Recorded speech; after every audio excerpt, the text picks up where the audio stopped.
Chapter 251 Black. Since the design phase required a lot of focus, Vase made sure that the company didn't need his presence for the next couple of weeks. He met with the officers and set a couple of goals. The new directors will be installed soon. You'll need to take some time off your project to introduce them to the company. You're wearing the chairman hat as well, Vase. I know, Vase replied in a sour tone. I'll make time, but I trust you can take care of everything else. The LMC only offered a single model for sale, so many employees had little to do outside of dealing with the backlog in administration. There will always be decisions that you have to sign off. I'll present them to you weekly if able. With that taken care of, Vase closed himself in his office and booted up the design suite. It was time to turn an idea into a concrete product. First, the images. The base role received such a substantial boost from Barley's borrowed sentiments that it threatened to break its shackles. It wouldn't be very desirable if the base role gained absolute supremacy. Fight, Phoenix, survive. Come on Jake, you aren't a top mech athlete for nothing. Vase distinctively gave the other two images a boost of strength to catch up to the knight. With the timely infusion of energy, the Phoenix and Jackknife Jake started taking the offensive against the base role portion of the triple division technique. The battle took place in an abstract realm where imagination and intelligence formed the principal mode of struggle. This enabled the wily Jackknife Jake to take an early lead, having cut a pound of flesh from both the Phoenix and the knight at once. The battle for supremacy tugged back and forth as none of the three images held their advantages for long. Any moment where one image gained a clear advantage, the other two images ganged up on them. The struggle transitioned into a battle of attrition, where momentary bursts of energy occurred less and less as the images began to ration their remaining reserves. Slowly, the Phoenix gained an advantage in this increasingly lengthy standoff. It came down to which side lasted the longest. The knight possessed a lot of endurance and willpower. As a master of defense, the image relied on its durability to hold out the storm. The only downside was that the knight did not have any means to replenish its reserves once it ran out. Jackknife Jake typified a top mech athlete in that he treated the battle like a duel. While he started strong from the beginning, his reserves began to flag once it dragged on for a longer stretch of time. Mech duels never lasted longer than half an hour because the audience would get bored by the waiting game. Jake became increasingly more feeble as the attrition dragged down his performance. It was exactly in these circumstances that the Phoenix gained supremacy. It only needed to endure Jackknife Jake's intensive attacks at the beginning. As for the knight, the image acted too defensively to put any significant amount of pressure on the totem animal. By the time the knight realized its mistake, the Phoenix already enjoyed a clear superiority. The Phoenix is unending. Once its superiority reached a decisive moment, Vase started to feel his brain heating up as the Phoenix burst out into fire. A massive inferno swept through his mindscape and swept every corner with cleansing flames. The Phoenix forcibly wiped out everything on the battlefield including its two rivals. Both the knight and Jackknife Jake could do nothing as the flames disintegrated their unique identities and subsumed their purified essences for the victor. The Phoenix had won. A rich bird cry rang out as the flames turned into a shade of black. The sinister-looking conflagration swirled like a shrinking tornado that concentrated all of the fire into a single, black egg. Deep, mystical patterns ran throughout the egg, their meaning and purpose unknown. Vase sat rapt with anticipation as he waited for the egg to mature. The patterns seemed to invigorate the egg as it started to grow hotter to the point it burst into the same black flames that formed it in the first place. This time, the fire seemed more deeper and nuanced than before. The wild, untamed fire had turned into a carefully controlled mantle that tightly protected the egg as it began to hatch. The shell cracked quickly. Among the broken shell, a pillar of black flames rose to the heavens as it announced the rebirth of the Phoenix. The Black Phoenix. It had evidently gained a substantial boost in strength. Its cleansing flames enabled it to absorb the essences of the two other images without risking contamination. The Black Phoenix only willingly absorbed the best part of its rivals, such as the knight's enduring willpower and Jackknife Jake's devious intelligence. Stronger and more intelligent than before, the Black Phoenix seemed to stare at Vase before huffing at him in disdain. It was as if the arrogant bird told him that his mind was an unworthy home for him, and that he should hurry up and finish his design. All right, I'll work on it. While the battle took a toll on his mind, Vase gained a lot of inspiration from the vivid imagery. It's exactly how I envisioned my design. Neither pure aggression nor pure defense triumphed over endurance. Staying power. longevity and recovery ability granted the Phoenix a great amount of superiority in battles of attrition. By all accounts, the upcoming Bright Vija War will definitely drag on for years. This should be the greatest stage for my Black Phoenix Knight. With the conflict between the images coming to a close, Vase focused on the victor and channeled it through his work. He started with the internal frame or the skeleton of his design. Knights usually possessed very robust internal frames, but the thicker the internals, the more it impacted its mobility. It also took up a deceptively large amount of volume, leaving less space for the internal architecture. Vase faced a dilemma at the very start. Should he utilize a thick internal frame that offered strong defense or a leaner frame that left more potential for mobility? An offensive knight should still be able to act like a defensive knight if the situation calls for it. On the other hand, a thicker frame will cripple its playmaking potential by slowing it down too much. Rather than decide by himself, he closed his eyes and channeled the Black Phoenix roosting inside his head. The proud imaginary creature squawked and lifted off into the air, circling around the mental representation of the design in his mindscape. After regarding it with a critical eye, the Phoenix released a burning black feather that landed on the design. The feather burned up once it reached the schematic and started to burn away some of the thickness in the internal frame. Vase got the message. If that is what you wish. He could see the rationale for using a thinner frame. The Black Phoenix depended on its mobility, cunning and amazing endurance to outlast most opponents. Still, it knew when to stand its ground when the situation called for it. The Phoenix did not carry over the noble mission of the knight, but it possessed its own peculiar pride. It's as if I'm designing a knight for mech pilots who hate piloting knights. He muttered, already foreseeing the controversy his Black Phoenix Knight could ignite. I would have missed this issue if I declined to purchase a mastery from the system. The value of his first mastery already exerted itself. Vase consciously knew what to look out for if he wanted to deviate from the standard of a defensive knight. It took an entire day to wrap up his design work on the internal frame. Vase wanted to pursue balance in robustness and mobility. It came down to how much cutting he could get away with. If he thinned a section too much, it risked turning into a twig that might snap at the worst possible moment. Let's move on to the internal architecture. His goals for the internals determined its ultimate structure. Even with a simple frame like a knight, a lot of compromises had to be made in order to form an efficient architecture that could withstand the test of time. It has to be tough, it has to be easy to repair, and it also has to possess a high amount of redundancy. The last priority demanded a lot of clever solutions, because increasing a mech's RF took up a lot of weight and volume. Vase had to keep them down in order to maintain his knight's mobility. With the generic alloys he licensed from the market, Vase began to draw up his structure according to a specific method. He started with the major pipelines and channels and began to surround them with smaller components. All the while, he sprinkled his growing architecture with features that improved his mech's redundancy and compartmentalization. The work involved a lot of tedium and repetitive iteration.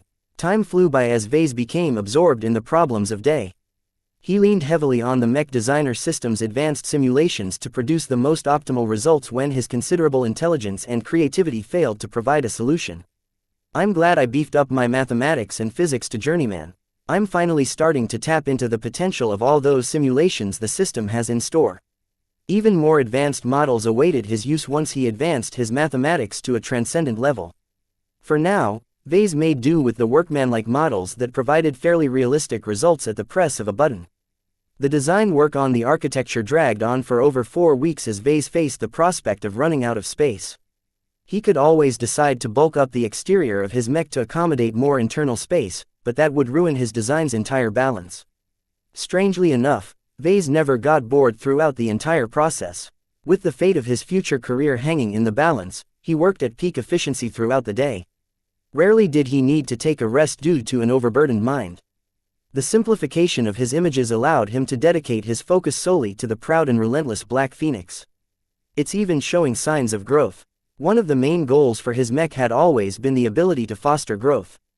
The Black Phoenix happened to be strongly connected to this concept, so it had been easy for Vase to emphasize that aspect. He just didn't expect the growth to start before he finalized the design.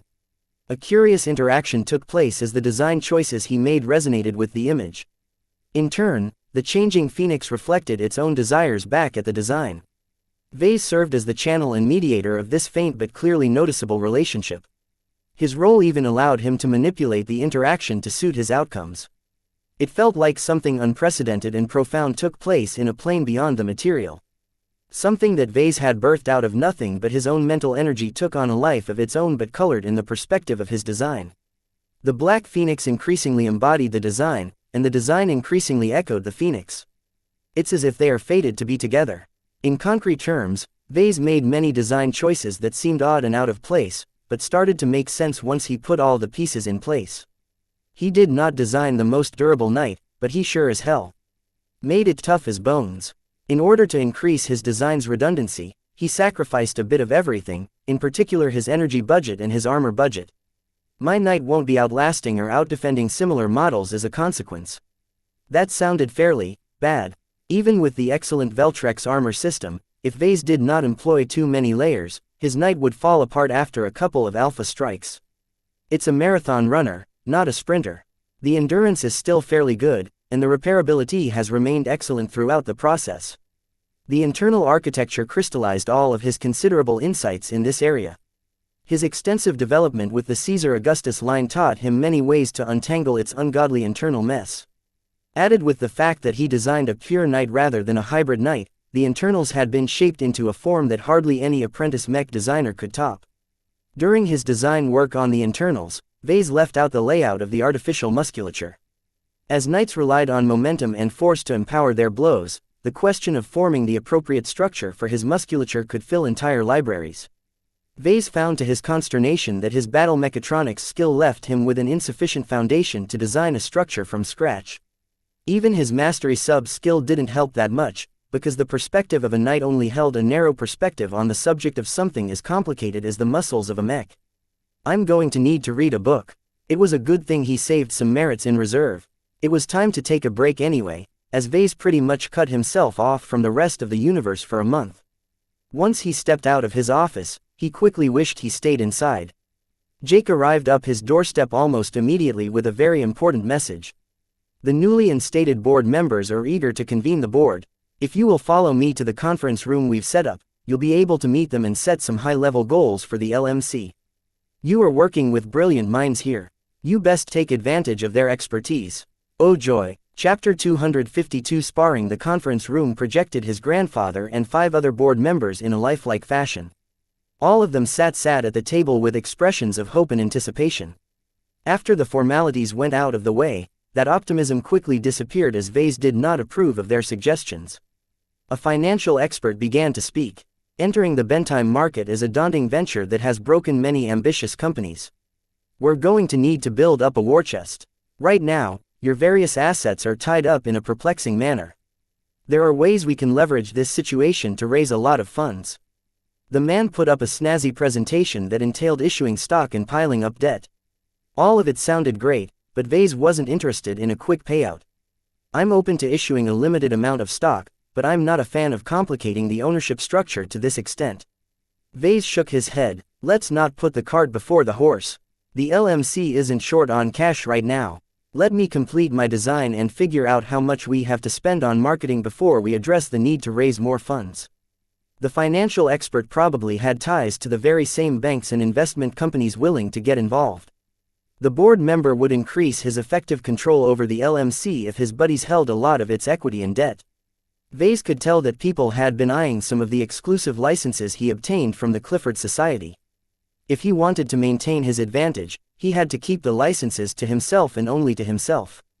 Our company is running far below its potential capacity. A woman spoke up next. She turned out to be product expert. Many licenses are time sensitive and it will take who knows long until you finish your next design. It's best if we hire more mech designers and expand our catalog of designs. I don't wish to dilute my brand with designs that don't adhere to my design philosophy. I'm pursuing quality over quantity, so I'm very exacting in the type of mechs I want to sell. Then set up a different brand. It's not that difficult to draw a line between your own products and those designed by others. You can continue to pursue perfection while our other crop of mech designers can aim for mass market penetration. I'm not open to hiring other mech designers. I founded the LMC to provide a platform to develop and sell my own products. I don't want to provide safe haven for a bunch of losers who can't make it in the mech industry on their own. Any external mech designer that the company brought on might be using it as a springboard for their own careers. They'd use the licenses and production facilities that Vase had tirelessly accumulated and hop off his train after they achieved commercial success. Another possibility was that these external mech designers might take over the company's direction. If they developed a lot of designs that collectively earned more, they could diminish the value of his own products. What will it take then for you to accept more mech designers? They'll have to work under me for a long period of time. Right now, the only possible candidate is Carlos Shaw. I see, the woman replied while looking down at her terminal. According to the records, he's an able but inexperienced fabricator who is unremarkable in many ways. You can find many competent mech designers off the streets of Bentheim that can do a better job than a former classmate of yours. The difference is that I don't trust random bums off the streets even if they can design a bestseller. If they're actually that good, they should have started their own company or find someone else that can sponsor their work. It's not the LMC's goal to promote other mech designers. After this, a mech industry expert started to tout his connections to Bentheim. The LMC may have put their roots in Cloudy Curtain, but limiting it to an agricultural planet will severely hobble its growth. Any mech business needs a presence in Bentheim. I can put you in touch with some of the regional powers that can facilitate a deal regarding the foundation of a second site. Such a second site would likely become the main base of production for the LMC, effectively giving control of a major revenue source to the mech industry experts' buddies. A second plant is not in consideration at the moment. Our current production facilities are already capable enough to meet a fair amount of demand. Since I'm in the business of selling premium mechs, I see no immediate need to expand our production capacity for the immediate future. Vase parried a few more traps couched in helpful suggestions. Once the board members realized that he wouldn't fall for their tricks, the conference meeting shifted into an awkward silence. His grandfather Benjamin broke the silence by bringing up something that actually sounded constructive, a first for this meeting. At the moment, you've signed a contract with a Bentheim mech broker named Marcella Bollinger. I've read through the contract, and while it allows you and your company to outsource all of your sales and support to her, the compensation she demands is uncharacteristically high. The other board members nodded in agreement. The standard rate should be 10% of gross profits. The contract you signed gives her a 20% cut. All of the board members looked at Vase like he got taken advantage of, which he did, but he needed the extra help. The contract is only valid for 10 years. We can always renegotiate after the current term ends. We can do better, his grandfather added, surprising Vase. Rather than see it as an exploitative relationship, consider the initial contract as an opening for deeper cooperation. Even if we build up our own marketing capabilities from scratch, we'll never surpass Bollinger's brokerage in terms of understanding the market and finding the best customers. A few board members disagreed. I know at least 5 great marketers who can be persuaded to head a marketing division in Bentheim. Benjamin shook his head. It's not worth the effort. Consider the amount of money other mech manufacturers spend on their marketing. It can suck up to 1 billion credits a day. That's only for the mass market segment. The premium segments rely more on personal connections to make a sale, something which Bollinger is very adept at. Can we find someone as equally formidable as her in the Bentheim market? Someone with so many connections either joined larger organizations or ran their own businesses. Even a medium-sized mech manufacturer didn't enter their eyes. What are you getting at, grandfather? The contract can't be breached without a penalty, but it can be renegotiated if both sides are willing to make adjustments. I think it won't be unreasonable to make a demand to lower your mech broker's cut in exchange for a longer partnership. You've grown significantly since you first entered into a deal with her. Your future prospects is worth too much to risk being ditched at the end of a short 10-year contract. His words sounded persuasive, and some of the other board members expressed approval at the suggestion. On the other hand, the remaining board members thought that the LMC should wait out the 9 remaining years and run their own marketing operation from then on. Marcella has been very helpful throughout my career and I don't like to spoil that relationship. Vase decided after hearing out some arguments for both sides. Even if my contract with Marcella ended, I had already been leaning towards renewing it with fairer terms. I guess we can try to push it forward. It didn't risk much to make the offer. As long as he did well with his first original model, Marcella would have a gold mine in her lap. Thus, her acceptance depended on her estimation of his future performance. The discussion soon turned to overall strategy. You've repeatedly made it clear that you are targeting the premium segment. However, there are only so many rich customers in the market. I think it's prudent to evaluate whether it serves the company to offer a cheaper selection of models. Not immediately, but in the medium term. The Living Mech Corporation's mission is to bring mechs to life. I can't do that without a minimum standard of quality. I'm not interested in getting into a race to the bottom. Cheaper mechs means I'll have to start cutting corners, which I really hate doing. The LMC could establish a different brand to take care of that problem, but Vase had already ruled that possibility out. However, the board member suggested another approach. I'm not saying the company has to be responsible for the production of these cheaper designs. Your design capabilities are impressive for a young man of your age. I'm sure it won't be a challenge for you to come up with some cheaper variants of your main designs. Once you've finished your variants, you can license them out to other mech manufacturers, who will do the rest of the work on our behalf. You're suggesting that we engage in outsourcing. In the mech industry, outsourcing meant that Vase would offer his designs up for licensing with a very specific set of terms. The companies that bought his licenses had to abide by a number of very strict restrictions and wouldn't be allowed to modify his designs in any way. In exchange, Vase would waive the massive licensing fee, though he did take a larger share of per unit revenue. Mech manufacturers in possession of production hardware didn't always have the money to pay for a standard license. Producing mechs on behalf of another company was considered a way to make ends meet by these sorts of companies. Even though Vase didn't wish to cheapen his designs by developing severely hamstrung variants, he was open to the idea of offering up purpose-built designs. It would enable his work to penetrate the market and allow his reputation to spread beyond a narrow circle of wealthy customers. Even if the licensees botched up the production, the LMC could terminate the license and find another manufacturer to do the work. The only issue was that his company earned far less profits than if it did everything in-house. Then again, Vase had already shot down the possibility to produce any cheap models by themselves. The idea holds some promise, but only if the right manufacturers are interested in licensing my designs. He replied after careful contemplation. Right now, we only offer the Mark Antony Mark II, which is an aging Laskin design that's unsuitable to further cost-saving modifications. Let's wait until I've developed my new design before considering the matter in earnest. Vase started to understand the appeal of a board. Even if they had no actual decision-making power, they had a vested interest in the company's success. The various experts lent their expertise to the various matters that the company faced. Still, he didn't delude himself that they worked for the greater good of the company. They only had their own interests at heart. Overall, their knowledge and ability to think at a higher level made them useful sparring partners. Compared to the company's officers, the directors turned up short in terms of depth, but they made up for it by taking the bigger picture into account. If I might suggest something. The mech industry expert spoke again. Your search for a long-term supplier will not be successful. Even with a moderately successful design, the LMC will always be regarded as a non-entity.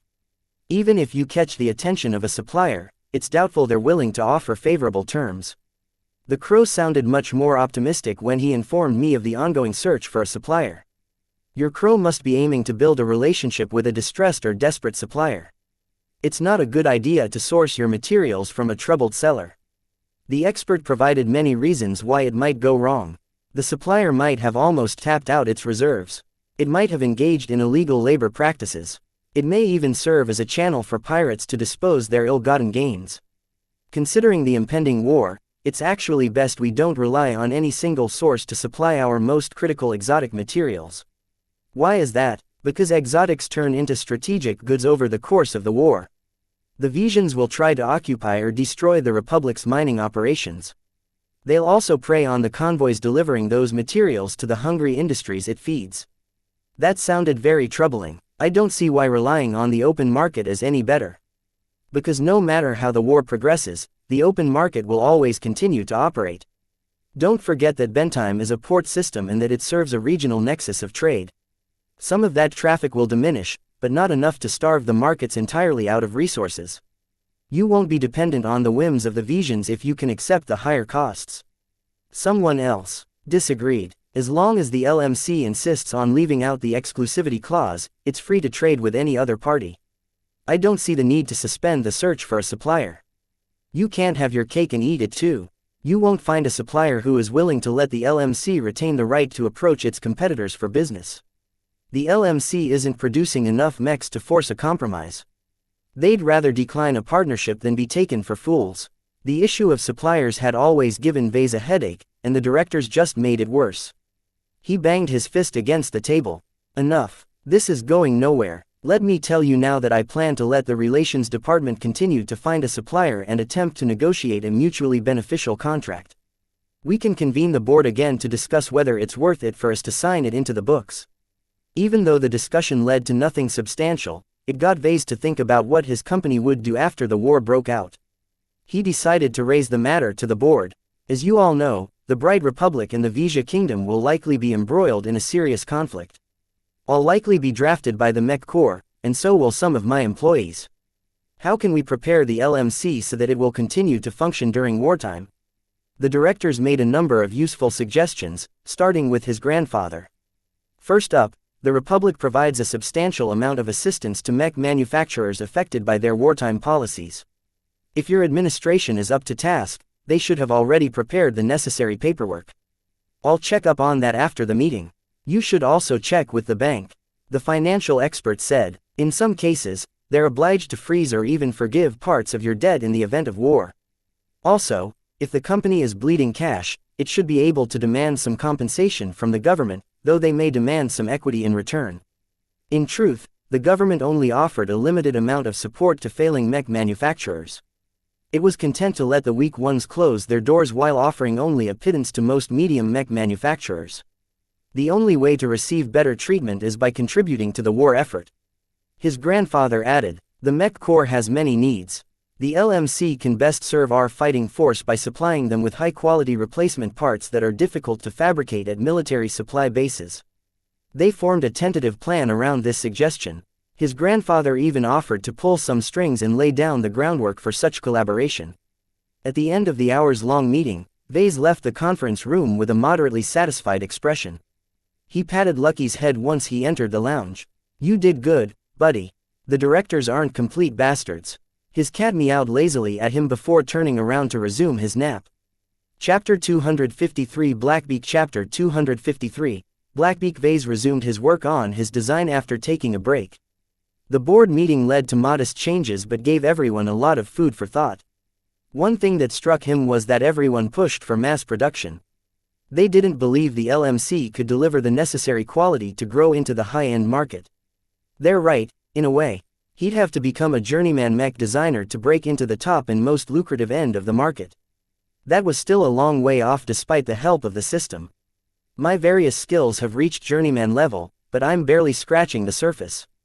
I'm still short on depth and experience. Vase vaguely estimated he would have to design at least 5 or 6 original models to gain the minimum amount of experience to advance. They also had to be distinctly different mech, so Vase couldn't get away with designing 6 identical knight mechs. Let's get back to work. Vase thought about the implications of forming the structure of his artificial musculature from scratch. The more experienced mech designers can do this by heart.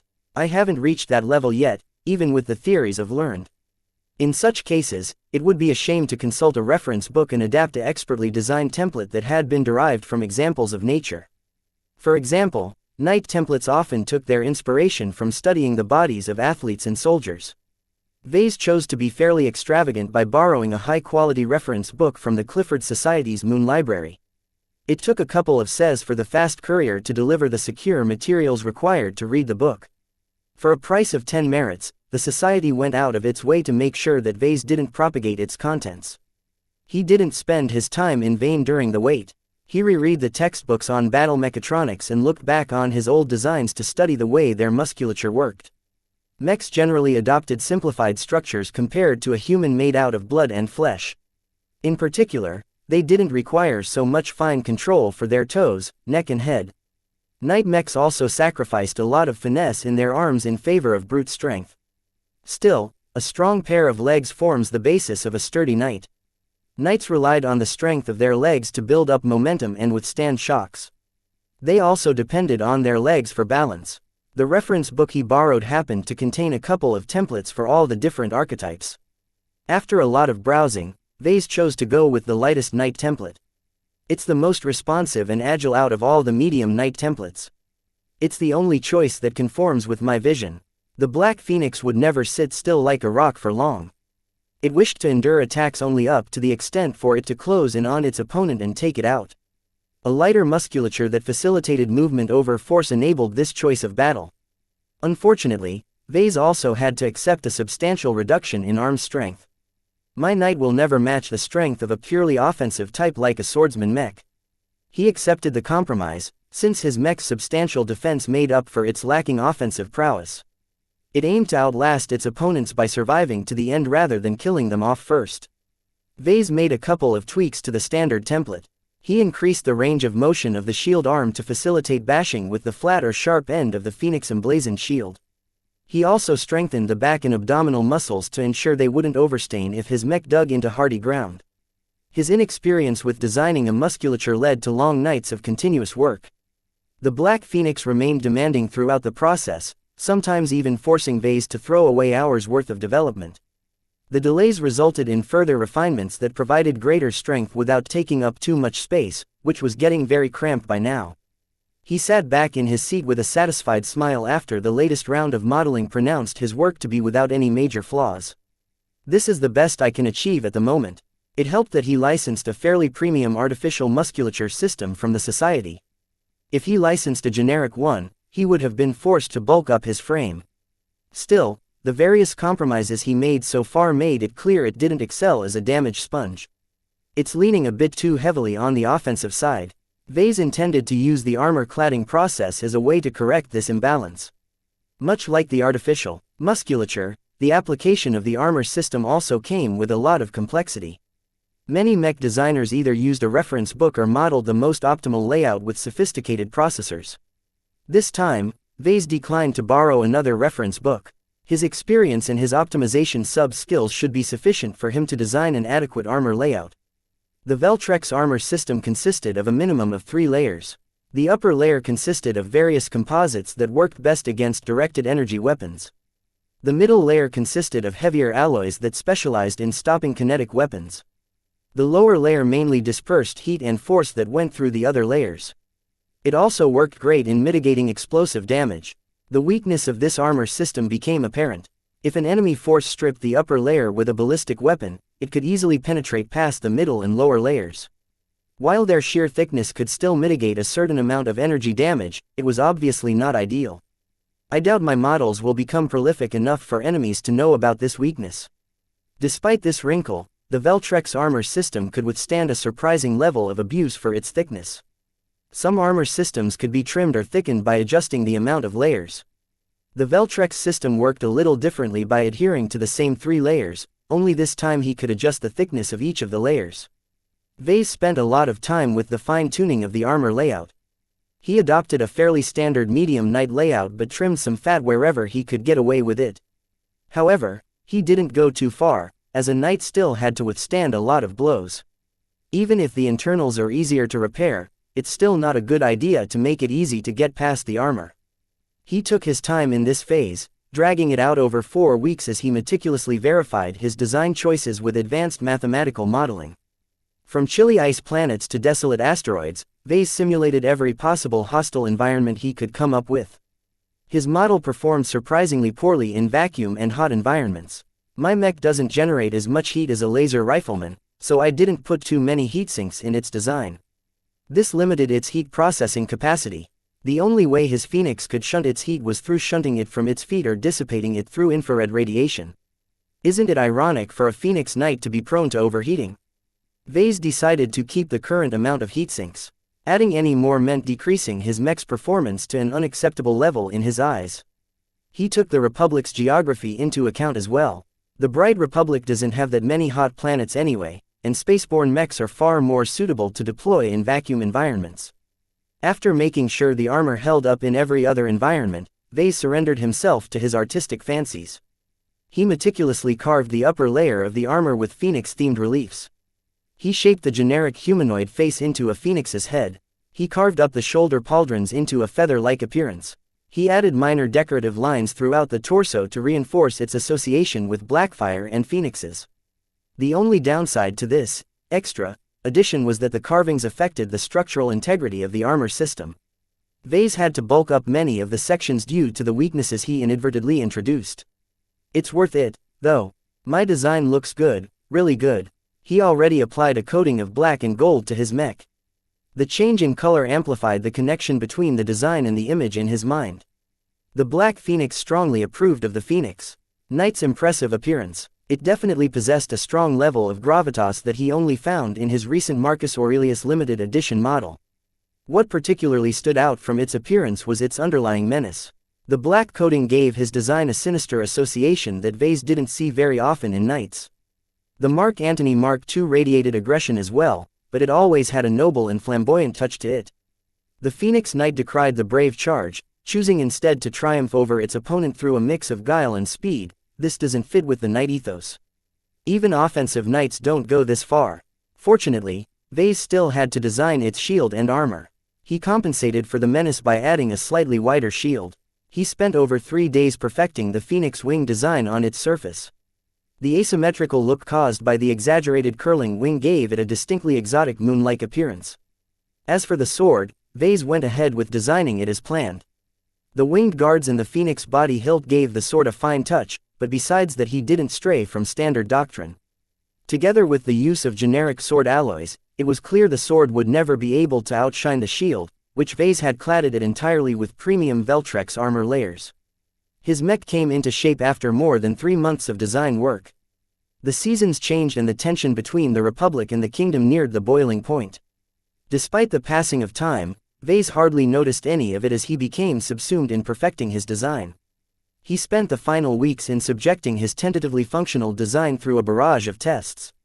Quite often, the simulations revealed a host of flaws in the interaction between the armor and the internals underneath. These flaws hadn't showed up when Vase tested those systems in isolation. Only when he put together every piece in a single package did the flaws come to light. This is still rather sloppy for me. It's taken longer to eliminate all these flaws than I thought. Nevertheless, Vase successfully completed his first iteration of what he temporarily called the Blackbeak. Blackwing sounds better, but it's too bad my mech isn't capable of flight. Perhaps he'd adopt the name for an aerial variant of his design. The base model possessed sufficient space in the back to accommodate a flight system, though he would also have to overhaul the internals to increase its heat handling capacity. That's a problem for later. Now that he finished a solid design with concrete specs, Vase thought about the next step in his design process. I'm going to have to fabricate a prototype and subject it to an extensive amount of grueling tests. This went doubly so for knights that specialized in long-term durability. Vase couldn't trust his mathematical models to reflect the actual truth. His design might still hide a small number of critical flaws. The thing about models is that they reflect a distorted version of reality. No single model exists so far that can simulate our reality with perfect fidelity. Even the system's impressive models admitted defeat in this area. For an existence capable of materialization and time travel to express its inferiority in this area, Vase didn't delude himself that he could trust his models blindly. First, let's see what the others have to say. They must be brimming with anticipation with what I've been cooking up all these months. He exited his office, only to encounter a worrying development. What's happening? Vase asked. You should check the mech portals. Carlos replied as he passed him a data pad. One of your competitors is 1 step ahead of you. Vase glanced at the news article and found to his surprise that another apprentice mech designer debuted an offensive knight design as his first original mech. Could this be a coincidence? Then he recognized the designer. I know this guy. Chapter 254 Competitor Vase first became exposed to other promising talents at the Young Tigers exhibition held more than a year ago. Mech designers around his age showcased their talents in order to achieve fame and recognition in the state they called home. It mostly ended up as a comparison between who had the better foreign backer. Vase performed well at the event, only to be beaten by Edwin McKinney, who for some reason deigned to participate in such a low-class event. Afterwards, Vase slowly realized that the geniuses who participated in the YTE likely didn't do very well abroad. They were mostly the equivalent to squires in the Clifford Society, marginal figures that could never compete against the native mech designers of those second-rate states. Michael Dumont. It's been a long time since I last saw your name. After being beaten by Vase, Dumont disappeared from the face of the Republic. Vase assumed that Dumont must have tucked his tail between his legs and fled back to the coalition or wherever he called his second home. Evidently, he returned, and just so coincidentally introduced an offensive night design in his debut as an original mech designer. Vase played a recording of the clip. After months of intensive development and extensive testing, I am now ready to announce the release of my first original design, the Havilax. A medium mech slowly stepped into view. The reporters gathered at the press conference murmured with excitement as the ground under their feet thundered as Dumont's creation stopped in front of them. With its stylish white coating with triangular blue and orange patterns, it made for a vividly noble sight. The Havilax is a night mech geared for offensive and defensive purposes. Its greatest strength is its speed, which is even able to match the sprinting speed of light mechs. As a fast and mobile night mech, the Havilax excels in chaotic skirmishes and smaller engagements where battle lines often shift on a whim. A projection appeared that showed the Havilax's performance in a number of realistic simulations, interspersed with clips of the first production model going through an obstacle course. What stood out from Vase was that the Havilax showcased an impressive level of performance. So much so that he suspected the pilot must have overheated the mech soon after he completed his acrobatics. If you are worried about the Havilax's ability to function as a knight, then let me reassure you that it can take the hits as well as it can dish out. The armor system I am using is an exclusive development from a lab associated with my university in the coalition. Its multifaceted composition employs a semi-modular arrangement where expended plates will fall after they degrade, facilitating even higher levels of mobility at the tail end of a fight. The rest of Dumont's speech detailed his design's strengths while glossing over its weaknesses. Some of the reporters did a good job asking about its endurance, which should have been quite awful for a pure night design. The Havilax is a mech that is designed to make an immediate impact on the battlefield. He repeated, "There are hardly any mechs on the market that can compete with mine in these terms. Not at the price level of my initial models. How much will it cost? Production has already started. You can reserve the first 100 copies by moving quickly and pre-ordering it at my company's portal for the generous price of 50 million credits. After that, you can purchase a standard model starting at 55 million credits. We offer many additional options and customizations at additional fees. Please consult the portal for the details." Vase flipped the data pad and slammed it to the ground. Then he stepped on it with his foot, though he failed to make any cracks. Pads these days served as reliable information carriers under extreme conditions like battlefields and hostile alien planets. I don't believe this is a coincidence. Just when Vase prepared to debut the Blackbeak, an old rival released an offensive knight on his own. The Havilax differed distinctly from the Blackbeak by specializing in delivering peak performance, but that design choice would also enable it to inflate its spec sheet. Frankly speaking, the Blackbeak's specs looked like crap compared to the performance that the Havilax was capable of pumping out. Sure, the knight designed by Dumont might only be able to keep running its systems at maximum capacity for a couple of minutes, but most laymen wouldn't know the difference. In actual fact, the Blackbeak and the Havilax shouldn't even be direct competitors. Despite sharing the same roles, they excelled in different circumstances, so there should be very little overlap except Vase knew that many customers didn't think about less flashy criteria like endurance and longevity. They cared more about exciting stuff like top speed or arm strength. Jake arrived quickly after Carlos. It's fairly bad news. Early adopters already got their hands on the Havilax and they've been giving them rave reviews. Even some of the more reputable mech portals are giving it a thumbs up. How is Dumont able to produce so fast? His backers bought out a failing medium mech manufacturer and repurposed it as Dumont's personal property in the Republic. There's rumors that the Ricklin Corporation has a stake in the company as well. Figures. Both of them had a beef with Vase. Dumont's entry in the YTE had been cut short by Vase while the Ricklin Corporation suffered a devastating terrorist attack with the help of a mech that he designed and built. Vase suspected that the Ricklin Corporation had been behind the various attacks on his person. Such threats had ceased to materialize in the last half-year, which led Vase to believe the Ricklin Corporation quietly gave up on its attempt to hit back at Vase. Evidently, they chose to retaliate by a different means. He admired the elegance of their plan.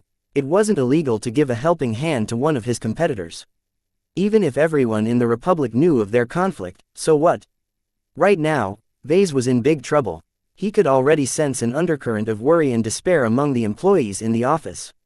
They all thought that Vase would debut his Blackbeak too late. Even if it offered some redeeming features over the Havilax, demand for offensive knights had already been met by that time. Emergency meeting. 2 hours from now. Vase said crisply as he stormed back into his office. Bring everyone that matters. Jake and Carlos watched the door slide shut. They both looked at each other. Do you think he's resigned? Not at all, Carlos replied. That's his serious mode. Vase almost never makes an outburst. He's the type who lets his rage boil inside his mind. Don't let his flat face fool you. 2 hours later, the entire management team of the LMC poured into the conference room. The executives and pillars of the company like Jake, Primrose, Carlos, Kelsey and Gavin sat alongside the oval table. The rest seated themselves upon floating synthetic foldable chairs stored underneath the table. The planks, as people called them, provided basic seating for everyone without taking up a lot of space when they returned to their storage compartments. Vase stomped into the conference room a few minutes later. He slowly paced towards the front of the room and turned on the main projector. A full-throated projection of his first complete iteration of the Blackbeak appeared in front of everyone's eyes. This is the Blackbeak. It's a premium offensive knight that excels in endurance, longevity and energy efficiency. He summarized its various attributes and emphasized its differences compared to a model like the Havilax. Still, half the crowd stopped paying attention to his words, because the mere sight of the Blackbeak consumed all of their attention. Its sheer presence and artistic appearance dwarfed anything Vase designed before except for his most impressive limited edition designs. The sinister flavor underpinning the Blackbeak's X factor evoked both fear and admiration from the gawking crowd. As Vase had been tinkering with his design for months, he'd grown used to its aura. He didn't expect it to have such a pronounced effect on his employees. Wow, Vase, wow, Carlos exclaimed. If this is what you've been working on, then Dumont stands no chance. Several people agreed, but those who read through the Blackbeak's spec sheet quietly shook their heads. I have confidence in my design, Vase declared simply. It was important to emphasize his belief in his own capabilities. However, that doesn't mean that it's a given that the Havilax can be dethroned. The first mover advantage is a very powerful thing to have. The main issue is that target segments overlap too much. The longer we wait, the steeper the hill we have to climb. Then what are we waiting for? You've already completed your design, so let's release it immediately while the Havilax is at its infancy. Vase shook his head. I won't rush my design. I've thought it through, and the risk of missing out a critical flaw or two is too great. I can tell that the Havilax is a fairly rushed design as well. Dumont must have designed it when he received word that I had been planning to design an offensive knight myself. Some people looked at each other with suspicion. This was supposed to be kept under wraps. Someone leaked the news. A brief argument broke out, but Vase forestalled any further shouting. Shut up, I haven't exactly done my best to keep my intentions secret. It's my own fault for letting too many people know. The important thing is that it's already done, so let's move on. As I was saying, the Blackbeak's development will stay on track. I will not rush its development just because a competitor is taunting me to hurry up. Why not? Because the LMC stands for quality. It's in our mission statement. It will be a direct betrayal of the founding principles of this company if I set them aside at the first sign of trouble. That said, in corporate warfare, expediency usually triumphed over principle. Vase merely believed he didn't have to go that far in order to turn the tables against Michael Dumont. Do you believe in our company? He asked his employees. Yes, we believe. Do you believe in the Blackbeak? Everyone resoundingly cheered. Then what's with all of the panic? We are better than Dumont. He succeeded in lifting up their moods. It felt good to inspire confidence in his workers. He needed them to work at their best in order to stand a chance against Dumont's well-funded vendetta against Vase. As long as he could persuade his men, Vase also had a chance of winning over the market. They just had to remain rational and lay out the facts. It's important to note that offensive knight designs already exist on the market. Hundreds of thousands of designs already exist throughout the galaxy, though only a fraction is available for purchase within the Republic's borders. Likewise, demand for offensive knights is not a shallow pool that will drain quickly the moment someone cobbles up a decent design. The threat the Havilax posed to their company distorted everyone's perspective on the market. I see now, we've been stuck in a tunnel vision. The Havilax is still a competitor though. As long as it remains on sale, it will directly affect our own profits. We can still fight back when there's still time. How much time did they still have? Vase wanted to take his time, but would all of that extra time pay off in the end? It all depended on their hard work and ability to succeed under adverse circumstances. Vase clapped his hands to draw everyone's attention. I've gathered you all here not to admit defeat, but to form a plan of action. We will not let Dumont have his satisfaction. We shouldn't fear his competition. He should fear us instead. He had unquestioning faith in the superiority of his own design. Vase hardly believed that Dumont progressed as fast as him since the last time they dueled against each other. Along with the added advantage of a pronounced X factor, Vase possessed a final contingency should his design fail to match up to the Havelock's. He tapped his fingers against his unassuming calm, which hid the option to super-publish any design once a year. Chapter 255 Breathing to Life. In truth, Vase didn't wish to resort to super-publish option, as he considered it a cheat. Besides sullying his reputation and demeaning the tradition, he wouldn't be able to get away with it anyway. He already shared his development logs to the MTA. If Vase suddenly improved his design by a significant margin at the very end, the MTA would rightly question whether he had help. Let's form a plan and draw up a timetable, he announced to the people gathered in the conference room. I think it's not too late to release my latest model a month from now. It's impossible for Dumont's company to have produced so many mechs in that span of time. They hashed out a quick plan that mobilized the entire company.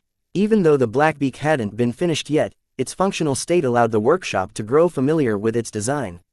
Chief Cyril and Carlos received permission to train the mech technicians with practicing its fabrication in a virtual environment. Meanwhile, administration and relations departments laid the groundwork for logistics. Vase wanted the LMC to be amply supplied without being overcharged for the necessary raw materials. He also wanted the shipping to be reserved in advance in order to minimize delays and disruption in supplies.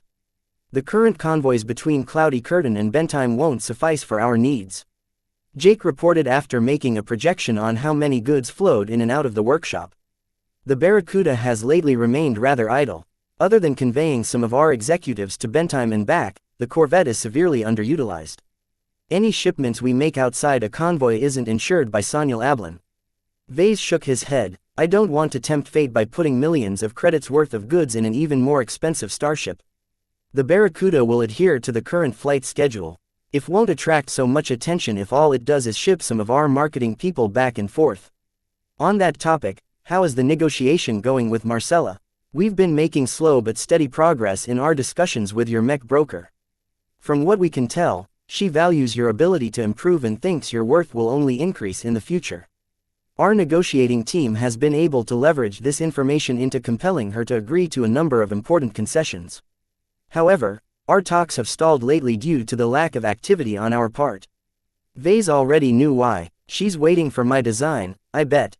Once I fabricate the prototype of the Blackbeak, I'll ship it over to Bentheim in order to take advantage of their extensive testing facilities. The MTA's Cloudy Curtain branch office lacks the hardware to put the prototype to its paces. A few people showed alarm at his decision to do the testing in Bentheim. The port system is a powder keg waiting to blow, Primrose warned with a shrill voice. It's highly inadvisable to step foot on the planet with war tensions so high. There's no other choice. I can't do without the sophisticated testing equipment that is only available on major planets like Bentheim. Don't worry, I've got Rayla, Melkor and Sanyal Ablin watching my back. We're also permitted to pilot our own mechs within city limits. Rayla raised her fist in excitement. If the BLM wants to pick a fight, I'll gladly give them one. Once they finished their testing, Vase would return to Cloudy Curtain and apply the lessons on his initial design. Do we have enough time for another round of testing? Likely not. There's a lengthy lead time required to submit an original design to the MTA. If we want to make the Blackbeak ready for sale in a month, we have to submit the final version along with a fabricated copy to the MTA's branch in Bentheim at least 2 weeks before the official release. So in essence, Vase actually had 3 weeks to work with before he had to finalize his design. We can't afford to undergo a second round of testing. We can only hope that one round will be enough to catch all the major flaws. Marketing. Once I show off the prototype to Marcella, please work together with her brokerage on a marketing campaign. Make sure to take various budgets into account. A simple plan made all the difference. Getting his people moving again helped push back the negative sentiment. Everyone dispersed and went back to work. Vase himself took some time off. He wanted to be in his best condition before he fabricated the prototype. Lucky meowed and climbed on his shoulder once he sank into a couch at the lounge. The cat didn't experience much excitement with Vase holed up in his office. His pet made his disaffection clear by batting his paw against his cheek. I know, you'll get your fun soon. We'll be traveling to Bentheim again after a few days. Meow. Vase thought about picking something up at Bentheim that could keep Lucky busy. Then again, the amount of minerals his cat had eaten so far had reached a point where Lucky showed signs of evolving yet again. The glowing blue lines between its shiny bronze-like exterior glowed as bright as a flood lamp. You're stuffed with energy, aren't you? Me or WW? Lucky lazily stretched his back. I wonder what you'll look like at level 3. As Vase advanced, so did Lucky. It made him wonder what his cat had in store in the future. Perhaps he'd be able to traverse the stars, or fire a mech-grade laser from his mouth. Maybe he'll be producing gemstones that could double the performance of any mech. He began to fabricate the prototype the next day. He skipped practicing the process in a simulation because he was short on time.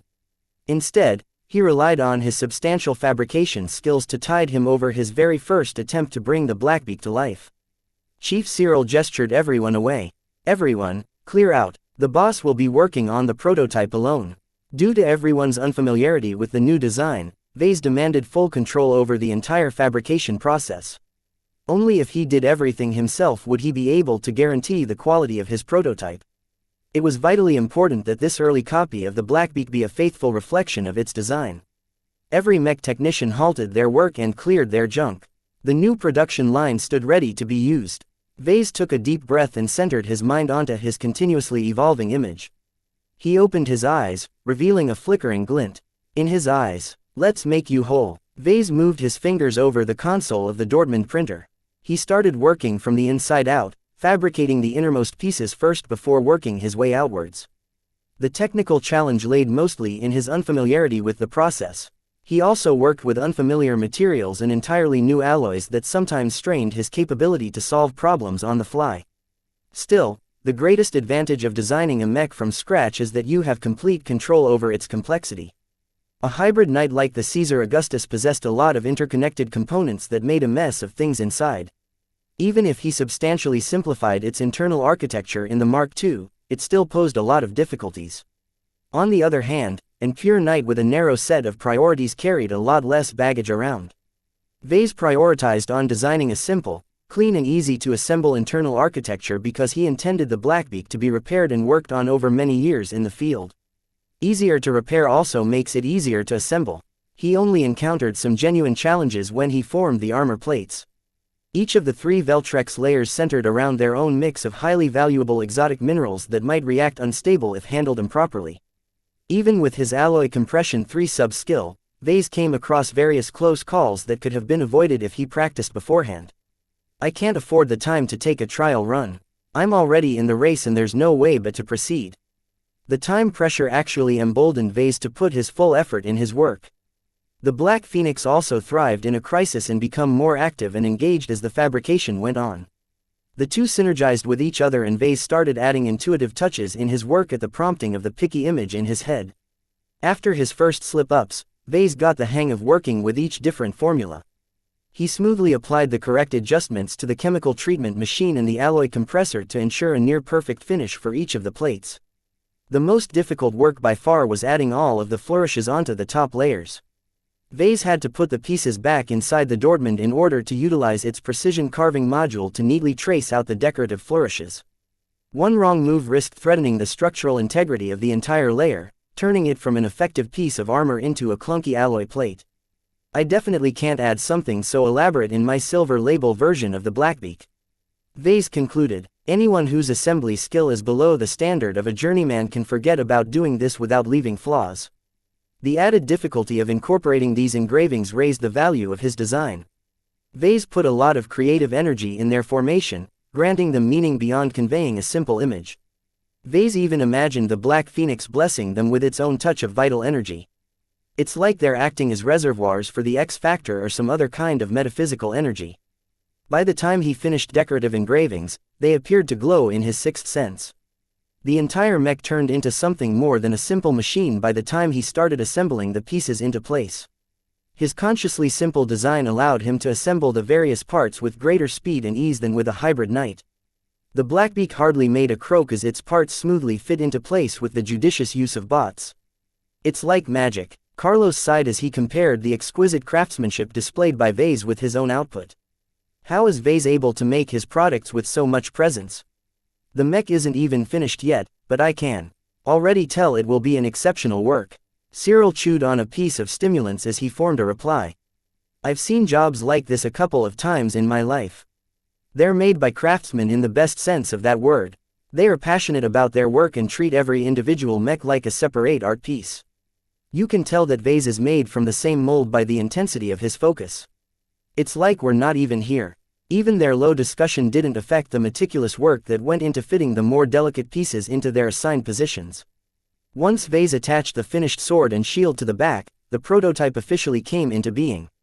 The black phoenix in his mind cried out triumphantly and spread its wings. It was just about to depart from his mind and enter the almost finished Blackbeak's design, but Vase held the stubborn bird in place. It's not finished yet, stay put. The phoenix took offense at his demand and tried to burst through the shackles holding it down. Vase cried out in pain and held his thundering head in his hands. His sudden collapse alarmed the mech technicians. He's exhausted, he hardly took a rest over these 3 days. Call a medic from the security group. They have one on site, I'm sure of it. None of them suspected that Vase was waging a battle in his mind. The black phoenix he birthed into being had developed a life of its own. Like any child growing up, it sometimes tried to defy its progenitor. In other words, the black phoenix reached the point where it started to assert its own identity.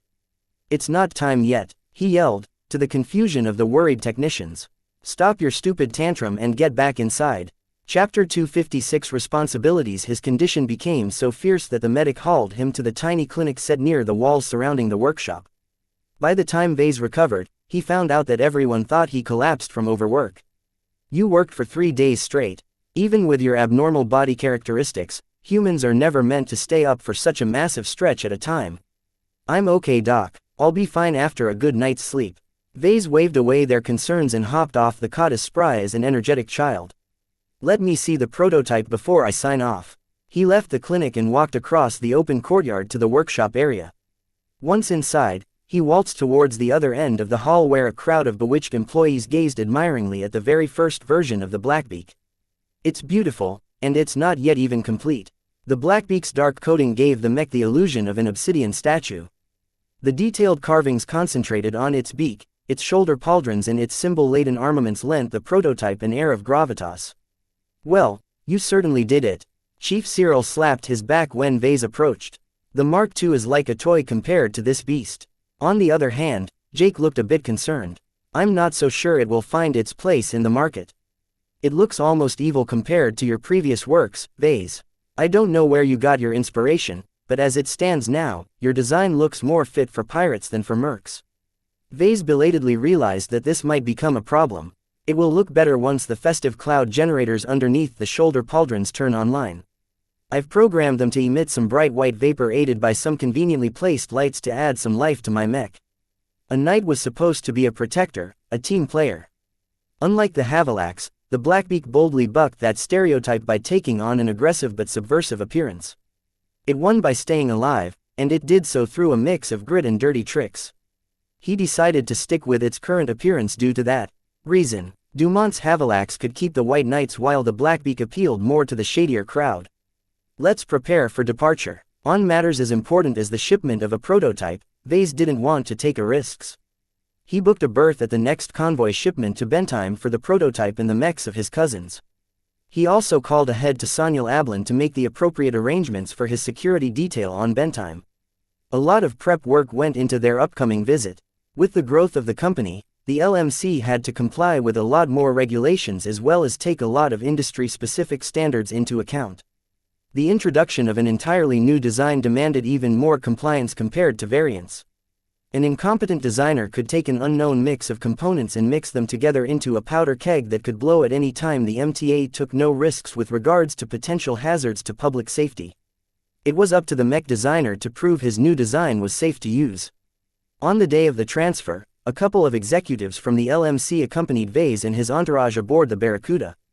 This time, the corvette joined the slow and lumbering convoy for safety purposes and to ensure their shipment of mechs remained safe. As a luxury yacht, the Barracuda easily accommodated the extra passengers, though the executives had to bunk up in their cramped rooms. It elicited a lot of grumbling from the likes of Jake, Primrose and the people who originally came from Bentime. "Sorry guys, it's a small ship so you'll just have to make do." Vase apologized before turning to Captain Silvestra. "How's the Barracuda holding up these last few months?" "The regular exercise has been great, sir," the captain reported with a smile. "It's good to stretch our legs by conveying your people back and forth. The frequent travel allows us to become intimately familiar with the gravitic geography between Cloudy Curtain and Bentime. As long as we can keep this up for half a year, we'll be able to develop a fairly complete chart that will allow us to develop fast and circuitous FTL routes." "What does that mean?" "It means we'll stand a higher chance of avoiding blockades and ambushes if the Bentime system is taken over by the Visions. The Visions have never pushed as far as Bentime before.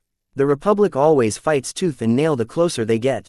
We can't afford to lose our only port system. Be that as it may, sir, it's best to be prepared should the worst come to pass." The prospect of a disastrous occupation of Bentime weighed down in his mind. Even though the Visions always failed to take the prosperous system in the end, it only took a couple of random mishaps for them to succeed. Besides preparing for the release of a new design, the LMC also had to prepare for the inevitable war. That meant talking with the government, the suppliers, the security companies, the insurance companies and more. "Do we have to bring so many people?" Vase quietly asked Jake. As his COO, the Larkinson retainer had been very bold in expanding the company's payroll. "We're making a lot of appointments because our company hasn't made any existing arrangements against various contingencies. It's fine if you want to leave it for later, but once the war finally sets off, it's going to be a lot harder to get a hold of important people." The LMC already entered into half a dozen agreements so far that granted them access to military convoys and strategic resource stockpiles. Vase had to admit it sounded like a good idea to be prepared. He hadn't even heard of half the programs in the list that Jake passed to him. "I see there are limits to how much insurance is willing to cover us. The entire Bentime region is beset by difficulties in obtaining insurance now that the war is on the horizon. In the eyes of the insurance companies, Cloudy Curtain is even less secure than Bentime, as our only real defense force consists of a single gang. The Visions don't have to allocate too many mechs to destroy all our infrastructure." Implicitly, Jake questioned the need to base their production facilities on a poorly defended rural planet. Vase ignored those unspoken thoughts. "Is it unusual for the insurance companies to close up like that for our region before a war breaks out?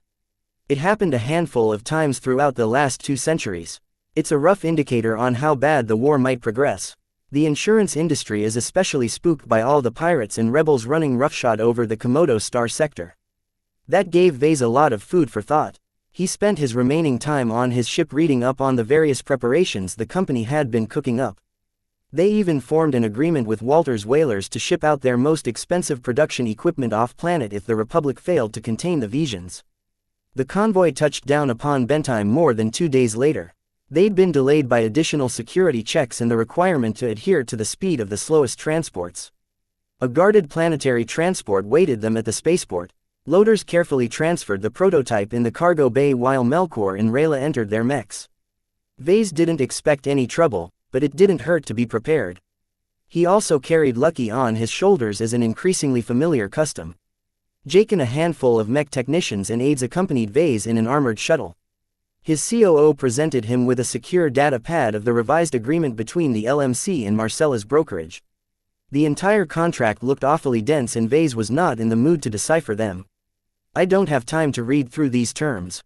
Give me a summary. We've pretty much come to an agreement on this set of terms. Mrs. Bollinger is willing to accept a reduced commission of 10% of gross profits for any product released after signing this agreement. In exchange, we'll assume responsibility for most forms of mass marketing as well as after-sales support." The latter change is a very impactful one. How so? Mechs often get damaged, so they often need to be repaired as well. In extreme cases, the total cost of repairs have even exceeded the cost to buy a new mech, so you can imagine the potential earnings of this industry. Sometimes an outfit wants to modify a mech or add more armaments, and that takes a substantial amount of money as well. "I see now. From the tone of your voice, you don't sound that optimistic. Marcella wouldn't have given us this concession without reason. Unless we grow large enough to form our own repair company, it's best to form a contract with an existing repair business on Bentime. That means we have to form a branch office and hire some liaisons who can keep an eye on them. You don't want the repair companies to work without supervision. They'll rip you off in 1,000 different ways if they think they can get away with it. Even a solid contract won't help that much. So they're as shady as salvage outfits. If you think about it, they're two sides of the same coin. It turned out that the repair industry was plagued with a lot of fraud and pitfalls. A poorly managed repair scheme could easily pile the Bentheim division with a mountain of debt. Frankly, Vase admired Marcella for conducting after-sales support in his stead up to this point. The entire agreement also hinged on Marcella's approval of his new design. Vase had managed to keep it under wraps so far. He wanted to achieve the maximum possible impact for her first impression, so he didn't even send along any documents. The armed procession of transports, shuttles and mechs traversed away from Durham and neared the mech hub of Ansel, which previously hosted the Vintage Festival. This time, they skipped the exhibition center and instead arrived at the doorsteps of the Ansel Precision Mech Testing Grounds, or APMTG. Mr. Larkinson, welcome to the APMTG, a sharply dressed young man shouted over the all-the-thruster noise. The representative of the testing grounds greeted their arrival with a handshake and a smile. Follow me to the labs. Our testing personnel has already prepared for the arrival of your new design. Vase looked upwards at the transport that carried his mech. What about my prototype? We're prepping our secure hangar for spying equipment before we allow your prototype to be transferred in our hands. At the APMTG, we take confidentiality as our highest priority. Our state-of-the-art security systems is able to deter almost any spying methods known to the Komodo Star sector. APMTG is a mouthful. Just call us the testing grounds. Once they stepped inside, they entered a control room that overlooked an empty hall. A duty manager greeted them and showed Vase around. This is our first testing chamber, where we will be measuring the basic parameters of your mech in order to get a baseline. This is not to say we believe your product is defective. Vase nodded. I understand. Before you push my mech to the limit, you need to determine if the mech isn't already wrong from the start. It also helps calibrate your subsequent tests. Ah, thank you for your understanding. Do you have a background in testing mechs? I know a thing or two about salvaging them, which does some of the same stuff you do. That could be construed as an insult, as the salvage industry was well known for cutting corners. Fortunately, the duty manager didn't take any offense. Well, our testing process adheres to industry standards and is much more exacting than what can be achieved in the frontier. They better be, because Vase paid over 10 million credits for this service. He could get away with less if he took his prototype to the MTA, but it turned out that they had a waiting list over 2 months long. At least the testing grounds performed a greater variety of tests, so Vase expected to get his money's worth. I can't wait to see how my prototype will perform. As they waited for the prototype to be brought from the hangar to the testing chamber, Marcella arrived with a faux angry face. The nerve of you! She slapped his back with her artificial limb, only to be surprised by his ability to remain unfazed. Well, I forgot you went through that ordeal in the frontier. You've grown some balls recently. Hey, we can always stick to the current contract. And risk letting you get away. No way, you're the goose who lays the golden eggs. Marcella firmly shook her head. Vase, even if your early work resembles dog turds, you've been getting better and better with each new model. Your progress is especially pronounced when you track the quality of your virtual models. Since they basically fixed all of the terms of their revised contract, Marcella didn't feel any need to hold back her opinion. Vase got the sense that Marcella deliberately sang praises to make a better impression. It glossed over the fact that a mech broker like her more often posed as a ruthless shark. They made small talk while the testing grounds conveyed the prototype. 15 minutes later, the early version of the Blackbeak stood at the center of the testing chamber. Everyone dropped their conversation and stared at its alluringly sinister frame in shock. His handcrafted models always had that effect on those who saw his products for the first time, but even Marcella dropped her metaphorical jaw. Eventually, she laughed. When I heard you finally started working on your first original design, I didn't expect a monster. This is one of the most impressive designs I've ever seen, appearance-wise alone. I'm tempted to sign the new contract right now.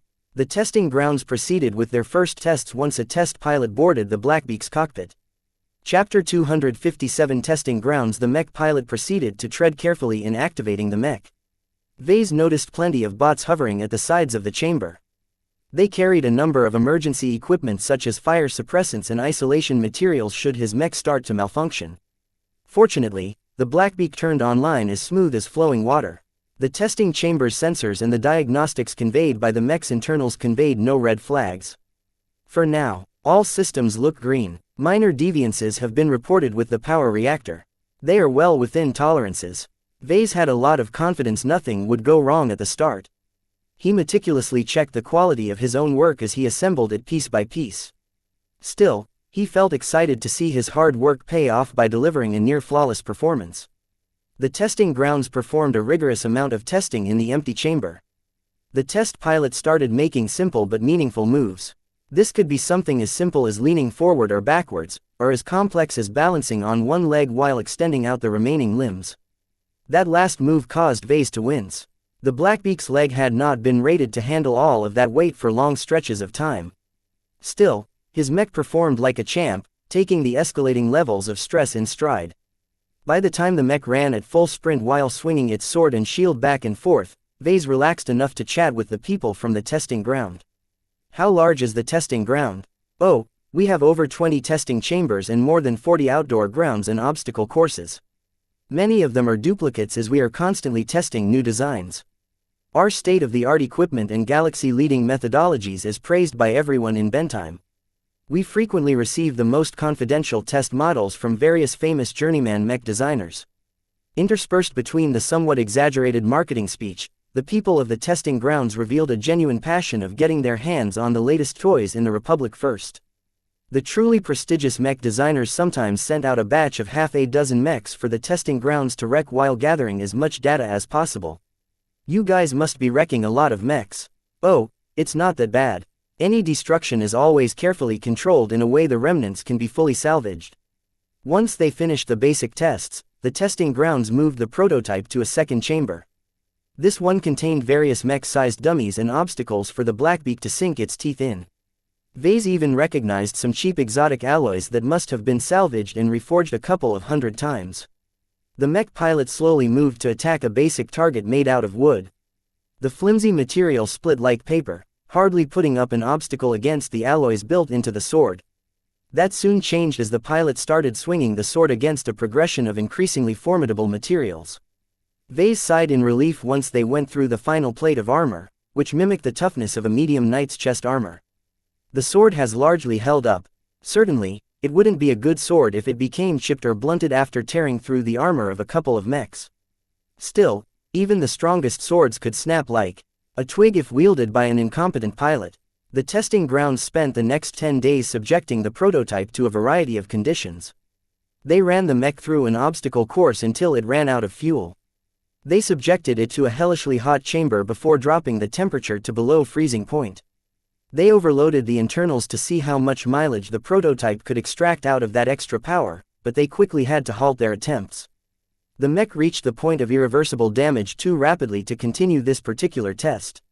Most of the time, the tests consisted of hour-long sojourns into waiting for a component to reach its breaking point. The testing grounds left the more destructive tests at the very end, where they finally placed the mech in front of a couple of turrets and fired at it with sadistic glee. The toughness of your mech's exterior is really good, the same duty manager praised. What a great armor system. Its compartmentalization isn't too shabby as well. The Blackbeak is still a knight. It's designed to take a beating. The one thing they couldn't test was how easy they could repair it back to full. Vase lacked the time to go through such a round and the testing ground demanded a substantial price for such a service. During his 10-day stay at the testing grounds, he found it remarkable how far they went to keep their confidentiality. The same crop of testing personnel manned to consoles and performed the testing. The various testing facilities had been carefully screened, and even the outdoor grounds had been fenced in by obscuring electric screens. Alongside isolation, the testing grounds also employed a mix of active security that actively swept the grounds for spying devices and unwanted visitors. Considering the clout of their regular customers, such precautions were definitely needed. I must say, it's a pleasure to test your first original mech. The representative gushed as he accompanied Vase to the shuttle pad. Yours is one of the most aesthetically pleasing debut designs I've ever had the pleasure of seeing on our grounds. Thanks for letting me witness the entire process. It always hurts to see your own creation get hurt. but I've learned just as much from my observations as I've had from the data you've compiled. It's our pleasure to serve you. We don't often see mech designers possess as much passion for the craft as you, to the point where you've stuck with us for the entire 10-day stretch. That inadvertently told Vase a lot about how the well-to-do mech designers treated their own creations.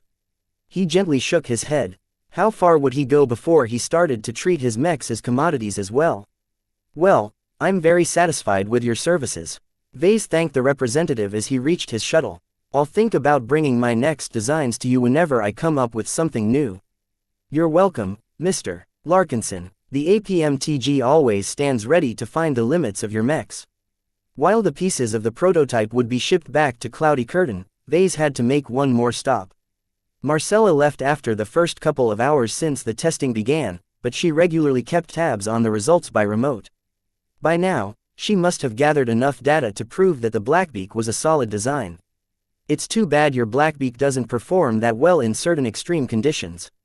Jake commented to him, Knights have always shown historically poor performance in hot and vacuum environments, but your model is particularly bad at it.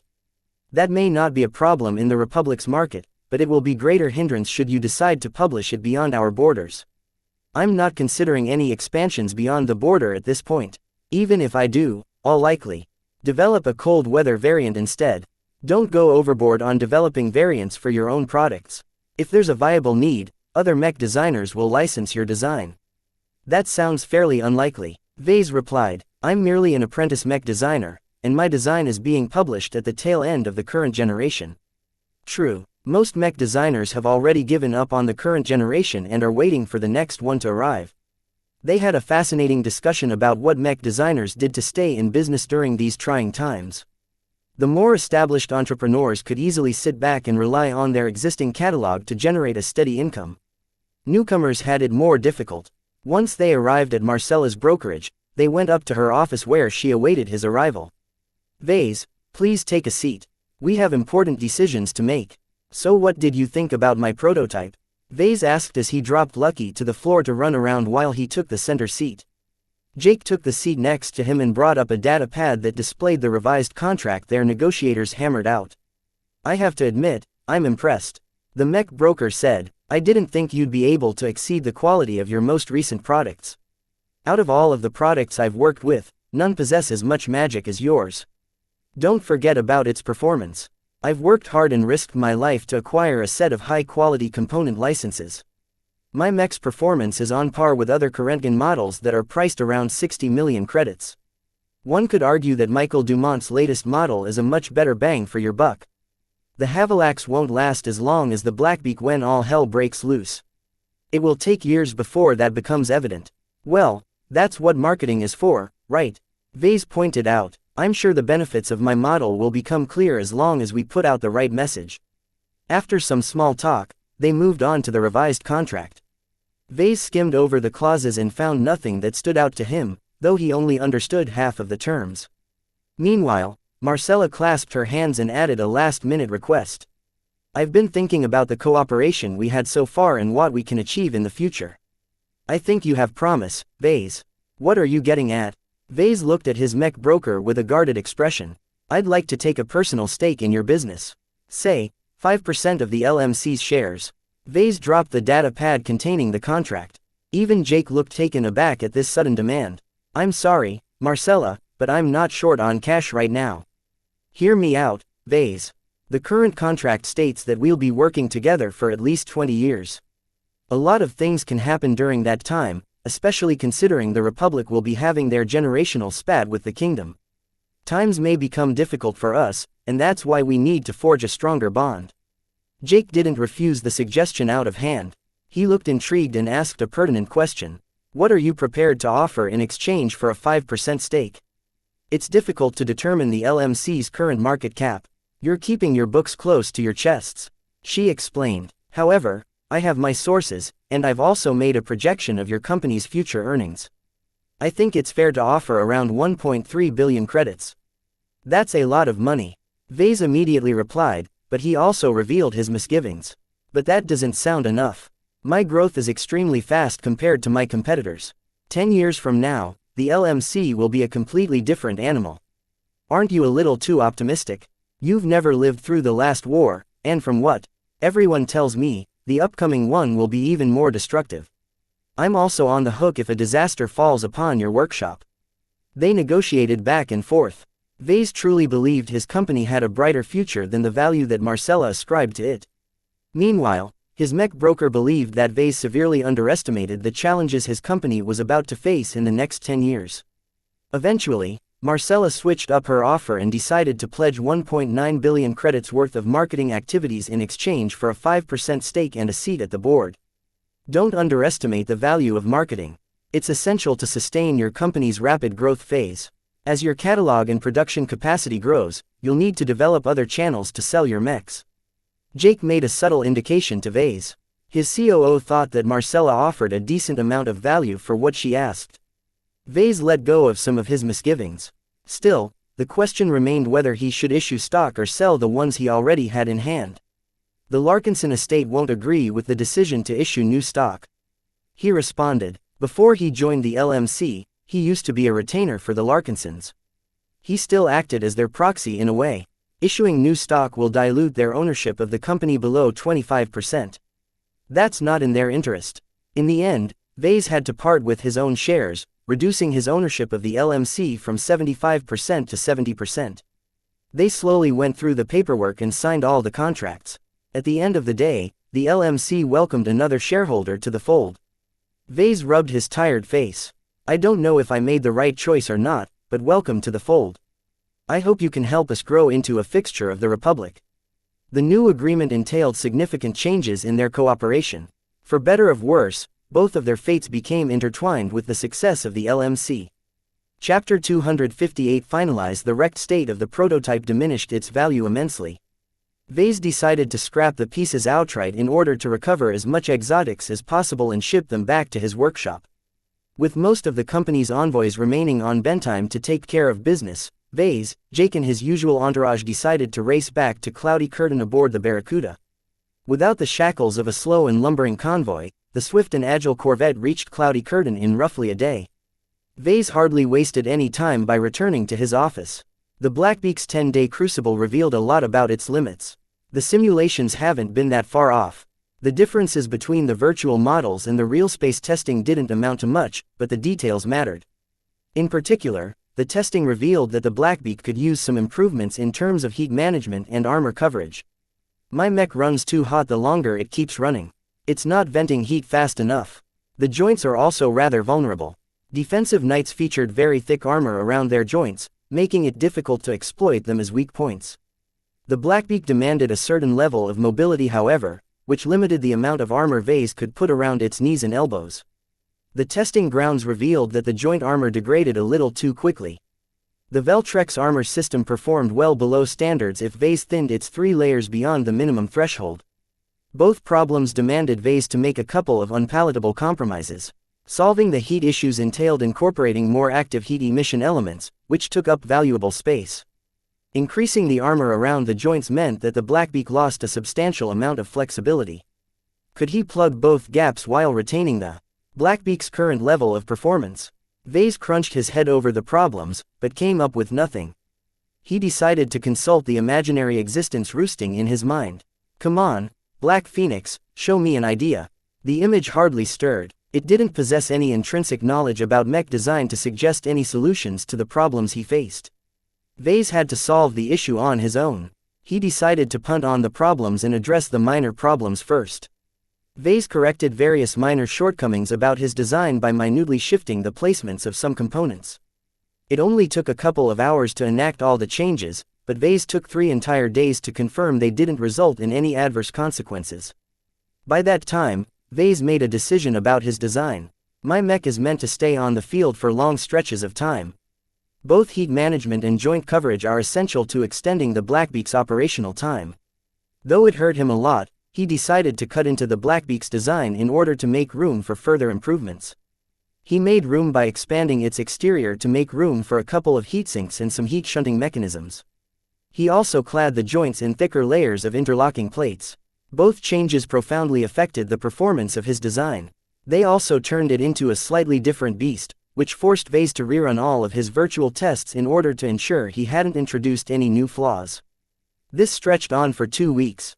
The deadline to submit his new design to the MTA was only days away. Carlos knocked on his door and entered it when Vase signaled he could come in. Vase looked fairly haggard right now. I just came to tell you that our time is running out. You spent enough time on your design. I know you feel like you can always do more, but that's not how the industry works. Don't be like those perfectionists who spend decades on a single design. Vase snapped out of his obsessive gaze towards his design. You're right, I doubt I can squeeze more performance out of this design. It's time to wrap it all up. Compared to the prototype, the latest version of the Blackbeak looked more robust. Its slightly expanded frame and substantial joint coverage slowed down the knight, shifting it away from the fighting style of a skirmisher. In exchange, Vase plugged some of its weak points and slightly increased its capacity to absorb damage. He found it hard to tell whether his design actually improved, but at least he made it a little more rounded. Strengthening the joint armor closed a potential loophole that knowledgeable opponents could exploit with contemptuous ease. Now they had to work a little harder to cripple his knight. The closer his design reached completion, the more the Black Phoenix stirred. When Vase added the logo of the LMC on the upper left chest of his mech, the bird practically screeched with impatience. Not yet, he whispered, trying hard to contain his image inside his head. There's still something missing. Despite the wholesomeness of his design, Vase felt as if it lacked a final touch. There's a line between a fine mech and a great mech. All of the compromises he made had turned the Blackbeak into a fine mech. His extensive use of modeling gave him confidence that all of the major kinks had been worked out. His design shouldn't carry any major flaws. Yet that didn't seem enough. Vase paused for over 30 minutes over this roadblock. No matter how much he flexed his mind, he couldn't figure out why his design was still not complete.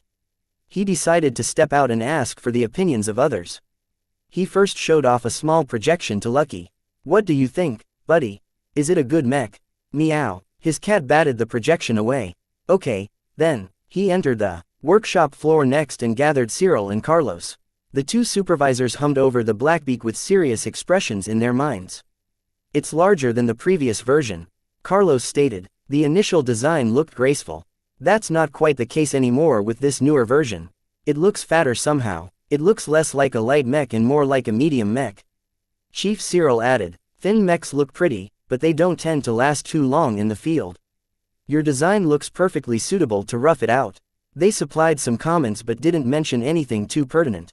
Vase took his design to the rest of the mech technicians who had even less of an idea of what might be wrong. Carlos shook his head. Really Vase, you're obsessing too much again. I know it's important to get your first design right, but it's already a great mech. Let it go, man. I'll regret it if I stop at this point. He replied and shut off the projection. I know I can do something to make it even better. No one could help him identify the problem, he realized. Even his closest friends never understood his design philosophy. They only saw the surface of his design. Vase left his workshop and stepped outside. He looked up at the perpetual cloudy skies and noted the subtle rainbow colors reflecting off their puffy surfaces. It took only a minute to figure it out. Sentiment. He often liked to disparage other mech designers as producers of soulless objects. Yet many mech designers injected their designs with sentiment and personal feeling. The Larkinson ancestors' Valiant struck the strongest impression in his mind. The iconic mech was a piece of living history that was capable of telling an interesting tale from its appearance alone. What kind of story did the Blackbeak convey? Why did he opt for an offensive knight, and why did it end up with a sinister aura? His memories cast back to the start of his career. Arriving at his workshop with a mountain of debt hanging over his head. Designing his first virtual mech out of two badly matched elements. Participating in the YTE and reaching the finals with the help of Charlotte. Developing and producing the Mark Antony Mark I, his very first production model. Journeying to Limar and partnering up with Cadet Lovejoy to become one of the finalists of the open competition. Transitioning from novice to apprentice, acquiring the tutelage and patronage of a venerated master mech designer. Improving the design of the original Mark Antony that resulted in the much improved Mark II, which provided a steady amount of income to Vase. Founding the Living Mech Corporation, thereby establishing himself as an entrepreneur as well as a mech designer. Taking part in Lord Kane's treacherous expedition to Graining IV, harvesting both benefits and misfortune, only to escape by the skin of teeth. Returning home, spending his newfound wealth in merits and credits, and laying the groundwork for his first original mech. The Blackbeak is the culmination of my personal journey up to this point. He whispered to Skies. Even if he didn't mean to, his design had been shaped by his past experiences. The Blackbeak, for all its beauty and darkness, exposed a portion that lay hidden beneath his heart. What does this tell me? The Blackbeak represented a subversion of the standard doctrine of employing knights as defensive bulwarks. He emphasized this design choice by applying a predominantly black coating. The Blackbeak represented his response to the darkness of the galaxy. It had already swallowed up his father and threatened to grasp Vase in its clutches. To fight back, he had to bend the rules as well, using something as unconventional as the system to get a head start. He also developed the Blackbeak as a poignant response to the Caesar Augustus. The old Laskin design served as the debut of Jason Kozlowski. Perhaps Vase wanted to avoid the famous business science's lack of success by trying to convey the opposite mood. It also expressed his opinion that the next war would be won by survivors instead of heroes. No one knew the depths at which both sides could sink a couple of years from now. In these murky times, you had to think outside the box if you wanted to thrive. My mastery has something to do with this as well. His brief but unforgettable journey into Barley's mind provided him with an essential understanding of a pilot of knights. Even if the Blackbeak looked as if it couldn't be trusted, it still possessed a bone of unyielding will. It could still be relied on to act as a defender if needed. I understand now. The Blackbeak is something that I had always wanted to pilot if I ever became a mech pilot. Sadly, his genetic aptitude ruled out any possibility of piloting his own mechs. Only the seemingly omnipotent system might offer a way, but Vase never looked up the option. He had a feeling the price was much more than he could bear. The momentary break helped him reflect upon his work and figure out what he missed. Once he finished his contemplation, he calmly went inside and returned to his office. He summoned up his projection and zoomed in on the cockpit. The interior offered fairly luxurious furnishings for a cockpit. Vase spent a decent amount of time in prettying up the interior and making it more comfortable for pilots in it for the long haul. He also added reliefs of the Black Phoenix. The different carvings conveyed a made-up story about the Phoenix's origins and its eventual transformation into a Black Phoenix. As a final touch, Vase didn't think of changing the functional design of his mech. He merely wanted to add his personal signature to his work.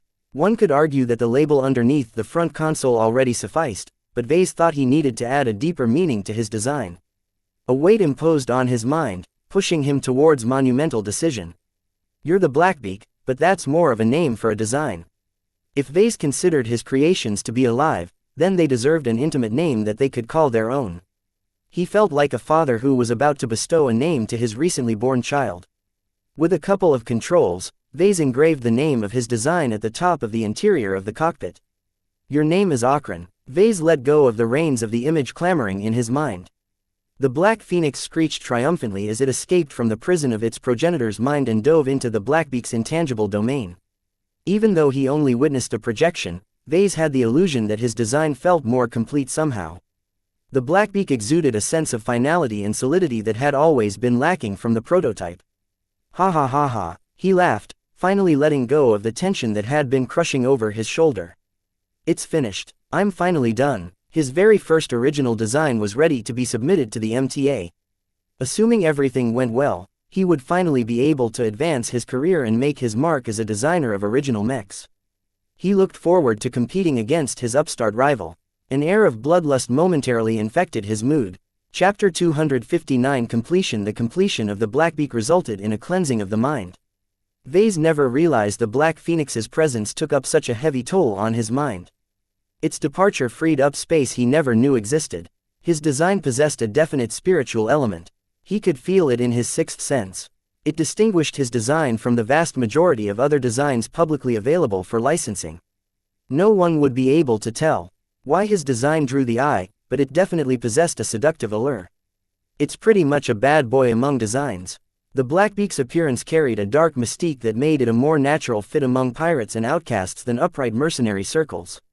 It was the kind of mech that appealed more to mech pilots with a lot of issues on their plate. Even with these negative connotations, Vase still loved his design like it was his own child. In a certain sense, he indeed birthed it into this universe. After Vase came off his high, he sighed and raised his calm before dropping it. Before he could get his evaluation from the system, he needed to fabricate a single copy of the final design. Taking such a step would leave a physical presence of his design. Onwards, then, he bounded out of his office and raced towards the workshop floor. The meandering mech technicians all looked up at his entry. Clear the production line. Everyone soon found out that the Blackbeak had been finished. The mech technicians wrapped up their projects and hauled every piece of junk to the side. They were about to witness the fabrication of the first production model, something that carried a lot more weight than the production of the prototype. "Can we help?" Carlos asked. "We practiced on the prototype's design for several weeks. We're beginning to get the hang of it. The armor plates are still giving us a lot of trouble, but we can easily take care of the generic components." Vase shook his head. "Not this time. It's not that I don't trust you, but my first production model is going to be submitted to the MTA. I can't afford to risk any deviations from the design." His extensive assembly skills made him the most proficient fabricator in the workshop by far. This actually indicated that his workshop lacked a senior fabricator that could take over for Vase in his absence. Such figures usually consisted of older mech designers who gave up on pursuing a career in design. Their background in mech design and their decades-long experience in fabrication entitled them to fantastic conditions. They easily earned millions of credits a year at some medium mech manufacturers. Right now, Vase displayed the same amount of skill of a senior fabricator in his own workshop.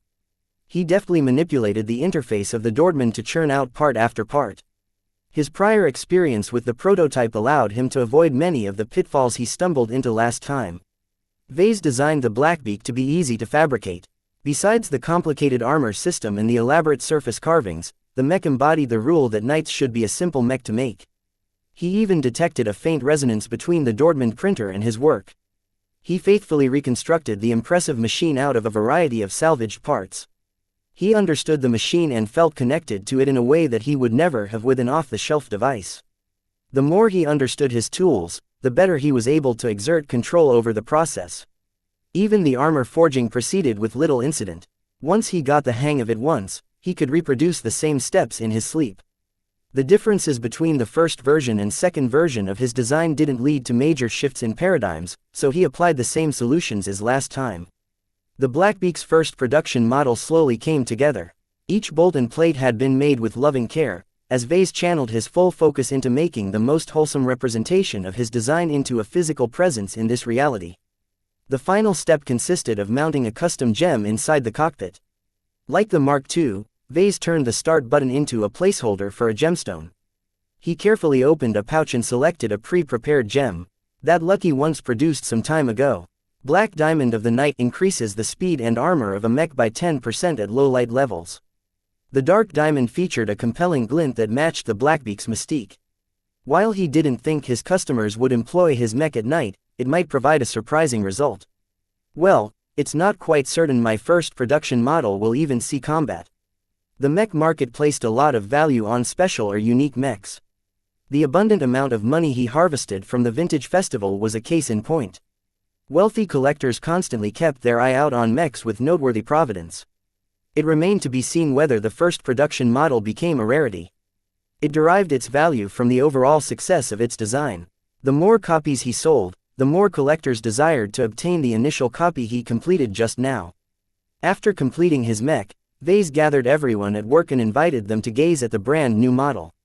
Jake whistled in appreciation at the sight. "I don't know how you did it, but your first production model is even more hypnotic than the prototype. I'm only worried that the market might not be able to stomach it. Those who get a glimpse of your mech from a projection won't be able to experience its intensity.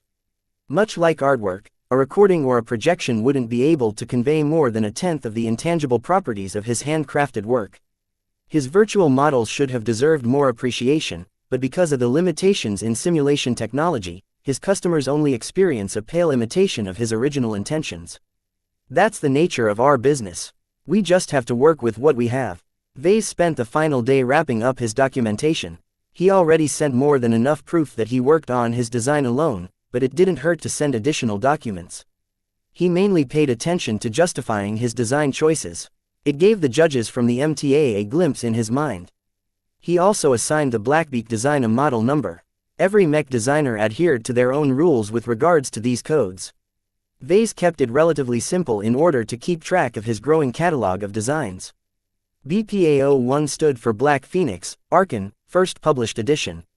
If Vase wanted to update the design, he'd change the code for the Mark II version to BPA-02.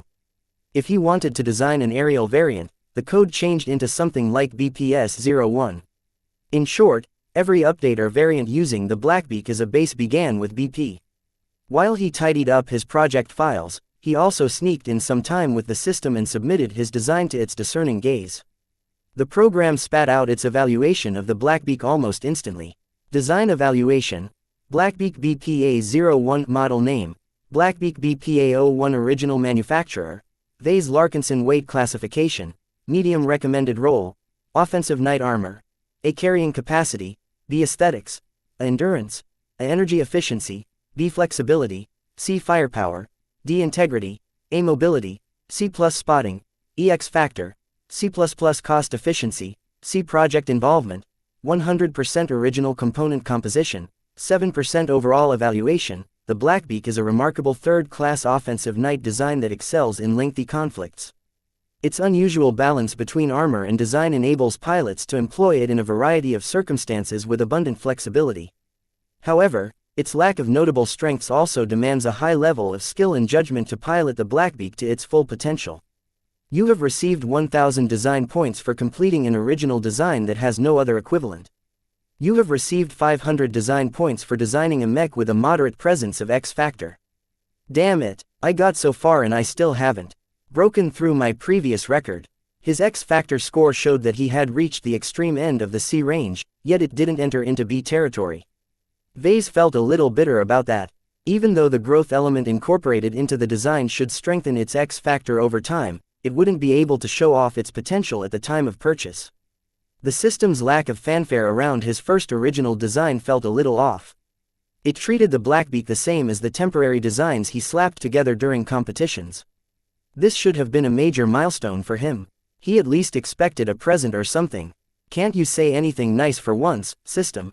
User, keep working hard on developing your ability to design mechs. You are on the right track. Vase threw up his hands. Whatever. He forgot about the system and turned to his timetable. His administration already prepared the submission procedure. He only had to hand over his first production model along with some hard copy documents to the MTA to begin the validation process. The validation process was mainly a souped-up certification process where his design and his physical copy would be judged according to a very strict standard. Once his design passed muster, Vase gained the right to exploit the design through MTA channels. Some mech designers skipped the entire process.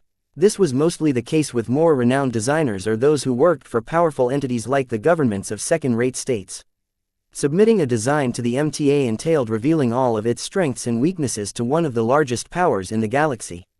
For designs meant to turn the tide in a war, such a massive exposure could spell defeat for the design, so under these circumstances, the MTA never got to peek at their inner workings. Quite obviously, Vase hadn't reached that point yet.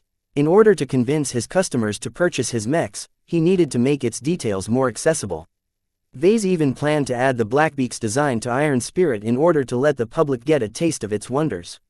The design phase formally ended when they loaded up the design aboard a secure transport arranged by Sanyal Ablin. The security company would send it over to the MTA's branch in Bentheim as soon as the next convoy left from Cloudy Curtain. Vase didn't have to be present at the MTA unless they called for him, so he remained home this time. Vase sank into his sofa at the lounge with a tired sigh. It's finally done. I'm curious, Rayla drawled as she sipped on a drink. She recently finished a routine patrol in her Vectrix. When will you develop a skirmisher variant?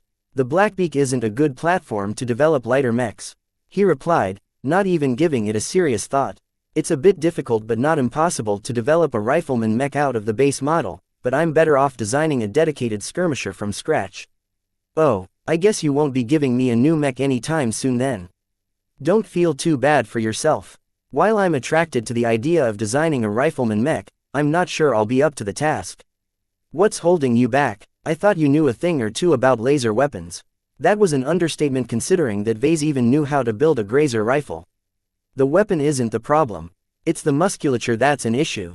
Rifleman pilots demand exact control over the movements of their mechs. I haven't taken these priorities into account when I designed the Blackbeak. So again, it's better for me to come up with a new design than try to pigeonhole a knight into a rifleman.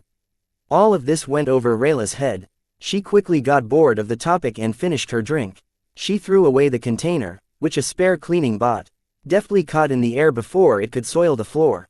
Hey Vase, I'd like to ask you something. What's up? I'd like to take a few days off. Nothing happens in this boring dump anyway, and all of those spooky assassins seem to have disappeared into nothing. So I'd like to take a trip to Bentheim to have some actual fun. Vase frowned at that. I'm not too comfortable seeing you go out alone. Besides, we just visited Bentheim a short time ago. That was for business, not for fun. The only thing I did was sit in my mech all day waiting for someone stupid enough to piss me off. Just let me go, please. Besides, I won't be alone. Is Melkor asking for leave as well? Nah, he's a straight shooter who can stand guard at the same post for years on end if needed. Rayla shook her head. I already made some plans with someone else. You see, I'm kind of dating Dietrich right now. Vase sat up straight at those words. What? Chapter 260. Spending money like a drunk. He eyed his cousin like she was an alien. You're dating the little boss. He's not a very good influence. I thought you hated low-lives like him. Rayla held up her palms in a defensive manner. Hey, he's cool once you get to know him. He's a great mech pilot and not like a country bumpkin at all, unlike most boys I've met on this farm planet. Vase was not in a mood to play the parent, but he didn't want to leave it at that. Relationships with junior gang bosses had a tendency to entangle everyone close into a morass of intimidation and violence. I don't think the family will be glad to hear that. You know how they can get sometimes. We have a reputation to uphold. Screw reputation. The Larkinsons will keep being the squeaky clean military dynasty without me then. The argument devolved into a mindless back and forth that didn't resolve anything. Vase gave up on convincing Rayla, since he obviously couldn't control her movements. Look, if you want to go out with Dietrich, then go ahead, but please don't go off and join Walter's Whalers. Hey, I'm not that stupid. It's just a fling, man. Don't look at me like I'm off to elope with him. Sheesh. Rayla flipped her purple-dyed hair and scampered off. He didn't know what to do. While he liked Dietrich as a person, one day he'd be sure to inherit his father's mantle. The buddy he knew may turn into someone he wouldn't be able to recognize anymore. Everyone changes over time. After taking the rest of the day off, Vase returned to work in order to prepare for his upcoming debut. His company had already prepared for his public debut for months, having contacted various news portals and noteworthy experts to attend his press conference. Every important manager in the company gathered in the conference room to report their preparations to Vase. Around 20 different publications accepted the invitation to attend Michael Dumont's debut. Gavin started to report. Our goal is to surpass that number. However, the marketing department has found out that it's very difficult to get them to send out their reporters unless we cut some deals with them. Their demands range from exclusive interviews to free mechs. Some publications even demand we hand over the first production model to them. Vase was not amused. I hope you refused those ridiculous demands. We put them down as gently as possible. With the help of Marcella's connections, we managed to secure the presence of at least 15 different news portals and mech portals. They're regional names, mostly. You won't find any publication on the level of the Rimward Star Herald. They interviewed me last time. Did you send them an invite? We did, but we only received a plain refusal. If I have to guess, they have bigger things on their plate than to cover some random apprentice. Mech designers debut. Thousands of mech designers around the Rim are holding their debuts every day. It's too much to keep up with unless you already accumulated some fame like those direct disciples. Frankly, Vase thought the RSH was making a big mistake, as his Blackbeak possessed a lot of noteworthy qualities for a third-class design. So do we have to spend more to get more publications to attend my press conference? That's basically what it boils down to, boss. The reporters have to make a living too, you know. Don't think for a second that an independent news portal exists.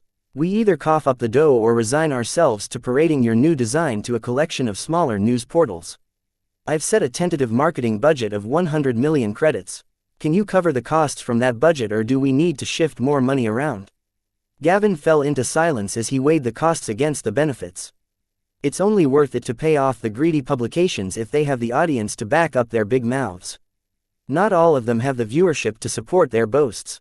I'm sure you can sort that out. Let's move on to marketing the Blackbeak. Fill me in on the plan. His publicist turned marketing manager pressed a switch that called up a projection of the timetable. The Blackbeak is a very compelling design, especially when you see it in person. The goal of our marketing push is to introduce the Blackbeak to public and rely on word of mouth to propagate its existence, hoping to stir up demand in the private market. Our plan is split into 3 phases. Gavin briefly explained what the marketing people had come up with to make the Blackbeak famous. His debut came first. The LMC would carefully keep the Blackbeak under wraps and avoid leaking out its appearance, its specs or its defining properties. All the press would get to know for now was that Vei's plan to announce a new offensive knight is his first original design. The marketing department wanted to rely on the wow factor to ignite the first round of buzz among the press.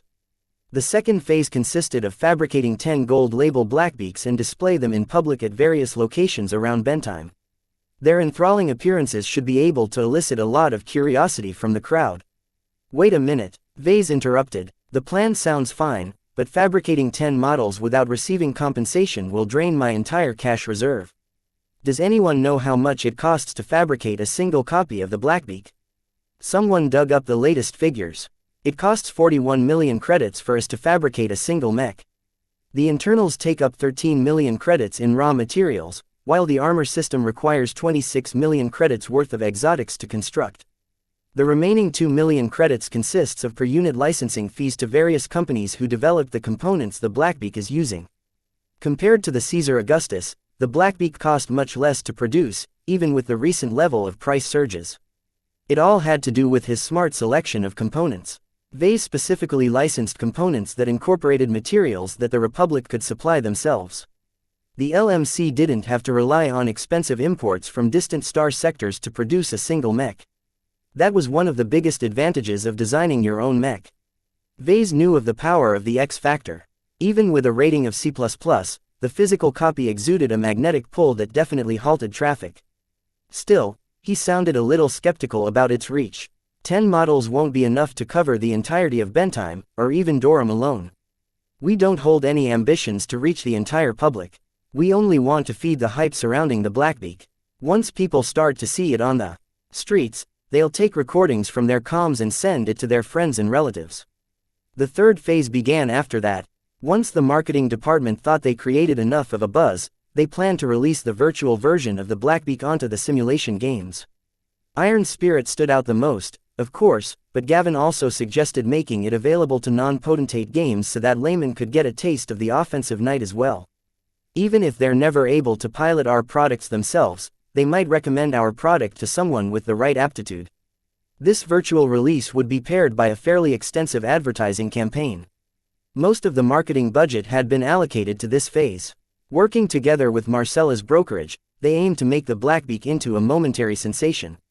In the short term, we can rely on advertising to drive our product's appeal. We don't plan to keep this up for more than a month. After that, we can hopefully rely on positive word of mouth from our first customers to drive up demand. If not, we can always spend more. The plan sounded risky, but Vei understood their intentions. He only had one major problem with the plan. We don't have the liquidity to produce 10 models at the snap of our fingers. The LMC generated a decent amount of revenue in the last few months, but their overhead also increased. At their current state, they'd come up short if they wanted to buy enough raw materials to fabricate 10 complete models. Why not ask Mrs. Bollinger to lend us the money? Their relations officer suggested. Maisie Duval had been very busy keeping their various stakeholders in touch. She already agreed to pledge 1.9 billion credits in marketing assistance, so she won't hesitate to advance the necessary funds. That's a good idea. Contact her immediately after this meeting. She'll be in charge of selling those mechs anyway, so it's not like the money is lost forever. Like the first production model, the couple of mechs after that also held a lot of collector's value. With her salesmanship, Marcella should be able to sell the first production run at extortionary prices. The rest of the meeting turned to logistics. Duval worked hard to establish a temporary but stable channel of exotics they needed to fabricate the Veltrex armor system. This ensured that they wouldn't be subjected to sudden supply cuts if they ramped up their production in the short term. I'd like to emphasize that we haven't established any long-term relationships with our current suppliers. That's fine. As long as they don't jack up the price, we can afford to wait for better offers. After the meeting, Vei kept staring at the cost projections. All of these elaborate plans called for lots of spendings. Everyone was in an upbeat mood after witnessing the final design. They treated it as a given that the Blackbeak would sell like hotcakes. Carlos noticed his friend lagging behind. "What's up?" Vase didn't feel so confident, however. "Will the market accept my design?" "This again, Vase, at your age, you're one of the most talented mech designers in the Republic. The Havilax designed by that douchebag Dumont doesn't even come close to the Blackbeak. Besides, even if the market doesn't catch on yet, that's what all the marketing is for. As long as you throw enough money at it, even the ugliest piece of junk can become a bestseller." That was easy for Carlos to say. He didn't risk hundreds of millions of credits on a potentially futile venture. Vase shook his head and left his seat. He had some more preparations to make. Later that afternoon, Marcella agreed to send them a substantial advance. Combined with their existing cash reserves, they could easily afford the raw materials needed to fabricate 10 Blackbeaks. After a few days' wait, the shipment of materials arrived. This time, Vase accepted the assistance of others, though Vase still took the lead. Their frantic production and constant learning shortened the time to fabricate a single copy from 3 days to 2 days. They managed to fabricate 5 extra copies they could bring to the press conference. After the Blackbeak's official unveiling, Vase planned to leave the copies behind to be shown off on the streets while he returned to finish the production run before doing anything else. As his workers packed up the mechs and sent them off to the convoy, Vase led a procession of senior management aboard the Barracuda. He planned to arrive at bedtime ahead of the convoy shipments in order to prepare for his debut ceremony. Melkor and Lucky would be joining his security detail as usual. As for his niece, Vase constantly worried for her safety. Rayla had already extended her few days off into a weeks-long hiatus into the underbelly of bedtime with her new boyfriend in tow. He prayed to the heavens that Dietrich didn't drag his excitable niece into something shady. The Barracuda deftly transitioned into FTL. Vase constantly worried what could go wrong as the time of his debut neared. Somehow, he didn't think Dumont would let him announce a competitor to his Havilax without a challenge. Dumont and the Rickolins have it out for me. If they're aware of my intentions from the start, then they should have already prepared a response. Chapter 261 Validation. Someone rang the bell in front of the entrance to his stateroom aboard the Barracuda. "Come in," Vase called out. The armored hatch slid open and let in Melkor. Wearing his trademark visor, his nephew's expression had always been hard to read. "What brings you to my office, cousin? Is it about Rayla?" "Rayla's a big girl now. She can take care of herself." Melkor waved away his concerns. "I'm here for you right now. I've been hearing that you aren't holding up so well these days. You're letting your nerves get the best of you." Vase had to admit he fell into a hole of endless worry and consternation. He constantly came up with worst-case scenarios that threatened to ruin his debut and threaten his career. "Don't you think mech pilots have it worse? Every time we get deployed, we risk our deaths. Even those who man the security mechs assigned to routine patrols have to worry about madmen trying to tear the whole place down. The galaxy isn't safe." He understood Melkor's underlying message. How many Mark IIs had the company sold all this time?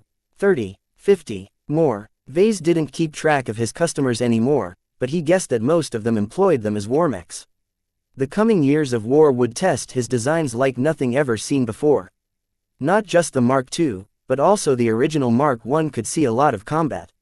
With the imminent introduction of the Blackbeak, Vase pushed even more mech pilots onto the battlefield with his creations. His face adopted a rueful smile. "So many mech pilots will struggle to survive. Who am I to lament about falling flat on stage? It's not the end of the universe for me." Even though a poor debut had a depressing effect on the rest of his career, as long as he worked hard enough, he could eventually redeem himself. Even Jason Kozlowski turned into a respectable mech designer nowadays despite having released the bloated Caesar Augustus. The short talk woke Vase from his spiral of doubt and uncertainty. He thanked Melkor, who left once he did his job, and stood up from his seat to stare at a projection of the Blackbeak. "I have all of the ingredients to succeed.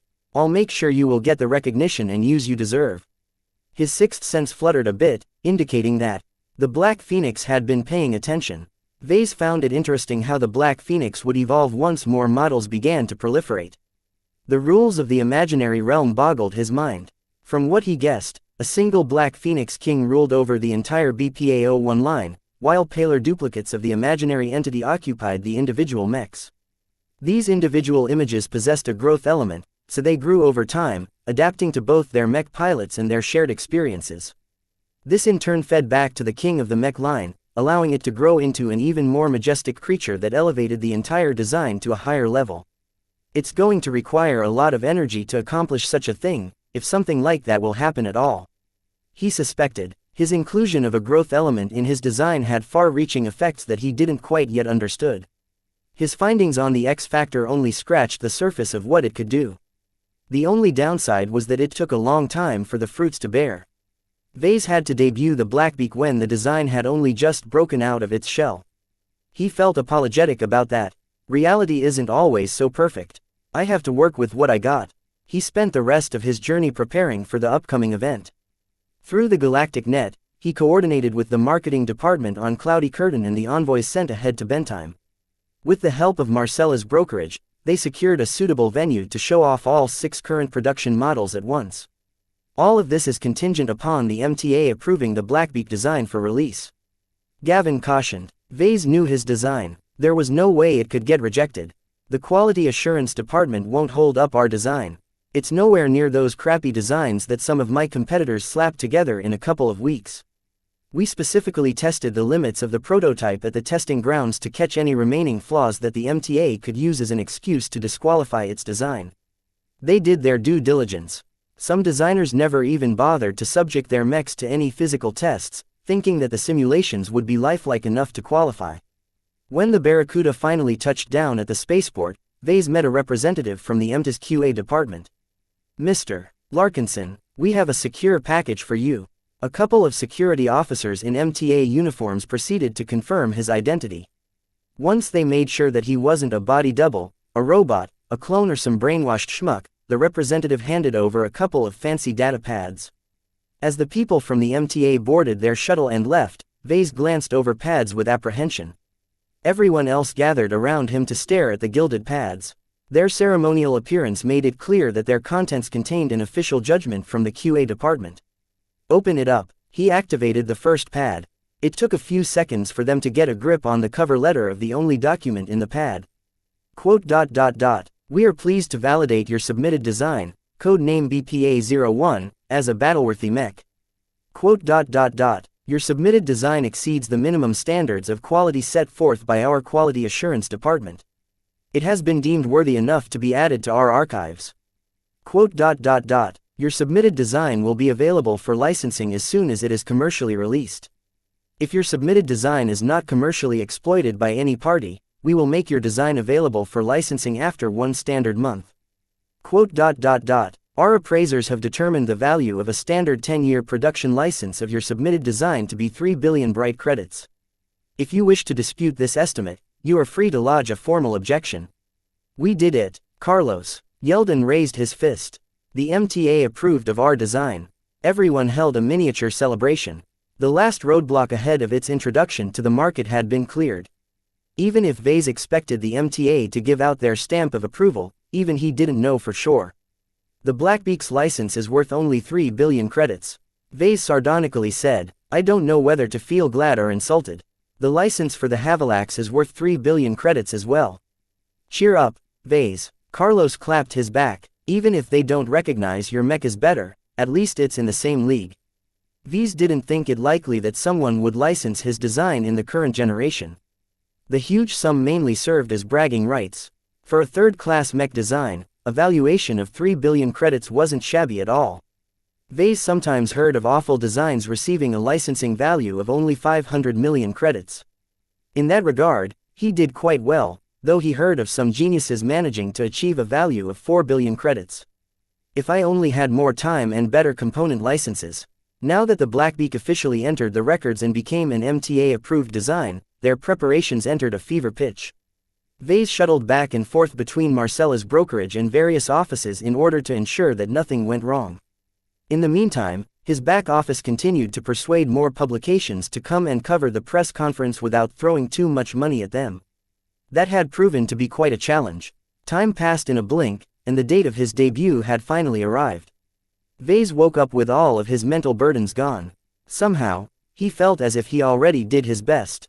After a short breakfast, Vase joined up with his entourage and left for the venue of his debut.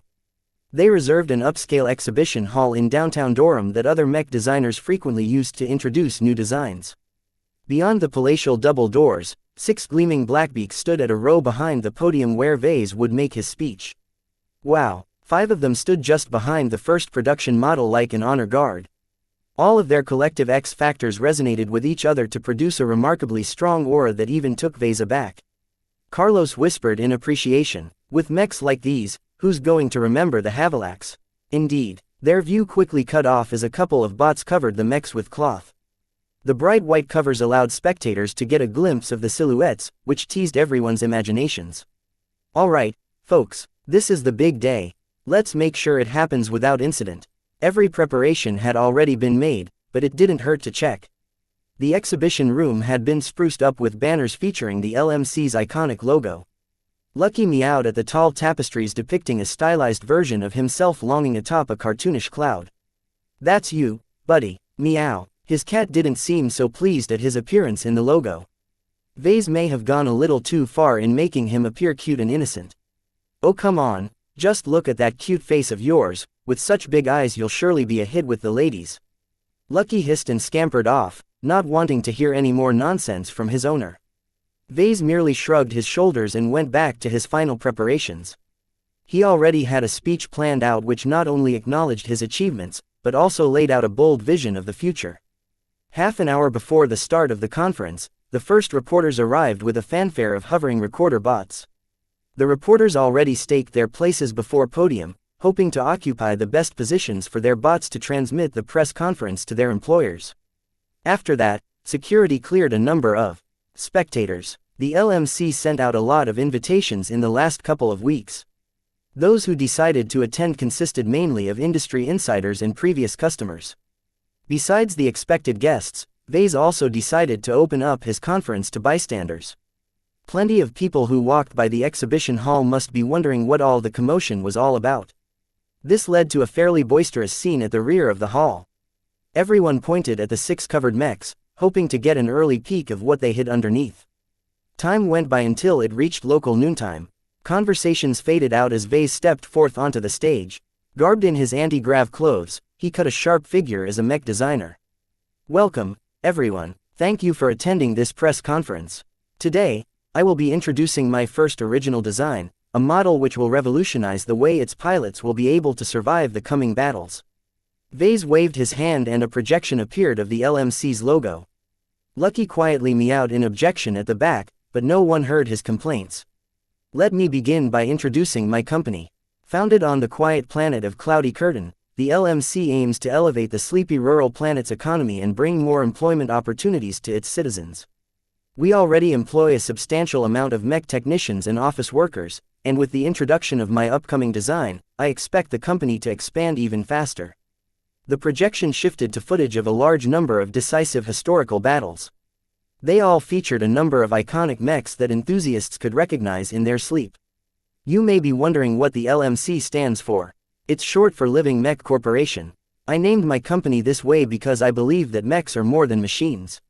With all the love and passion surrounding mechs, we don't always appreciate their contribution to humanity. He raised his hand, pausing the projection to a fateful clash between 2 top-tier cutting-edge mechs. Think about it, how many lives are dependent upon mechs? The entire course of the galaxy is constantly shifting due to the tireless contribution of mechs of all shapes and colors. They deserve our appreciation, and the LMC is my way setting forth my principle that mechs can be alive as well. That's a bold statement, Mr. Larkinson, a reporter rudely interrupted his speech. But we didn't come here to be lectured about mechs. We know our business, so can you please move on to your new design? Vase maintained his smile before the cameras. The reporter happened to be representing the Republican Mech, one of the Bright Republic's most widely read news portals on mechs. Instead of snapping back with a verbal quip, Vase snapped his fingers.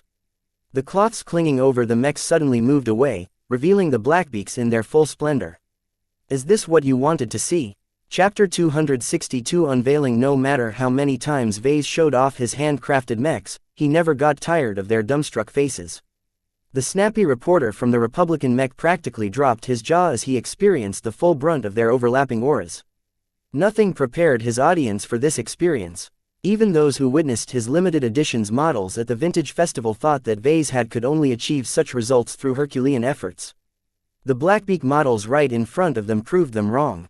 Though they consisted of limited-issue gold label mechs, their powerful X-factor exuded so much impact that even bots might fizzle out for a nanosecond or two. Impressed, Vase asked the silent crowd. "This is just the start." He snapped his fingers again, causing the mechs to come online. Their eyes glowed menacingly red while the feather-shaped shoulder pauldrons glowed in various shades of gray while leaking out a faint trace of dark vapor. It took a lot of wrangling with the exhibition hall to pull off this stunt, but it had been worth it as the audience received a double whammy. Much like the rolling cape for the Marcus Aurelius, the miasma leaking off the Blackbeak drastically enhanced its visual presence. The gloomy tones of black and gray made it look like the Blackbeak had emerged from the depths of the underworld to haunt the living in an inexorable march. The sword and shield affixed to their arms added an additional feeling of threat, and the phoenix-themed engravings on their surface only reinforced the myth. "This is the Blackbeak BPA-01, an offensive night mech I've designed as the culmination of my experiences and insights into nights," Vase declared in front of the still stunned crowd. His words served to pull them back from their fascination and hang onto his words. "It is a design that embodies the will to survive by any means possible." A new ensemble of projections appeared. They consisted of highly realistic combat simulations that showcased the Blackbeak's performance under a variety of conditions. In one projection, the Blackbeak dueled against a swordsman mech. The latter mech had the edge in power and speed, but its sword failed to circumvent the Blackbeak's moon-shaped phoenix shield. The offensive knight grinded down the hapless swordsman mech over the course of a couple of minutes. Another projection showed the Blackbeak as the forward element of a long-range deep strike squad. They encountered a hostile patrol of defending mechs and became entangled in a fight. The Blackbeak showcased its defensive prowess by enduring a withering barrage of long-ranged fire with its shield and its armor. The Veltrex armor system held up long enough for the squad to gain a decisive edge. Yet another scenario proved to be the most compelling. It showed a time lapse of the mech being used in a low-intensity war. Each time the Blackbeak deployed on the battlefield, it gained additional scars and battle damage. Each time it returned to a workshop, the mech technicians fixed it up with ease. Such a sequence of events didn't sound so interesting, but it kept repeating over and over. The battlefields changed, the allies it fought alongside changed, but the Blackbeak remained the same, bar a few choice customizations it picked up along the way. Over the years, the frequent cycle of deployments and repairs had morphed the original model into a formidable beast. The Blackbeak evolved over time. Rather than degrading due to faltering integrity and heavy wear and tear, the mech's robust internals allowed it to soldier on. Just when you thought it reached the point of no return, the mech technicians figured out a way to keep it running. Featuring the leading second-class Keltrex armor system, the Blackbeak is a formidable knight that is capable of withstanding enormous amounts of punishment without flinching. Its lean construction along with the revolutionary Trailblazer engine delivers performance on par with Coalition mechs but at the fraction of the cost. The scenarios faded out and a simplified wireframe schematic appeared over Vase. The lines denoting armor system and the engine blinked in green for a moment before he addressed the other components. The fuel-based power reactor runs on medium-density mech-grade fuel, enabling the Blackbeak to operate on the field for an extended amount of time before requiring resupply. The design's overall energy efficiency is top-notch, and it will take substantial effort to force the Blackbeak to run out of fuel. The energy cells are optimized to carry medium-density fuel and can withstand a lot of punishment before they break. There is almost no chance of explosion since the mech is programmed to eject any fuel cells if their integrity is at risk. The artificial musculature is of a highly durable make, and is meant to last under substantial abuse. The cockpit is a safe design that features additional armor and enhanced ejection systems. The second-class ECM will dominate most other targeting systems on the battlefield. The embedded shovel integrated in its back can be detached and used as an impromptu entrenching tool. Vase ran down the specs one by one. The second-class components impressed the crowd the most. Even the industry insiders found it noteworthy that a young apprentice mech designer got his hands on so many quality licenses. They already started to change their appraisals of Vase, figuring he gained substantial backing from his master or some other wealthy patron. Meanwhile, the spectators standing behind the reporters and the distinguished guests remained rooted to the ground. Only half of them understood the jargon, but it didn't take a mech expert to understand the Blackbeak represented something special. The extensive blending of coalition tech with Republican practicality delivered a package that performed like a champ but kept its costs under control. A major issue with mechs that incorporates a lot of second-class components is that they're expensive. They often required expensive imports of rare exotics if they need to be built or repaired. The crowd nodded in agreement. Such mechs suffered from inflated price tags and ruinous maintenance costs. The Blackbeak doesn't suffer from that problem. I'm a Republican mech designer at heart, and I know what you want. I went above and beyond to ensure that all of the highest performing components can be sourced from within the borders of the Bright Republic. Throughout his speech, Vase set forth the Blackbeak's value proposition. It had been designed from the start to grow alongside its owners and users over a grueling conflict that everyone had been worrying about in recent times. The specter of the latest Bright Vija war loomed over them like the Blackbeaks casting their shadows over the audience right at this moment. Hard times were coming and only a durable could see them through. What you are witnessing are the Living Mech Corporation's exclusive premium lineup of mechs. We will be selling at least 3 different lines, 2 of which consists of a basic silver label edition and a higher quality gold label edition that's been hand fabricated by myself. The mechs standing behind me consists of the latter, so you already know what you can get. A guest that looked like a wealthy collector raised his hand. When can we buy a mech? Good question, sir. Vase clapped his hands, summoning up a pricing table for his new design. Starting from now, the LMC will be taking orders for the first production run of 25 gold label Blackbeaks on a first-come, first-served basis at the exclusive price of 80 million credits apiece. Subsequent production runs of the gold label edition Blackbeaks will be priced at 75 million credits, so if you are tight on credits, then it's best to wait. Does this include the first production model? The first production model is a mech that carries an inordinate amount of value. As a result, it's scheduled for auction at a later point in this year. Who was he kidding? Vase wanted to hold on to the first copy because the design had only just started to pick up hype. If he auctioned it out right now, he'd be lucky to get 100 million credits. If he held onto it for half a year or more, he'd likely be able to jack up the price to 200 million credits or more. Vase even considered keeping the model for himself, but he threw that idea away. Besides his display models, each of his mechs had been built to serve their purpose in the hands of his customers. Whether they employed them on the battlefield or paraded them in front of guests, his buyers brought meaning to his products. Only in the hands of others did his mech fulfill their intended purpose.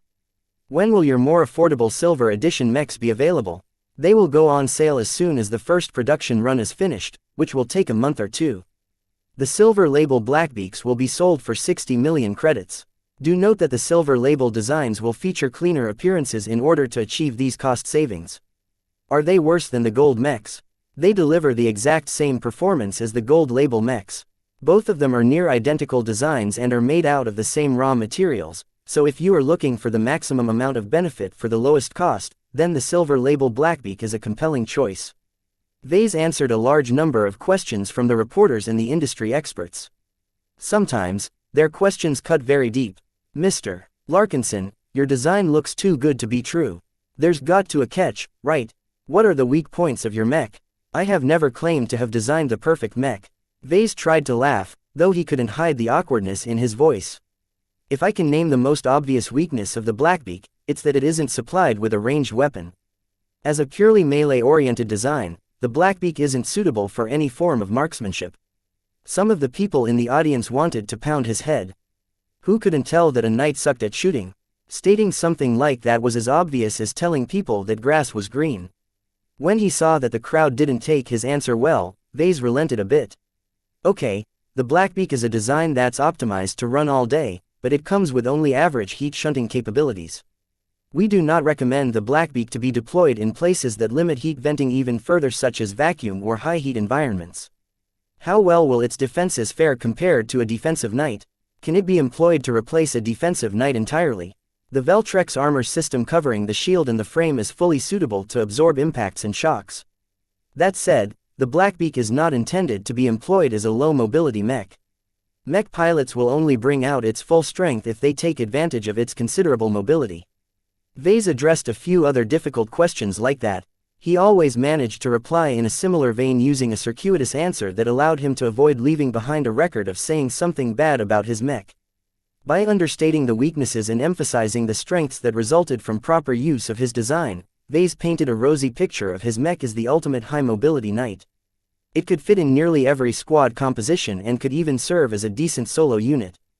Just when he thought he could breeze through the rest of the press conference, a commotion sounded out at the entrance of the hall. The double doors slammed open as a young man stampeded past the cowed security guards.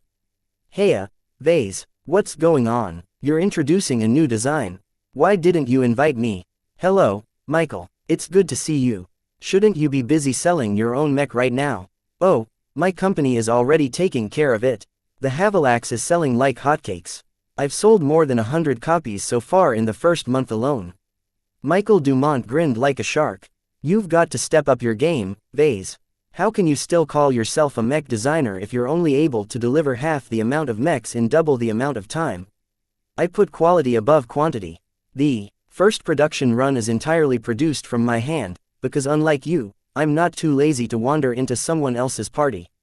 Michael dropped his grin as he struggled to hold in his fury. "I didn't come here to celebrate with you. I came here to issue a challenge. You see, we both designed an offensive knight, and we both released them in the same market. As far as I'm concerned, the market isn't big enough for the both of us. Let's say we duel it out." The gauntlet had been thrown, but Michael hadn't been content with that alone. "Let's spice it up while we're at it. Like you, I'm also hanging on to my first production model. Rather than letting them collect dust in some warehouse, why not have them duke it out?" The stakes had been raised. Chapter 263. For want of a house out of several possibilities his competitor could choose to go with, Dumont chose to go with the classic design duel. When two mech designers had a beef, they let the strengths of their mechs do the talking. In truth, Vase had brainstormed several ways that Dumont could retaliate against him with his team. They came up with possibilities, such as price dumping, regulatory harassment, industrial sabotage and more. A design duel had been well within specifications. The only snag was that Dumont conditioned his challenge by setting forth his first production model. Considering the brisk sales of his Havilax design, his first mech already accumulated an enormous amount of value. More than risking a huge chunk of potential cash, the duel also put their reputation at stake. Nobody among the crowd could say whether one design was superior over the other. Both the Havilax and the Blackbeak designs had their own merits. Some would argue that they didn't even compete in the same space. Yet the prospect of a rivalry at play triumphed over logic. A few bystanders already started to egg Vase on. "Fight, fight, fight." The pressure mounted on Vase to accept the duel. "I already reserved an arena, so you don't have to go to the trouble of arranging a venue." Dumont added, 5 days from now, there's an open time slot in the match between the Durham Velvet Fists and the Haston Grease Monkeys. We'll get to prove the worth of our designs in front of a full crowd of mech fans." It must have cost him quite a bit of money to arrange such a highly valued slot. Vase mulled over the offer for any traps. The mech arena shouldn't be able to get away with any tricks, but who could tell if they did? "I'll only accept if there's official MTA representation." Dumont waved his hand dismissively.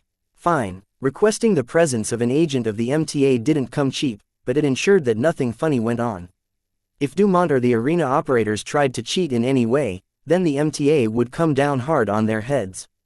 As the challenger, Dumont was obliged to pay for it all, which saved Vase a lot of trouble since his company's liquidity didn't look all that great. Vase also had the privilege of setting some additional conditions such as the dual environment and the pilot criteria. Vase chose to go with the most advantageous circumstances for himself. "I want the dueling ground to consist of rocky terrain with plenty of line-of-sight breaks." His Blackbeak excelled in dragging out the fight while the Havilax sought to end the duel as quickly as possible. By making the terrain as difficult as possible, the pilot of the Blackbeak would be able to extend the pursuit. "Fine, but don't think you can run away all match. I don't think the public will appreciate a mech that can only stand a chance by acting like a coward. As for who will drive our mechs, let's set the bar to advanced pilots no older than 30 years old." Agreed. Advanced pilots could be found everywhere. If Vase didn't set such a condition, Dumont might have been able to persuade a rare expert pilot to fight in his stead. He set a relatively low age limit in order to prevent him from finding some grizzled war veteran who could pull off dozens of tricks in quick succession. By posing all these limits, Vase made the duel more dependent on the machine rather than the person. He had faith in the quality of his Blackbeak and strongly believed in its performance despite the naysayers. They hashed a few conditions before Dumont left in a confident whirl. He already accomplished his purpose, so there was no need to stick around anymore. The impending design duel spoiled the rest of the press conference. Vase noticed that most of the reporters briefly notified their editors about the sudden challenge. The spell had been broken, and nothing could pull them back into his trap. Vase decided to wrap up his press conference. "Thank you for attending, and I will see you 5 days from now at the arena." Word spread quickly. The duel between two young promising apprentice mech designers should be one of the more exciting events that took place next week. The constant hype surrounding their rivalry didn't pique the interest of every mech fanatic, but it definitely raised their profiles. Both the Havilax and the Blackbeak received a surge of free publicity. Many publications that had snubbed the invitation to attend the Blackbeak's unveiling must be feeling green with regret right now. News portals such as the Republican Mech published bold-faced headlines accompanied with high-quality footage of the confrontation between the two designers. Even if they went a bit too far with their creative editing, the dramatized retelling of that day served to put their designs to the forefront of the news. "We've already sold out our first production run," Gavin exclaimed as he met Vase at a private dining hall in a hotel next morning. "Our buyers are practically knocking down Marcella's doors right now. We had to limit our sales to 1 copy per customer. Demand is through the roof. The free publicity is nice, but it's only a temporary phenomenon," Vase pointed out while eating his breakfast. "Whoever admits defeat in the upcoming duel will see their demand crater overnight. No one wants to buy a mech associated with failure." The worst thing about the duel was that the format favored the Havilax. The raw specs didn't lie, and the Blackbeak's advance in endurance would never be able to come into play in a duel that only lasted 30 minutes at most. In hindsight, the Blackbeak made for a very poor dueling mech, while the Havilax practically thrived in these circumstances. "Do we have a pilot lined up?" "I have someone in mind," Vase leisurely replied as he moved on to drinking his cup of tea. "There's a reason why I set the age limit to 30. The door to the dining hall slid open to allow the entry of a familiar face. "Good morning, Vase. Melinda, good to see you again. I didn't want to call you up for this, but I really need your help." Melinda Larkinson took a seat at the table and poured herself some tea. She dressed casually this time, but her powerful movements and predatory expression couldn't hide the fact that she was a mech pilot. "Who's this?" "That's Gavin, he's in charge of marketing. We were just discussing some business before you arrived. Your mech business must be doing well," she remarked. "You're practically the talk of the town. Ticket prices for the match between the Velvet Fists and the Grease Monkeys have tripled overnight. Even the VIP rooms are fully booked." The mech duel attracted a lot of interest due to hype. Most people probably didn't know too much about Vase or Dumont. They just wanted to witness a historic rivalry between two similarly talented mech designers. Vase started to compose himself. "About that, Melinda, out of all the cousins I know who are here in the Bentheim region, you're the only one who's proficient in piloting knights. I'd like to ask you to be my champion for the upcoming duel." The entire room plunged into silence. Even Gavin almost spurted out his coffee. He expected Vase to tap a professional mech athlete, or some kind of elite academy graduate. "Why me?" "Because I trust you. Because you're a Larkinson. Because you're both." He didn't need to say anything more. As a Larkinson himself, he knew how much the family prized their potentates. Every Larkinson with the aptitude to become a mech pilot had received a vigorous amount of training from the start. The family ensured that every Larkinson began their piloting careers with a solid foundation along with a couple of fully developed specialties. For example, Rayla excelled in piloting skirmishers and light mechs, while Melkor turned into a killing machine if he piloted a rifleman. Besides hard work, much of what they accomplished could be attributed to the training they received from the family. Melinda looked dead serious now as she weighed the offer carefully. "I'm not too sure about this. Sure, I know a thing or two about knights, but I'm more of an all-rounder than a dedicated knight pilot. Law enforcement mechs are a whole different beast, you know." Vase still remembered the mech she piloted when she rescued him from an assassination attempt. Her law enforcement mech consisted of an aerial hybrid knight that exchanged a sword for a fluid projector. It's not a bad thing if you're not a pure knight pilot. The Blackbeak is an offensive knight, so it performs at its best if you take advantage of its mobility. It's still a knight, but it's got several things in common with more agile knights like skirmisher mechs. No matter who he approached, Vase still wanted to persuade Melinda to take up his cause. She was family, and family was meant to stick together. This is a lot to take in, you know. Melinda breathed deeply. I'm not a stranger of duels, but the stakes are awfully high. How much money is at stake? Vase gestured to Gavin, who supplied the latest estimate. The first production model alone can be worth as much as 300 million credits if you manage to win. Collectors are willing to throw money at any mech that carries such a great piece of history. Sheesh, Vase, you're sticking me into a mech worth 300 million. Why not deposit a few billion credits in my cockpit while you're at it? Actually, Miss Melinda, the outcome of the duel has far-ranging effects on the demand of the Blackbeak model. If we win, we can expect strong sales to deliver additional revenue the tune of 2 or 3 billion credits over the next year. If we lose, we'll be lucky if we can get the production line running at all. All of this piled more weight onto Melinda's shoulders. She had never been made responsible over so much potential gains and losses in her life. Her face turned numb at the dizzying amount of money being bandied about. My salary is only around 200,000 credits a year. I really don't know, Vase. I'm a decent pilot when I'm on assignment for the Planetary Guard, but I've never performed in front of the entire Republic. Do you know how many fans are tuning into the match between the Fists and the Monkeys? That's one of the most popular dueling teams in the Republic, and I'm going to be showing off my skills in their halftime break. Obviously, Melinda couldn't handle the pressure like a seasoned mech athlete. Vase wished that Rayla hadn't wandered off with Dietrich, because he could sure use some help in reassuring his cousin. Competing in public is not that scary when you're good. I know you're good. Think about it as an opportunity to wave the flag for the family. Show the Republic what a Larkinson can do. If you win the match, you'll not only help me sell more mechs, but you'll also boost the careers of every Larkinson in active duty. When Vase joined the family's steering committee and attended their annual meeting, he learned that one of the family's priorities was supporting the careers of their younger mech pilots. Many of his nephews and nieces joined the Mech Corps with dreams of making it big. It took a lot of money and effort to distinguish themselves from the other talents in their units. Consider this as well, Vase continued. The Larkinson estate owns 25% of my company. A win will directly boost my company's earnings, to the point where the family will potentially earn billions of credits in dividends down the line. Think of what the family can do with all of that money. We can increase the pensions for the widowers and provide better training for the young. Not every Larkinson prioritized giving back to the family, but Melinda showed signs that she was receptive to the idea. She owed a lot to the family. I'm even willing to give you a fair share of what we gained.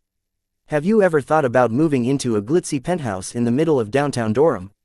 I can pay for all of that. This time, Melinda didn't hesitate any longer. Okay, deal, I'll do it. I'll pilot your damn mech in front of a circus. Just get me that penthouse. Chapter 264 Captain Vicker is the center of landbound mechs in the Republic. Bentime featured a lot of mech arenas. Vase himself had witnessed the famous Leviticus vanquishing over another opponent at a privately run mech coliseum. That enormous venue only found enough space to operate by setting up at the outskirts of Durham. Their upcoming design duel took place at a massive stadium operated by Bentime's local government. Its central arena took up the same amount of space as the domed arena he visited at Moira's Paradise. Vase entered the chamber that held the first production model of the Blackbeak. The mech looked as pristine as ever, courtesy of the mech technicians scouring over its surface right now. In the days since Melinda accepted to duel in his stead, a lot had changed. The lack of major events at this time prompted many publications to blow up the rivalry between Vase and Dumont.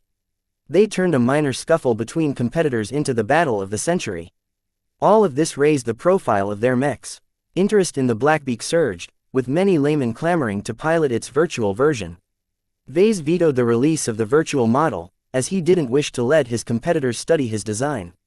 Although its specs had already been published, that was different from getting a solid feel for the mech. Any decent mech designer could easily spot a dozen weak points in any design if they spent at least an hour with any random design. Dumont must have gotten a good glimpse already when he issued his challenge, so Vase had already fallen behind. On the other hand, the Havilax had already started selling. While Dumont withheld the virtual version to the public, footage of the Havilax in action already started to appear on the galactic net. This, along with other articles published over the last month, provided Vase with a wealth of information on his competitor's design. While he tried to figure what made the Havilax tick, Melinda trained with the Blackbeak as if her life depended on it. She applied for leave at the Planetary Guard and moved full-time into his first production model. The only time she left the mech was when she had to sleep or wanted to practice her more advanced maneuvers in a simulation. Currently, Melinda sat at a nearby table and held her head in her hands. "Are you ready to go on stage?" Melinda groaned at his question. "How full is the arena?" "It's completely packed. There's more than 500,000 spectators out here. Win or lose, you're bound to become a celebrity." "Yippee," she replied flatly. "You know, my comm has been flooded with messages from our fellow cousins. They're all envious as hell that I'm able to display my skills in front of so many people. I bet they'll sing a different tune if they're in my place." "Melinda, it's going to be fine. You've been spending a lot of hours inside the cockpit. Have you gotten a good feel for the Blackbeak?" This time, she released a brief smile. "I don't know how you did it, but your creation is one of the smoothest mechs I've ever piloted. It's like I'm donning a second skin, but larger. Best of all, it doesn't have any of the pet peeves that ruin my day." Experiencing the full majesty of a gold label mech was a unique experience. Melinda practically broadened her perspective on how far a mech could go to deliver an immersive piloting experience. The strong X factor in the Blackbeak's frame resonated within her bones each time she interfaced with the mech. In addition, Vase applied everything he learned from acquiring his initial mastery into Knights. Vase noted everything that Barley had grown frustrated about and made sure those elements didn't show up in his own design. This smoothed out the piloting experience and enabled Melinda to focus more on beating her opponent and less on trying to make her machine move as she willed. Vase glanced up at the clock. The last duel between the Velvet Fists and the Grease Monkeys before the break should almost be ending. "If you're still having second thoughts, you can still back out now. Some of my underlings brought a couple of replacement pilots, you see." "That won't be necessary." She shook her head. "I'm used to the first production model, and it's gotten used to me as well. You can't replace me at this point, not if you want your Blackbeak to perform at its best." He shrugged. "Very well, then, don't forget that you are risking your life out there on the field.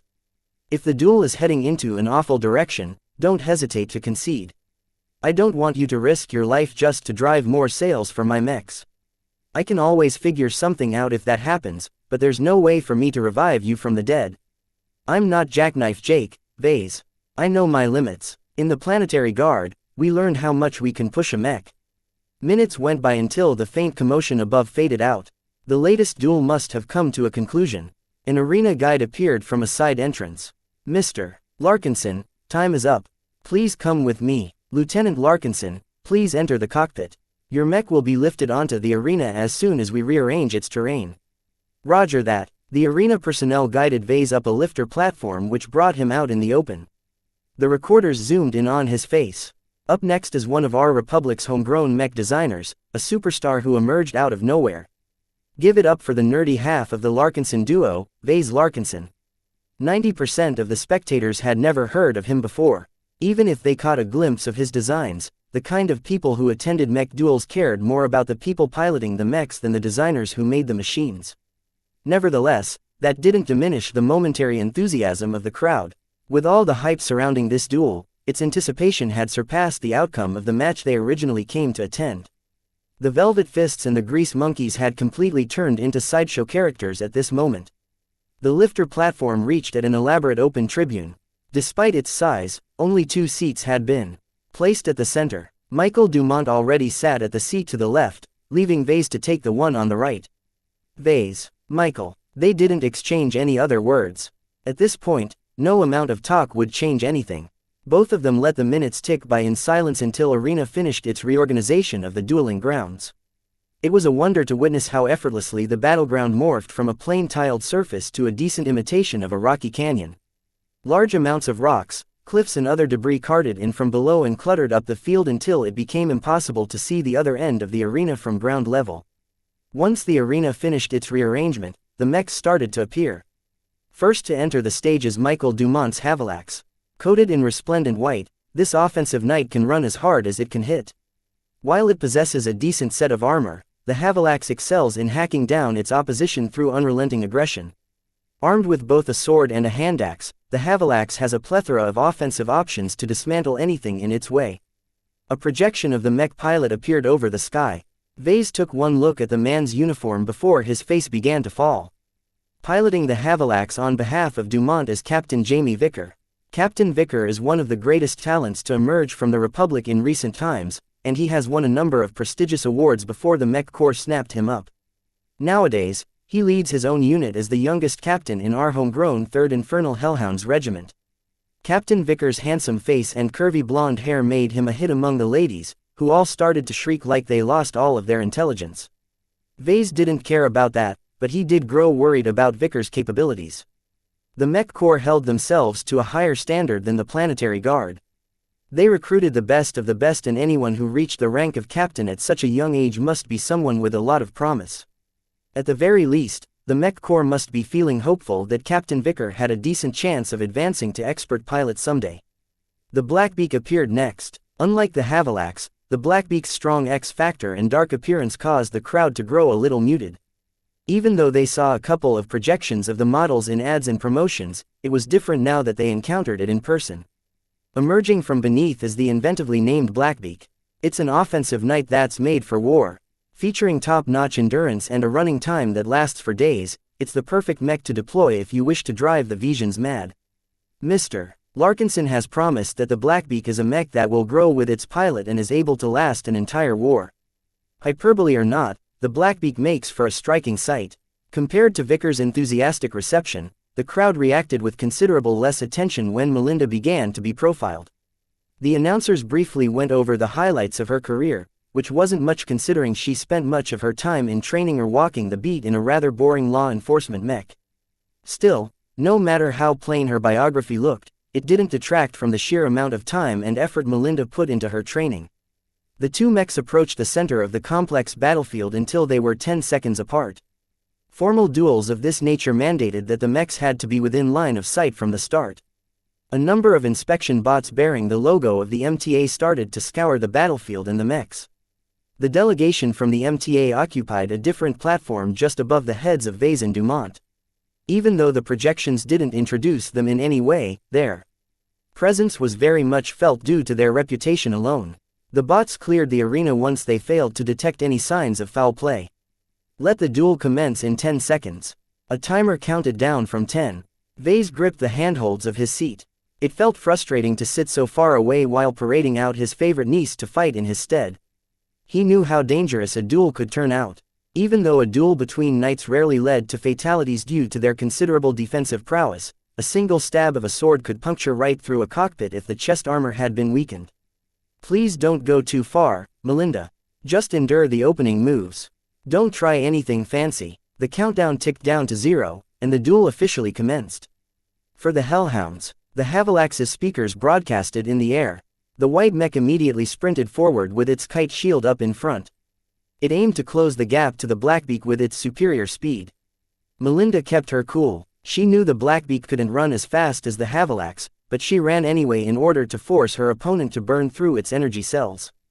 The more the Havilax expended its power, the sooner its reserves ran out. In response, the Havilax started to overload its systems, putting a lot of strain on them in exchange for a momentary surge.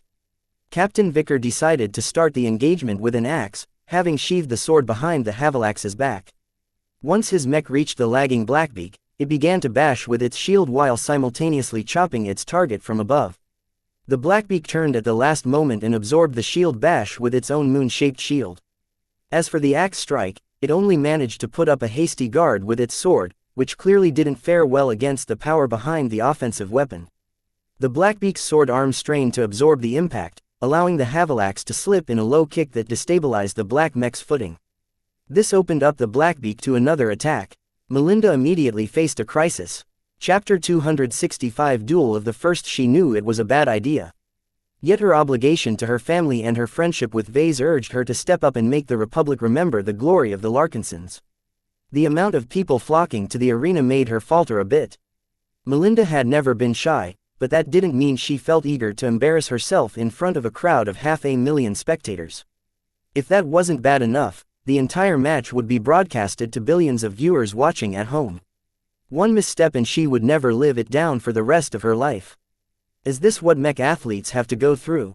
She found poor comfort in her cousin, who kept blabbing on about the strengths and weaknesses of the Havilax. As if she cared about those details. The only thing she needed to know was that the Havilax possessed a lot of strength but couldn't keep it up. She merely had to outlast it with her Blackbeak, which unfortunately struggled to match up to the Havilax's power. Strangely enough, every time she interfaced with the Blackbeak, her doubts and worries faded away like they never existed.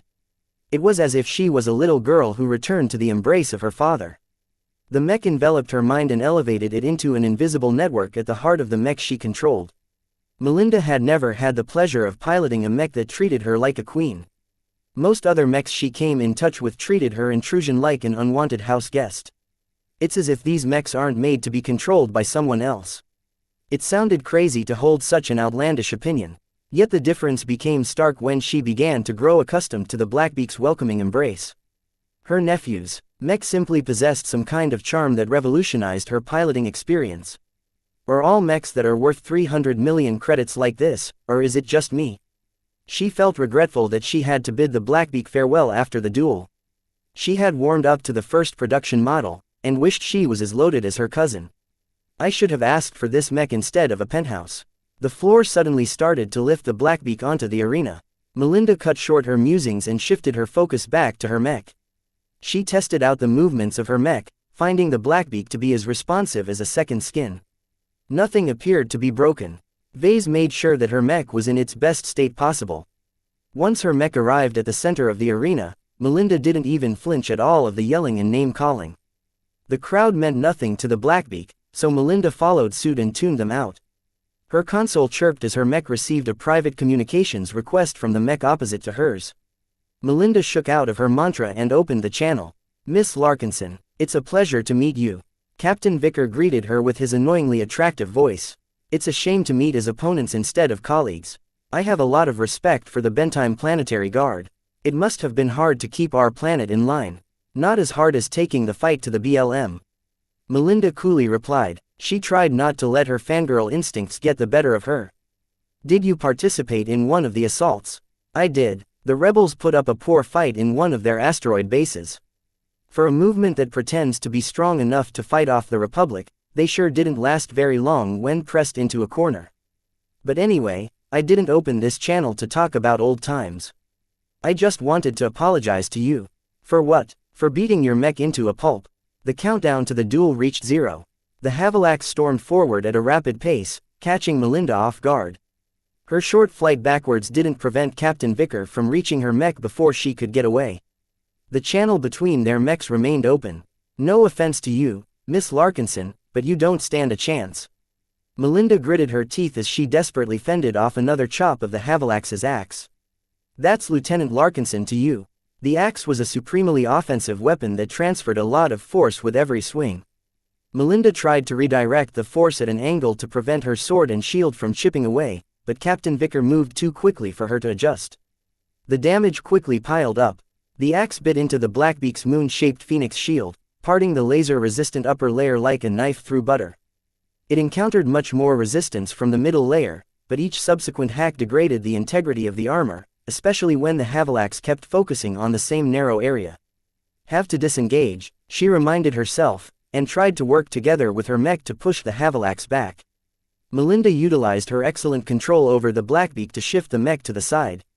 Her Mech raised its shield to absorb the next attack square against the shield.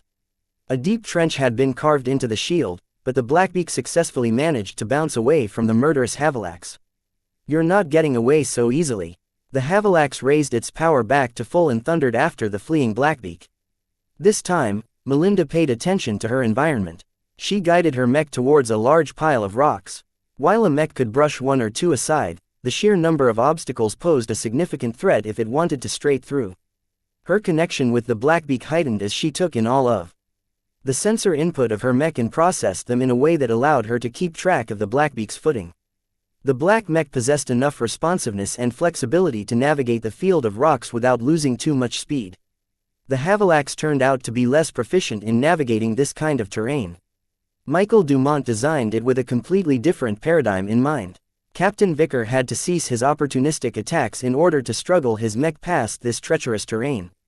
The fundamental differences between their frames became evident. The Havilax was very much a momentum-based Mech. It derived its superiority from its high-powered engine and power reactor, allowing it to move faster and strike harder despite being clad in thick layers of armor. Compared to the Blackbeak, the Havilax possessed a higher top speed, but this came at the expense of flexibility.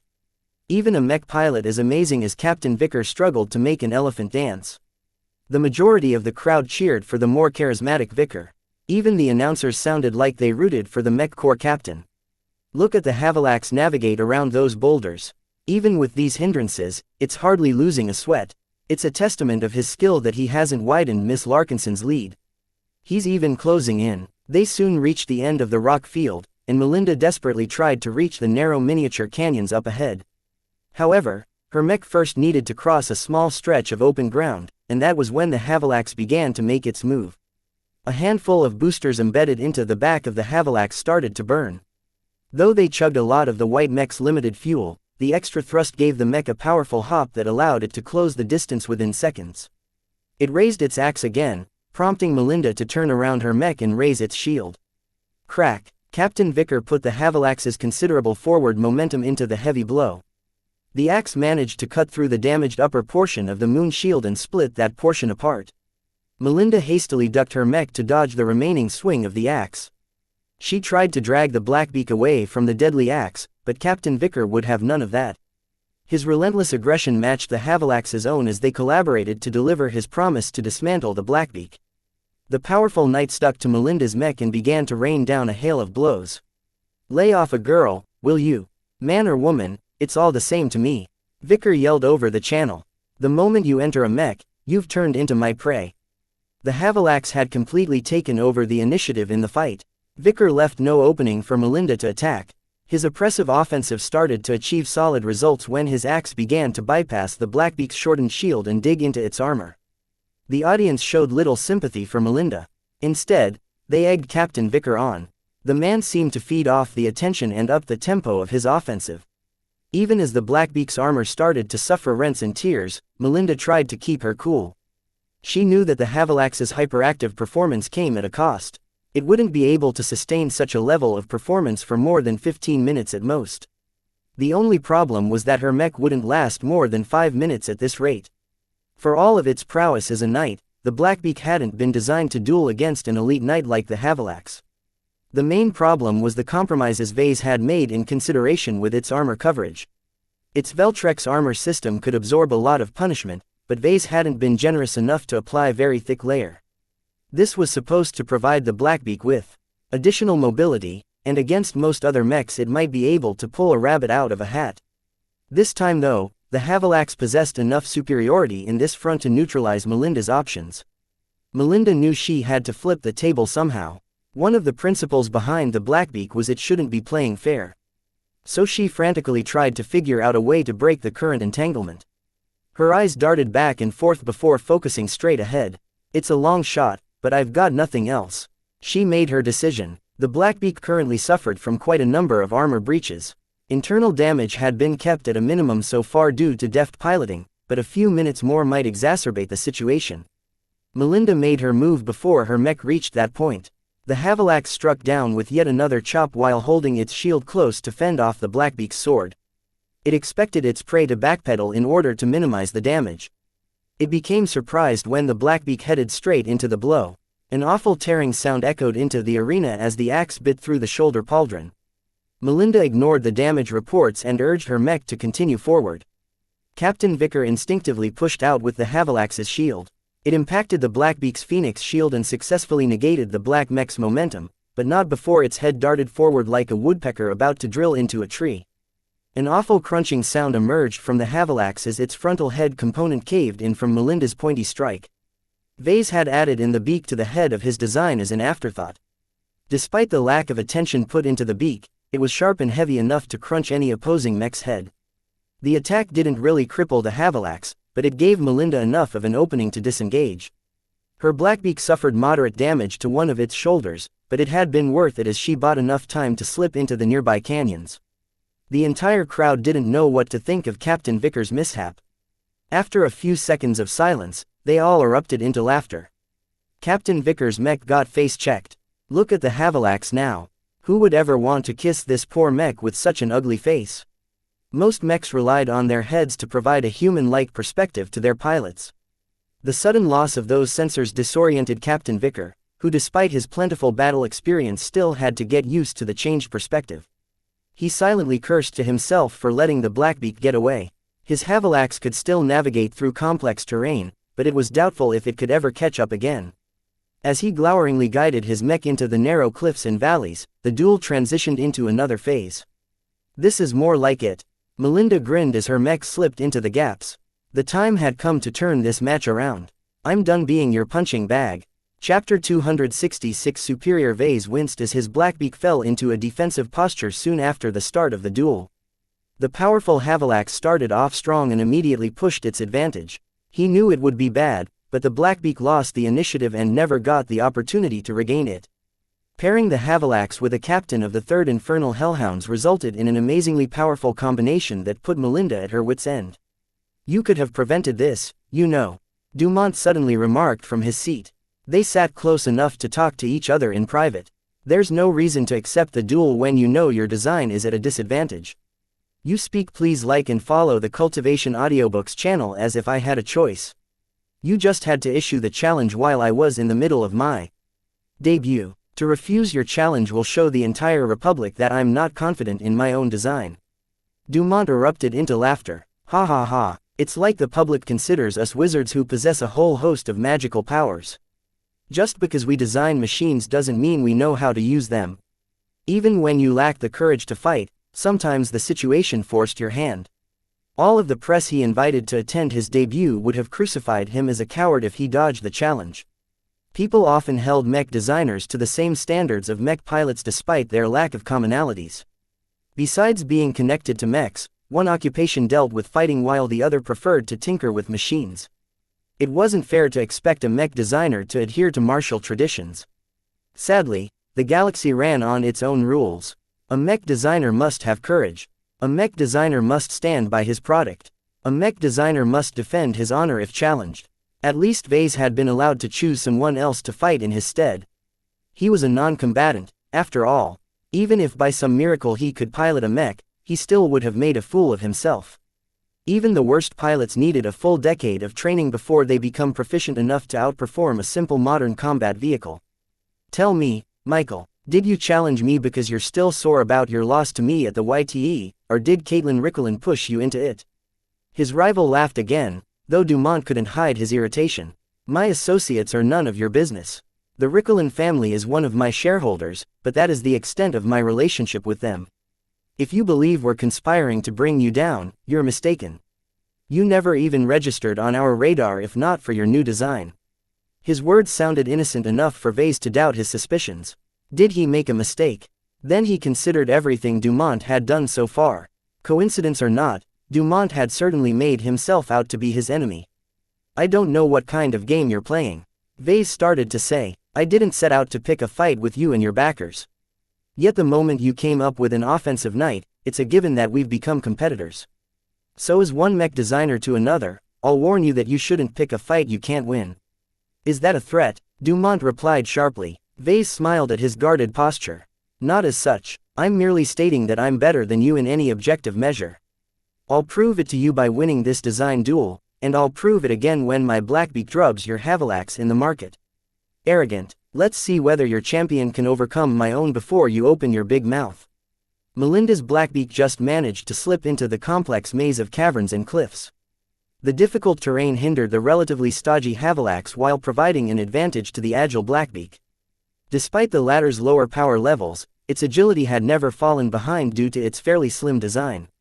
Still, her troubles hadn't ended yet. The Havilax maintained pursuit and stayed hot on her heels. If the Blackbeak stumbled even once, then Captain Vicker would be sure to pounce. The final axe strike happened to have bitten deeply into one of the Blackbeak's shoulders. The overall depth and sturdiness of that portion prevented the axe from disabling the shield arm, but it had enormously weakened it to the point where Melinda didn't trust it to hold up against a full frontal body blow. Despite her dire circumstances, Melinda grinned, echoing the predatory anticipation of her mech. Her opponent made a big mistake by letting her slip away. It seemed almost comical how Captain Vicker didn't expect to be pecked in the face by a mech called the Blackbeak. "Haha, can't catch up, Captain," she taunted her opponent over the open channel. "Don't laugh so soon, I'm catching up." Time was running out for Captain Vicker. If he couldn't catch up to the Blackbeak in the next 20 minutes or so, his mech would run out of steam. His mech only carried a limited amount of energy cells, but before it ran out his internals would already overheat. Pushing the Havilax's limits came at a cost. Vicar gambled on winning on his opening move, but it turned out that Melinda proved more resilient and resourceful than he expected. "Why don't you be a good girl and turn around for me to whack apart?" "Are you kidding, Captain? You're the faster mech here. Come and get me if you're so eager to land a blow on my mech." Standard dueling convention stated that the mech with the fastest top speed had to take the initiative. If not, it could use its superior speed to stay out of range and run out the clock. Such behavior went against the spirit of the duel, so the rule had been introduced to force the duelists to fight. A peculiarity occurred in this case when the so-called fastest mech proved unable to catch up with the nominally slower mech. The Havilax possessed a higher top speed according to its spec sheet, but in practice it could only achieve those speeds in open terrain. This rendered Captain Vicar helpless for the moment. Though he adjusted quickly and learned to move the Havilax more proficiently, it would take a long time for the gap to close. His mech expended an enormous amount of energy trying to keep all of its bulk on the move. Knights never made for very good sprinters, though an exception could be made for the Blackbeak. Still, Melinda noticed the Havilax gaining on her mech at an uncomfortably fast pace. If she was a better pilot, then she would have been able to push the Blackbeak out of reach. If she wanted to change the odds, then she had to take the initiative and use her strengths. As a Larkinson, Melinda possessed her own strengths. Besides her strong foundation, she also excelled in one other area: her battle sense. Many of her colleagues complimented her for her uncanny decision-making in the cockpit. While Melinda had never excelled in swordsmanship, marksmanship and other flashy skills, she always managed to pull off a win by making the right decisions in the heat of battle. Right now, her mind worked together with the Blackbeak to analyze her current surroundings. She kept her attention focused on both the Havilax and anything she could use to her advantage. She quickly found something in the terrain up ahead and adjusted the course of the Blackbeak to guide her opponent to follow suit. The Blackbeak stomped past an arched cliff. Just as it was about to pass through the narrowest spot, it struck the upper portion of the cliff with a quick raise of its sword. A couple of rocks fell down the cliff and rained down right above the pursuing Havilax. Captain Vicar had to veer his mech aside in order to prevent the heavy rocks from exacerbating the damage to its head. Meanwhile, the Blackbeak had turned around to stab at its distracted opponent, only to come up short when the Havilax raised its shield to turn aside the blow. "Did you think I would fall for that?" Vicar shouted. "Think again." Melinda fell into a spot of trouble when the Havilax recovered faster than she thought. Vicar landed a couple of good blows with the axe that dented the Blackbeak's already worn-out shield. She had to pull off a hasty dodge in order to slip out of reach again. This pattern repeated itself several times over. Though Melinda chose to turn around and surprise Vicar several times, the captain's insane reaction speed ensured that he would never fall into a permanent disadvantage. "Annoying gnat, why don't you stand still for a change? Haha, why don't you stop running yourself then?" Melinda taunted back. Despite her repeated failures, Melinda kept up her hit-and-run attacks, making sure her mech would always be able to resume its flight before the Havilax pushed it into a corner. Captain Vicar grew increasingly frustrated at this sequence of events. Even as he grew more adept at navigating the terrain, so did Melinda begin to master the art of hit and run. Her sword even managed to slip past his guard, though it only ended up scratching the Havilax's chest coating. Still, his mech began to feel the toll. The running battles accelerated the Havilax's energy consumption and heated up the mech. He glanced at a couple of indicators in his cockpit and estimated that his mech could only hold up its current level of performance for another 8 to 10 minutes. No choice then. Vicar decided to do something drastic. First, he disengaged the locks holding the Havilax's kite shield in place. It dropped to the ground with a thunk, surprising both Melinda and the crowd in the arena. Next, the Havilax quickly used its free hand to draw the sword from its back. The mech effectively abandoned the way of the shield in favor of wielding two weapons at once. Abandoning the shield proved to be the right decision. A literal weight had been lifted off the white mech's shoulder, allowing it to gain on the Blackbeak with considerably more speed. Melinda gritted her teeth as she realized that she couldn't get away. She turned her Blackbeak around in order to meet the incoming double chop. She parried the sword strike with her own sword while she took the axe strike with the remnants of her shield. The latter almost splintered apart into smaller pieces after fending off the blow. People considered axes to be the ultimate shield killers, and this incident tested this maxim again. Captain Vicker unleashed a hail of blows with the Havalax. Melinda frantically tried to disengage from the attacks, but the Havalax stubbornly stuck to her mech. Crack! The Blackbeak's Phoenix shield finally croaked its last breath and split apart into useless chunks.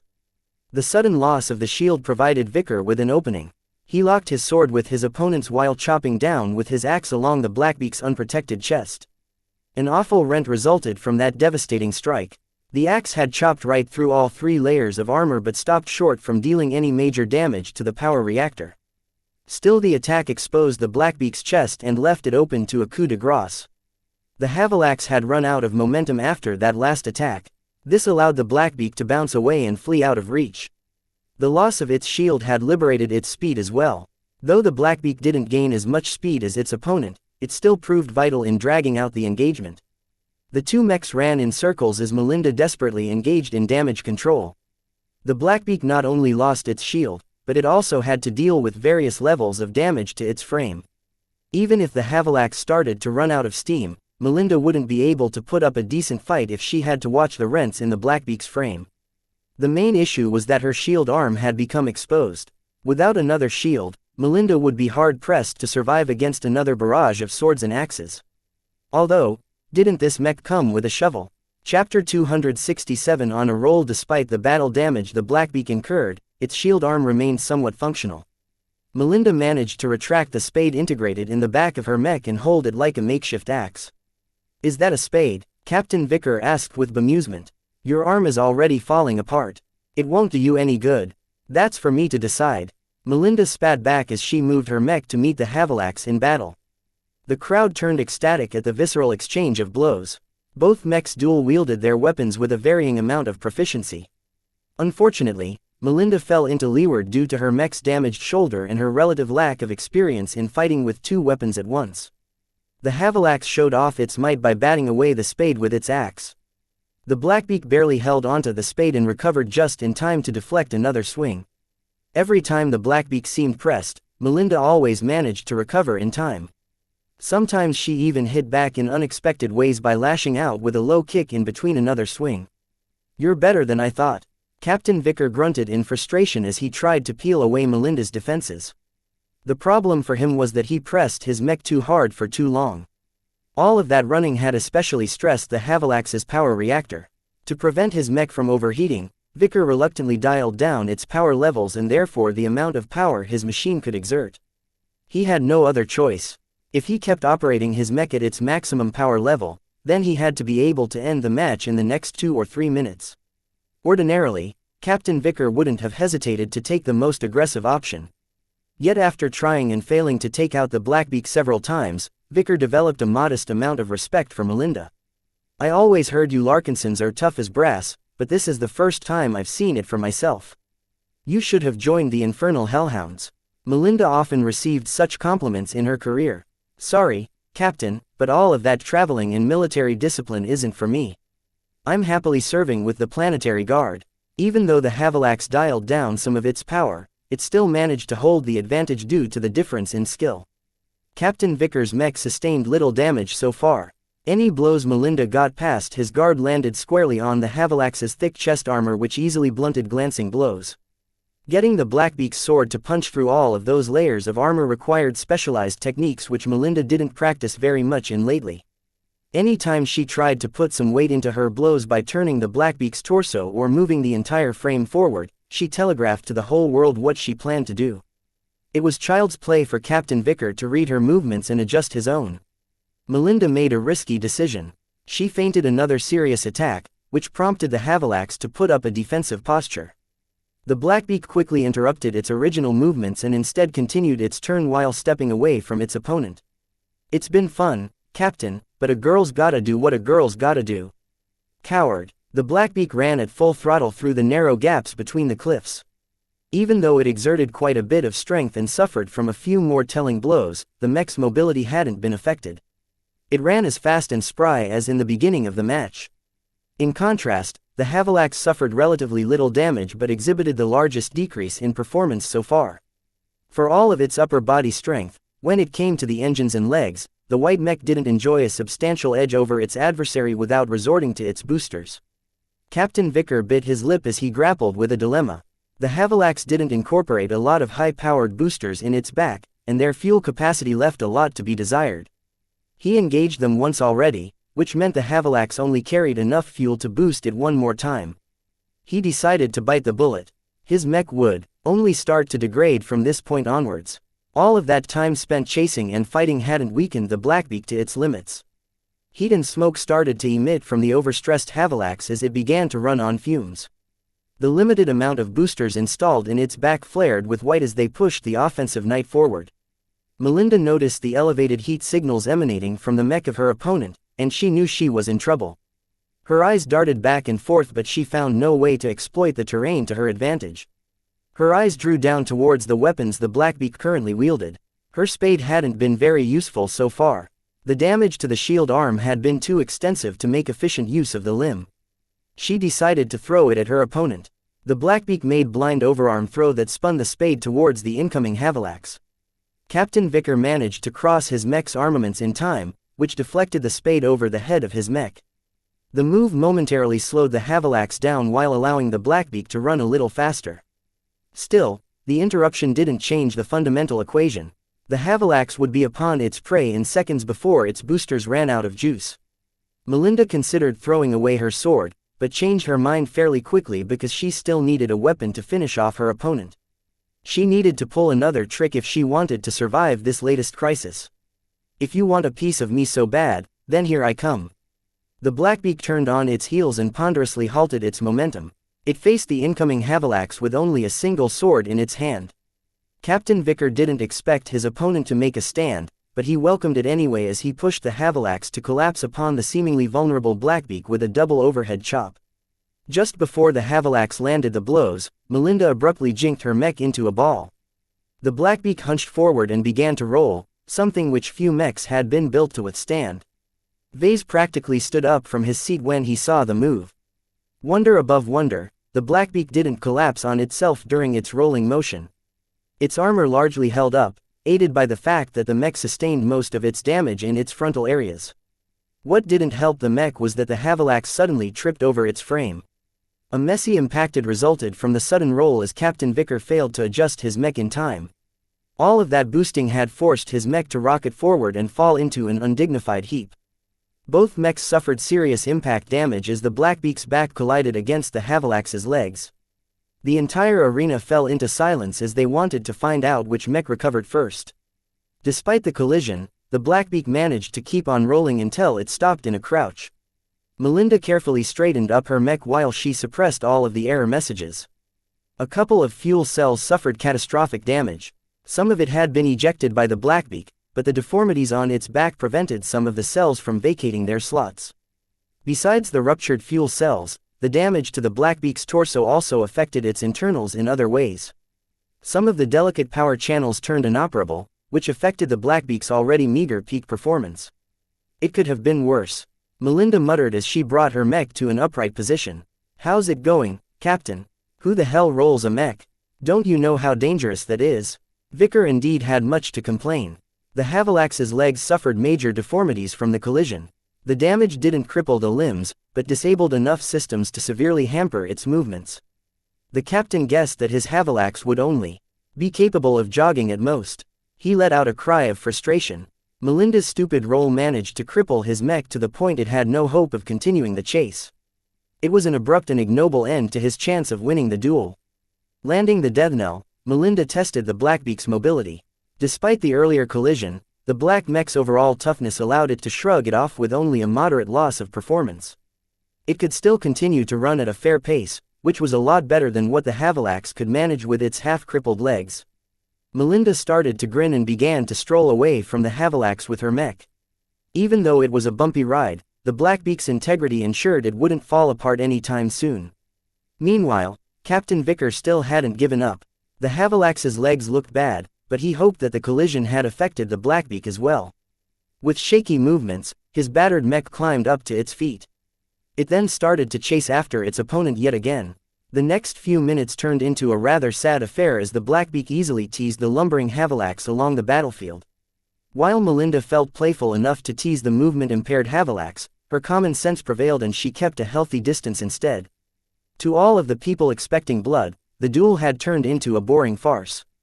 The Havilax didn't seem capable of catching up to the Blackbeak unless the latter mech suffered from another malfunction, which didn't appear to be happening anytime soon. Melinda's legendary role had already entered the annals of history as the spectators spread the news along with captured footage from their comms. The Larkinsons inadvertently gained prominence throughout the Republic even before the duel had formally ended. Watching from above, Vase shook his head at Captain Vickers' dogged persistence. His belief in himself was admirable, but his machine eventually couldn't keep up with him. While he never expected Melinda to turn the tides in such an unexpected manner, he felt relieved that his faith in his niece had borne out. "I think this sideshow has gone on long enough," Vase remarked to Dumont. "It's time to throw in the towel." His rival mech designer deepened his glower. Of all the reasons for Dumont's mech to fall behind, it had been a simple role that spelled the end for his ambitions. His entire plans had fallen apart due to that fateful role. It was practically an ironclad rule that mech pilots should never attempt to roll their mechs. In truth, Vase didn't design his mech to accommodate a roll. However, he did strengthen his mech's internal structure around its back in order to make it easier for the Blackbeak to dig up hardy soil. All of that modest strengthening also happened to have mitigated much of the potential damage his mech might have incurred from the roll and the collision that followed. Dumont let out a frustrated sigh. "I concede." A tone sounded out throughout the entire arena, announcing the end of the design duel. Mech designers had the right to concede on behalf of their pilots because design duels tested the mechs rather than the individual pilots. Dumont's words definitely put an end to his challenge and his hopes of boosting his profile. From now on, Vase could brag that he designed the better mech, and most people would believe him at face value. The public might not understand a highly technical spec sheet, but they definitely understood the outcome of a duel. For all of its advantages, the Havilax hadn't managed to prevail against a competing design. Vase smiled for the recorders, which hopefully broadcasted his face throughout the entire Republic. This must have been something that Dumont had been looking forward to himself. Vase reaped all of the rewards, while Dumont had to contend with social and financial ruin. Chapter 268 Emergency Meeting. The manner in which Melinda achieved victory looked comical, but it happened to have worked out in the end. Nobody knew whether she decided to roll the Blackbeak on a whim or with calculation. Even Melinda didn't know how to answer that question. At the time, she had entered a highly immersive state where the boundaries between herself and the mech had blurred. Even as she exited her cockpit, a horde of reporters tried asking her how she came up with the idea. "I got hit in the head and decided to take a tumble," she shouted randomly and pressed her way past the annoying people in order to head for the showers. Her answer became headline news along with a recounting of the duel. Various publications put their own spin on it. Some saw it as a classic David versus Goliath struggle. Piloting a lower-performing mech, Melinda did her best to hang on to the end where she found an opportunity to upset the balance between the Blackbeak and the Havilax. Others saw her victory as a cruel joke. Both her mech and her overall skill as a pilot couldn't compare to the qualities of Captain Vicker and the Havilax he piloted. In any objective measure, the latter combination should have won against Melinda and the Blackbeak. One factor that played a big role was the terrain. The rocky terrain and the various obstacles played to the Blackbeak's advantage in agility. As the slightly lighter mech, it had been able to neutralize the Havilax's edge in speed by leading it through narrow terrain. This delayed Captain Vickers' one-sided thumping and sufficiently expended his mech's reserves. The disparity in their performances led the pundits to take a closer look at the designs. They not only compared the spec sheets, but they also took a look at the publicly available schematics, hoping to figure out what made the Blackbeak hold under pressure while the Havilax faltered in the end. The Havilax is a top-heavy design.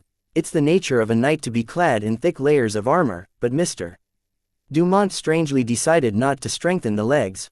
That's not a fair characterization of his decision-making. The Blackbeak's legs are almost identical, but I don't see you raising any alarms about their lack of strength. What really happened was that the Havilax had run headlong into a stumbling block and crippled itself as a result.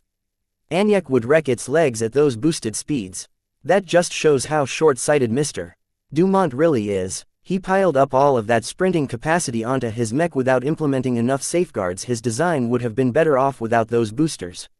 All of this discussion became moot, as the only thing that really mattered was that Vase had won against Dumont. The boost in credibility that he received could not be underestimated. All of the extra media attention that came with his victory also helped profile his design. The Blackbeak had become an iconic sight. Its amazing appearance and its stubborn refusal to collapse had become etched in the eyes of the spectators of the match. Even if most of the Republic didn't witness the duel, word of mouth ensured that a lot more people started to hear about the design. Vase decided to strike while the iron was hot and answer some questions from the media down at the press area.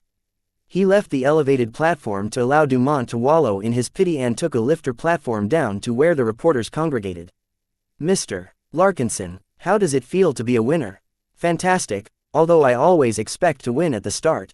I never doubted my mech and my cousin could prevail in the end." In truth, Vase bit his lip and clenched his fists plenty of times throughout the duel, but he didn't admit to having doubts. He wanted to portray absolute confidence in front of the press in order to enhance his design's mystique.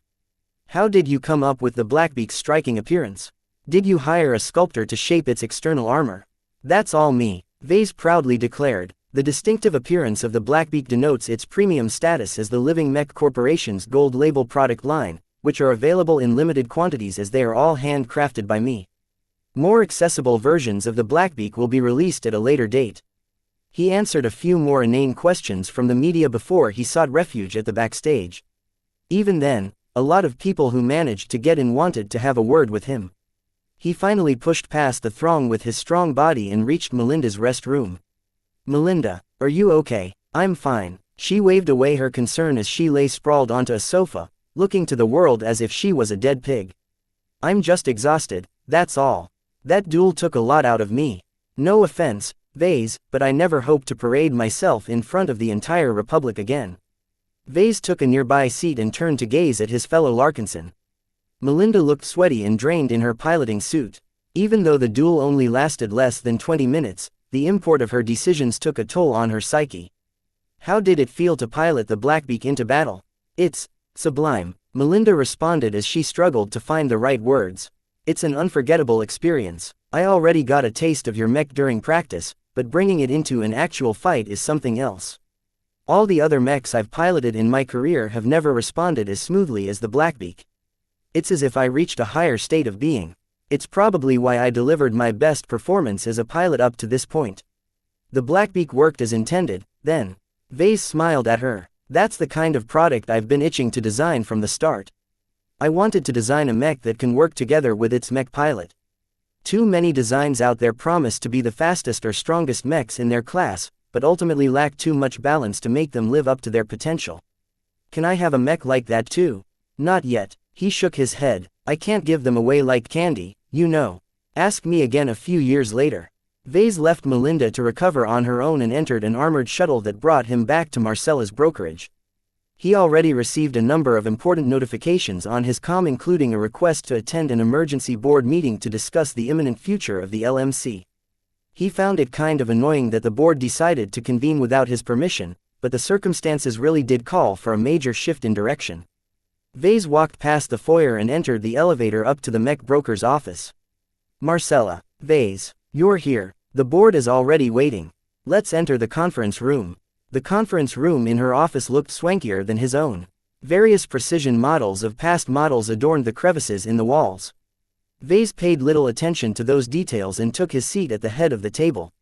The projectors flared to life as soon as he did. A total of 8 people had gathered to discuss the dilemma facing the LMC. Marcella took the word. "As you know, Michael Dumont issued a challenge to Vase." She began. "Unless you've been living under a rock, then you already know the outcome. Right now, both the Blackbeak and Vase have gained prominence throughout the Republic, but that won't last for long. With how fast the media works, any attention directed to us will fade by the end of the week. How are our sales faring so far?" "We've sold out our initial production run of 25 gold label Blackbeaks." Vase responded. "It will take a little less than 2 months to complete this order." "That's not enough. Mrs. Bollinger, how high is the demand for the new model? They're constantly knocking at my door. My estimate is that if we prepared 500 mechs, we could have sold them out within the day. This is only possible due to all of the hype that followed the duel. Our failure to meet this spike in demand will potentially cost us billions of credits in lost opportunities." The news sounded very painful to Vase. By failing to build up a stockpile or declining to expand their production capacity, the LMC effectively waved away an opportunity to cash in on their 15 minutes of fame. While they didn't actually lose any money, their lack of preparations effectively meant they flew past a pile of free cash. "There's a way for us to salvage this situation," another director stated. "I've proposed this before, and I think it deserves another chance. We should partner up a third-party manufacturer and leave the mass production of the Blackbeak up to them. I know several parties in Bentheim that will be eager to enter a contract with us for the right to produce a popular design." Vase liked to maintain control over his own products, which was why he rejected the suggestion out of hand. The director's ties to those mech manufacturers also seemed rather shady. He shook his head. "I still have a lot of qualms about the quality of the products by an external manufacturer. Any major defects will reflect back to us, which will tarnish our reputation as a premium mech manufacturer." Sadly, out of all the board members, Vase remained the sole holdout on this topic. Every other board member, including his own grandfather, indicated that they wished to outsource production. "Vase, I understand why you treat the company that you founded like a baby, but you are stifling its potential," Marcella explained to him. "There is nothing unusual about contracting out the production of a design. That's why the license model exists. Any faults resulting from shoddy fabrication will mainly reflect on the contracted company. We'll only get the blame if your design is at fault." The meeting somehow moved on to inspecting a handful of quick-thinking mech manufacturers that applied to mass-produce the Blackbeak on the LMC's behalf. They all wanted to waive the massive 3 billion credits licensing fee in favor of slightly higher per-unit royalty fees. All of the manufacturers had low-balled their offers, but many things could still be changed when they entered talks. They narrowed down the list to 3 possible companies, one of which had been recommended by director from Bentheim. The other 2 manufacturers possessed their own merits, as they had a long track record of producing various models on behalf of other mech designers in decent numbers. "Maybe we should contract all 3 of them." "That's not a good idea. We don't know how the current tide in demand will last. The Blackbeak is still an expensive design. Even if you lower the price to 50 million credits, there aren't enough buyers in the local market to snap them all up. Then we should expand our reach throughout the entire Komodo Star sector. The Blackbeak has proven itself in battle. I'm sure that we can find some foreign partners to work with to make that happen. Let's not move too quickly," Marcella cautioned the high-flying directors. "First, we have to solve our problems close at home before we can think of entering another market." Despite the Bentheim directors clamoring to hand over a contract to his preferred firm, the board decided to pit the 3 companies against each other by allowing them to enter some kind of bidding process. The mech manufacturer that offered the most attractive conditions won the opportunity to enter into a contract with the LMC. "What do you think, Vase? Do you agree with the plan we've hashed out?" Marcella gently prodded him. She knew how sensitive he could be about this issue. "The best way to go forward is if you establish another product category that sits below your current silver label offerings. Let's call it the bronze label. This can be an exclusive label that you can apply to mechs made by outside parties." Vase had remained silent throughout the discussion. He still felt rather ill about the whole thing. Bronze label, he might as well call it the trash label. However, deep down he knew that his company would be better off if it could borrow the production capacity of another mech manufacturer. He bent his head until his chin hit his chest and considered the matter deeply for a few minutes. Eventually, he gave up. "All right, let's contract the bronze label to a third-party manufacturer. I do want to add that the contract better includes strict language on quality control." The board had been waiting for that answer. With his assent, they formed a brief set of goals for the coming month. While Vase adjusted the BPA-01's design for mass production, the LMC had to find a partner by the end of the week. Chapter 269 Third Party. The entire matter about outsourcing the production of bronze label Blackbeaks had spread throughout the entire company. None of the workers under Vase felt very concerned. In fact, everyone felt excited to be part of something big. The option to leave the heavy lifting to another manufacturer was seen as boon to the LMC as a whole. "Look at it this way," Gavin told him next morning as Vase prepared to go on a field trip.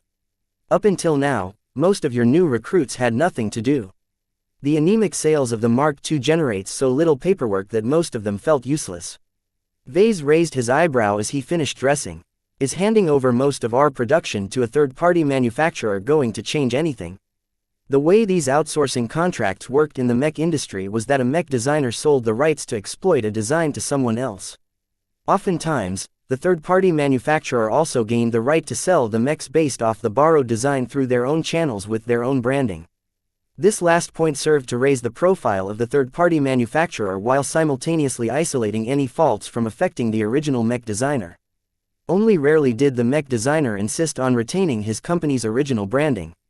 That only happened if the two parties entered into a long-term alliance or if the mech designer owned a significant stake in the other manufacturer. Essentially, it came down to control. Vase, just because the third-party manufacturer is going to do their own thing doesn't mean we're left in the dust. A strong surge in sales of the bronze label version will affect the popularity of the silver label and gold label versions as well. We aren't competing against our own partner for the same group of buyers. Those that wanted to acquire more distinguished mechs could afford to wait for the LMC to produce their premium copies.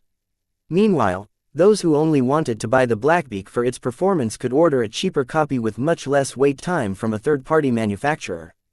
I admit, I'm not entirely sold on the idea.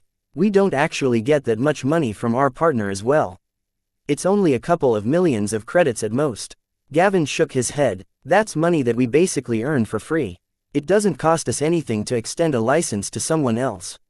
Sure, we need to keep an eye on them to ensure they don't make shoddy mechs, but as long as they follow the agreement, we can sit back and relax while the money rolls in. Some mech designers made their living licensing out their products. They set up design studios and focused solely on coming up with the best designs they could make. As for turning them into actual mechs, the third-party manufacturers handled all of that. They just went back to inventing newer designs while enjoying the steady stream of licensing fees. Vase couldn't imagine working like that. He valued his designs and wanted any mechs built according to his schematics to be wholesome products that added genuine value. To that end, Vase planned to go on a trip. Gavin: yes, boss, please arrange an appointment with the 3 manufacturers we've entered talks with. I want to take a look at their production facilities. Why would you do that? The manufacturers have been very forthcoming with informing us of their available production capacities. It's not enough to know how fast and how efficient they can pump out mechs. I want to see whether they put their heart into their mechs. Gavin scratched his head. If you say so. The LMC's various departments had been working at full tilt since yesterday. Marketing brought forward their advertising plan as soon as they secured a third-party manufacturer. They also released the virtual version of the Blackbeak onto all of the popular mech sims in order to ease some of the pressure that had been building up.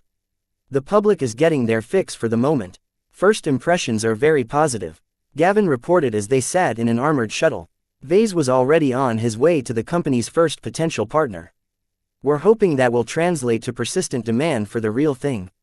That will definitely happen. Vase nodded with a confident smile. Even though the virtual interface muted much of the Blackbeak's appeal, it should still convey some of the magic of its X factor. Tell me about our destination. Who are we visiting first? His employee pulled up a data pad and browsed through its contents. We're on our way to a major mech manufacturer called Vaughn Industrial. Vase remembered that company. The director from Bentime always pressed the others to enter a strategic partnership with Vaughn. It made Vase suspect that the two shared some sort of connection. Vaughn owns 3 production complexes and produces a range of heavy vehicles and equipment. Still, 2 out of 3 of their complexes are devoted solely to producing mechs en masse. Their last public report states that they've been contracted to produce a number of models for 7 different mech manufacturers. They sounded like big players. A company like that should have been out of the LMC's league. Does Vaughn still have enough spare capacity to produce a sufficient number of bronze label mechs? Well, Vaughn has offered to dedicate at least 8 production lines in the first half year. After that, they'll adjust their resources according to the winds of the market. If the mass-produced Blackbeak ends up being a hit, then they can easily shift their numbers to produce less of one mech and more of ours. Gavin didn't mention that Vaughn could also decide to go the other way. If sales of the Blackbeak slumped, then they could easily shift to more profitable alternatives. To be honest, Vase already had a bad impression of Vaughn. He merely decided to visit them in order to appear more impartial. The shuttle landed after roughly an hour. Vase spent his time on tweaking a copy of the Blackbeak's design for mass production. He saved his current progress and stepped out of the hatch to the site of a vast complex of factories. Welcome to our third and newest production complex. You must be Mr. Larkinson. Vase shook hands with a graceful-looking woman. My name is Melody Vaughn, and I'm the director of this complex. Please follow me. They walked towards one of the enclosed production facilities while Melody narrated the history of the company. Like many mech manufacturers, Vaughn Industrial started out when my grandfather achieved a lot of success. He excelled in both mech design and business, so his company grew fast. What followed next sounded similar to the stories Vase had heard before. Her grandfather became increasingly proficient at designing mechs, but his children proved to be a disappointment. They all grew up learning how to design a mech and how to run a business, but they pretty much only cared about money. This gave grandfather Vaughn a lot of grief, and due to some incidents that Melody quickly glossed over, he died an early grave. His death presented a crisis for the company, which had expanded to the point where they operated 5 whole production lines for mechs. Without any new designs, Vaughn would quickly fall into irrelevance.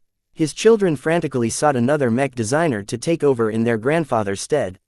We managed to enter a number of short-term contracts with various people and organizations that need things done. They never lasted more than a year or two, but it kept our company afloat.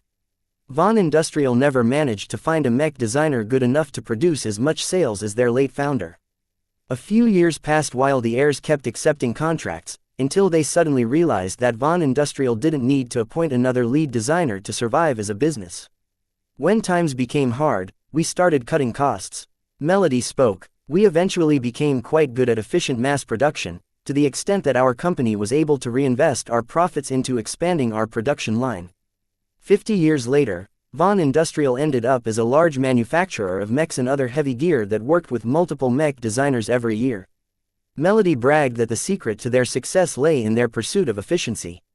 Our production lines are some of the fastest on Bentime, she claimed, though Vase doubted their veracity. We're able to maintain some of the highest rates of production. What about defects? They're barely noticeable. You just reminded me of their existence. They finally reached the closest facility. After Vase went through a thorough inspection, he followed Melody inside a cavernous white hall filled with lots of white production equipment. He immediately turned his gaze to the 3D printers, which appeared to be smaller but faster than the Dortmund in his own workshop. Vase immediately noticed that all of the machines had been dedicated to fabricating the same components over and over again. Melody walked over to the nearest machine. The printer worked so hard it emanated a lot of steam. We utilize a batch production system where we fabricate enough parts to assemble hundreds of mechs at a time. These printers are highly efficient and self-sufficient at their jobs.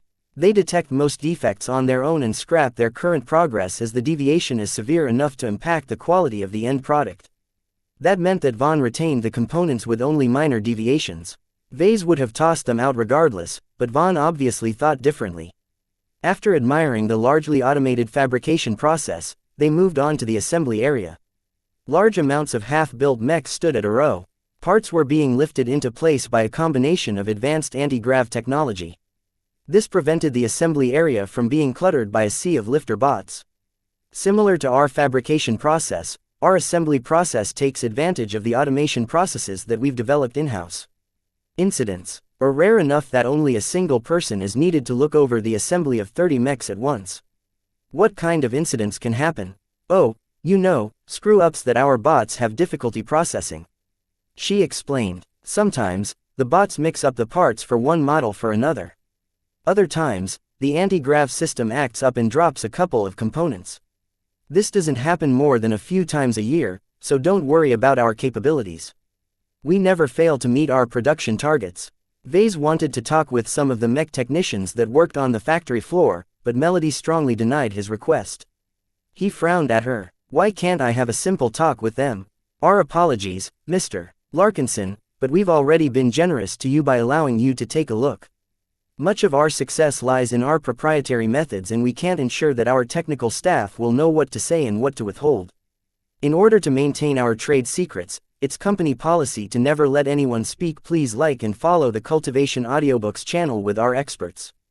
As an apology, Melody guided him to an office in which he could view a variety of different designs they produced over the years.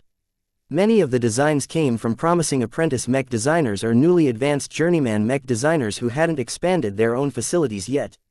Vase didn't doubt Vaughn's competence as a mech manufacturer. They worked with so many different designs that they required no adjustment time to master the production of a new design. Vaughn ran a tight ship.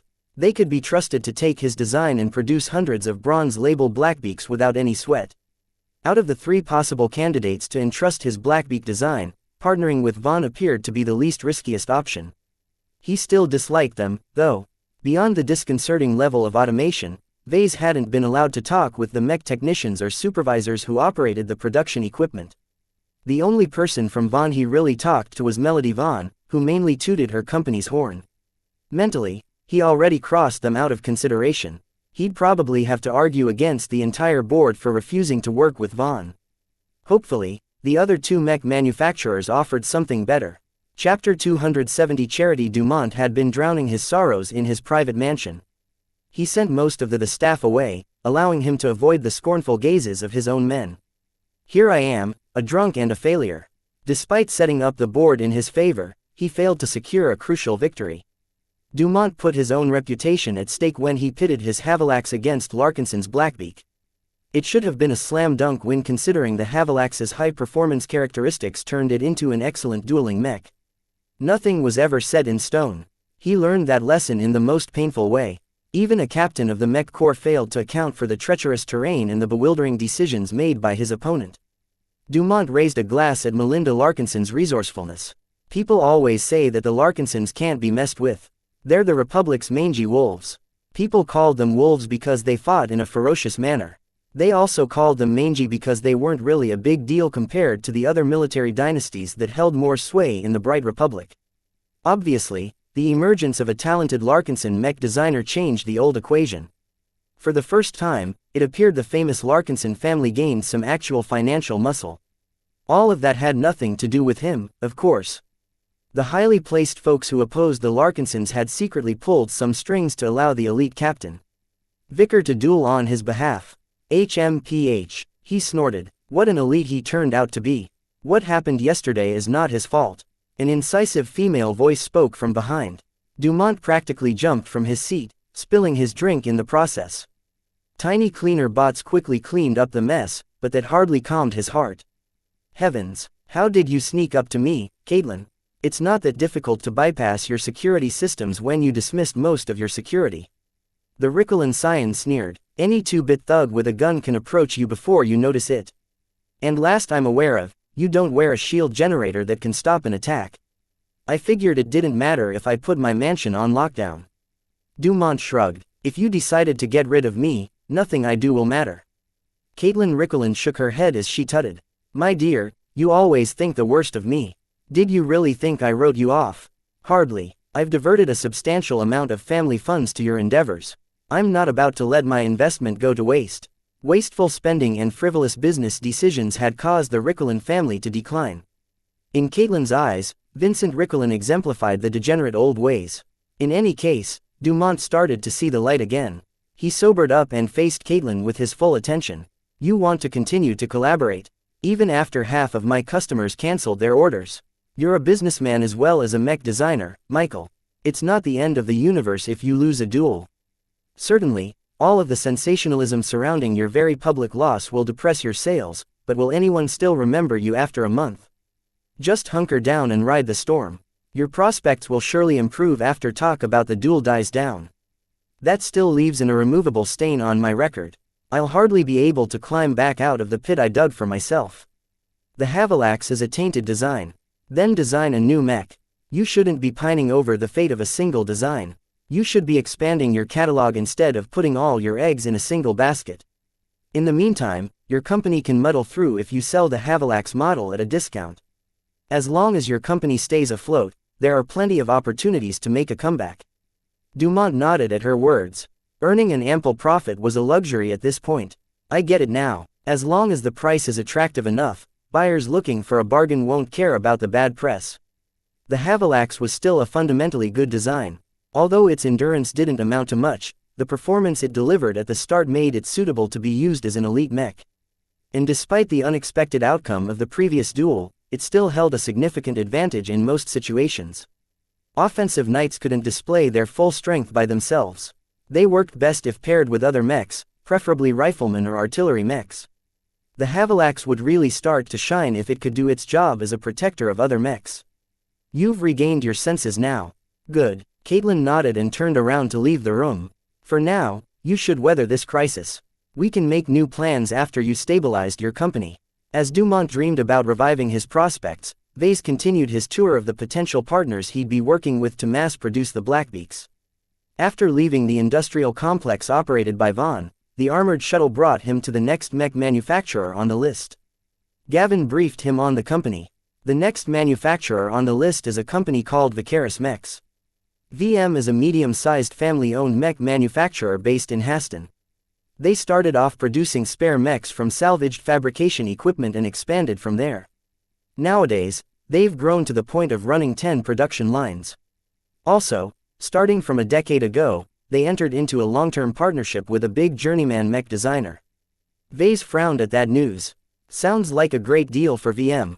If they partnered up with a journeyman, then they should have been running their production lines at full capacity. Why are they turning to us? They've fallen on hard times. Gavin replied without much sympathy. The mech designer they worked with suddenly dumped them out of the blue. From what rumors I've gathered, the mech designer wanted to work with a major mech manufacturer, but had to give up all of his existing contracts to seal the deal. That designer must have decided to work together with a major mech manufacturer because they could handle more complex designs. Many small and medium mech manufacturers didn't possess the hardware required to fabricate some of the more sophisticated parts that journeyman-level mechs often hosted. VM should have anticipated that something like that might happen. A journeyman mech designer can be very exacting about their designs. His assistant shrugged. Well, they obviously didn't take precautions, seeing as they presented us with the most favorable terms. Their negotiators seem very eager to work for us. Vase took a data pad that contained a document that outlined their latest offers. They indeed conceded a lot of ground during the negotiations. The per-unit licensing fee had somehow climbed up all the way to 5 million credits. With an expected sale price of 55 million credits per Blackbeak, that didn't leave much profits for Vicaris Mechs in the future. Everyone expected resource prices to soar once again at the outbreak of war, so Vase didn't assume the current production cost of 41 million credits to stay the same. The shuttle arrived at Haston after an hour of flight. The working-class city looked as dreary as ever from above. The Bentheim liberation movement often found eager recruits from the disgruntled unemployed masses. The premises of Vicaris Mechs reflected the lack of confidence in public security. It featured high walls and a number of worn but very functional turrets. The armored shuttle and its escorts had to land outside the walls and receive a fairly rigorous inspection before being allowed through the gates. A portly gentleman greeted him just inside the gates. Mr. Larkinson, it's a pleasure to meet you. Let me introduce myself. I am Frederick Young, and I've been steering this company for more than 20 years as CEO. Frederick looked exhausted and overworked. His black hair started graying early and he didn't bother to use any of the modern grooming solutions to revive them back to their prime. As Vase shook hands with the man, they walked over to one of the two great halls VM had built up. I've heard you've recently lost a major client. Can you tell me if your facilities are still up to par? The blunt question took the CEO aback. He returned with an awkward smile. We've parted ways with a major client for reasons unrelated to our performance. Our equipment is fairly old, but we have lots of experienced hands to keep them running smoothly. There is no reason to doubt our capabilities. We are able to fabricate virtually any kind of design an apprentice mech designer might present to us. They entered a stale and rather worn-out fabrication floor. Vase noted a few touches of rust and grime in some of the corners, but nothing truly serious. The CEO guided him to an array of printers which churned out a variety of parts. Each machine had a serious-looking mech technician or fabricator at the helm. We operate all of our equipment manually. We believe in providing employment opportunities to the disadvantaged communities of Haston, so we bring in those with talent and teach them the essential skills to become a fabricator or mech technicians. Many of the people indeed look like they grew up under harsh conditions. Vase found the initiative to be admirable. It must have been difficult to educate a barely literate man or woman from scratch. Do they have diplomas or certificates? It takes too much money to send them out for examinations. The CEO shook his head. A diploma doesn't matter too much in our circles because we already know what they are capable of. They don't need to prove themselves to us. Vase bet that Vicaris Mechs deliberately discouraged certification for more selfish reasons. They spent so much effort bringing up their skills. If they actually gained a diploma, they'd be able to apply to other manufacturers that provided better compensation. Still, even with this shady exploitation, the staff hardly looked aggrieved with their lot in life. They obtained precious opportunities to elevate their lives without paying any tuition at all. As he toured the old and rusty alloy compressors and CTMs, Vase got the sense that Vicaris Mechs was a social project. They obviously didn't need to hire so many locals and spend so much effort on shoring up their skills. A score of sturdy bots could have taken over the jobs of as much as half of the people working in the halls. I'm very impressed with your setup, Mr. Yang, Vase cautiously praised. Still, I'm a little concerned by the age of your machines. My design isn't very difficult to make, but Veltrek's armor plating is very difficult to work with. Are you sure your gear and your men are up to the task? The CEO hastily nodded. We have decades of experience with fabricating Mechs. We can handle the majority of Kerentgen compressed armor systems. There is no cause for concern, no cause for concern at all. Vase nodded politely to him. From what he saw with his own eyes, the CEO didn't lie. As long as the alloy compressors didn't fall apart, they should be able to meet his needs until the next generation arrived. Without a substantial investment, they wouldn't be able to keep up with the latest armor systems. He wrapped up his visit by talking to a few workers. The CEO seemed unafraid the unsophisticated mech technicians would slip up. They probably didn't know anything important enough to matter. Indeed, Vase didn't learn anything strange that could change his view on the company. Vicaris Mechs didn't do so well after losing their most essential partner, but they made do for now by performing small jobs here and there. The workers appeared hopeful that their company would recover its pride. After bidding farewell to Yang, Vase and Gavin returned to their shuttle and left Haston as fast as possible. Gavin appeared to be glad to get away from the murky town. All of that industrial smell is getting to me. Please let me stay in the shuttle if you want to visit Haston again. Cloudy Curtain boasted exceptionally clean air, so it wasn't a surprise to Vase that Gavin disliked stepping foot into Haston. What do you think about Vicaris Mechs? It's a charity case more than a business. I don't know if the owner is a bleeding heart or not, but you can hardly step forward without bumping into another worker. All of their gear also seems rather dated, but I'm not an expert on those things. The most I can say is that they don't look nearly as professional as Von Industrial. At least they knew how pathetic they looked, because Vicaris Mechs offered the most attractive contract terms by far. Vase told Gavin as much. They're cheap and they're dedicated. I think we can rely on their sincerity because we'll be their only major client for the time being. You get what you paid for.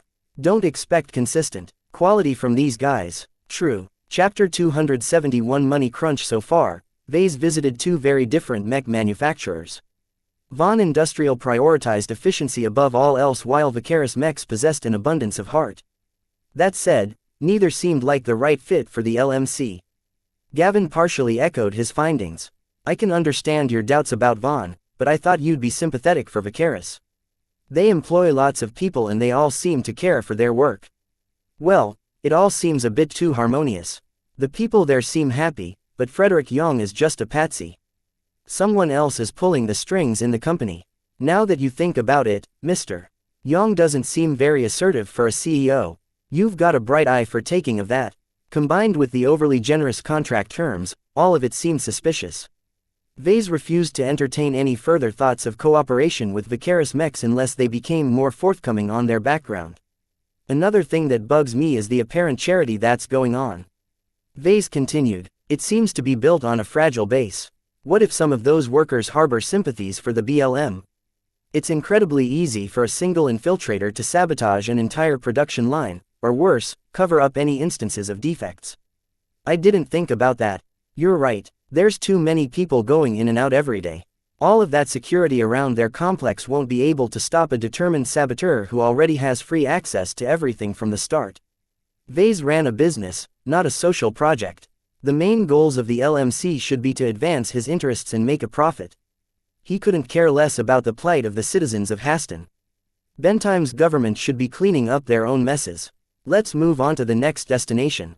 Who are we visiting last? Gavin turned to his data pad again. We'll be dropping by a company called Elemental Mech Engineering. EM is actually a company founded by a reasonably successful mech designer called Andar Neverland. They currently only operate 4 production lines, but they're fairly modern and capable. This sounded like another distressed manufacturer. Is Mr. Neverland still alive? Oh, he's alive and well. He even has a daughter who's a bit younger than you who's studying mech design at Ansel. From what we've gathered, IM has been chugging along great until their licenses expired. This happened fairly often to mech designers. They budgeted out their earnings and saved up money for a license renewal or a net set of licenses, but something happened along the way that caused a gap to occur. The key here was finding out why Neverland couldn't acquire another set of licenses. It didn't take too much trouble for Gavin to look up the reasons. Sales of Neverland's designs have slumped in recent times. A huge transgalactic mech manufacturer entered the market with a fantastic design that outperformed Neverland's own products on both price and performance. Now he's facing a budget shortfall of several billion credits due to the fact he borrowed a lot of money to get his hands on quality fabrication equipment. Sounds like IM is Neverland's private playground. Does his company have any experience with doing contract work? Not really. They're scrambling for work, but their lack of pedigree in this field of business means that not a lot of clients are tempted to work with them. It also doesn't help that they're asking a lot of compensation for their efforts. Out of the 3 parties the LMC had their eyes on, IM offered the least attractive terms. They only agreed to hand over 2.5 million credits per sale, half the offer of Vicaris Mechs. In exchange, IM offered smaller concessions in other areas, such as letting the LMC keep a close eye on their activities. The shuttle reached the industrial district of Ansel and landed at a cramped and densely built complex that bore the logo of IM. As Vase and Gavin exited the shuttle, they met with the founder and lead designer inside a lobby. A middle-aged man greeted them with much aplomp. Mr. Larkinson, it's a privilege to meet you in the flesh. You're a famous mech designer now. The industry is buzzing about your rise to fame. You flatter me. Vase casually laughed in return. My accomplishments pale in comparison to yours. In his opinion, experts in the mech industry hardly took any notice of Vase. They considered his duel against Dumont to be as trivial as 2 ignorant toddlers fighting each other over a shiny toy. Mech designers like Neverland deserved a lot of respect for elevating his company to such a height from scratch. Even if he failed to hedge his bets in recent times, he was still very much ahead of the game compared to someone like Vase. I haven't heard much about you. Please tell me about your designs. Neverland looked eager to talk about his own work. The pride and joy of the IM is the Clamson series. The Clamsons are a line of striker mechs with varying loadouts, from flamethrowers to shotguns. I've even supplied some of the remote planetary guard units with Clamsons armed with fluid projectors. Can I take a look at the design? Oh sure, they're archived in the MTA, so it doesn't hurt for you to take a look. Vase received a data pad that contained a couple of abridged design schematics. He skimmed over the documents and inspected the wireframe schematics with an eye for attention. In his eyes, the Clamson design didn't look very fancy, but neither did it attempt to overreach its capabilities. It was a simple, workable design that had matured over the course of a decade. The Clamson mechs also benefited from fairly premium third-class components. Still, despite their qualities, it wouldn't be too hard for a competitor to come up with a better design. They'd have to take some risks and be more skilled, but it could be done without resorting to more expensive components. In a way, the IM treated the Clamson series like a cash cow. Neverland probably rested on his laurels thinking that a couple of minor updates every year would suffice to keep the design competitive. He made a big mistake and fell behind as a result. It didn't help that Neverland invested a lot of money into expanding the EME's production capacity just before his sales followed a downward trajectory. Vase didn't mention anything unflattering and kept his comments positive. I like what you did with the weapon holsters. Even an unskilled pilot would easily be able to stow his mech's weapons without a fuss. That's been a persistent problem in the earliest versions of the Clemsons. Neverland explained. Some of my early customers used the Clemsons as training mechs, and a lot of inexperienced mech pilots broke their holsters trying to stow away their shotguns. They're not as slim and delicate like laser rifles, so mistakes happened often enough for me to figure out a better solution. What made you decide to commit to striker mechs? They're not the most popular archetypes around. The older mech designer shrugged. It's all I inherited from my mentor. He's a fanatic about strikers and I took over much of his enthusiasm. There's a lot of charm in striker mechs. They combine some of the best parts about knights and medium-ranged mechs into a single, durable package. Vase could see some of the appeal. Still, It must be hard to design a striker. Oh, not at all, actually. People who approach the archetype with the mindset of designing a knight or rifleman in a different form will come away disappointed. Strikers demand an entirely new approach. Outsiders always place too much emphasis on accuracy and precision. They weaken the frame too much in order to chase after a dream. Don't they require a minimum amount of accuracy? Vase raised his eyebrow. If the Blackbeak picked up a laser rifle and decided to use it, it would be liable to hit its own squad members. Such was the danger of neglecting accuracy. Mr. Larkinson, the reason why strikers are armed with wide-area weapons is because poor aiming is built into the archetype. What they lack in accuracy, they make up for it in strength. Standard doctrine says that strikers should avoid melee combat whenever possible, but in practice they often resort to their bayonets or backup swords to fend off an opponent up close. Their conversation halted when they reached the fabrication floor. It didn't look as clean as the floor from Vaughn, but neither did it look grimy like the floor from Vicaris. The look and feel of EME's floor resembled an upscaled workshop, much like the one owned by Vase. Recent expansion has left the floor a little cramped. An abundance of shiny new production equipment sat idle. With the lack of demand for the Clemsons and no other contracts to fulfill, the expensive machinery sat dormant. As for the workers, most of the Mech technicians walked back and forth in a daze. They counted their inventory for the umpteenth time or simply sat back and played some games over their comms.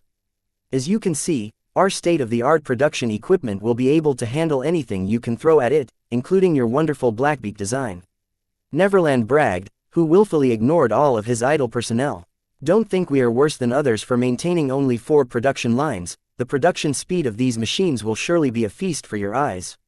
Vase didn't recognize the individual production models, but all of the printers, compressors, CTMs and assembly systems looked impressive enough to back his boasts. The EAM should be able to produce enough bronze label Blackbeaks to meet demand, if only just. As Neverland kept boasting about his production capabilities, Vase formed his own judgment on the man and his company. The EAM must have landed in fairly dire straits.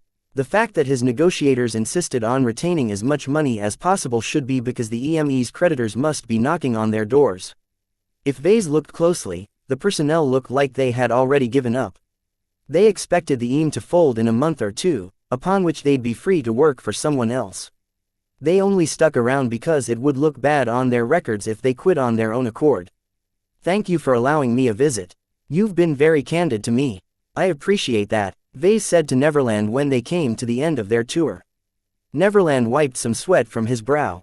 I figured I wouldn't be able to hide anything from you. The EAM is down on its luck, but we only need to shore over this difficult time before we can pick ourselves up.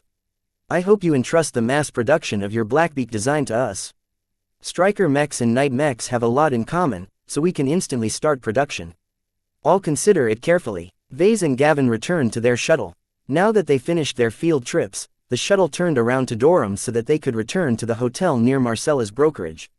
Mr. Neverland is a desperate man, Gavin remarked after a moment of silence. He's extremely eager to enter into a contract with us, more so than Mr. Young of Vicaris Mechs. At least Vicaris had been able to stay afloat by accepting a bunch of tiny short-term contracts. EME's vacant track record in this business segment made it much more difficult for it to do the same. Still, that might change once people find out about their modern production equipment. EAM just had to get past their acute dearth of liquidity. Mr. Neverland comes off rather fishy as well, but in a different way from Mr.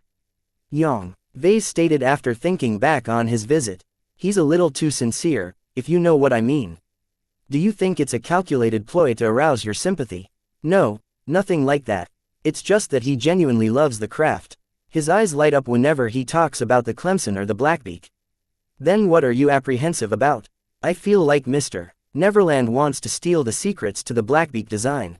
Vase concluded. He'll come up with something identical or apply what he's learned from me to his own design once the EAM is done with the contract.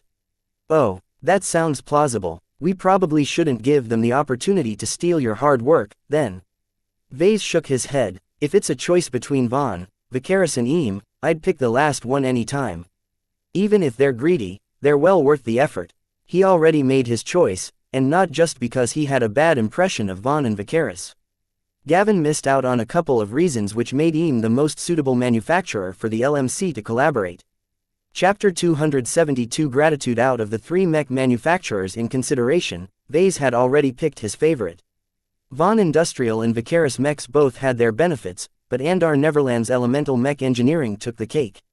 Unfortunately, his board didn't think so. When Vase returned to Marcella's conference room next day, he encountered a bunch of bewildering stares as he laid out his choice.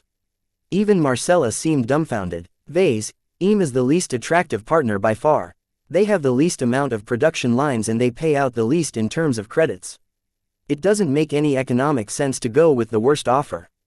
According to the licensing terms they negotiated up to this point, Eam promised to pay the LMC only 2.5 million credits per Blackbeak. This contrasted sharply with the 3.5 million credits per mech offered by Von and a whopping 5 million credits per mech offered by Vicaris. If you've visited all of their production facilities with your own eyes, you'll know that Eam is better than the rest. Mr. Neverland's company offers a number of benefits that the other two manufacturers won't be able to realize. Let's hear it then, Vase. First, and most importantly, quality control. Vase raised his finger to emphasize this priority. Even though the bronze label Blackbeaks are our lowest tier products, they will still sell for at least 50 million credits per copy. Such a price demands we ensure that every mech is up to snuff. The director from Bentheim shook his head. That's not a sufficient reason to choose Eam over Von. Certainly, the Haston-based Vicaris Mechs has a spotty track record in terms of quality, but Von has a lengthy track record of producing high-quality mechs at an extremely fast rate of production. Right now, the spike in demand for the Blackbeak won't last, so it's imperative we push as many Blackbeaks into their hands before the hype runs out. Most of the other directors agreed with his reasoning. Von Industrial possessed the scale and professionalism to meet any of their clients' demands. With a seemingly endless amount of production lines spread over three massive complexes, they could increase their production on a dime if the Blackbeak turns out to be an enduringly popular model. Vase shook his head. Is Von able to maintain a consistent output? No doubt, yet their production lines aren't configured in a way that brings out the best qualities of the Blackbeak. I designed my Knight to be assembled one by one, which is the production method that Eam used for their own mechs. It's a bit slower, I can admit that, but it preserves some of the craftsmanship the Blackbeak is intended to convey. Nobody really understood his point. The goal of mass-producing the Blackbeak was to produce as many copies as possible at the lowest price for a given level of quality. That Von used a matrix of production equipment to assemble their mechs should be to their benefit. Marcella tried to explain the rationale to Vase. The bronze label is meant to present accessibility and cost savings. It's okay if a couple of parts don't perform as expected. They also won't care about the craftsmanship put into their products. They simply want the best performance without going bankrupt. Von Industrial is a massive manufacturer as well. Someone else said, if our most optimistic projections of the Blackbeak's demand turn out to be true, then Eam will be hard-pressed to squeeze out more mechs than they are already pumping out. 4 production lines don't amount to much. We can always contract a second manufacturer if needed. Vase waved away the excuse. If the Blackbeak turns out to be a bestseller, then our negotiating power will obviously be higher than now. We'll easily be able to impose a higher licensing fee on our next partners. His grandfather added a rare word of support. Vase is correct. Right now, nobody is able to determine for certain whether the Blackbeak possesses any mass appeal. It's a mech that sells for a premium price, so even with all of the heightened interest in the model, we won't be selling thousands of copies at an instant. Someone with a marketing background echoed those words. A high level of attention doesn't automatically translate to a high number of sales. A new model like the Blackbeak still has to prove its worth in the field. The duel was a good start, but it's only a single incident. At this price level, many buyers will be reticent on purchasing an expensive mech without a substantial track record. Not everyone agreed with that assessment. The board split in half whether the Blackbeak would sell the most at the start or down the line. Marcella turned back to Vase. You haven't finished laying out your reasons for choosing Eam. Thank you, Marcella. Let me tell you the second reason. He activated a projector and showed them all a summary of Andar Neverland's biography. At first glance, it didn't contain anything of interest, mainly due to the mech designer's continuous obsession with improving his Clemson Striker design. He had never expanded his catalog with anything other than variants of the original Clemson. What are we supposed to look at? When I visited Eam and talked to Mr. Neverland, I noticed that he doesn't spend much time talking about his roots. He only briefly mentioned that he got his passion for striker mechs from his mentor. Look at this biography. Can you spot who his mentor might be? It's the Honorable Alazar Crux, the senior mech designer. It's him. Everyone took notice of the illustrious name. Officially, the Bright Republic didn't retain any master mech designers, so those at the rank of senior pretty much called the shots. In the hierarchy of Bentime mech designers, Alastar Crux pretty much sat near or at the top. In turn, it was a big deal if the Honorable Mr. Crux mentored Andar Neverland. To be honest, I got the feeling that Mr. Neverland is only a passing student of Mr. Crux. A mentorship isn't as intimate as an apprenticeship. Vase cautioned them all. Still, a definite link exists between the two. I can feel the subconscious pride radiating from Neverland whenever we spoke. If Neverland only possesses a loose relationship with Crux, then how does that affect us? The reason why Mr. Neverland is rather stubborn about the licensing fees is because he doesn't actually feel much urgency to go into bed with us. If worst comes to worst, he can go back to his mentor and beg for a bailout. The only reason he hasn't done so yet is because it would be a humiliating stain on his record. And that matters because, Vase raised his palm, it matters because if we're able to tide the EAM past their liquidity crisis, we'll be doing both Mr. Neverland and the Honorable Mr. Crux a favor. Don't forget that a failing former student also reflects badly on Crux. After all, couldn't he have brought up Mr. Neverland in a better fashion? The mech industry judged mech designers who started their own businesses with a different standard than eccentrics that only pumped out designs all day. The success of a mech company reflected well on a mech designer. After all, if his designs generated a lot of sales, then that meant the mech designer must be good. Vice versa, if sales plummeted for some reason, then the mech designer must be awful. In a sense, Andar Neverland wasn't a good mech designer because his Clemson design couldn't compete against the mainstream models in the same class. Vase took what happened to Neverland as a cautionary tale of depending too much on a single design line. Someone asked the critical question, will the Honorable Mr. Crux actually acknowledge our efforts if we aid Mr. Neverland? Nobody truly knew the answer. Perhaps the old man never took notice of the troubles his former student accrued. Still, Vase believed that Crux cared a lot about his reputation, especially since he had reached the zenith of what a mech designer could achieve in the Republic. Don't forget that Mr. Crux is highly influential in the upper echelons of the mech industry. His grandfather added, he's not only a professor emeritus of the Ansel University of Mech Design, but he also sits on the Bentime Mech Court. A couple of people nodded seriously. Even though the MTA oppressively interfered with the trade and use of mechs, the Bright Republic also maintained their own regulatory systems. The Bentime Mech Court was the ultimate arbiter of disputes between mech designers and mech pilots in the Bentime region. Beyond issuing rulings between quarreling parties, the Bentime Mech Court also worked closely with the government and the Mech Corps in other matters. Most importantly, the Mech Court decided who to draft and where to allocate them in the event of war. Thus, having Crux Vase a favor might contribute to a cushy assignment once the latest Bright Vija war broke out.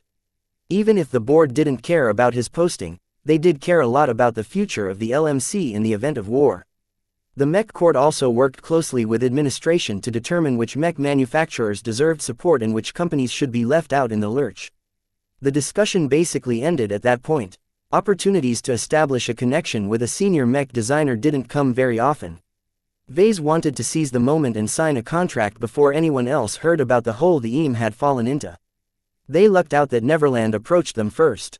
Certainly, not everyone agreed to the decision to rule out Von Industrial, but the board could squawk all they wanted. Even without his grandfather's support, he could make whatever decisions he wished as long as he held a majority of the LMC's shares. Vase left the conference room with an upbeat pace. Marcella followed him out with an expression of doubt. I'm not sure you made the right choice there, Vase.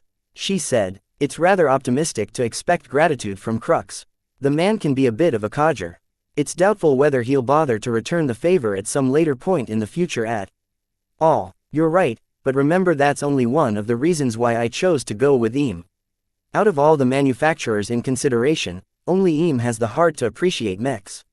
The other two manufacturers merely see their production as a means to an end. That's not compatible with the LMC's philosophy. Marcella blew out her lungs in exasperation. Philosophy doesn't mean anything compared to cold hard cash. Don't get caught up too much in your marketing speak. Make sure your company is able to earn a profit before you chase after unicorns. Her words reflected a vast amount of experience seeing many mech designers fail due to trying to fulfill a fanciful goal, to the point of running their businesses to the ground. Vase was aware of those examples, but he had his own principles to uphold. A mech designer has to flexible sometimes, but those who go too far and abandon all propriety end up as outcasts. I don't want to become a person who mindlessly chases after profits. He bid goodbye to Marcella and left the brokerage with Gavin. He relayed a number of instructions through his assistant. The LMC had to conclude its negotiations with him and finalize a contract at the end of the week. Vase wanted production to start as fast as possible and he didn't see any point in dancing around the issue any longer. I'll deliver my design for the bronze label Blackbeak as well. I want every formalities to be done by the time we sign the contract. The LMC had a lot to do. Vase still needed to fabricate 19 gold label Blackbeaks in order to fulfill the orders he received during his debut. Vase hoped to proliferate his best mechs as widely as possible so that more people would hear about its strengths. The war also isn't very far away from breaking out. The Visions can begin their invasion at any time. Once the Visions pulled the trigger, all hell would break loose. Chapter 273 Calcard and the LMC moved quickly in the next couple of days. They hammered out an agreement with Elemental Mech Engineering while Vase finished deriving the silver label and bronze label versions of the original Blackbeak design. Both of the mechs featured near identical specs to the gold label version. Vase mainly simplified the complicated sculptured exterior into straight, smooth surfaces that wouldn't be as much of a challenge to produce. More specifically, he tweaked the silver label Blackbeak to go well with the Dortmund printer. He knew the capabilities of his equipment best, so he could easily retain any features that his company could still achieve on their own. On the other hand, the bronze label Blackbeak truly represented a simplification of the original design. He not simplified the exterior even further, he also adjusted the internals to reduce the rate of errors. For both designs, Vase did his best to retain their original X factor. Even though they'd lose much of their strength during the fabrication process, Vase still saw hope of some spark of survival in his products. That was also an important factor why he went with EAM. They offered the best hope of keeping the X factor alive. He did his work on the flight back to Cloudy Curtain. Vase saw no need to remain at Bentheim. He wanted to get back to the workshop and start on processing his latest orders as soon as possible. 3 days later, the Barracuda landed at his home planet's spaceport. Vase and his entourage entered an armored shuttle that brought him back to home. He idly played with Lucky while Melkor stared out of the viewscreen. Meanwhile, Gavin quietly corresponded with the office the LMC recently established in Bentheim. For now, the branch in Bentheim focused on marketing and liaising with EAM. Vase expected the branch to hire a lot of people to manage all of the responsibilities on its shoulders. That reminded Vase of Rayla's lengthy absence. Where is Rayla now? She's having the time of her life, I bet. Melkor sighed, rubbing his visor with his palm. Her parents won't approve of her boyfriend. Dietrich isn't exactly an upstanding citizen. Vase shared his cousin's concerns. I don't get what Rayla sees in him. She can do much better. Neither of them really understood girls, so they merely scratched their heads and remained clueless. At least they understood mechs. Vase turned his attention back to his designs. The silver label and bronze label designs acquired the code names BPB01 and BPC01 respectively, making it clear where they placed in the hierarchy of the Blackbeak product line. Melkor, you've been keeping touch with the other Larkinsons in our generation, right? I am. What do you want to know? What do they think about the upcoming war? It's an opportunity to make their mark. Melkor stated, as if the horrors of war meant nothing to him. We've been raised on the stories of our parents and grandparents about the glory they earned from the battlefields of yesterday. So you think it's your turn now? Aren't you all afraid of losing your lives along the way? If we die, we die. No Larkinson has shied away from death. Melkor stiffly declared, it's our greatest responsibility to fight on behalf of the family and the Republic. No matter how tough it gets, we will never falter. Vase had never underwent the kind of training that the potentates in his family had received. He found the blind devotion a little disconcerting. It reminded him of Barley's unyielding loyalty to the Exilis domain. Sometimes, it was easy to forget that mechs depended on their human pilots. It didn't matter if a state boasted huge numbers of high-quality mechs. Without a motivated fighting force, all of those mechs would collapse at the first blow. In the endless wars that had been fought during the age of mechs, plenty of upsets had occurred. There were even times when a loose alliance of third-rate states had turned the tables against a technologically and numerically superior second-rate state. These examples showcased the importance of raising everyone's morale. Vase realized for the first time how deep his family had committed to the Republic, and how much he missed out due to his inability to pilot mechs. The shuttle eventually arrived at the workshop. Vase strode straight to the workshop with Lucky in his grasp. "The boss is back. Congratulations for your win, boss." The mech technicians laid down their work and applauded Vase like a hero who achieved glory on the battlefield. Vase considered these men and women to be his closest employees, so he took his time to smile and speak. "Please like and follow the Cultivation Audiobooks channel." Some words about his experience. Eventually, he sent them back to work. Called over Carlos and Chief Cyril. "I heard about the licensing thing from administration." Chief Cyril spoke first. "Are you truly willing to let the Blackbeak be produced by someone else? Missing out on those potential sales is even worse. It's best if we can do everything in-house, but if not, then there's nothing wrong with leaning on a third-party manufacturer. These kinds of arrangements happen all the time." Chief Cyril shook his head. "They happen all the time, all right, but they don't always end well. Mechs are highly complicated products that require the right equipment and the right people to produce. I can tell you a dozen horror stories at the top of my head where mech designers got duped by unscrupulous manufacturers." "We've done our due diligence," Vase replied. "The contract we signed with EM is also fairly strict about these matters. They won't get away if they decide to pull the wool over our eyes." EMEs persisted in keeping their licensing fees as low as possible. Perhaps aware that their offer wouldn't be attractive, their negotiators relented on everything else, so long as it didn't lower their potential earnings. "About those contract terms, I'm going to need a senior hand to keep an eye on their production." Vase pointed at Carlos. "You're it." "Why me?" "Because Chief Cyril is indispensable. I need him to watch over my workshop. As for the other mech technicians, they're too junior to be of any value. That leaves only you. You're my best man. I won't have any concerns about EM if I know you're there." Carlos slumped in defeat. "Okay, you're right, I'll do it then, but I don't want to be stuck there forever. I already did a stint at quality control, I don't want to end up doing the same job again." Vase weighed the matter for a bit. 2 months should be long enough. By that time, they'll have gotten used to the standards of imposed. We can set a regular rotation where some of our local mech technicians get to go on an extended trip to Bentheim to take over your duties. I'm not sure whether they're seasoned enough to spot any funny business, but that sounds like a good idea. Chief Cyril nodded in agreement. Our mech technicians haven't seen much of how far mech manufacturing can go. Allowing them to experience a bigger company's production facilities will do wonders in broadening their perspectives. Even though EM had idled all of their production, they still got a good impression of their work methods. Andar Neverland cared a lot about his mechs, to the point of going deep in depth to upgrade and expand his fabrication equipment. Unable to come up with something better than his Clemson design, he instead focused on improving his production lines. Hopefully, everyone will be able to get a turn. I hope the LMC will be able to expand its production lines in the same manner as the EM. Chief Cyril bumped Vase on the head. "Mr. Neverland is how many years old now? He's in the business for at least 30 years. You've got a lot more potential than him when he was your age.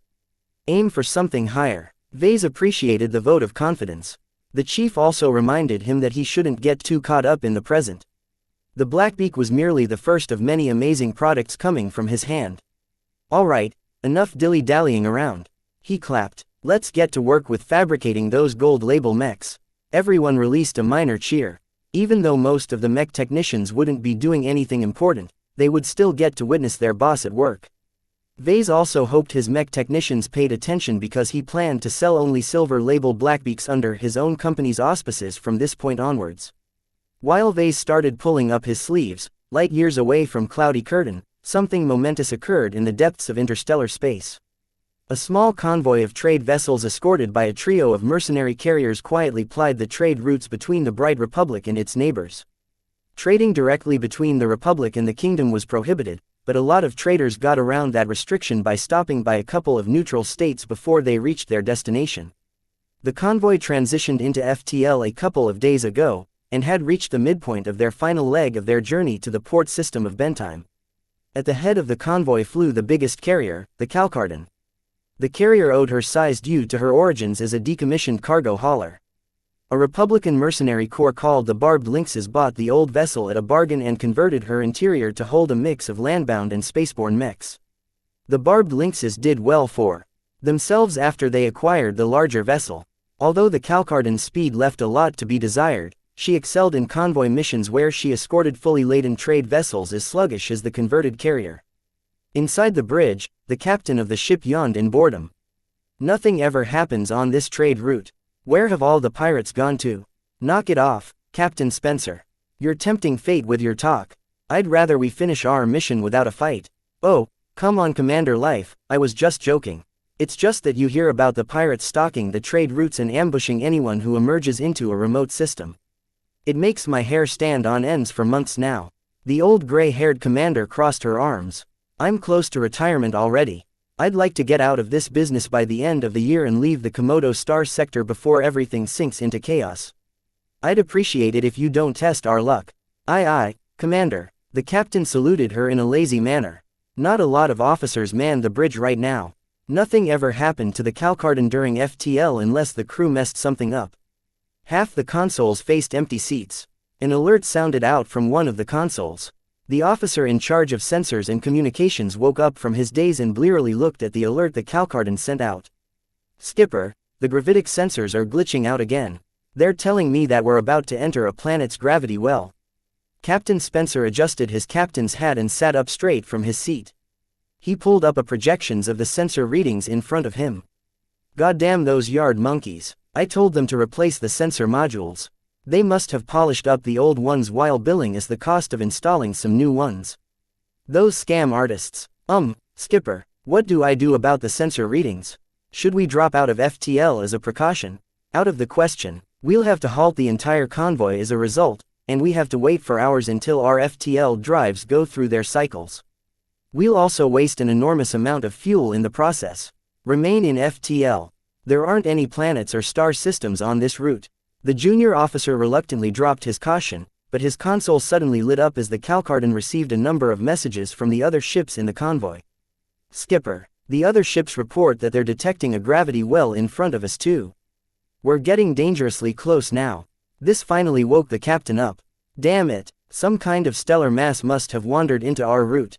Commander Life, our FTL drives aren't calibrated to swing past that gravity well. Then stop the convoy. Pull us out of FTL. After the commander passed the word, the entire convoy lurched out of FTL and transitioned into real space. They drifted about aimlessly, half clueless why they had to interrupt their sleepy journey. Inside the bridge of the Calcardan, the captain called the entire crew to battle stations. Officers poured in from the hatch and hopped behind the empty consoles. They all furiously worked to figure out what happened. Skipper, an officer called. We've analyzed the sensor readings.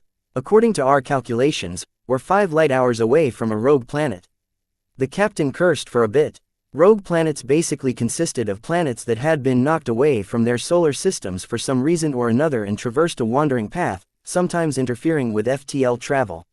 Most of the time, these rogue planets consisted of frozen rocks of gas giants. Sir, new readings have come in.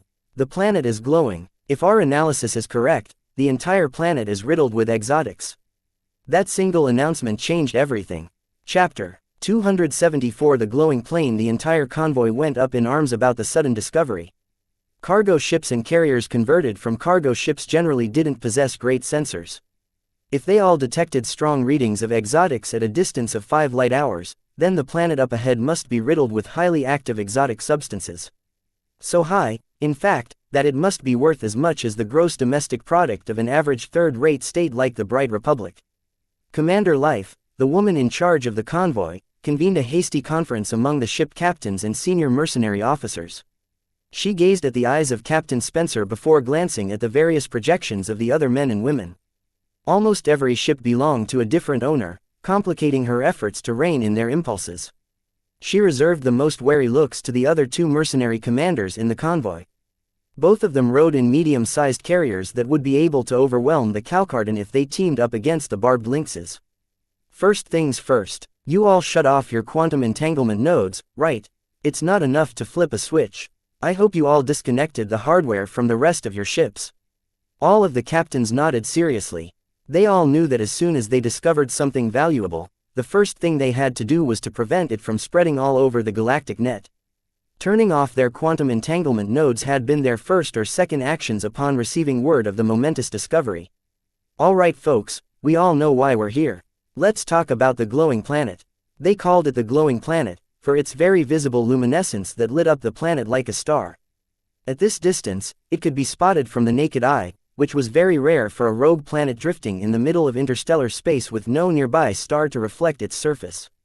It was as if a juicy pheasant decided to put on a coat of bright lights to make it more attractive to another predators that wanted a taste of its flesh. Captain Spencer began to summarize the estimates the entire convoy had made so far. The glowing planet is about the size of a small planet or a large moon. We're not quite sure if it started off as the former or the latter before it got pushed out of its star system. Whatever the case, the trauma of the event has warped the planet to the point of tearing up its entire shape. A projection appeared of the glowing planet in question. The planet took on a slight egg-like shape as if it had been stretched by a pair of god-sized hands.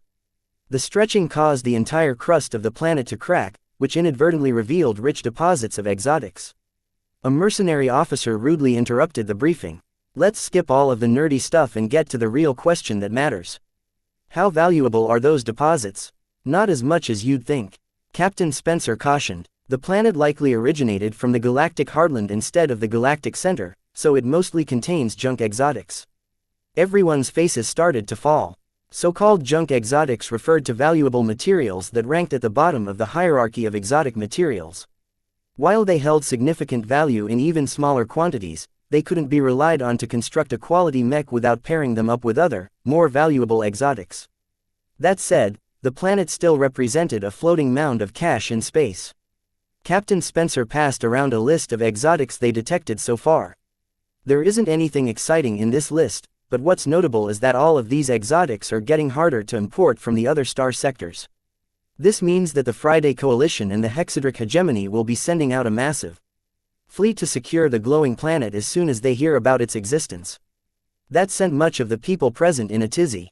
The two dominant second-rate states of the Komodo star sector often took what it wanted by force. Commander Life already made her decision.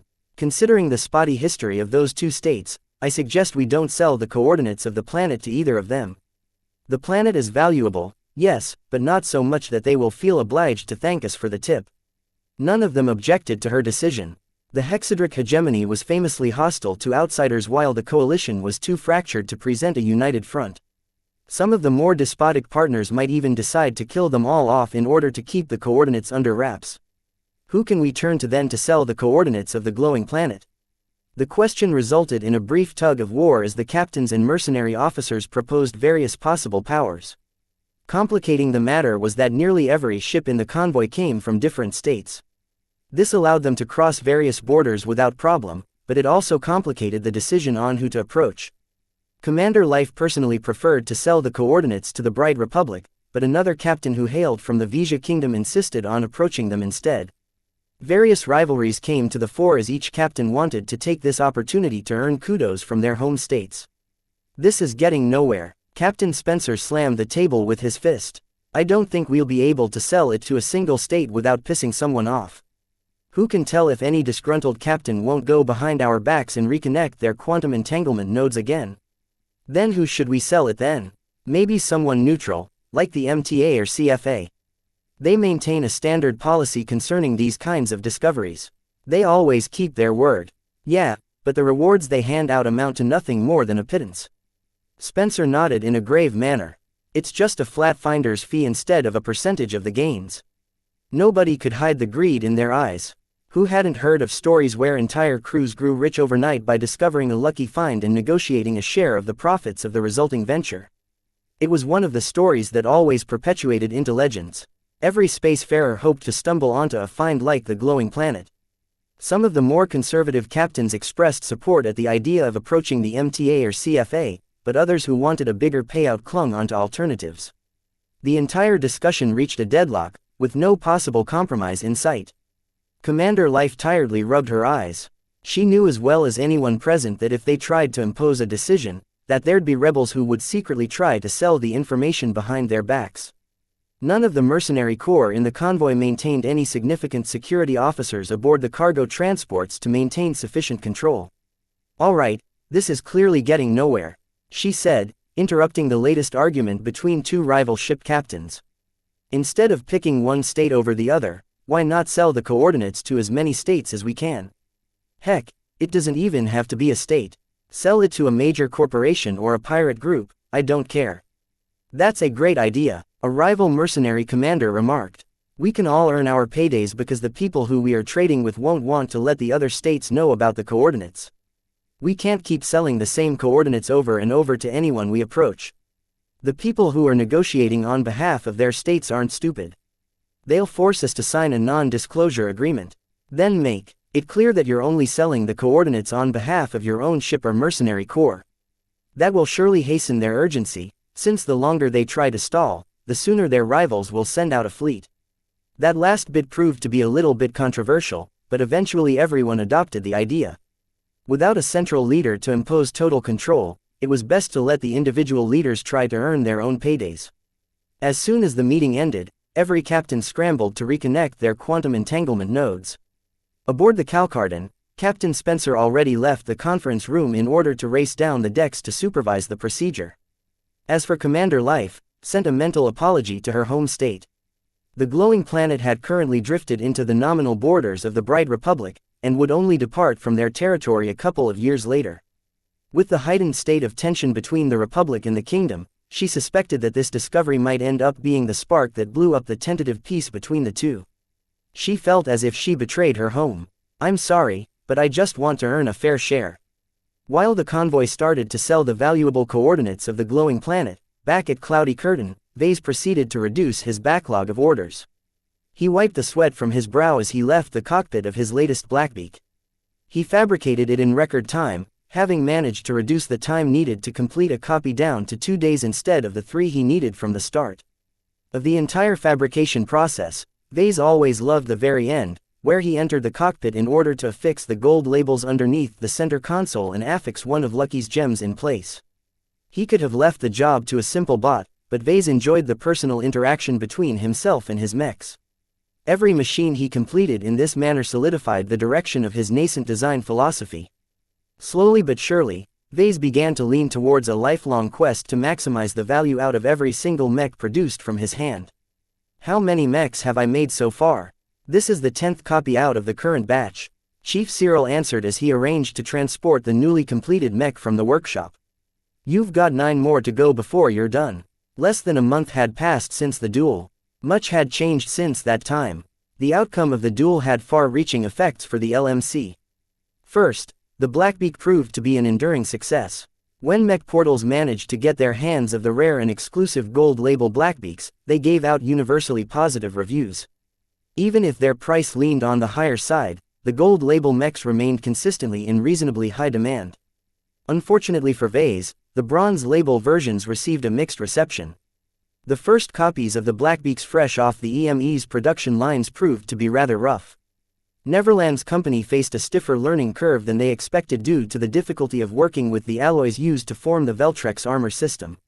EM actually lost more money than they gained due to being forced to replace the defective armor plating after they already sold the mechs. Vase silently cursed the greedy Mr. Neverland. If the third-party manufacturer had caught the defects before they sold the mechs, they would have been able to recycle the faulty plating and recoup the majority of the costs. But no, Mr. Neverland skimmed on the quality control in order to cash in as quickly as possible. How is Carlos doing at EM? Has he finally managed to get a grip on their quality control? He's been trying, Chief Cyril replied. He regularly kept in touch with Carlos in order to mentor him about how to enact changes without being too direct. It's difficult to suggest any meaningful changes without stepping on their toes. Neverland is very self-absorbed for a mech designer, but what works for his Clemsons doesn't always fit with the Blackbeaks. Their armor systems are just too different from each other. Vase considered laying down his work to take another trip to Bentheim.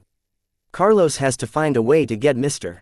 Neverland to listen. That's a tall order for Carlos. Neverland isn't inclined to listen to a failed mech designer. The man should know that Carlos speaks on my behalf. I expressly insisted in the contract that the EAM should seriously consider any suggestions made by any liaisons we send out.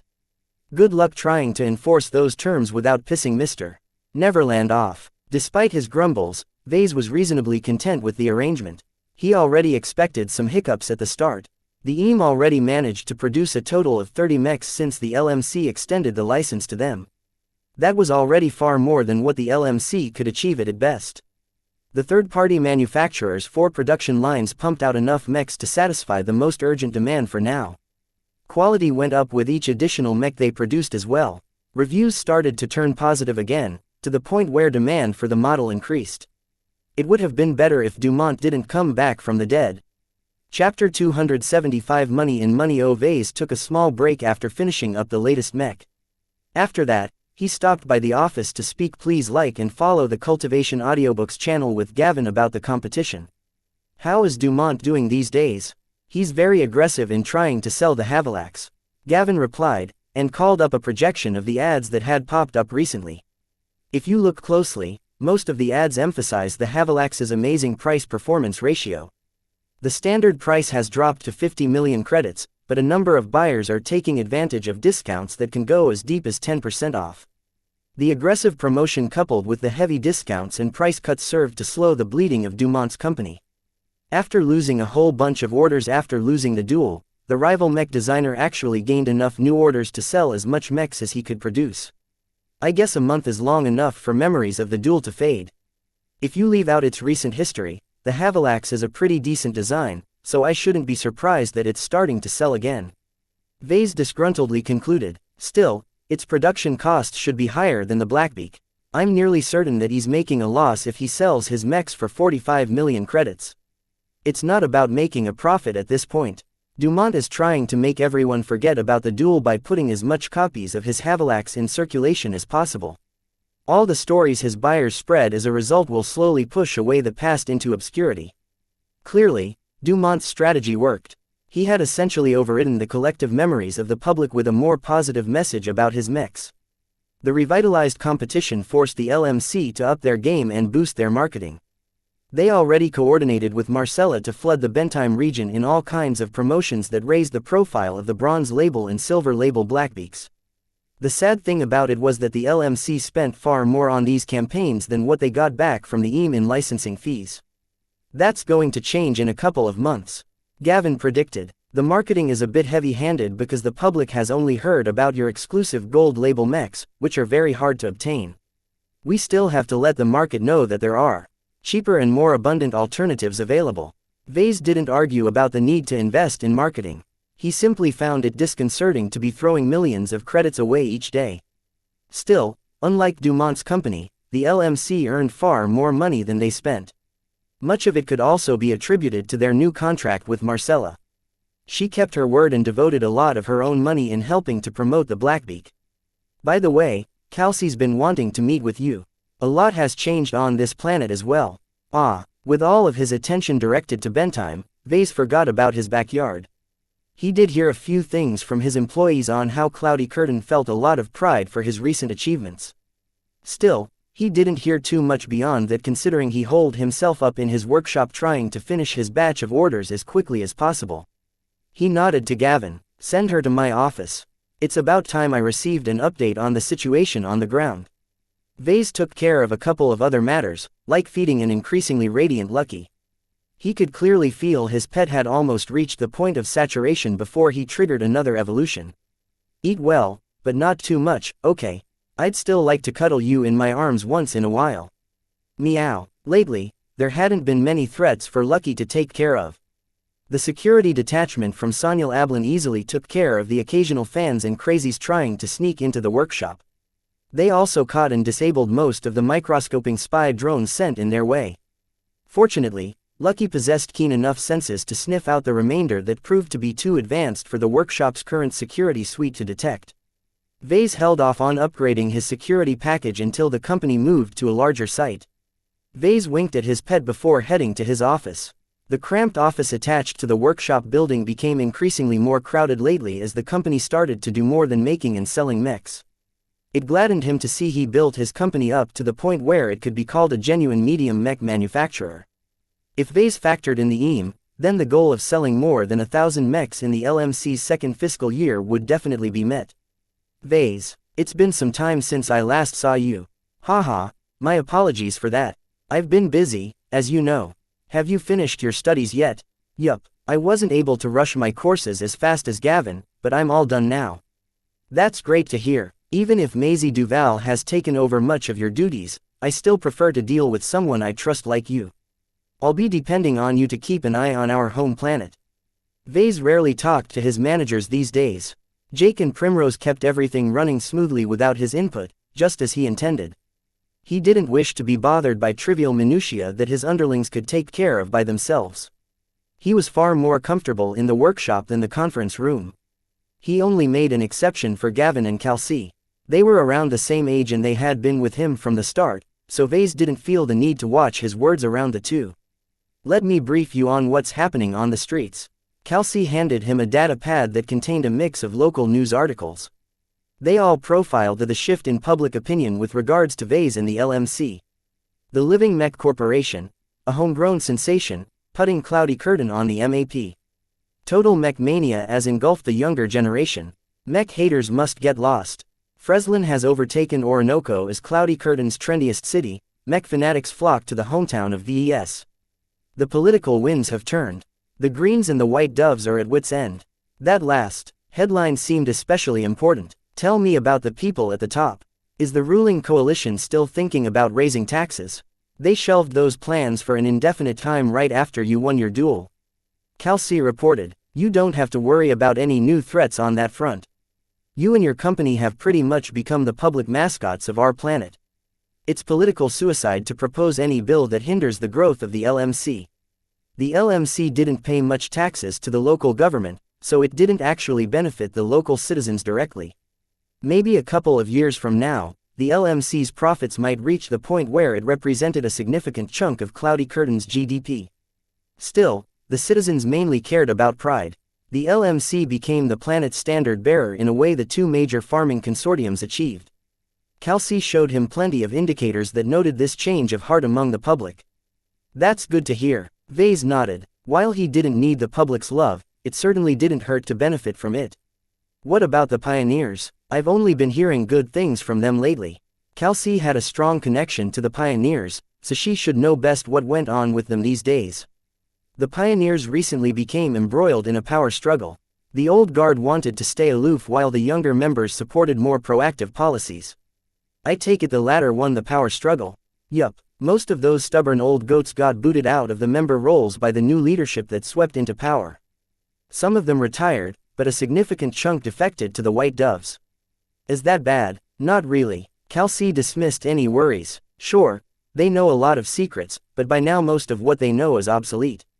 The pioneers have transformed into a dynamic young movement now, and you can bet their main priorities is to see the LMC grow, thereby dragging the rest of the planet out of its squalor. That's a bit strong, don't you think? People are hardly starving on the streets. Neither are they finding any better opportunities. Lots of farmers are doing the same work their parents did, who in turn have taken over the work of their own parents. Social mobility is practically glacial compared to the glitzy Bentime. Vase became a little worried at Kelsey's enthusiasm. Bentime isn't the best role model for a planet you want to live on. The best cities like Durham and Ansel cost a fortune to live in. Some time ago, I promised my cousin Melinda a penthouse in downtown Durham. Do you know how much money I ended up spending? 15 million credits. Still, the suburbs are, it's even worse there. Places like Haston have become notorious for the breakdown in society there. It's not a coincidence the Bentime liberation movement initially rose up from that town. Look, Vase, that all sounds worrisome, but Cloudy Curtain is not about to turn into a second Bentime. With smart leadership at the helm, we'll surely be able to swim past the rocks in the river. Aspirations like that have a tendency to be derailed. He shook his head. Anyway, it's not my business to meddle with the pioneers. They have nothing to do with me. Your relations department doesn't think so. They've been cautiously discussing some cooperative initiatives with the pioneers. Vase forgot about that. He ordered the relations department to maintain friendly ties with the local power players. Mrs. Duval must have taken that as an order to move towards an informal alliance with whoever was willing to play ball. Look, No offense, Calci, but I don't trust the pioneers, even if they have a new coat of paint. It's not in the LMC's interests to get in bed with someone who can have a change of heart the next day. If you say so, sir. This discussion went nowhere as well, so they quickly changed the topic. Still, Vase reminded himself to check with his chief relations officer and make it clear he wanted the LMC to remain neutral. What else is on the agenda? There's the plans to expand to a new site. Several architects in collaboration with Sanyal Ablin have selected a suitable site further away from Freslin and drew up a final architectural plan. Calci handed out another data pad, this time a thicker one with more enhanced security features. Vase actually had to authenticate his identity before he got to look at the drawings of the new manufacturing complex. If Vase had to describe it, he'd call it ambitious. The schematics of the exterior defenses reminded him of the star-shaped walls of the forward base on Graining IV. Sanyal Ablin's influence could be felt throughout the architectural drawings. Everything had been designed to survive and repel a minor planetary raid. I see that much of the most important production occurs underground. That's correct, Calci nodded. As per your wishes, the surveyors have scanned and tested the terrain and found a site that provides a decent amount of buffer against limited orbital bombardment. It will hold out for a week at least. Much of the construction above the ground consisted of gleaming office buildings that Vase intended to serve as the LMC's headquarters. Vase wouldn't have to deal with cramped corridors anymore by the time they moved into this new place. Vase nodded in satisfaction after a couple of minutes. I'm fairly satisfied with these plans. Still, it's obvious that I'll be paying a premium for all of this safety. What's the price tag? Well, the architects have loosely estimated that it will take at least 500 million credits to construct the barebones version of the plans. 500 million credits. His teeth already started to ache when he heard that sum. Just when he thought he could catch a break and rake in the profits, it turned out that he had to give the money away again if he wanted to prepare for the future. The LMC desperately needed to move out of their increasingly crowded location. Chapter 276 Blood Claws. A pair of light mechs matched blows against each other in a grungy underground mech arena. The skirmisher mech wielded a pair of knives while the swordsman mech wielded a single blade. A rowdy crowd exulted in the reverberations of the high-speed impacts between the dueling mechs. Only the thick but cracked and worn-out transparent panels protected them from the splintering shards of plating that the mechs shaved off from each other. One thing to note about the people was that they all wore similar color motifs. The lower-ranked crowd wore shirts of red striped with diagonal black lines. The ranks above that made do with armbands of the same look, while the handful of leaders at the top wore exotic alloy rings that glistened in alternating red and black. More interestingly, the mechs, which featured the same coating of red with diagonal black stripes, consisted of outdated models. Neither their armor nor their speed could keep up with current mechs, but that also made them cheap and easy to fabricate on the fly. From the reckless way in which they dueled, neither pilots gave a damn about conserving their machines. They danced at the edge of death in their reckless attempts to overpower their opposition. Come on, Rayla, Dietrich hollered. Go for Mackerel's left, he's half blind in that direction. Like the others, he wore an armband bearing the colors of the Blood Claws, one of the most infamous gangs in Bentheim. Even though his main affiliation lay with Walter's Whalers, he answered to the same boss as the rest. The skirmisher mech pulled out of the melee after leaving behind a criss-cross of knife marks on the enemy mech. Rayla's voice emerged from the speakers. You're getting rather slow, aren't you? I got much more in store for you than that, lassie. The man inside the swordsman mech broadcasted as he urged his mech to pursue his opponent. The swordsman mech hadn't fared very well so far. Its pilot was older and more experienced than Rayla, but he couldn't match her in terms of technical skill. Rayla deftly swerved her borrowed skirmisher mech to dodge the incoming hack. Her mech went in to leave behind another nick, only for her mech to receive a punch that pushed it back. Get her, Mac, you can do it, watch out for the legs as well, girly. That advice proved to be telling as Mackerel's mech lashed out in a dangerous flurry of kicks. Rayla's mech barely dashed out of reach, and swiped its weapons forward to slice some layers off the extended leg before it drew back. That last attack had bit a little deep, causing the swordsman mech to suffer from unsteady footing. Rayla took advantage of her opponent's preoccupation and went all in, shoving the unsteady sword aside before surgically stabbing the weak points of the vulnerable mech before it could recover. A huge cheer sounded out as the swordsman mech practically lost all of its connections to its limbs. The hapless mech collapsed onto its back like a puppet with its strings cut off. The ringleader enthusiastically announced the end of the duel. And the winner is Rayla Larkinson. She's shown herself to be as capable as her famous cousin Melinda, but prettier by far. The battered skirmisher Mech opened its cockpit, allowing Rayla to jump out and float down with her anti-grav clothes. She approached the cockpit of the fallen Mech and waited for its cockpit to open up as well. A grizzled man wearing an armband and covered in tribal tattoos climbed out of his immobilized Mech. He shook his head, trying to recover from the trauma of being inside a Mech that fell onto its back. If all the Larkinsons are like you, no wonder your family's so renowned. If you think I'm a big deal, you should see my Uncle Ark. They shook hands, showing no hard feelings for each other. The hierarchy of the Blood Claws largely revolved around strength. They respected any man or woman who had the skills to back up their talk, and Rayla proved herself in spades. The young woman quietly shook her head. Even though she trounced a cadre of the Blood Claws, she'd still be known as Melinda's relative. Her cousin in the Planetary Guard had become a planet-wide phenomenon recently after she somehow made it through a grueling duel against a captain of the Mech Corps. Rayla returned to the stands while the arena operators hauled away the mechs. Once she reached Dietrich's side, he held out her hand. "Gimme my cut." Even as he handed over a credit chip, Dietrich swept the woman in his arms and engulfed her in a kiss. "Get off. I'm sweaty." Rayla punched her handsome boyfriend away with her strong physique. "I don't care, babe. The more sweat, the better." Dietrich kept grinning at her as he attempted to keep the feisty woman in his embrace. Rayla didn't appreciate being treated like a doll and forcefully punched his stomach until he finally let go. The Blood Claw members sitting beside them laughed at the spectacle. "Can't control your woman, Dietrich." "Oh, shut up, Tumra. I don't see you with a girl anywhere." "That's because I have a different one in my bed every night." Despite the crude talk and occasional roughhousing, Rayla enjoyed her time with the Blood Claws. Even though she knew the Blood Claws did a lot of shady stuff out of sight, Dietrich's presence opened up a lot of doors, while her strength earned her a lot of respect. The pair remained in the arena and watched the other fights that followed. Not all of the pilots consisted of Blood Claw members. A fair amount used to be mercenaries or mech athletes who fell into debt. The only way they could earn back their pay was to fight in an arena without rules.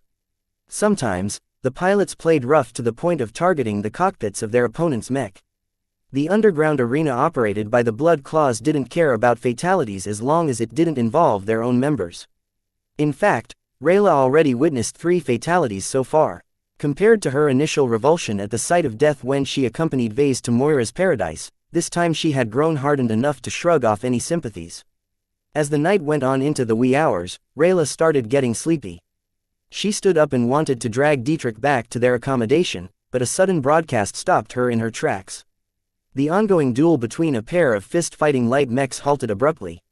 Everyone dropped their conversations and no one moved a muscle as they recognized the voice.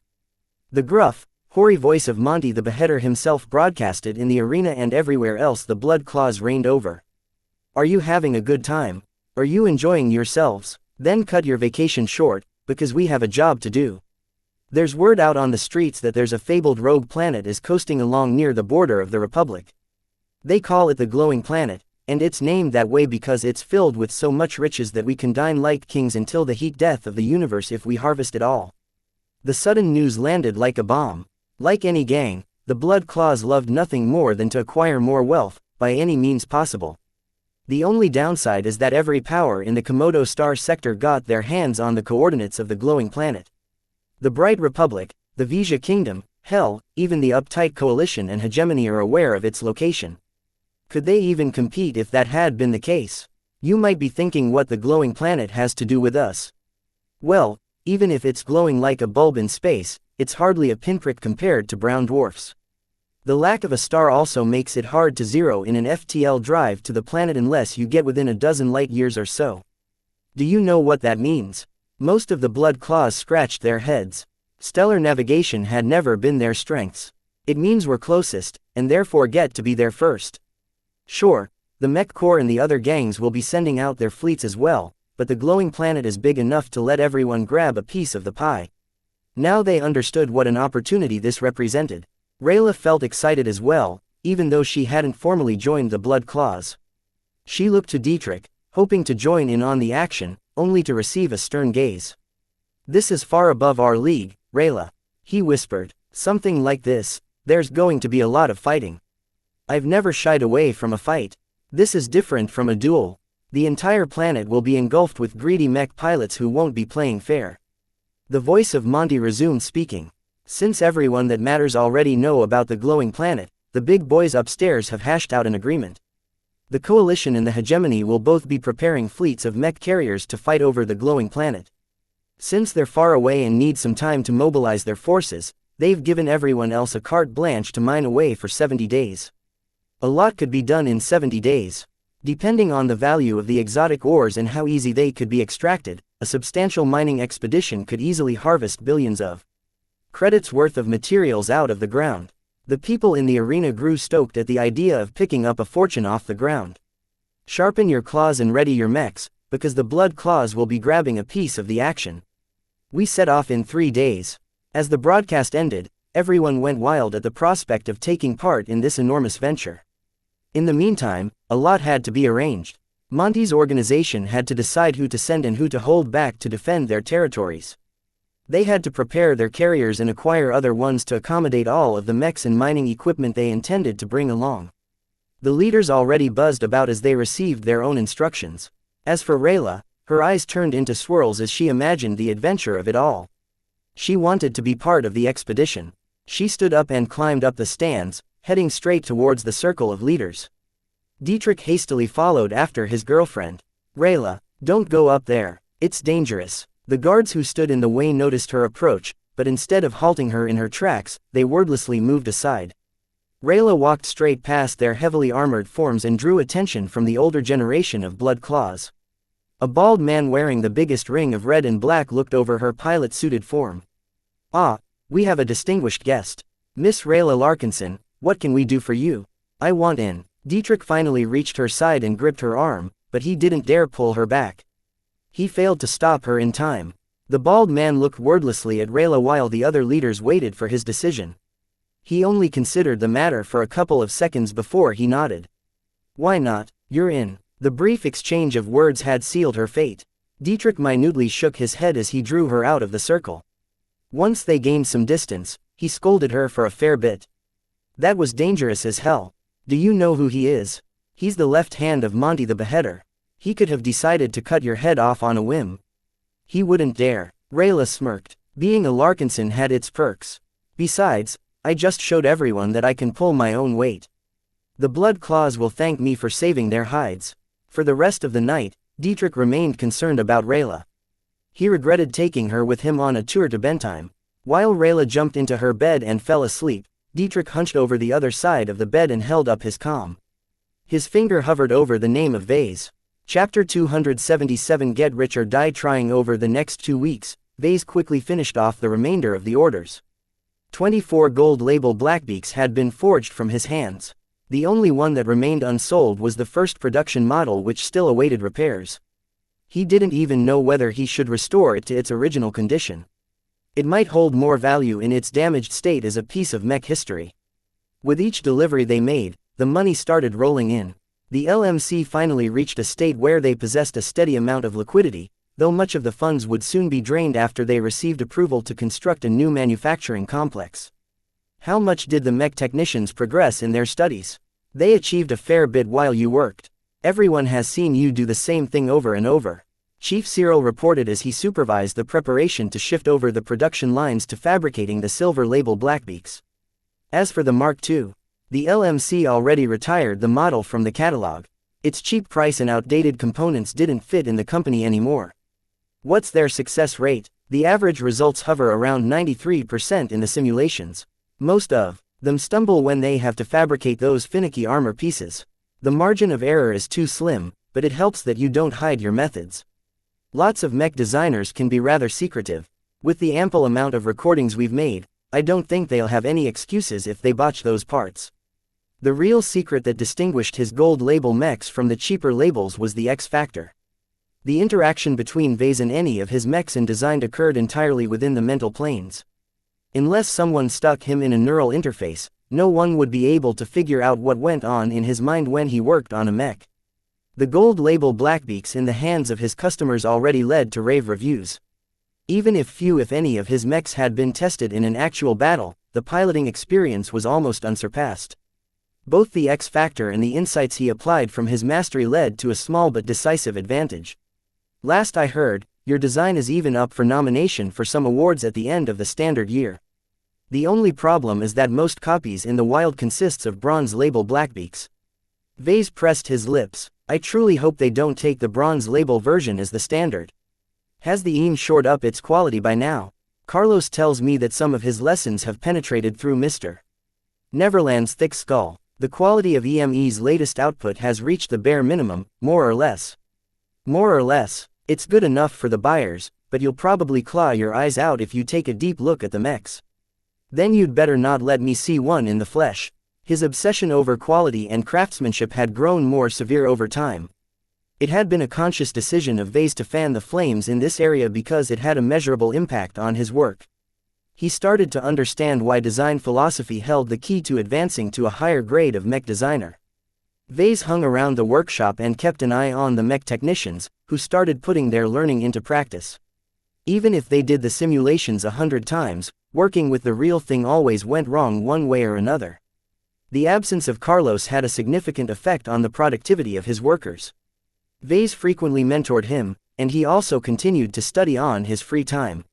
All of that added knowledge turned him into a qualified, if junior fabricator. Perhaps Cyril could do a better job, but he had to supervise the entire workshop floor, so he couldn't do the work himself. The general lack of experience exhibited by the mech technicians disheartened Vase somewhat. It would take years to get them to the level of a trained technician of a major power. His comm suddenly chirped. Vase bent down and saw it came from Dietrich of all people.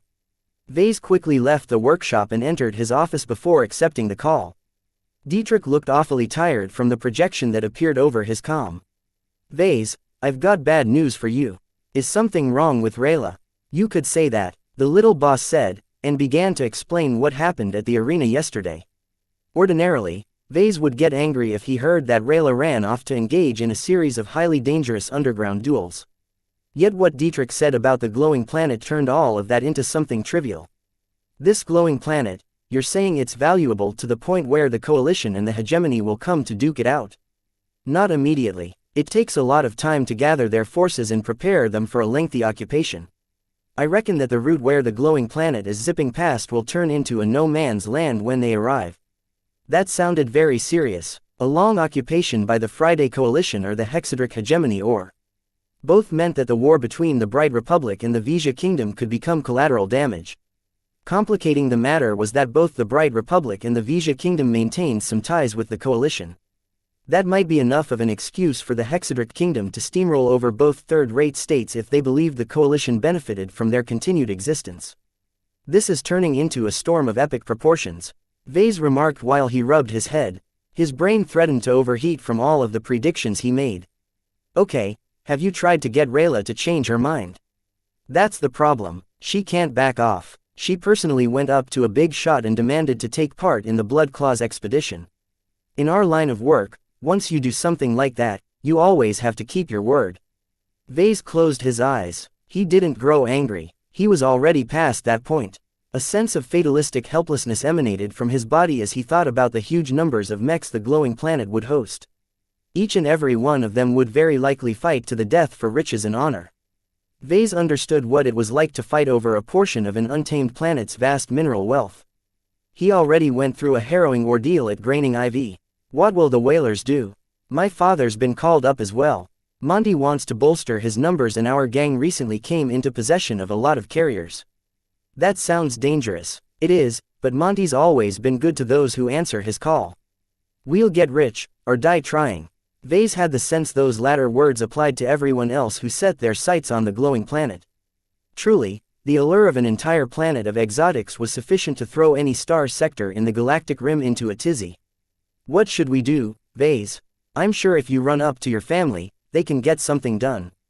No, that won't work. He shook his head. Rayla always held dreams about going on an adventure in the stars. She won't agree to back out on embarking to one of the most hotly contested planets in this star sector. A small part inside Vase faintly hoped that Rayla would see for herself how awful actual war looked like. Once she disabused her romantic notions of what a treasure-hunting expedition should be, she'd surely return to her guard assignment without complaint. Dietrich and Vase bandied about a few possible course of actions, but nothing seemed remotely helpful. "I'll go with you guys." "Say what? Families should stick together," he said. Even though Vase hadn't been very close to his extended family, he still felt it was his duty as Rayla's cousin to see her through the fighting that would continue until the end of the 70-day grace period. Besides, I'm sure the Whalers could use a mech designer. Planets with high concentration of exotics usually exert a destructive influence on machinery. "Let me join up with you guys and I'll make sure your mech remain in tip-top shape." The offer sounded very attractive, and Dietrich didn't hesitate to accept. "You're right, we could sure use your help.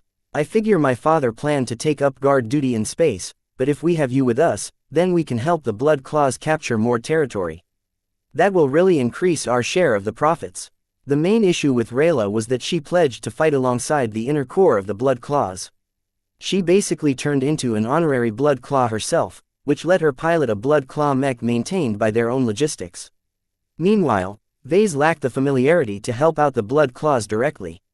He hadn't proven himself in front of one of their leaders like Rayla did. Therefore, Vase could only hitch a ride with Walter's Whalers. "Tell your dad I'm joining their fleet with my Barracuda." "I'll do that. He'll surely welcome you with open arms. In the meantime, I'll send you some files about the people we can expect to meet at the glowing planet." They cut off the call after Vase received the files. He skimmed them over, but quickly became overwhelmed when the amount of local powers surpassed 100. And that's not even factoring small fries like Walter's Whalers. The glowing planet attracted so much greed that the local states wouldn't be able to hold back their citizens from having any ideas. At the very least, both the Republic and the Kingdom didn't even attempt to rein in their gangs and mercenary corps. There must be over 1,000 different outfits looking to fight over a bunch of rocks. Vase predicted that the smaller outfits would seek refuge under the umbrella of a major power, such as the Bright Republic's Mech Corps or the Vija Kingdom's Mech Legion.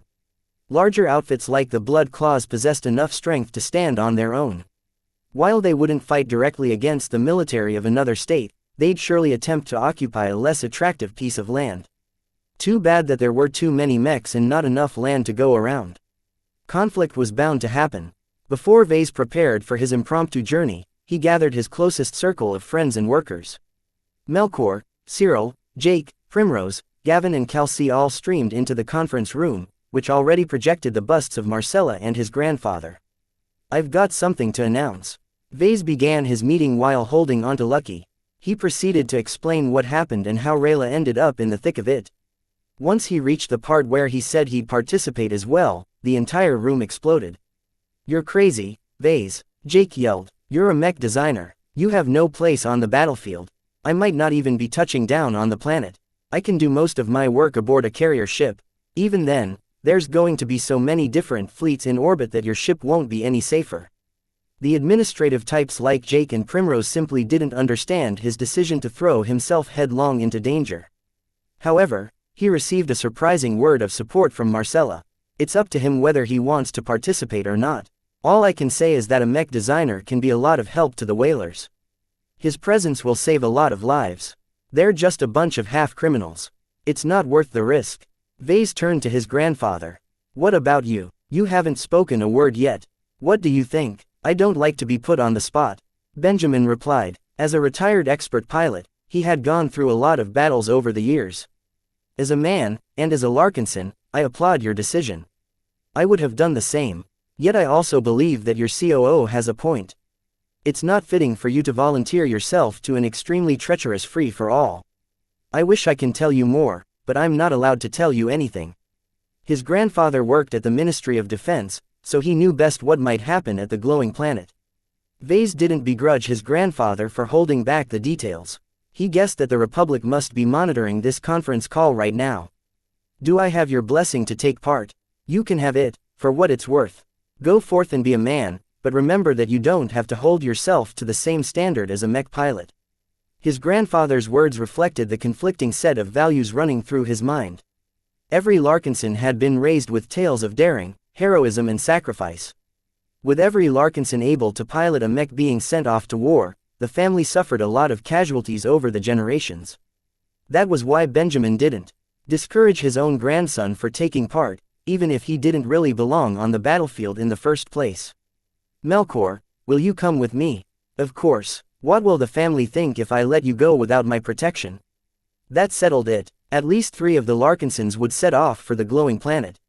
Vase faintly predicted that even more of their family might end up at the battlefield.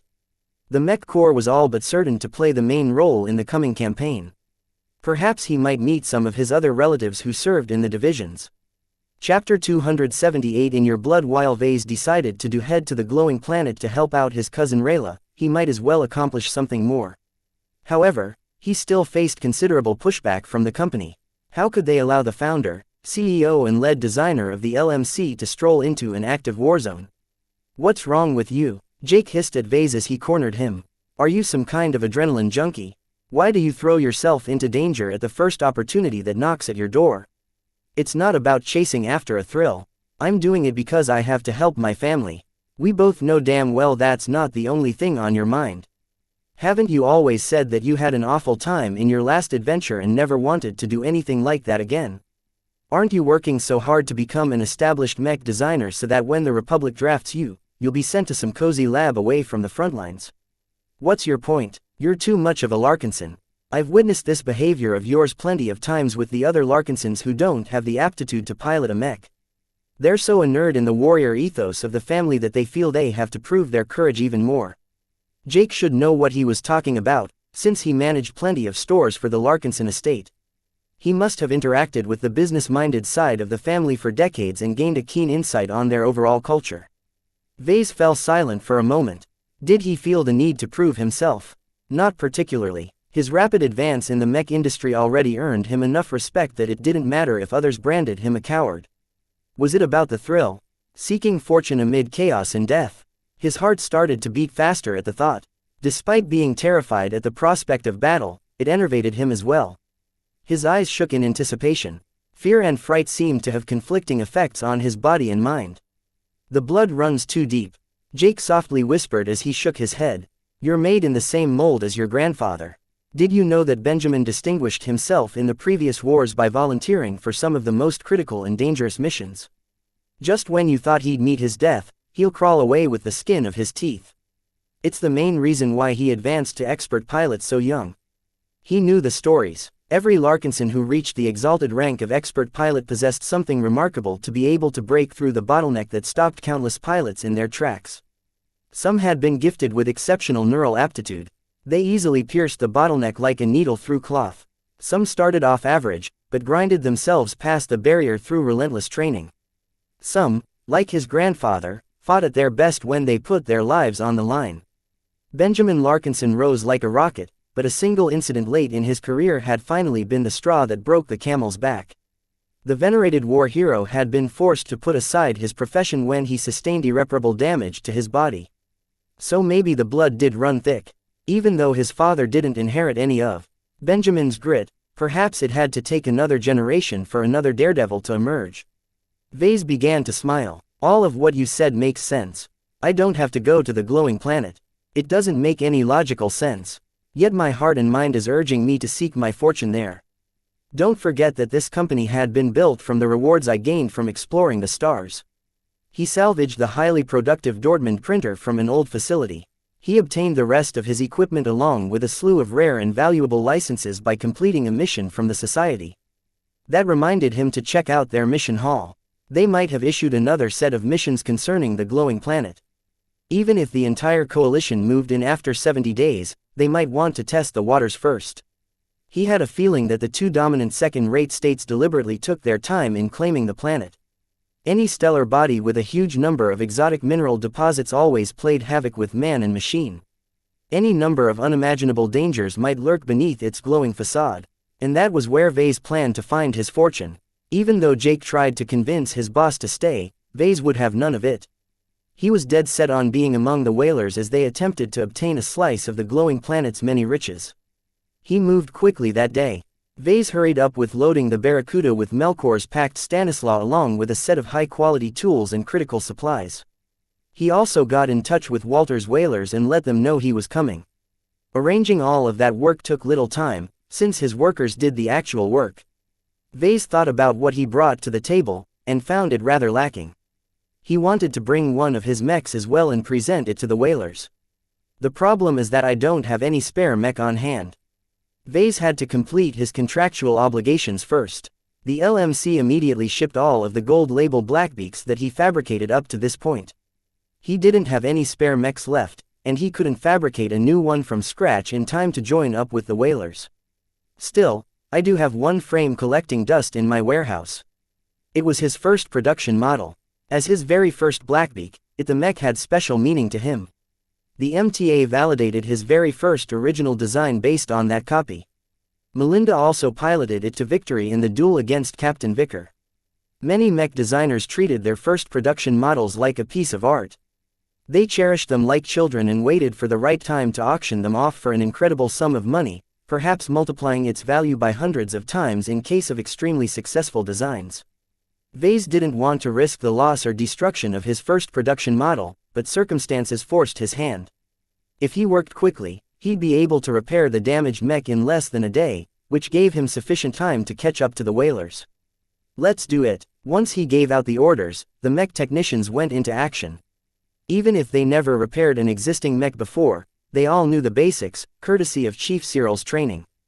They brought the damaged mech out of storage and placed it in the assembly system, which carefully cataloged and disassembled the damaged portions of the mech.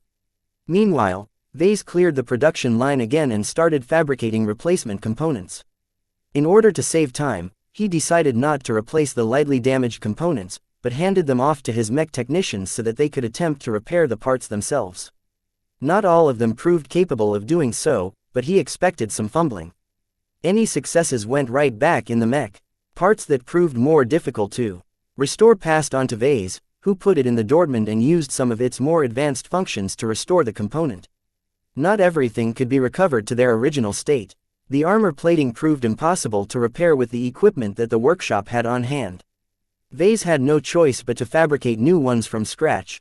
At least they'd be able to sell the broken plating to a professional recycler, allowing them to recoup the majority of the costs.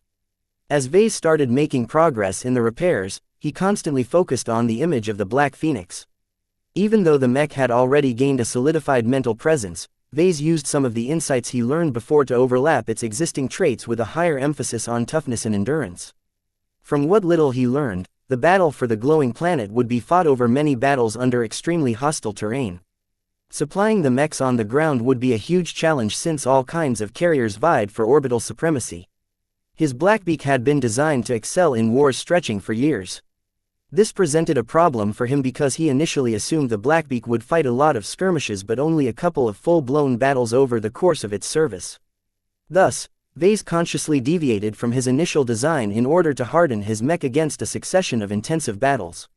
He didn't take the time to form a new design and test whether the changes introduced new flaws.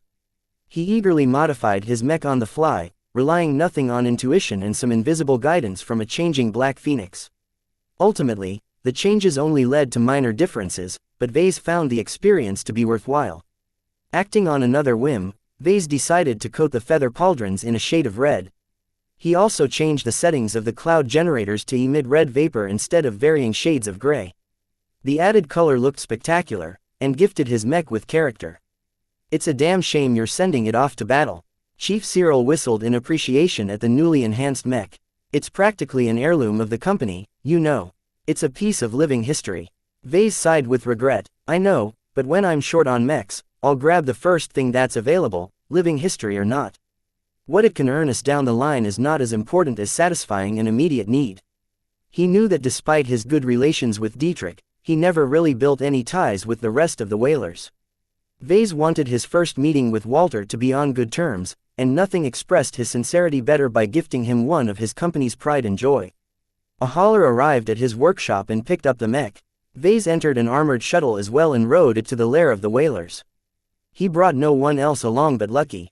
A few hours later, the hauler and the shuttle and its escorts touched down an expansive but haphazard base on the outskirts of Orinoco. It looked like a half-abandoned shell of its former self, as the whalers already shifted much of their mechs to the carriers orbiting above the planet. Vase stepped outside with Lucky following close behind. The cat meowed in confusion as the smells bombarded their noses. The smell of rust, alcohol and urine blended together in a unique ensemble that forced Vase to pinch his nose. He hurried forward and met with some guards, who guided him to a gathering of senior whalers. They looked at him as he approached. Vase Larkinson, at your service. A bushy white-bearded man with a barrel of a chest and kegs for arms stepped forward. Vase recognized him at an instant. This was nothing less than Walter himself, who reigned over the whalers since before he was born. The man eyed him with a critical eye. You've got guts. At least you look tough enough. Good, but you need more than that to make it out alive. I came bearing gifts, Mr. Walter. The hauler unloaded the recently modified Blackbeak at that point. All of the whalers around Walter gasped in surprise and admiration at the sight of the striking mech. Is that your new mech? It's the very first production model. In fact, it's the strongest and most finely tuned copy of my original Blackbeak design. It's the mech that Melinda Larkinson used to beat Captain Vicker. The whalers might not be fully aware of what the Blackbeak brought to the table, but they all knew about the duel. The veterans erupted in a flurry of whispers. And you're giving it to us? It's all yours from this point onwards. Walter's face cracked into a smile. I can't say no to a free mech, especially one of this caliber. You're in, Vase. Welcome aboard. Vase successfully cleared the first hurdle. Chapter 279. Walter is the leader of the biggest and only gang on Cloudy Curtain. Walter ruled over his men through strength and restraint. Unlike most members, Walter grew up in Bentheim rather than Cloudy Curtain. Nobody knew about his background and what he experienced growing up, but it must have been a difficult childhood, seeing as Walter never showed any inclination for higher education. From what Vase could gather from his initial meeting of the man, Walter exhibited a slight Haston accent. He imagined Walter as something of a bully who stole food and earned respect on account of his sturdy body and his ability to master the art of intimidation. Whatever Walter had endured, he obviously did well enough to be noticed by the local gangs. Nobody knew which gangs he previously ran with, but at some point Walter got in touch with the Blood Claws. History got a little spotty here. All the public knew was that at one point Walter split off to form his own gang called Walter's Whalers and tried to vie for territory. They lost the battle. Defeated and demoralized, the remnants of the newly established Whalers tucked their tails between their legs and departed from the port system in a hurry. They sought refuge at any hole they could find, and eventually ended up in Cloudy Curtain. The previous gang that claimed the planet as their own turned out to be more pathetic than the Whalers. Their outdated, atrophied mechs didn't stand a chance against the Whalers and their dented arsenal of cheap but modern mass-produced frontline mechs. Since then, he Whalers settled in and licked their wounds. Eventually, recovered to their former numbers, but Walter himself never considered going back to Bentheim. He would rather reign over cats than live like a dog among tigers. Good choice, Vase thought as he woke up the next morning on the Happy Jelly, the flagship of the Whalers. As flagships went, the Happy Jelly didn't receive much care. Like most carriers, the ship had started out as a heavy hauler, and once she became too slow and worn out to make a profit, her owners sold her to a shipyard. There, the Happy Jelly received a second life as some of her most worn-out components had been replaced and her massive cargo space had been reconfigured to carry combat-ready mechs. The only problem Vase had with the Jelly was that she was obviously pushing her age. The carrier audibly groaned as the whaler fleet engaged their FTL drives. Vase already missed his gleaming Barracuda. The sharp and nimble corvette always glided into FTL as if she dove into the water like a graceful athlete. The ship already went ahead of the main fleet to scout the star systems ahead.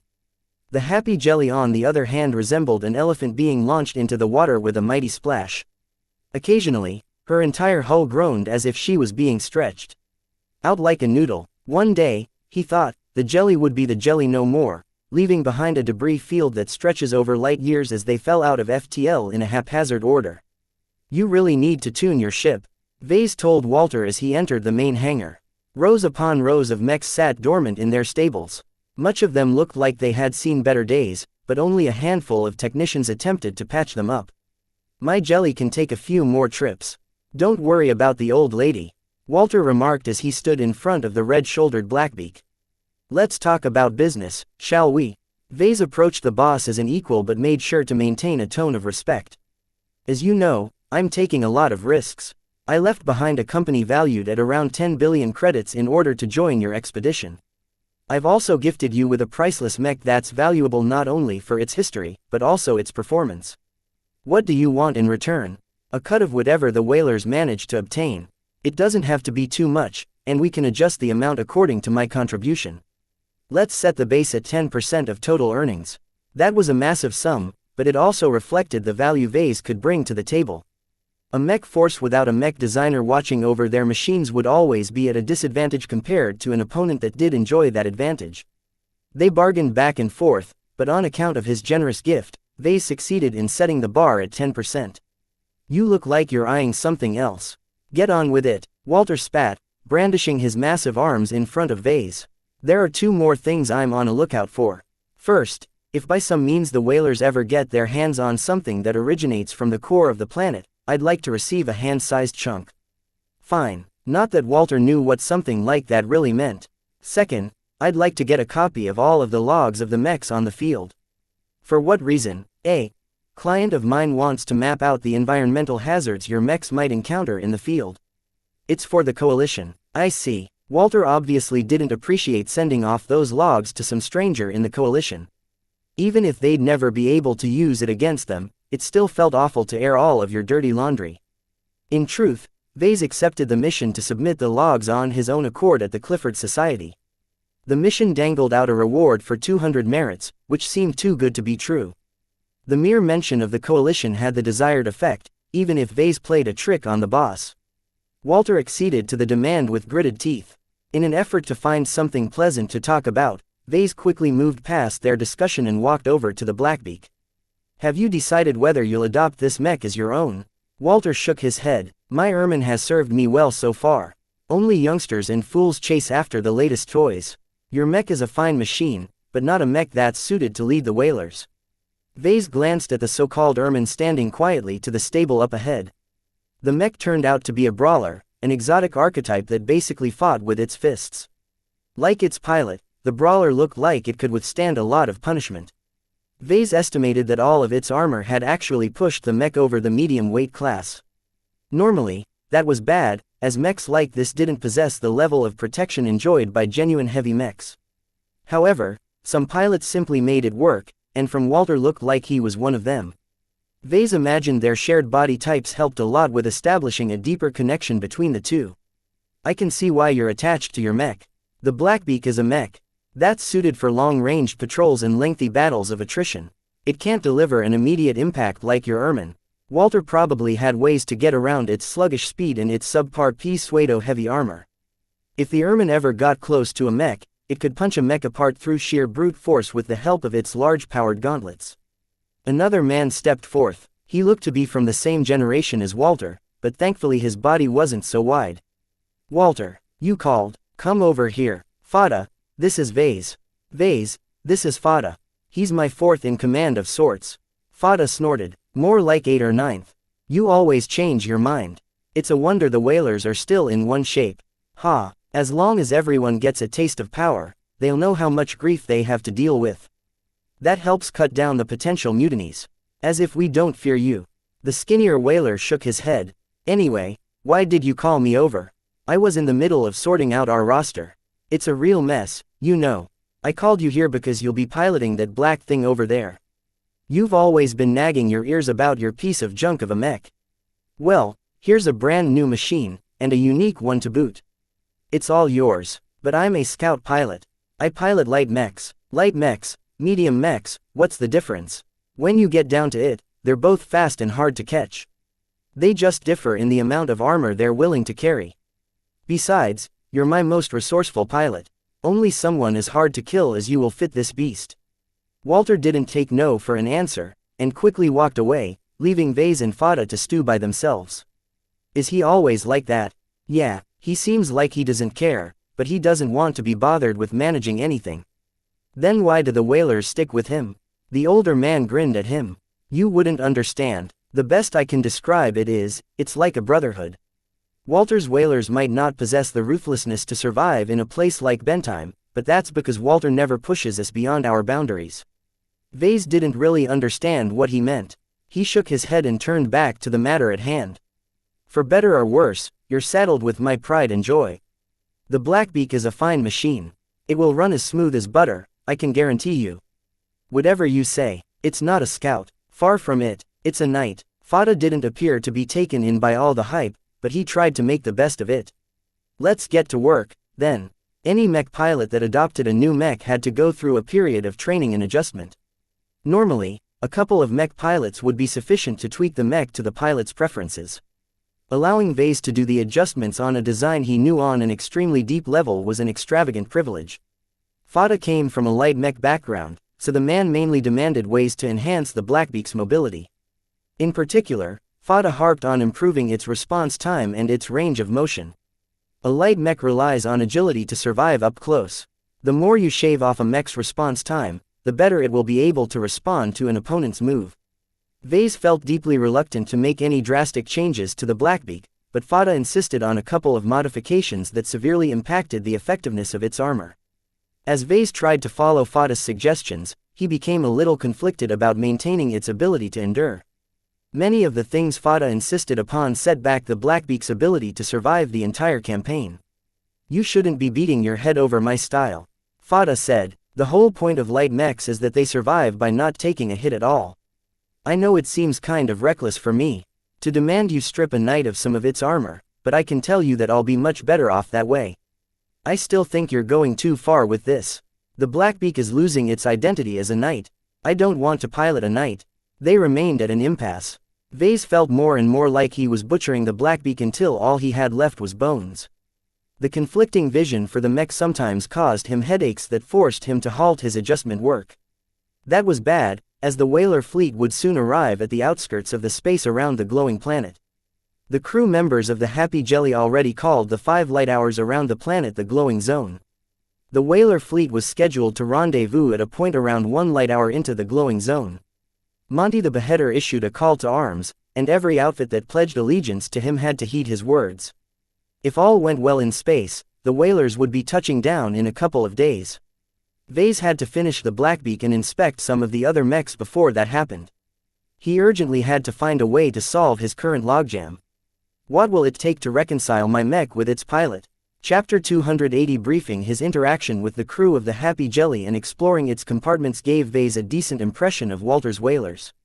Put simply, they lacked discipline and professionalism. If Vase wanted to be blunt, he'd use the words lazy and stupid to describe their motley crew. While the whalers at least invested a little in their mech crews in order to make sure they functioned normally, their ship crews left a lot to be desired. Severely undermanned, the crew of the Happy Jelly only had the manpower to spare on maintaining the bare essentials of the ship. They kept the atmospherics going so they wouldn't be freezing and choking from a lack of oxygen. They kept the aging bridge and engineering running past their prime with a mix of ad hoc solutions. Sometimes, they replaced faulty parts with illegally fabricated copies of dubious quality. It all looked ugly to Vase. Having seen a professional combat crew at work with his stint on Ark Horizon, the whalers should be thanking their lucky stars the carrier hadn't blown up yet.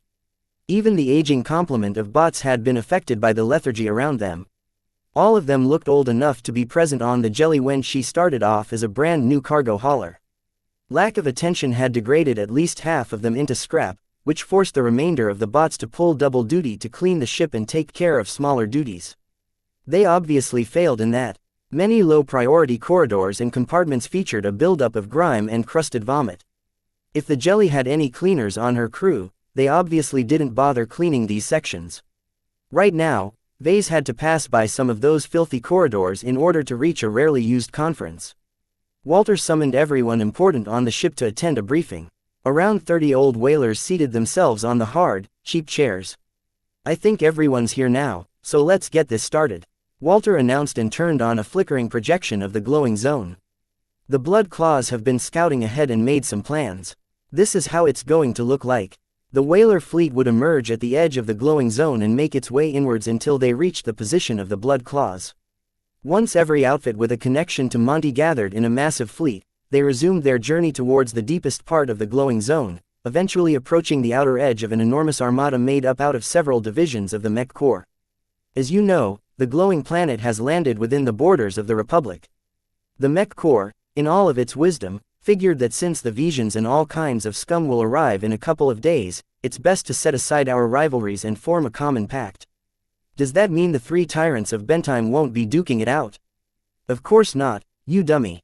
The old chap wouldn't be blamed for thinking that Monty the Beheader might choose to attack his other rivals. They constantly warred against each other in the shadows. The glowing planet is big enough for everyone, at least in the first couple of days. The Mech Corps has mapped out the planet from orbit and carved a generous slice of territory for each of the major players to claim as their own. A map of the planet showed up on the projection. Much of its intricate and dangerous terrain features remained unknown, but the Mech Corps somehow determined that the areas with the highest level of fluctuations probably contained deposits of the most valuable exotics the planet had on offer. These red areas are first-grade danger zones. They're extremely dangerous, as all of those wild exotic minerals are constantly changing the laws of physics around them. Time might stop, gravity might reverse, in short, all kinds of freaky stuff will happen around them. We can forget about mining those deposits ourselves. Only the Mech Corps has the means to extract those juicy exotics.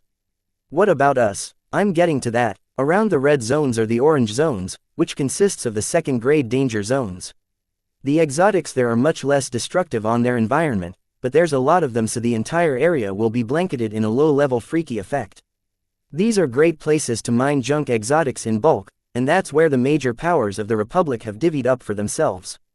The area allocated to Monty the Betrayer sat far away from any other claimed areas, and took up as much space as Durham, Bentime's capital city. That's kind of small. There's lots of free space on the planet. This is only the first phase. Do you really think the Blood Claws will be able to protect this stretch of territory once the ducal legions of the Visions make landfall? Even a fraction of a legion is enough to wipe the floor with Monty and his men. The map changed now. Before, all of the Republicans' powers had spread out over the planet. Now, they concentrated around the red zone occupied by the Mech Corps. In the second phase, every force from the Republic will work together to present a united front. Every major outfit like the three tyrants of Bentime will be placed at the edge of the red zone occupied by the Mech Corps. It kind of looks like we'll be placed at the front lines. They're using us as shields. It's true, Walter said. The Mech Corps isn't hiding the fact that they want us to be placed at the perimeter of their territory. Anyone who wants to attack the Mech Corps has to go through the Blood Claws or some other outfit depending on the direction of the attack. Seems like a crappy deal. What do we get out of it? Protection, basically. The Mech Corps won't stand by if any of us gets attacked. They've promised to send out a relief force to repel the attack.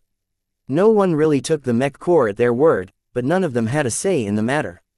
Monty had already agreed to the deal. Vase strongly suspected that a couple of trades had been made on the side to secure everyone's agreement.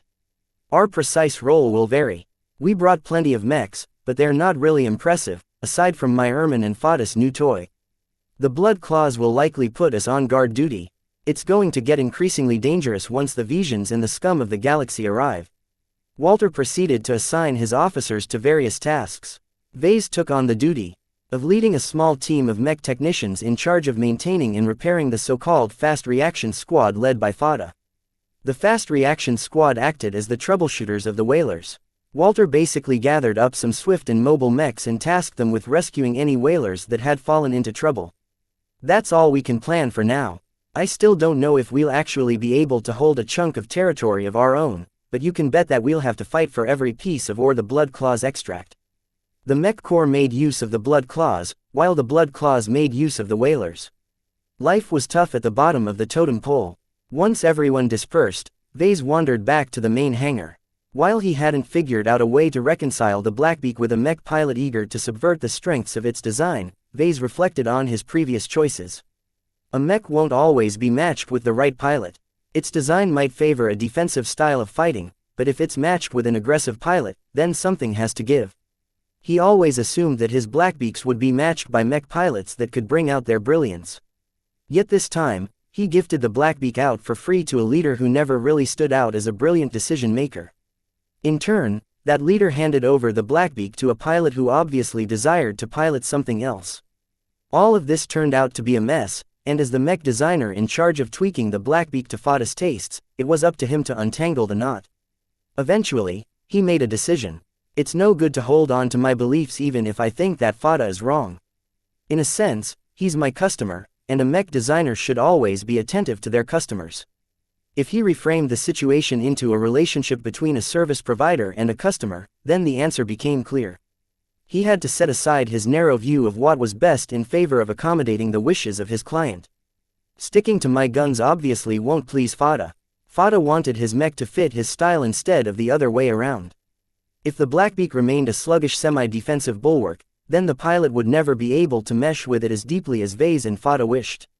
Even though Vase thought that Fada made the wrong decision, it was better to follow his wishes, since at least the pilot had a chance of making it work. In short, Vase had to believe in Fada and his claims. The realization came as a welcome relief to Vase. While the solution to the dilemma didn't truly eliminate every problem, the reasoning behind it gave Vase enough of an excuse to set aside his instincts. With grudging acceptance, he worked together with Fada to finish slimming down the Blackbeak. Vase let go of its original conception as an offensive knight and treated it as a fluid entity with no discernible role as of yet. Thinking in terms of categories is a trap in itself.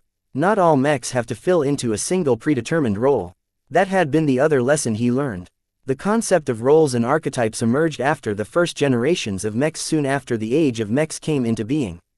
It provided the nascent mech pilots and mech designers with a common understanding of what the new mechs had been designed to do. It succeeded in bringing order to the mech industry. Both designers and pilots experimented with hundreds of different concepts, throwing away the more impractical ideas while embracing the most effective ones like knight mechs, rifleman mechs and more. Yet sometimes those neat categories failed to adjust to the demands of the pilots.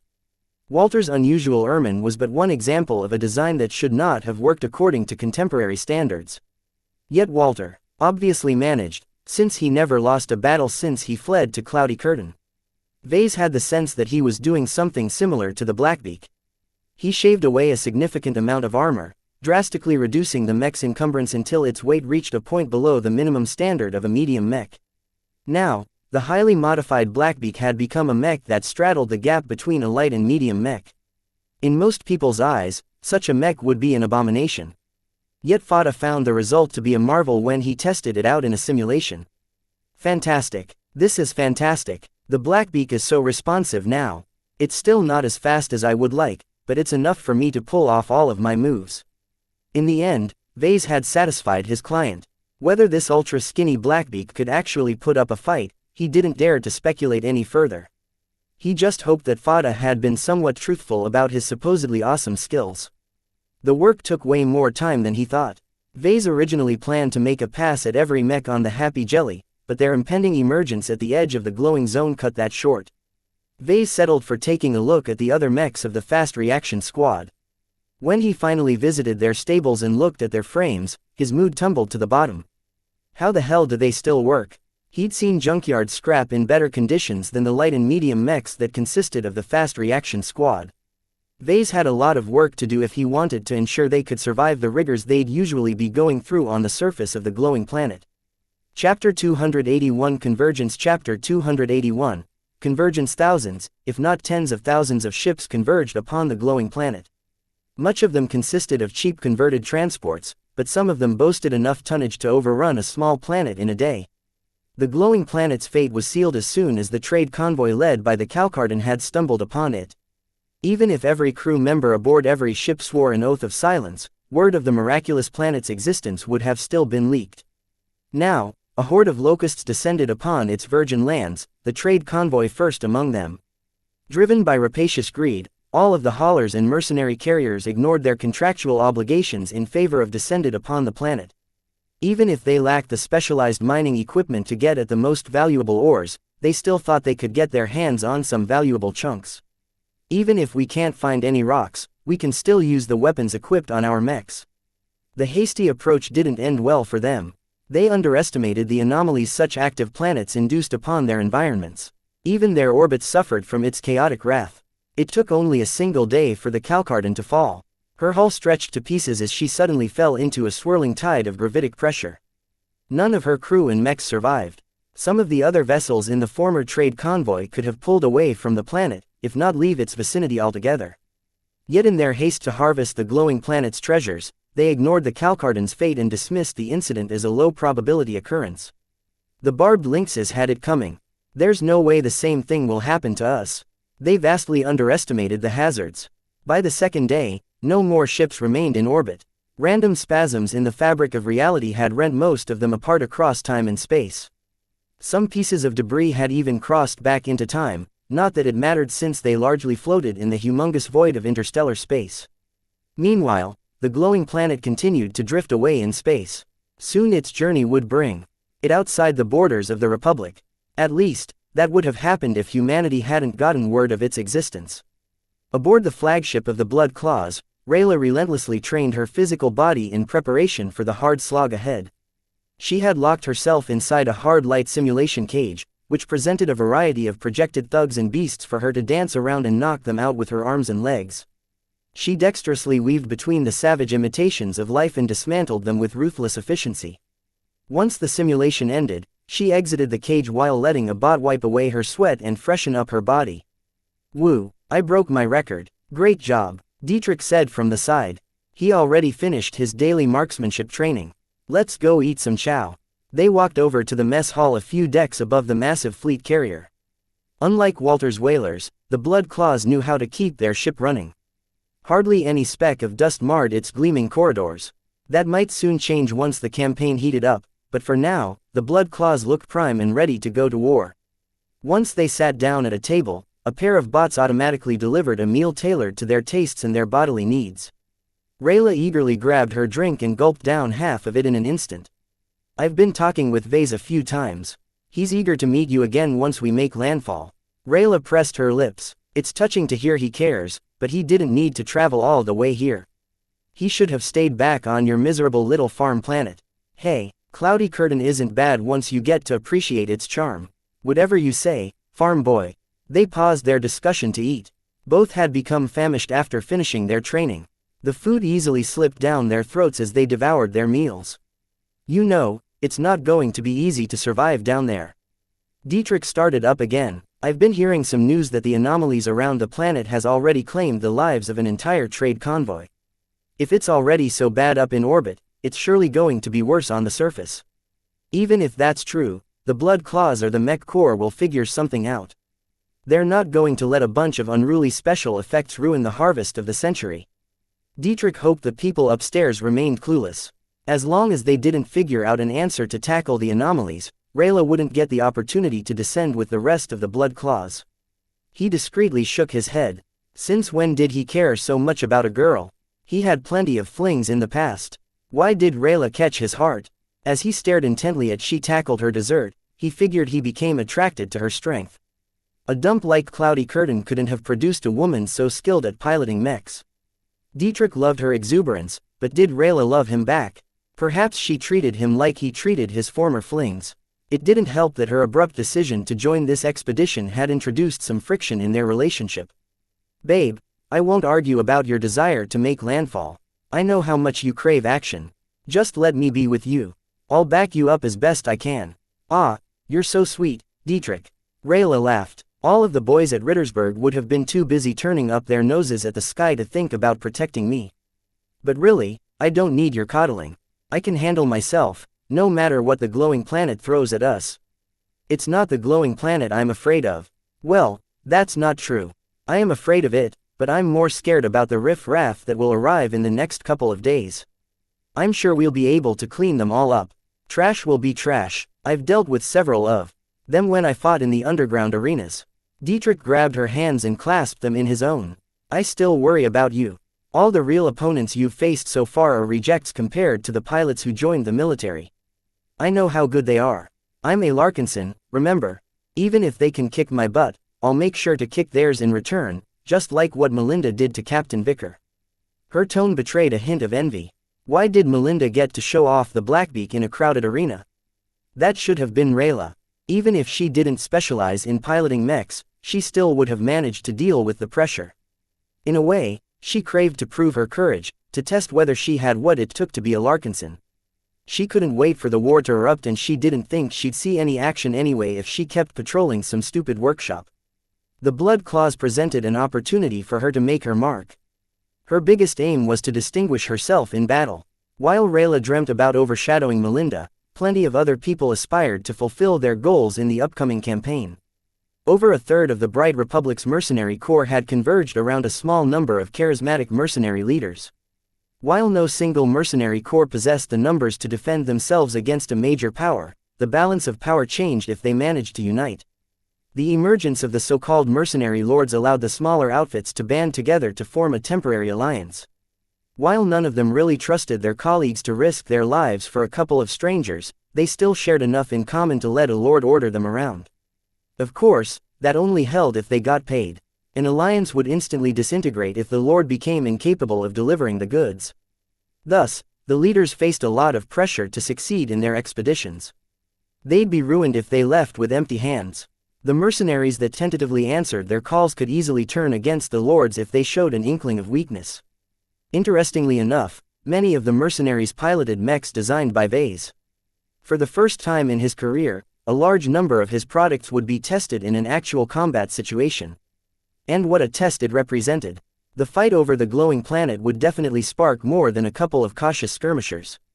Wealth had a way of infecting the most prudent individuals with boundless greed. No one was in a mood to back off. Not at this stage. The mercenaries brought two distinct models to the war zone. First, the Mark Antony Mark IIs had become a staple in some mercenary corps.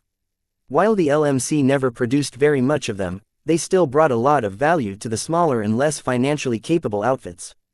The only downside to the Mark IIs was that they only functioned for a relatively short period of time. Much like the Havilax, the Mark II excelled at forcing a quick resolution of a battle. Fortunately, the hybrid mech possessed many tools to force such an outcome. As for the Blackbeaks, many of their owners and mech pilots had barely gotten a grip on them. The design showed a lot of promise, but aside from a single publicized duel, the Blackbeak hadn't been tested for the role it had been designed to fulfill. Still, the pilots believed in the machines. The Blackbeaks looked and felt impressive. Actually piloting the wondrously crafted machines proved to be a sublime experience, especially for the limited number of gold label mechs. EAM actually produced most of the Blackbeaks in the hands of the mercenaries going to war. The affordable and more easily available silver label mechs didn't match the quality of the original version, but that didn't lessen their value by much. The guts looked the same no matter their labels, and their pilots readily entrusted their lives to their impressive machines. It could be said that a lot of eyes kept an eye on the Blackbeak. They wanted to see whether Offensive Knight had what it took to fight a war. Many professionals with money to spare eagerly awaited the final verdict on the design.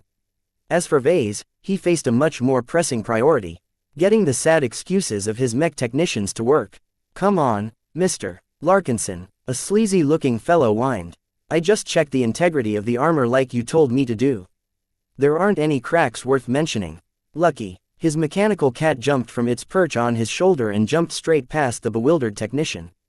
Ouch. That hurt. Lucky only needed to mark their skins to provide an abject lesson on why they should listen to Vase. "Don't try to fool my eyes. I know my mechs, and my judgment is telling me that this light mech needs another set of armor. So get off your lazy butt and scan it again." "Yes, boss." Vase shook his head as the tech scurried back to the scanners. The main issue that plagued the mechs owned by the whalers was that the mech technicians lacked supervision. They didn't hire a chief technicians to ride on their backs. This left Vase with the tiresome job of hounding the awful technicians to do the work they should have been doing from the start. Really, they've cut so many corners that these mechs could have been round at this point. It's truly a wonder that the whalers haven't collapsed from all the rust. It truly vexed Vase to know how badly the whalers handled their logistics. He wasn't even sure if a single whaler besides Dietrich even knew what that word meant. Chapter 282 Smooth the Happy Jelly emerged at the edge of the glowing zone in a lurch. Its oft-repaired and barely functional FTL drive strained to bring the ship into real space without breaking her apart. Vase gripped the cushioned pod seat sight at the moment of transition, but everyone else simply shrugged off their nausea and went back to work. They had already become used to the violent transitions from the higher dimensions back to the lower ones. "Damn it, this ship will really kill them all someday," he muttered as the seat automatically withdrew the straps that held him in the pod. "Tell me you didn't enjoy the ride, Lucky." Meow. Lucky didn't look too chipper either. The glowing blue lines of energy between the gaps of his elegant bronze plating burned bright now. Vase surmised that Lucky already accumulated enough energy to evolve from level 2 to level 3. For some reason, the gem cat held back, likely because Vase needed his help if he wanted to make it through the upcoming campaign. It didn't help that many of the mechs the whalers used enjoyed less than stellar maintenance. The lack of leadership, the shortage in manpower and the pervasive attitude of doing the bare minimum resulted in a lot of heavily degraded mechs. The mech technicians often dismissed the minor problems that piled up in a mech, unaware that several unrelated errors could cascade into catastrophic faults down the line. Vase had accessed some of the logs and noticed that the whalers didn't fight very often. This had allowed the problems to fester, because the whalers never really experienced a significant loss arising from a lack of maintenance. Now they faced a reckoning. According to some of the contingency plans the blood clause passed to the whalers, each mech might be facing an average of 6 intensive engagements.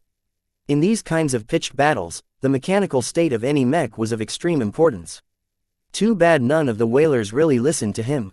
The few times he got hold of Walter, the burly man told him to piss off and bother someone else. When Vase approached the officers like Fada, they'd tell him that he worried too much. Sure, our equipment is crap. That's a fact. They're cheap to get and cheap to use. We break things a lot, so we don't actually bother trying to keep our gear in shape. Indeed, over 70% of the mechs aboard the Happy Jelly consisted of frontline mechs. In addition, the whalers acquired at least half of them through the gray or black market, so their reliability was questionable. Their only advantage to the gang was that they cost only several million credits a pop. The most basic frontline mech in the Bright Republic could be bought for 5 million credits. In comparison, Vase thought that some mechs looked like they'd been salvaged from a battlefield and refurbished up to a point where the whalers snapped them up for half the minimum price. Very obviously, the whalers could put a lot of mechs on the field this way. Most of its members consisted of local recruits from Cloudy Curtain who hadn't been able to attend a fancy advanced academy offworld. This meant that most of them lacked the training and skills to pilot anything more sophisticated than a barebones frontline mech. It would have been useless for them to pilot something as sophisticated as the Black Bleak, as they wouldn't be able to control the mech efficiently. That's still no excuse to neglect the maintenance of their mechs. Vase wanted to tear his hair out. Even though he kicked the mech technicians assigned to his command into action, they quickly returned to old habits once he walked away. Discipline was non-existent and playing games on their comms turned out to be their most frequent activity. It also didn't help that Vase didn't quite fit in with the loose and casual brotherhood the whalers fostered among themselves.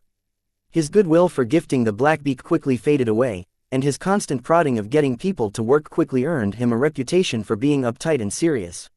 He didn't care about what other people thought. Everything he accomplished now was one thing he didn't have to compensate for when the whalers made landfall. That's not far away now. I've got to get the fast reaction squad in decent shape before we touch down.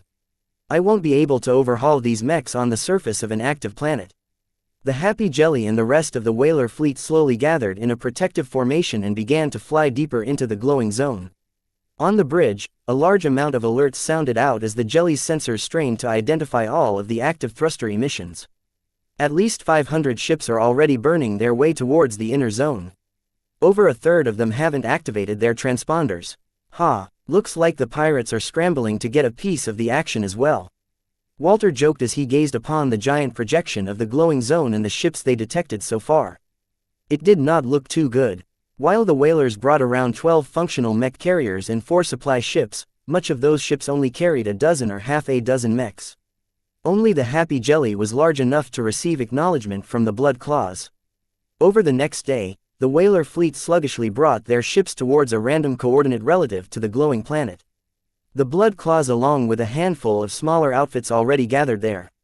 The whaler fleet turned out to be among the last who arrived, much to the consternation of the crew. You should have invested more in your ships, then. Vase pointed out to Fada. Every extra credit spent on a ship is 1 credit less we can invest in our mechs. Vase could have said that their entire budgeting rested upon a flimsy foundation. Sure, they might not have been able to do anything about the quality of their mech pilots, but they should have put more care in the quality of their mechs. Right now, Vase had given up on changing their mindsets. They needed to experience the folly of their ways with their own eyes before they became more receptive to his ideas. When are the Blood Claws setting off? I'm not sure. Fada shrugged his shoulders as he patted the Blackbeak. He constantly came back to Vase to demand more adjustments. Last I heard, all of the outfits that we know of have arrived. We've got over 200 ships by ourselves. That's got to be enough to put the Mech Corps to pause. I don't think so. The Mech Corps always goes for quality over quantity. The Republic doesn't have the mech pilots to spare for them to throw their lives away so easily. Just one of their carriers can accomplish the same things as your entire whaler fleet. That's a lie, Fada. Even a single fleet carrier outmasses your entire collection of ramshackle converted transports. I can tell, because I've been on one. There was no getting through Fada's thick skull. Practically all of the whalers except Walter only possessed a limited perspective on how the galaxy truly looked like. Walter could have disabused them of their notions, but the gang leader didn't seem to bother. The delays annoyed the whalers and much of the other outfits that answered to Monty. Several other fleets such as those led by the mercenary leaders already flew past them as they made their way to the juicy planet. It galled the impatient gang members to see others getting ahead. That was until one mercenary transport randomly erupted into pieces. At first, the mercenaries aboard the ship around them thought that someone had sabotaged the vessel. The mercenary commanders quickly acted to stop any trigger-happy mercenaries from firing back. It turned out the transport had fallen into an invisible curl in spacetime. That quickly halted the vanguard of the fleet. Who could tell if the space ahead hid something else? The transport met its end at a fairly significant distance of 3 light hours away from the glowing planet. Such a distance should have been more than enough to ignore any possible emissions from the active planet due to the inverse square law. That's why the blood claws haven't gone ahead. Vase realized. They're waiting for something that can mitigate the glowing planet's hazards. Do you reckon it's the Mech core we're waiting for? I don't know if the Mech core even understands what is happening with the glowing planet. My gut tells me they'll borrow the technology from the Coalition or the CFA. They only had to wait a couple of hours before their answer arrived. The 4th Division of the Mech Corps arrived with massive splendor. Their large, specialized carriers had no trouble recovering from the transition and quickly formed into smaller elements before they soared into the glowing zone. Hundreds of carriers built for war escorted a smaller number of essential transports. Vase estimated that the 4th Division's fleet brought over 10,000 mechs spread over 5 unique regiments. All the pomp and circumstance succeeded in cowing the other powers. The 4th Division boldly sped their way towards the inner zone without fear for falling into any inexplicable hazards. Before everyone could scratch their heads and wonder whether the Mech Corps had lost their mind, a number of strange transports split up from the main fleet. Several transports moved to each major fleet, including the one centered around the blood claws. News quickly passed on what they contained. Those transports are carrying the Republic's gifts. They're carrying something called a dimensional smoother. They emit some kind of field that anchors local real space and makes it harder for the glowing planet to do its freaky stuff. The explanation barely satisfied Vase. The so-called dimensional smoother probably had a better name, but the blood claws or the whalers probably couldn't wrap their heads around the original meaning, so they grasped for something simpler to describe its effects. The name did its job, he supposed. Everyone had been able to imagine the implications of a dimensional smoother. They had to get close to it and hope that it emitted enough power to withstand the glowing planet's mood swings. The Blood Claw fleet received 3 transports, which quickly took up a triangular formation. Naturally, the ships under Monty's the Betrayer's direct control received the privilege of flying alongside the transports carrying the dimensional smoothers. The whalers had been assigned at the furthest edge of the formation. That said a lot about their worth to the Blood Claws. They don't think much of us. Worst mistake they ever made. We'll show them what we're made of once we start fighting. Truly, the amount of delusion that had infected the whalers reached a ridiculous level. No matter who he talked to, everyone seemed to think the campaign would be a walk in the park, or at worst a slog through a muddy road. Only Vase thought that the road ahead resembled a treacherous cliff. Sometimes, he regretted joining the whaler fleet. He hadn't imagined they'd be so incompetent. Then he thought about Rayla and the missions he accepted from the society and the system. He had a feeling the system knew more about the glowing planet than anyone else in this star sector. When the system broke its silence and demanded him to seek out something from the planet's core, Vase received a massive fright. There's something about the glowing planet that nags me. If it only hold a huge amount of junk exotics, how come its emissions are so strong? It would have been explainable if a ship ended up dead if it wandered close to the glowing planet's orbit. Yet to be able to influence its surrounding space so much to the point of tearing apart a vessel light hours away, it must be hiding something special. I guess we'll see in a day or two when we make landfall.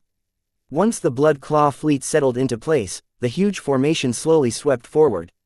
All the other fleet resumed their journey to the glowing planet as well once they gathered around the dimensional smoothers.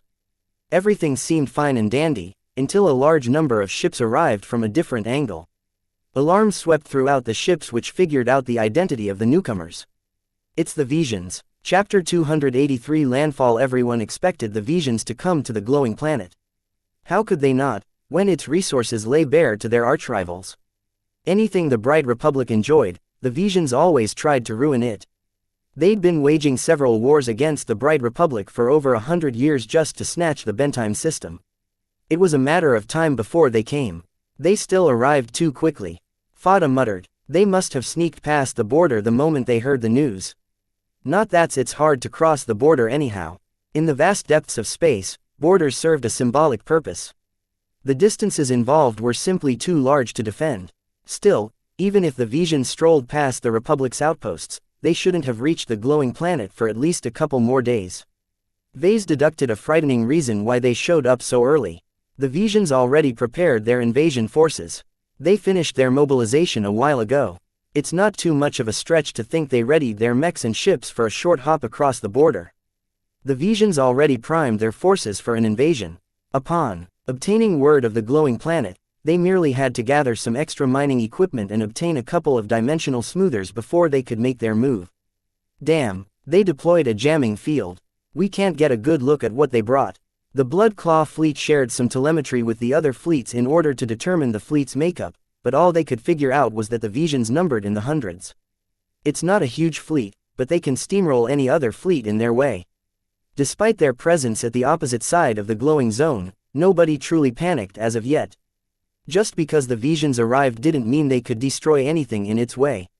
As long as any fleet built up enough relative velocity, they'd be able to evade any pursuit. Still, that didn't help too much if a fleet wanted to support their mechs on the ground.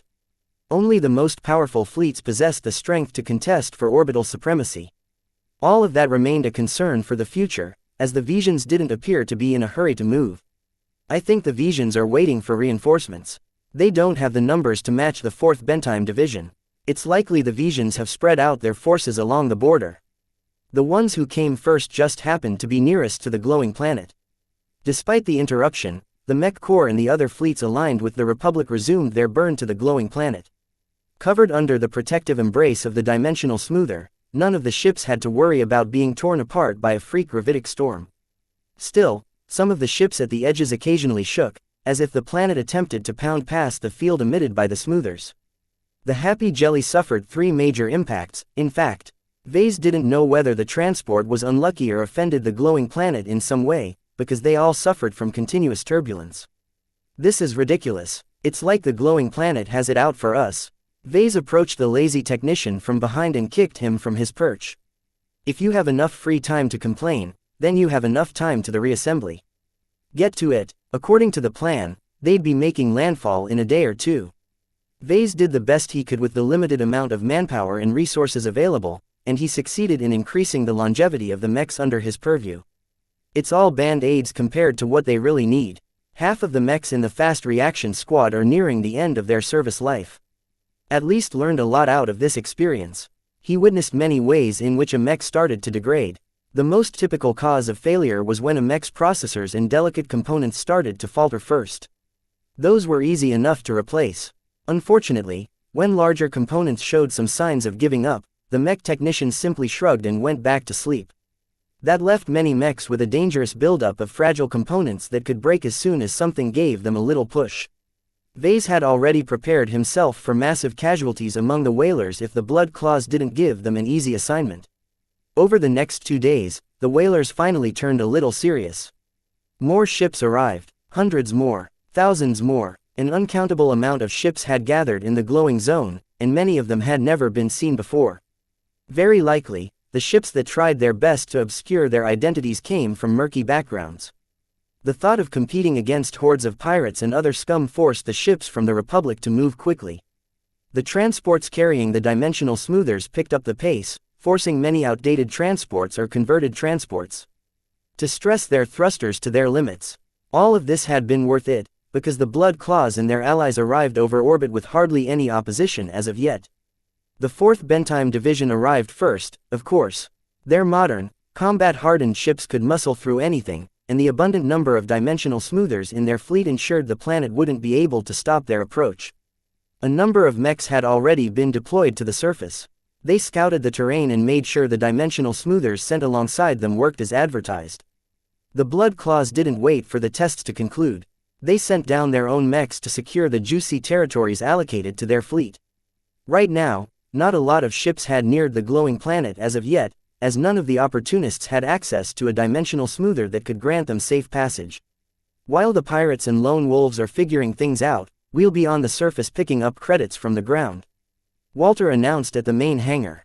"Now, the gravity of the planet is only 0.7 grams, which is enough for some of our lightest transports to shuttle our mechs down. That said, I'm not feeling confident they'll hold up very long if we do that, so we'll stick with our newest ships." The whalers acquired a decent amount of ships in the last couple of years, but none of them possessed clean histories. Walter tentatively picked out 2 reasonably intact transports to bring their mechs down to the surface. Fada and the Fast Reaction Squad had been assigned to the second wave after Walter and his closest men arrived first. Vase had been assigned to the second wave as well, along with some supplies and some technicians. He stared at the projection of the glowing planet. Now that they arrived in orbit, Vase got to enjoy a beautiful picture of a planet in chaos. For some reason, the planet predominantly glowed green. Its scarred and broken land masses showed that it had suffered enormously from the event that threw it off into space. Further exotic activity had further damaged the continents until they became an ugly manifestation of the raw forces of the universe. How rare are treasure troves like this? Planets like these are come from the galactic heartland, Vase explained to Fada as they boarded the passenger compartment of the transport. They're not exactly common, but they're abundant enough that it won't alarm an entire star sector. It's just another Tuesday for them as far as they're concerned. I guess that's why they use the work junk exotics. As if any exotic is as plain as sand. The entire incident showcased the disparity between the galactic rim and the galactic heartland. Before the age of mechs, humanity had undergone a feverish expansion into the stars. As they traveled towards the galactic center, they came across increasingly more valuable and abundant exotics, to the point where most of the pioneers hardly looked back to Earth. The galactic rim was the largest but most resource-depleted portion of the galaxy. Sometimes a treasure hunter scored a lucky find, but its value always amounted to a fraction of what someone from the galactic heartland earned in a day. The transport finished loading up the supplies and drifted away from the happy jelly. It turned towards the chaotic blackened landscape below and aimed for a spot near the landing site of the Blood Claws. "Here we go, folks. I suggest you hold on to your crash seats, because we'll be going in fast." The transport shuddered severely as it dove towards the surface alongside a mech core vessel that carried a dimensional smoother. The whaler transport had to endure a punishing descent in order to keep up with the faster mech core ship. The glowing planet didn't possess an atmosphere, but spacetime didn't always work as expected up close. Even within the envelope of the dimensional smoother, the transport still encountered lots of turbulence.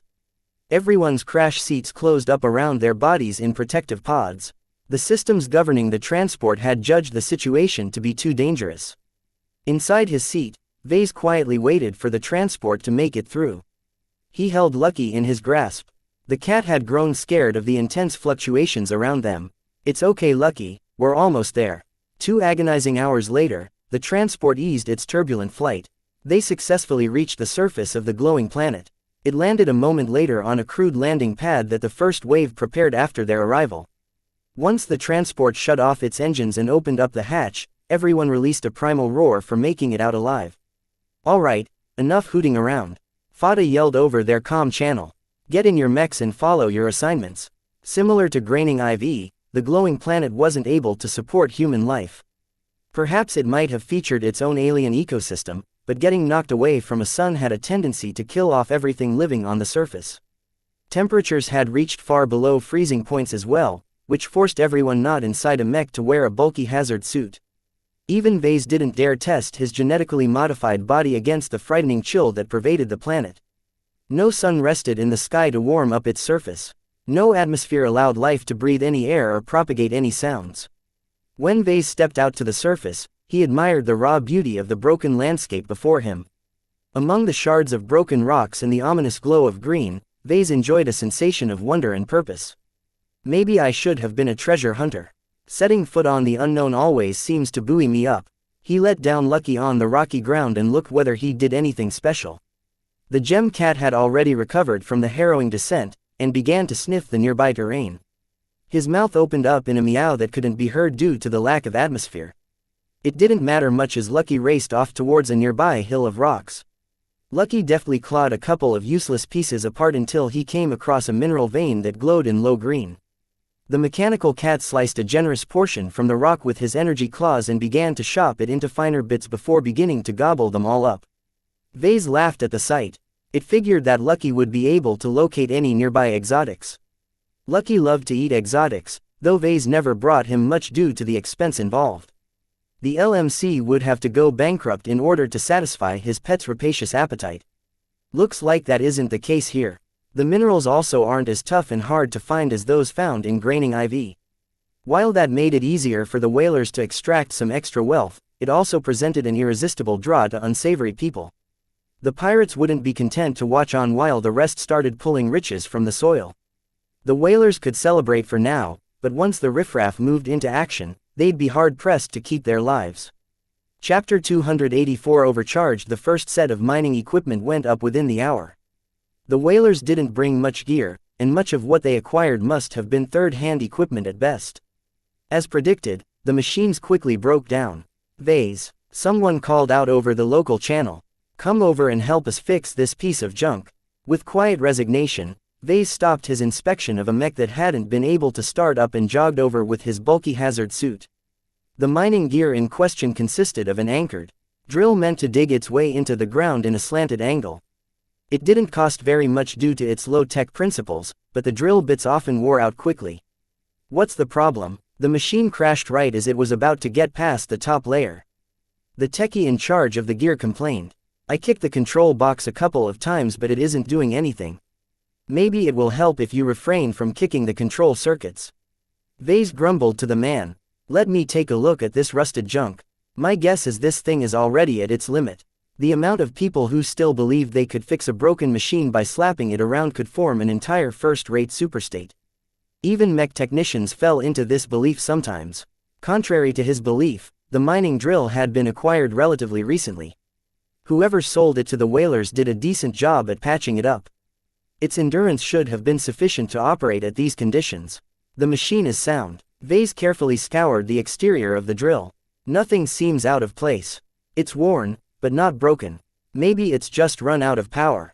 That's impossible. It just received a fresh energy cell. Vase called for a scanner while continuing to inspect the drill. It hadn't hit anything hard and it didn't look like it had been tampered with. Nothing had jammed the mechanisms either.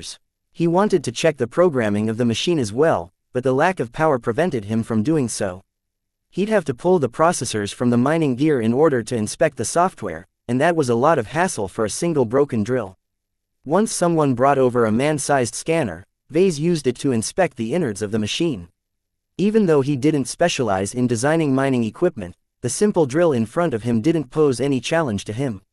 He easily identified most components and reasonably surmised they didn't look broken.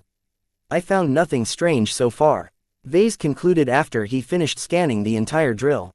The hardware looks okay. I'm inclined to say it's either the software or the power supply that's at fault. Maybe the glowing planet did something to the drill. You know, like overload its processors and stuff. There's no sign of any damage to the processors, but perhaps its programming has been tampered with. I'll have to extract the chips and bring them back to the temporary workshop that's being set up right now.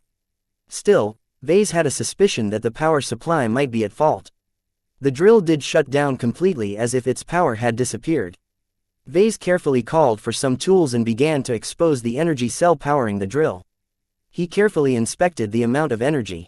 This doesn't make any sense. The energy cell is at 213% capacity. That's impossible. Vase carefully placed the energy cell back into its slot and backed away quickly. An overloaded energy cell could easily blow up in his face. Even his hazard suit and strengthened body wouldn't survive the sheer amount of power released by the explosion. When did you last put this energy cell into the drill? Just a couple of hours ago when the transport shipped the mining gear onto the surface. I swear the energy cell looked normal. The drill even said its cell had been charged up to 73%. Energy cells deteriorated over time and when people used them. It wouldn't be surprising for an energy cell as old as this to charge up to 73%. So how did it suddenly end up with more than triple its maximum charge?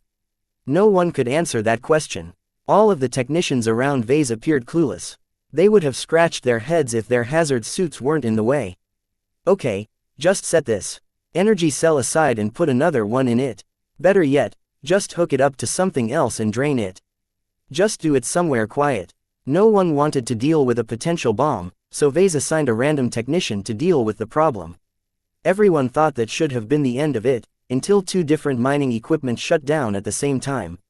The whalers placed more importance on their mining gear than their mechs at this point, so Vase had to pull away from a broken mech again to inspect the disabled machines. Once might have been a coincidence, but twice and thrice should be a deliberate occurrence. I'm going to make a guess and say that these diggers are suffering from the same problem. Different from the drill, the diggers excelled at burrowing into terrain. They also strengthened the tunnels they carved out, allowing mechs to tread inside without risking a collapse. Vase didn't approach the machines himself this time.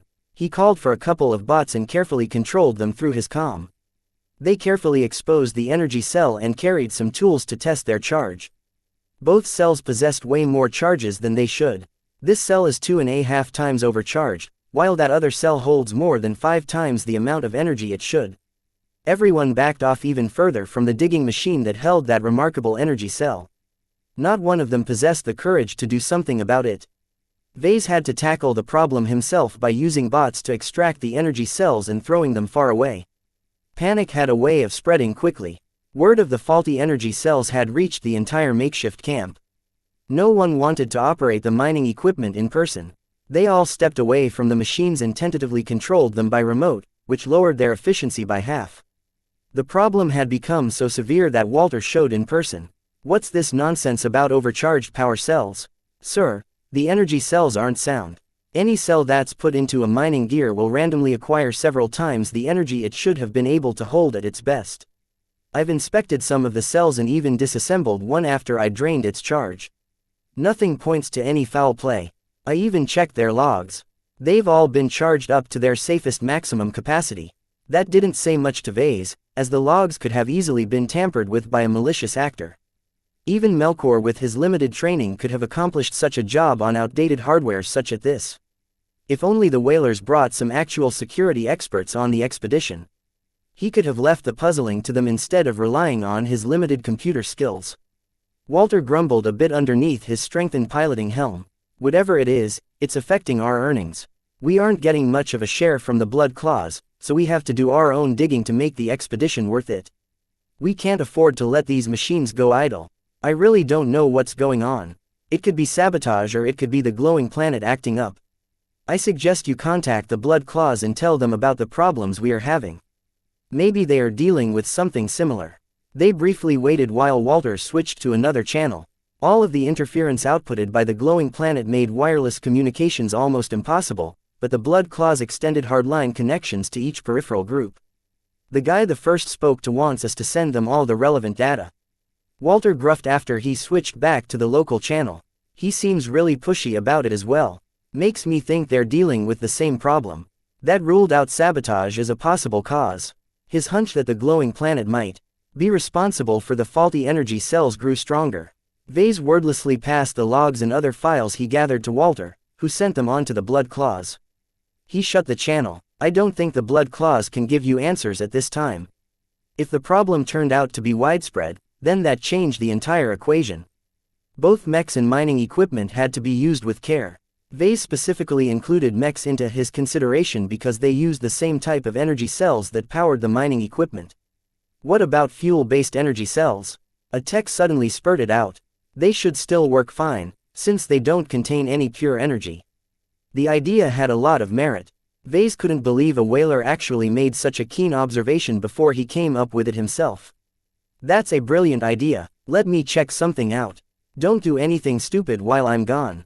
He left Walter and the clueless technicians behind and raced off towards where the fast reaction squad had holed up. "Fada." "Yeah, Vase." The old man yawned as he tried to sleep inside his bulky reinforced piloting suit. "What's the hurry? Get inside the Blackbeak and do some exercises." "Why the hell would I do that? My mech needs to be in tip-top shape in case any trouble arrives." "We're already in trouble. Haven't you heard about the overcharged energy cells? It's not only affecting us, but the blood claws as well. I need you to get inside the Blackbeak and expend its fuel. We need to test whether fuel-based energy cells are affected by this phenomenon as well." Even though Fada grumbled about missing his routine afternoon nap, he knew that Walter would get on his back if he continued to refuse. He reluctantly climbed into the cockpit and activated the mech. Okay, just find a place where you won't be disturbed and try to drain its fuel as fast as possible. Ha, I can do fast. Once he stepped inside his mech, it was as if Fada turned into an entirely different pilot. He enthusiastically brought the Blackbeak forward and found a nearby empty valley to practice some advanced techniques. While the complicated movements should cause the fuel cell to drain faster than usual, Vase designed the Blackbeak to last for an extremely long time. Its low burning power reactor and highly efficient engine didn't give the Blackbeak any means to drain its power quickly, unlike a Cannoneer mech that could easily drain its energy reserves as long as it paid attention to its heat management. Vase didn't expect a result, and even if nothing happened to the Blackbeak's energy supply, it didn't mean that other fuel-based machines were immune. Vase tracked down several other fuel-based mechs and harried their pilots into draining their reserves. As Vase watched the mechs go off on their jaunts, he sighed inside his helmet. Even if these fuel-based mechs are immune, it won't help our mining equipment at all. They're all powered by pure energy. He guessed that even the more sophisticated mining equipment in the hands of the Blood Claws and the Mech Core operated on energy as well. It was safer, more compact and easy to slot into a variety of machines. Right now, the entire whaler mining operation had ground to a virtual halt. Hardly any operator pushed their machines. They feared setting off the energy cells inside of them should they draw a lot of power. Vase figured that the best miner in their camp should be Lucky. His gem cat behaved like a connoisseur who sneaked into a top-class banquet. Trash exotics didn't interest him anymore. Only the choicest of exotics deserved consumption. Despite the massive power consumption of his energy claws, Lucky probably gained that back and more with each rare exotic broken down in his stomach. His energy reserves must be bulging with power. Wait a minute, Vase stood up in alarm. How could Lucky accumulate so much energy when he already reached the threshold of evolving to the next level? Only one thing could explain it. Damn it, Lucky, where are you? Chapter 285 Discharge. Lucky could take care of himself. Vase had no doubt about that. The gem cat gifted by the system possessed a keen mind and a lively personality. His bronze-like mechanical body also hid a number of cutting-edge technologies that should have been exclusive to the first-rate superstates. Still, his cat worked like any other animated pet and ran on an extremely compact high-capacity energy source. Vase suspected that his shield generator, which was another source of consternation right now, utilized the same type of energy storage as well. All of that energy pressed into a tiny battery made for a very volatile package. Who knew how much overcharge these super advanced could actually take? The regular batteries haven't blown up yet so far. That should be a good sign. Vase didn't want to contemplate the sight of scattered bronze-like parts. He quickly activated his comm and activated the tracker, only to come up with an error message that stated that it couldn't find a signal. Damn this interference. He ran around asking people if they saw his cat. Lucky became a known figure during their stay with the whalers, so everyone recognized him on sight. Your fancy cat, oh yeah, he just raced towards the right an hour ago. Lucky dug up something near the mining drill over there before turning around to go the other way. That little critter stole my shiny ore. I was holding on to it when he swiped it from my fingers and ran off over the hill over there. Hearing the stories about Lucky made it clear his cat didn't suffer any ill effects as of yet. In fact, he seemed downright exuberant. That could be good or bad. Good in that Lucky thought he wasn't in danger. Bad in that he continued to take in more energy, thereby ratcheting up his energy density to a catastrophic level. Where are you, Lucky? After spending more than an hour chasing spurious leads, Vase finally tracked Lucky down in a craggy obsidian valley. Vase found a little mound where Lucky had dug into the rocky ground until he reached a deposit of glowing green chunks. As if he had no care in the world, Lucky lazily munched the pieces he dislodged with his claws. The cat winked his eyes and swished his tails like he enjoyed the best buffet in his entire life. Lucky, there you are. His cat turned around and gazed at him for a second before turning back to resume his never-ending eating spree. To Lucky, Vase didn't appear to be as important as highly energetic exotic minerals. The lack of air on the glowing planet prevented any sounds from being propagated, but Lucky somehow found a way to transmit his voice through the local comm channel. Let me take a look at you. I need to see whether you're about to burst from all of your consumption. Vase carefully took out a portable scanner and tried to look inside Lucky's innards. Unfortunately, Lucky's extraordinary exterior blocked any scans, not that Vase understood how Lucky worked in the first place. He could only judge his cat's exterior for signs of any danger. Last Vase saw him, his cat featured glowing blue lines in the gaps between his outer plates. The stronger the glow, the more energy his cat had accumulated. Right now, the glow had turned into a shade of green, the same shade emitted by the glowing planet in fact. Lucky might have acquired some of the traits endemic to the planet. What's going on with you? Why are you glowing green all of a sudden? Typical for Lucky, the cat ignored him entirely. Vase had already learned he wouldn't be able to get his pet to respond. Lucky also wouldn't appreciate being taken away from this treasure of a planet. Alright, I give up. Just continue to much if you wish. Just don't go too far and stop when you feel bloated. Meow. Even though the overcharge phenomenon concerned Vase a lot, he slowly started to suspect that the energy cells might not be as unstable as he thought. He returned to the camp of the whaler and approached the boss. Vase. Walter gruffed at him over a private comm. Did you figure out what's going on yet? Not really. I think the planet or a particular combination of exotics are to blame for the overcharged energy cells. It's able to affect any kind of cell that works on energy, and I don't think it's limited to mech-sized energy cells. The batteries that power our comm and other equipment should be susceptible to the phenomenon as well, although we haven't seen any smaller gear being affected as of yet. So what does this all mean for us? Vase paused for a moment. He was about to make a very dangerous suggestion. I think we should continue to work with the overcharged energy cells. We should test them as well, but we can't wait for the results. The biggest issue right now was that the Visions, pirates and other opportunistic scum would move in eventually. When that happened, the Mech Corps shifted to Phase 2, retracting most of its mining operations around the planet to fortify one single red zone. The Blood Claws and Walter's whalers would also have to abandon this promising mineral-rich area and move towards the edge of the perimeter set by the military. As expected, Walter gave in to the suggestion. You're right, this is the best time to be mining exotics. We can't afford to sit around and wait for a miracle to save us. They announced their decision to the whalers, which stunned them into a stupor. I ain't gonna work with these bombs. It's suicide. It's not safe to pilot any mech. Shut up, Walter yelled over the channel, overriding everyone else's complaints. We came here to make our fortune, and we always knew that we'd be facing danger. Compared to fighting other mechs, what's so scary about a few supercharged energy cells? While his words made sense, it didn't reassure them at all. Enemies haven't shown up yet, so it was easy for them to dismiss those distant threats. In contrast, they sat right next to those overcharged energy cells. Vase left the job of motivating the men to work to Walter, since it directly affected the earnings of his gang. For once, Vase didn't have to kick around the whalers by himself, leaving him free to investigate the overcharged energy cells. He ordered the technicians to gather a couple of the cells in question. What do you want to do with these cells? A techie asked as his bot delivered the cell to a pile of other affected cells. None of the technicians went close to those cells. The first thing I want to find out is what happens if we blow it up. To prevent any panic among the men, Vase decided to conduct his experiments far away from the camp. He brought a cell to an open depression behind a massive jagged hill and moved behind cover. He already affixed an explosive to the cell in question. After setting up some sensors and scanners, Vase detonated the charge. A massive blast engulfed the site. Electric discharge blasted out and reached out over 50 meters away.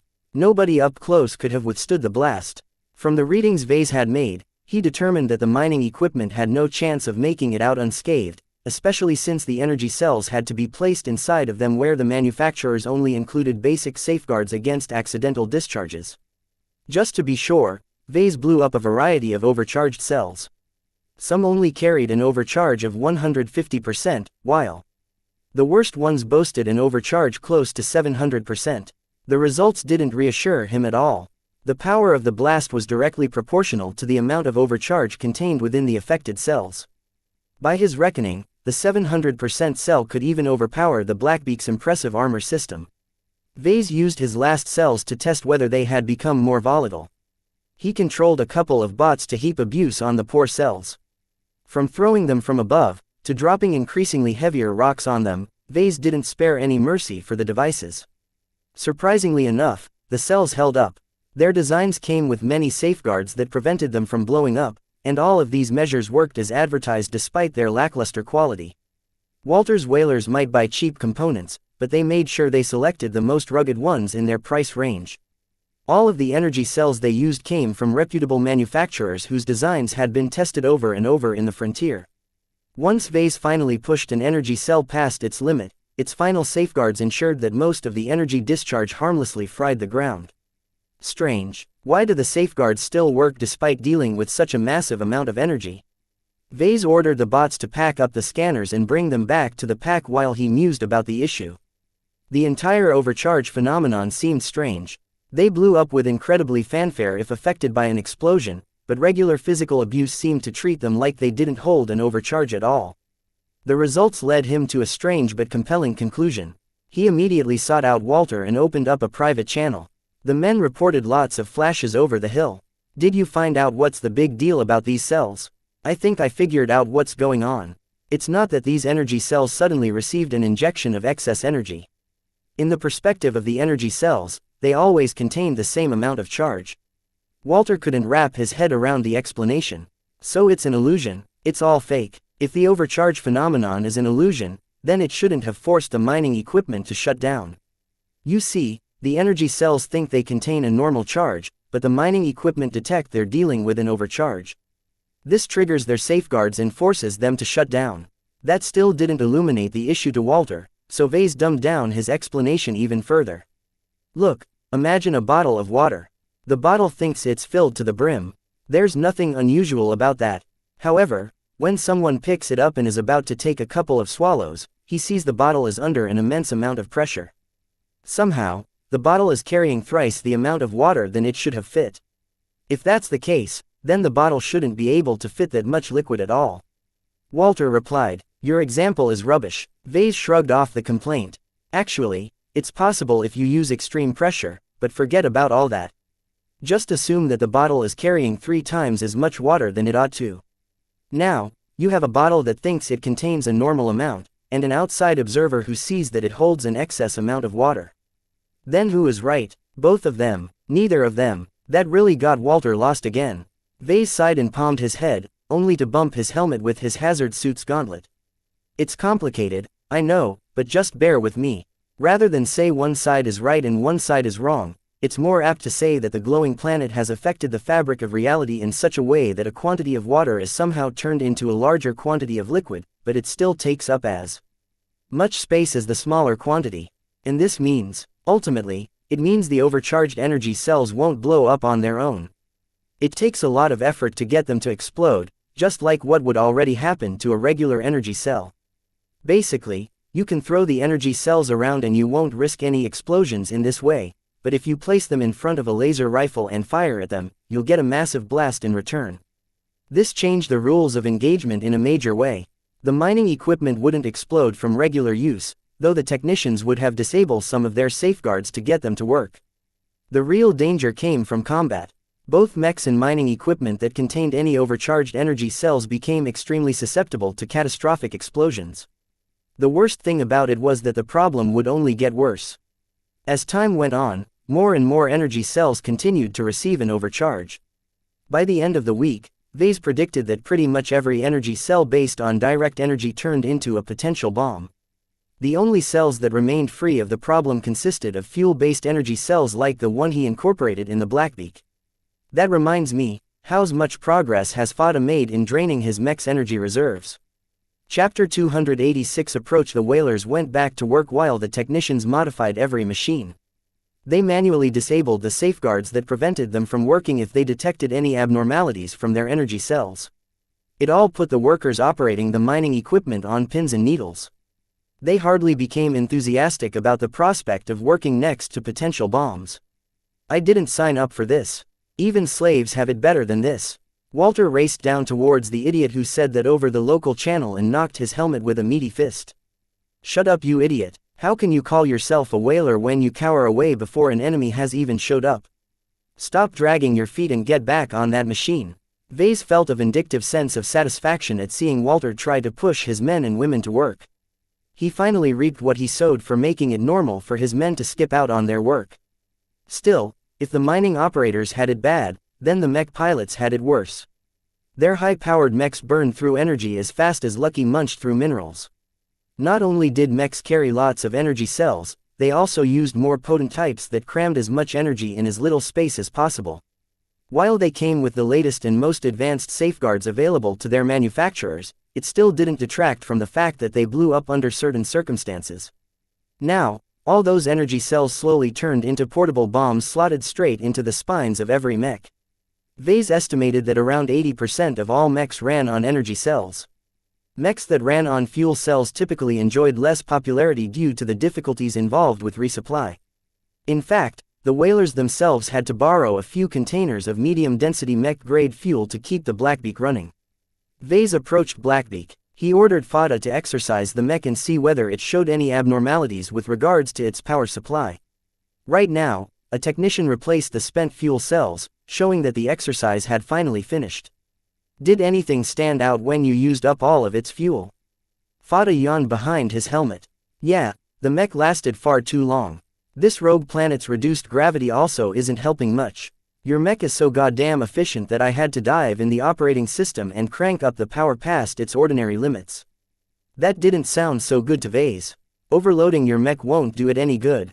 Now, I'll have to check your Blackbeak again for any faults. Whatever. In any case, the Blackbeak worked like a charm. Every move is light and responsive and the power draw looks normal as well. Vase confirmed Fada's observation by inspecting the logs.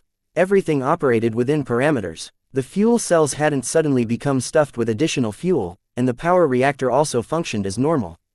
It was as if the Blackbeak cheerfully went about its day while most of its fellow mechs developed diseases. This finding came as a huge relief to Fada. Looks like enemies won't be able to pop me in a single hit. The news spread quickly, and over the next couple of hours, Vase received word from the Blood Claws that they observed the same results, barring some exceptions. Certain ranged weapons drew their power from magazines instead of a mech's internal power supply. These mechs still remained vulnerable to the overcharge phenomenon even if the mechs themselves ran on fuel. There's nothing we can do about it, Vase told the people who asked for a fix. As far as I'm aware of, the glowing planet is emitting a field that changes the properties of the energy cells on the fly. We can't even detect it, let alone block it from affecting our gear. Don't we have the dimensional smoother to protect us from this stuff?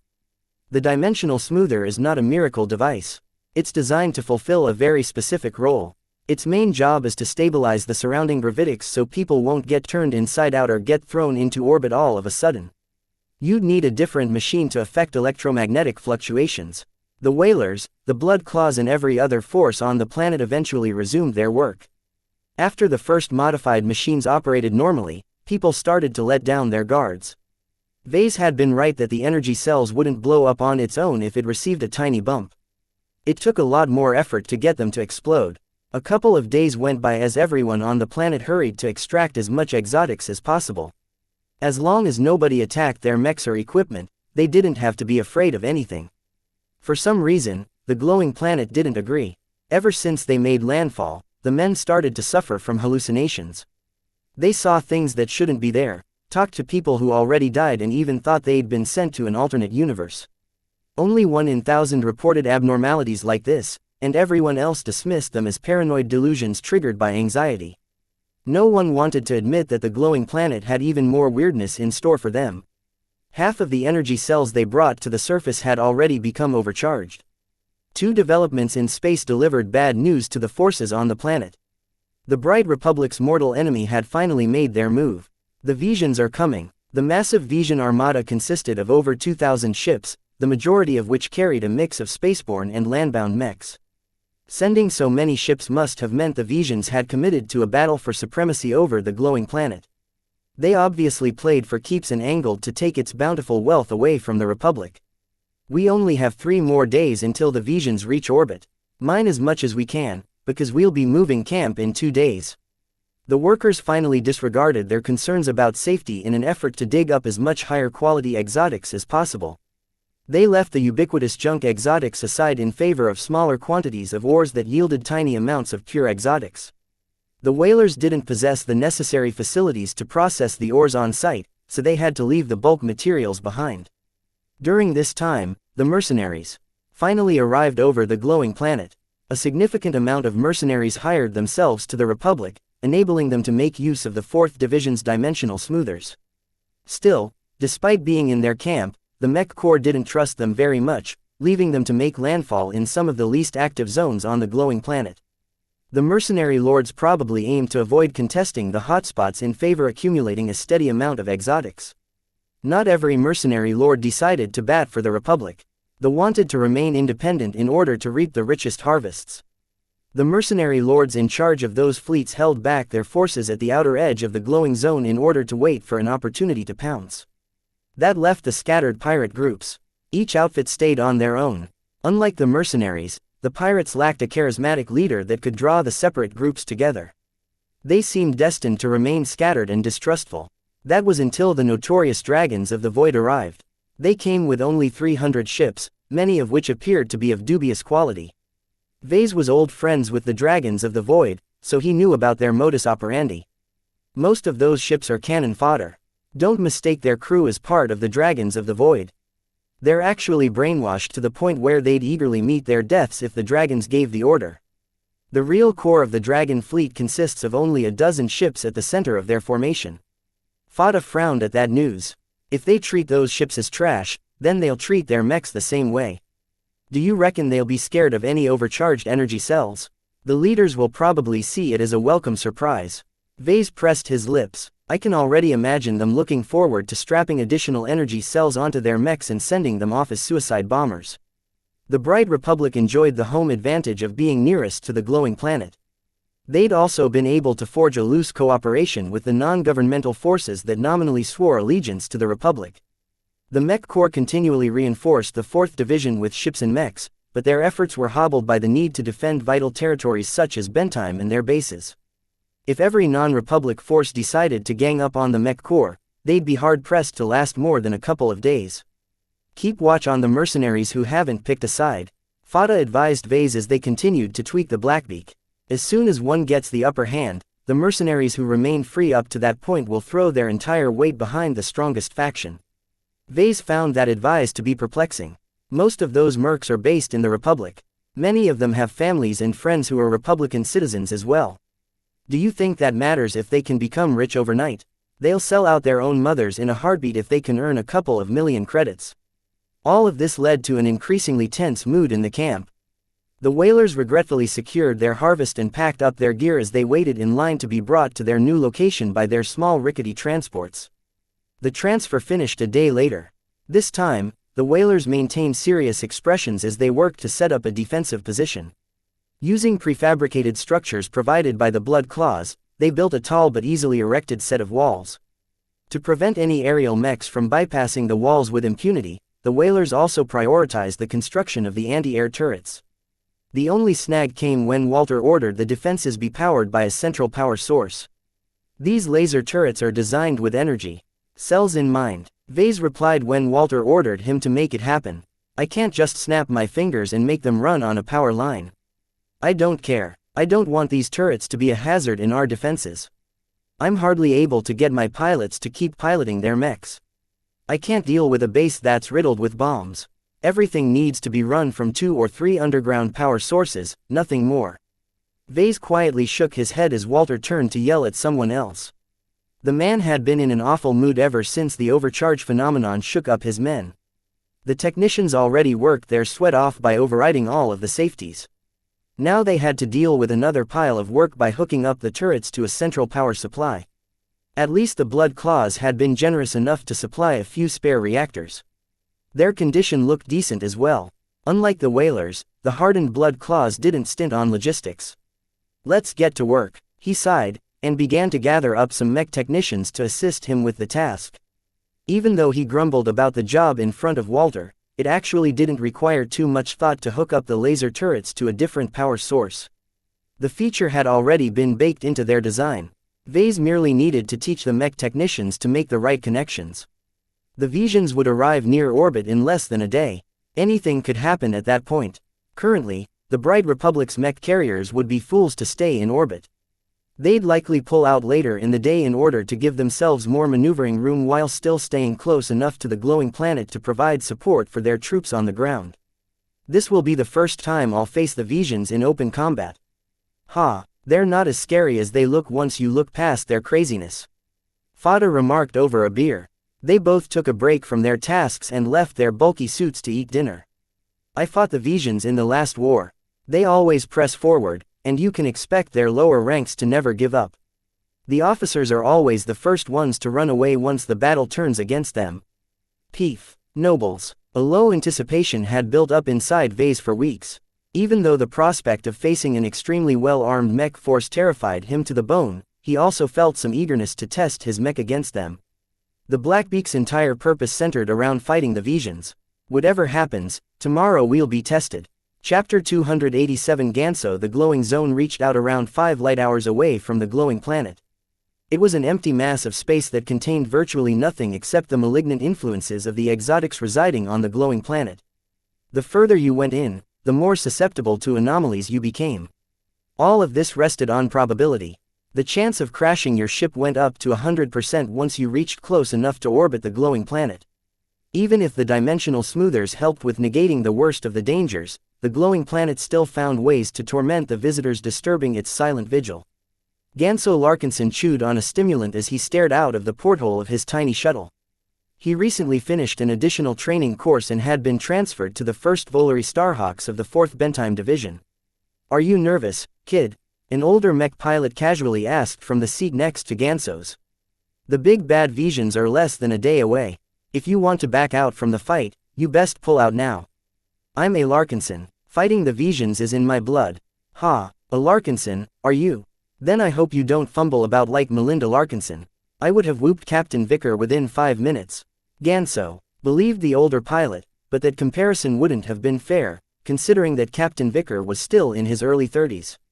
The shuttle slowly entered the belly of a fleet carrier and parked itself on a busy loading platform. Every transfer debarked from the shuttle and followed the navigational guidelines projected by their military-grade comms. Ganso and the old man happened to be assigned to the same unit. When it became clear they walked to the same destination, the man introduced himself. "Looks like we'll be putting our lives in each other's hands." The man casually laughed while scratching balding gray hair. Unlike most other men, the pilot didn't bother seeking any treatment for his baldness. "You can call me Alex Dirge. I'm a tried-and-true space night pilot." That garnered some respect from Ganso. In the vast distance of space, most battles occurred across very long distances. Lasers and missiles formed the bedrock of a spaceborne mech squad's armaments. Sometimes, enemies veered close enough to make railguns and ballistic rifles effective.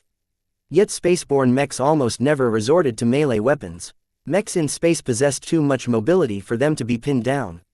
A rifleman mech always massed lighter than a knight mech, so it could easily dash away from any knight that tried to approach it from afar.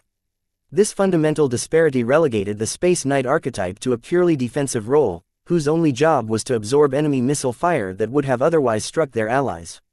There was nothing wrong with that role, but the sheer amount of firepower being exchanged made it very difficult for space knights to remain relevant throughout the battle.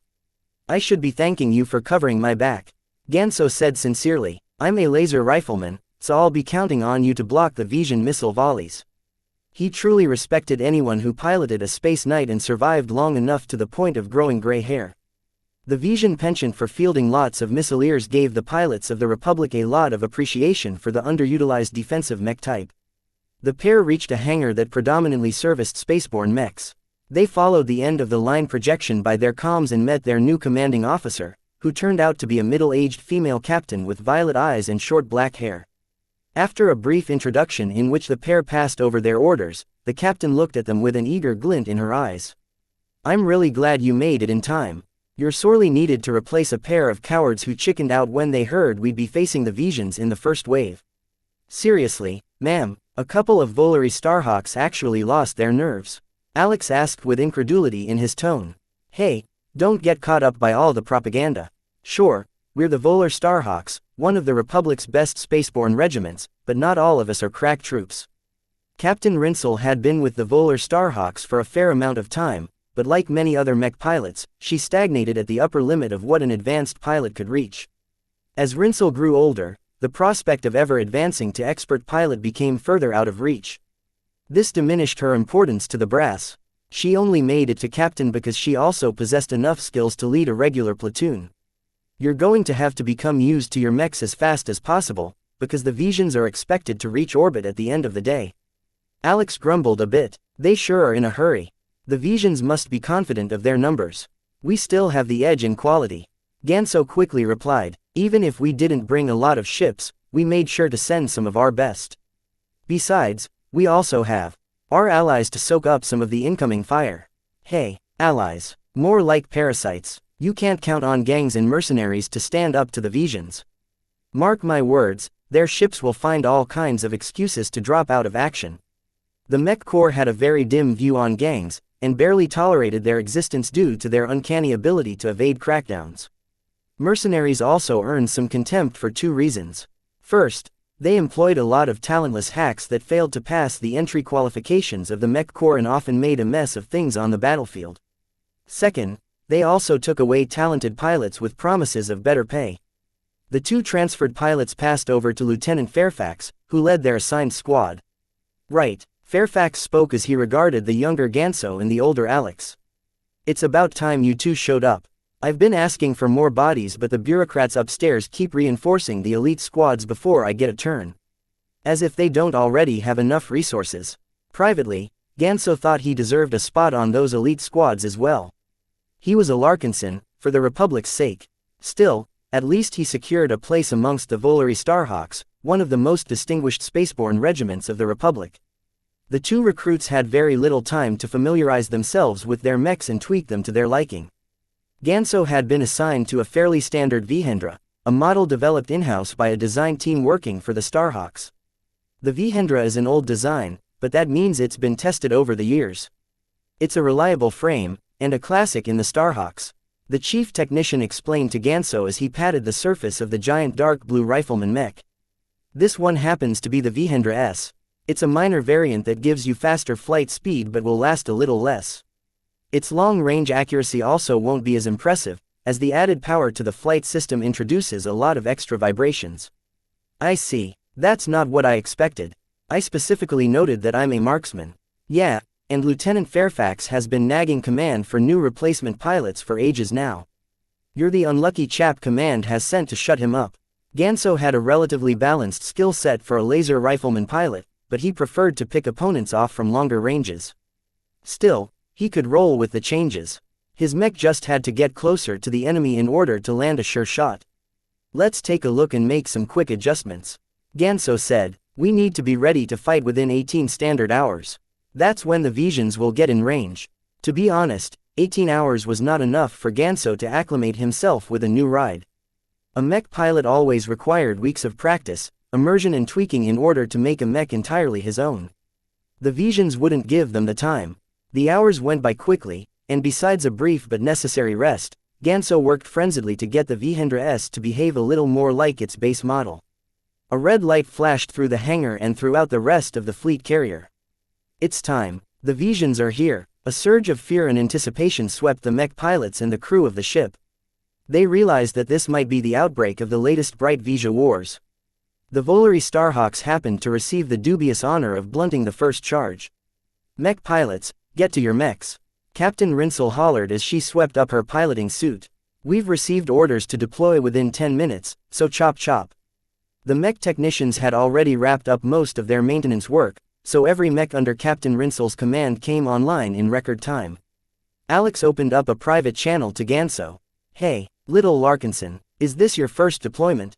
I'm not a rookie. I've fought over 6 separate engagements against pirates. Well, the Visions are nothing like those ruffians who can't coordinate their mechs to save their lives. We're playing in a whole different league right now. Don't lose your breakfast in the next fight, little Larkinson. It irked the young Larkinson to be treated like an inexperienced recruit. He was a Larkinson. He grew up hearing stories about fighting the Visions. And unlike his crippled cousin Vase, his genetics gifted him with sufficient aptitude to fulfill his dreams. Don't worry about me. Focus on doing your best in your own mech. Ganso went back to finishing his preparations. His Vihendra S boasted fully charged energy cells and a robust cooling system to vent and store the rapid buildup of heat. This came at the cost of its armor and stealth. The Vihendra series had always been particularly vulnerable to getting locked on by Vision heat-seeking missiles. He only hoped that Alex would be able to shield him from the impending attacks. Captain Rinsel spoke over the platoon channel. Command is ordering us to stand by along with the rest. Only the scouts are deployed so far. We're still waiting to see if the Visions want to commit to the attack. A general rule about space combat was that if both sides wanted to avoid combat, they had a million different ways to make it possible. Space was too big, and relative velocities sometimes reached absurd amounts that made it difficult for two different fleets to exchange a single volley. Most times, a battle in space would only ensue if one force happened to be immobile and therefore vulnerable to attack. This generally happened in two instances: when a fleet just transitioned from FTL to the edge of a star system, and when a fleet wanted to maintain orbital superiority over a planet, moon or any other object in space. This time, the Mech Corps had to make a stand near the glowing planet. If they yielded control of the planet's skies, the Visions would be able to bombard their ground forces with impunity. While the groundside forces already made some headway into digging underground fortifications, they needed a lot more time to set up an effective, bombardment-proof bulwark. Over the next 2 hours, the two fleets slowly danced around each other. Ganso stared at the projection like a hawk, tracking the movements of the various fleet elements. The Visions had finally come close enough to identify their makeup. The vanguard consists of the Grand Chasers. They're fast buggers. The Grand Chasers had accrued something of a reputation, and was recognized by both the Visions and the Brighters as one of the fastest spaceborne mech regiments in the region.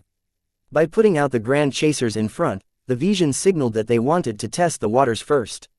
The Republic's fleet moved in response, putting forth its lighter elements while keeping its heavier ships and mechs around the transports carrying their dimensional smoothers. They're deploying mechs. Over 100 heavy mechs poured out into space. They arrayed themselves in a neat formation before readying their launchers. Detecting torpedo launches, each mech launched a dozen torpedoes, all of which took up so much space that the heavy mechs became useless.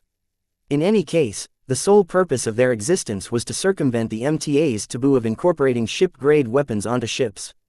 The sight of over 1,200 torpedoes burning towards the Vision fleet sent a chill through Ganso's back. "Deploy now," Captain Rinsel ordered. "Command wants us to help bring those torpedoes down. Don't wait for my orders once you get out. Just start shooting." "Ha ha ha ha." Old Man Alex laughed. "What a way to start of the war.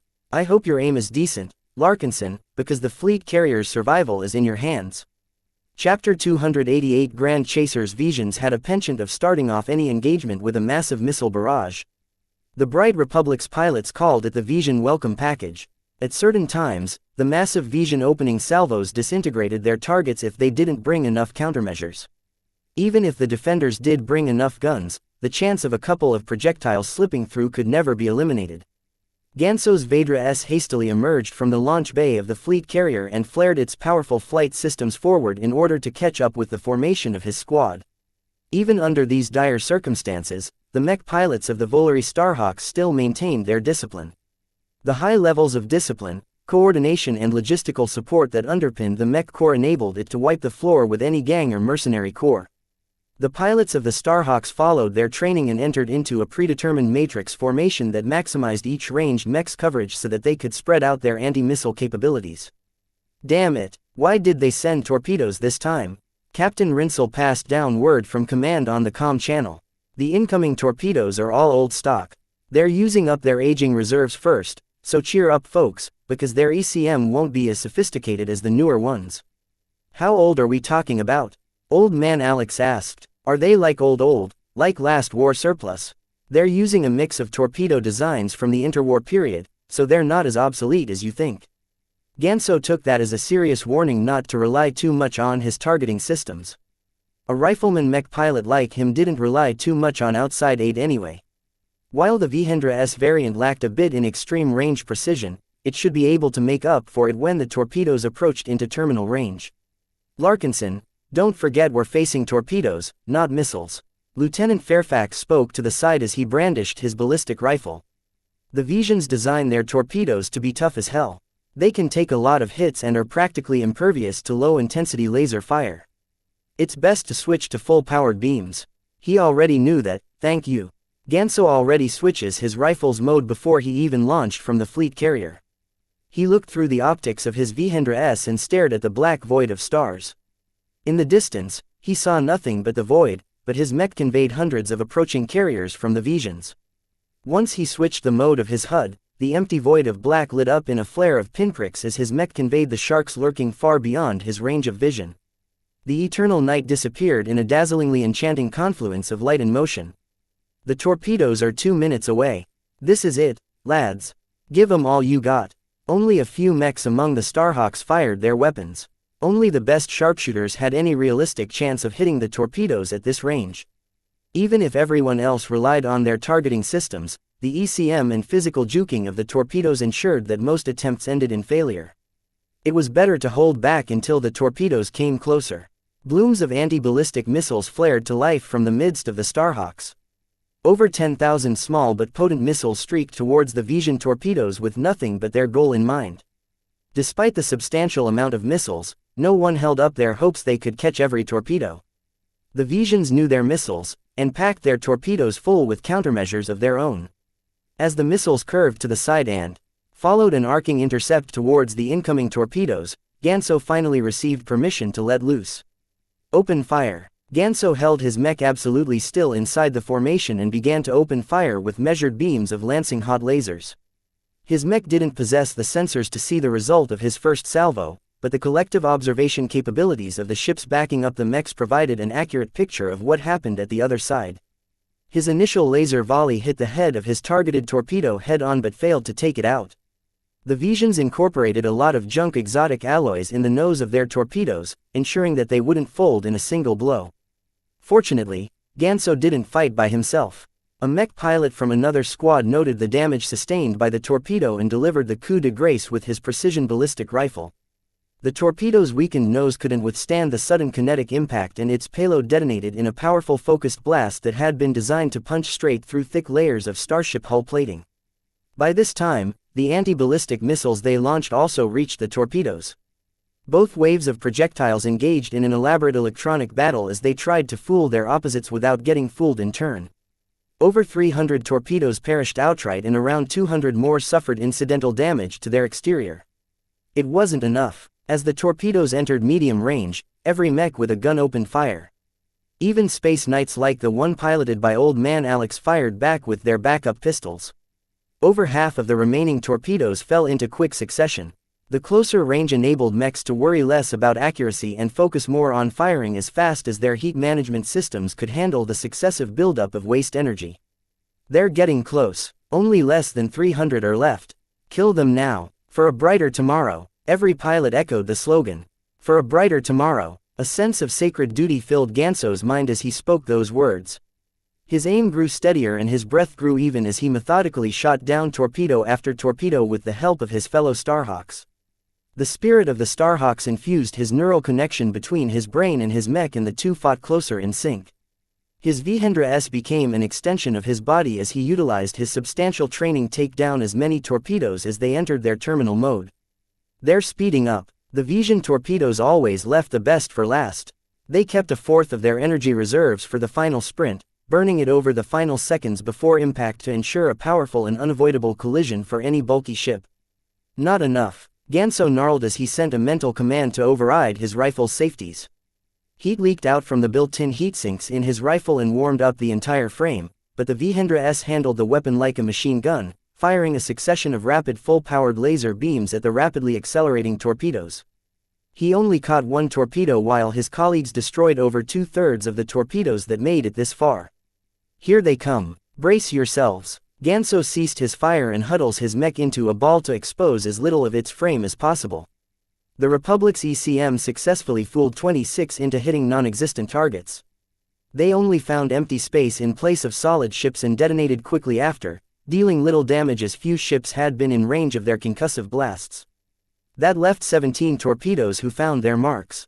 They all rammed into their chosen ships, punching deep into their hulls before detonating in highly devastating explosions that destroyed the smaller combat carriers outright while crippling the fleet carriers. The harmony of Revel is gone. Every person aboard the Farchus Endymion is dead. Feldman's entire rear half has split apart. She's drifting out of formation. The Visions reaped a terrible toll on the Starhawk fleet, and this was just the opening act. Ganso became distracted by the cries for help that had somehow snuck their way into the command channels. The Virulent Remedy had been the closest ship to Ganso that had suffered a hit. It was a combat carrier, a medium-sized carrier built small and light enough to convey as much mechs to the surface of a planet as possible. The Remedy didn't stand a chance. The torpedo bore straight through its outer hull before detonating right against its inner layers. The blast ripped through a quarter of her compartments and outright tore apart several critical systems such as the bridge and life support. A cascade of critical failures piled up in an instant that riddled the virulent Remedy's tortured hull with scores of secondary explosions. Some of them reached her reactor and damaged its robust but ultimately helpless containment, causing the entire combat carrier to be lost in a massive blast of exotic and radioactive fury. At least 800 spacers lost their lives aboard the virulent Remedy. While a number of mechs and smaller vessels started rescue operations, the rest of the Starhawks readied themselves for the second round. The Grand Chasers hadn't been sitting idle while they launched all those torpedoes. Captain Rinsel shook the younger pilots from their horror. "I know it looks bad, but the battle isn't over yet. Let the damage control teams take care of the mess. Focus on the enemy in front of you." In the next couple of minutes, the Volary Starhawks and the Grand Chasers shifted their formations in response to each other. The Grand Chasers followed an oblique trajectory that aimed to pass the flanks of the Vision formation. To be honest, they wouldn't be able to do much damage, but it galled the mech corps to remain passive when the Visions made their firing pass. Thus, the Starhawks boosted away from their damaged ship to intercept the incoming chasers. "All right folks, Command wants us to make a single pass." Captain Rinsel spoke through the channel. "Stay in formation and hit the bastards straight in front of you. Don't get bogged down in dogfights and don't let your squad mates drift off in space if they're immobilized." Neither the chasers nor the Starhawks wanted to get entangled in a muddy dogfight at this stage. Any fight that got bogged down in space turned into vulnerable targets to both sides. Ganso's Vedra S boosted in line with his squad as he worked to cool his mech for the upcoming firing pass. His mech suffered substantial internal damage at the final moment due to all the excess heat and energy running through its systems. He faced a minor dilemma on whether he should keep pushing his mech or conserve its integrity by holding back some power. This is merely the start. It's too early to go all in. The Vedra S slowly cooled down as Ganso focused on venting as much heat as possible while lowering its overall output. By the time the Vedra S returned to a relatively normal condition, the Grand Chasers neared into effective range. "All right, lads, here they come. Keep firing and keep moving. Don't ever stop." The two formations of mechs followed intricate arcing patterns as their squads followed trajectories meant to spoil the aim of anything that shot at them at long range. Once they approached into closer range, thousands of mechs started to open fire against each other. This time, the Volary Starhawks gained the advantage. The Grand Chasers mostly consisted of lighter mechs. Without their heavy missileers, their formations lacked the punch of the more balanced composition of the Starhawks. Many Starhawk mechs fell out of formation due to being picked out with focused fire. Each Vision squad focusing on taking out one or two mechs at a time, thus allowing them to compensate for their relatively lighter armament. Meanwhile, the Starhawks left the choice up to the pilots themselves, as they required less firepower to take out a fragile light mech. Ganso still found it to be a challenge to actually land a hit against the agile light mechs, but once he succeeded in landing a shot, it often crippled the unlucky target. "Larkinson, they're shifting fire to you. Dirge, cover him." A volley of ballistic fire streamed past the frame of his mech, pulling him out of his target fixation. Ganso knew he was in trouble and started juking around like hyperactive monkey. "Stop bouncing around and get behind me," Old Man Alex shouted as his Space Knight valiantly positioned itself in front of the Vedra S before it could suffer significant damage. "Stay calm and fire over my shoulder." Ganso had forgotten himself for a moment. He grew angry for his disgraceful behavior and poured his vengeance into his rifle, firing right back at his attackers as they tried to get past the Space Knight's meaty shield. "Ha ha ha, the Grand Chasers don't have the weight to get past my shield." The Space Knight fared well against the Chasers. Their skinny rifles and cannons hardly dented Alex's shield. "They're getting close," Lieutenant Fairfax reminded everyone. "Watch your angles and don't get hit from behind." Seconds passed as the two formations meshed through each other. A chaotic flurry of shots and hits exchanged in rapid tempo as the Starhawks and the Chasers merged together before breaking apart in the opposite directions. "I got hit." Ganso gritted his teeth as his mech spun away from formation. "My flight system is inoperable. It got hit by debris from the rear." Chapter 289 Apparition. Ganso Larkinson suffered from an unlucky sequence of events. The Visions hadn't been able to get past Alex's Space Knight, so they turned their firepower to an unprotected mech from a nearby squad. The Starhawk mech in question hadn't expected to be targeted by an entire Vision squad. The Knight in his squad was already shielding another squad mate, so the targeted mech lacked any form of support. The mech blew up as soon as its pilot ejected into the distance. Some of the shards of the exploded mech happened to have hit Ganso's mech from behind, thereby dealing significant damage to its fragile flight system. The damage hadn't been extensive, but it took a long time for the flight system to regain its functionality. As Ganso halted the uncontrolled spin, he looked back to the Starhawk formation to see how well they fared. Overall, they held up better than the Grand Chasers. The Starhawks suffered relatively few casualties, but most of the affected mechs had to be ridden off due to the intensive amount of firepower they sustained. Even Alex's Space Knight had its shield chewed up at the end, causing his mech to endure the final volleys on its frontal armor. "Don't look at me, I'm fine. This is all in a day's work for a Space Knight." As the Grand Chasers arced their way back to their own fleet, the Volare Starhawks started to police the battlefield. They turned their formation around and methodically recovered the wrecks while rescuing mech pilots from both sides. No matter how heated the war between the Visions and the Briters got, they quietly maintained a couple of basic rules of conduct.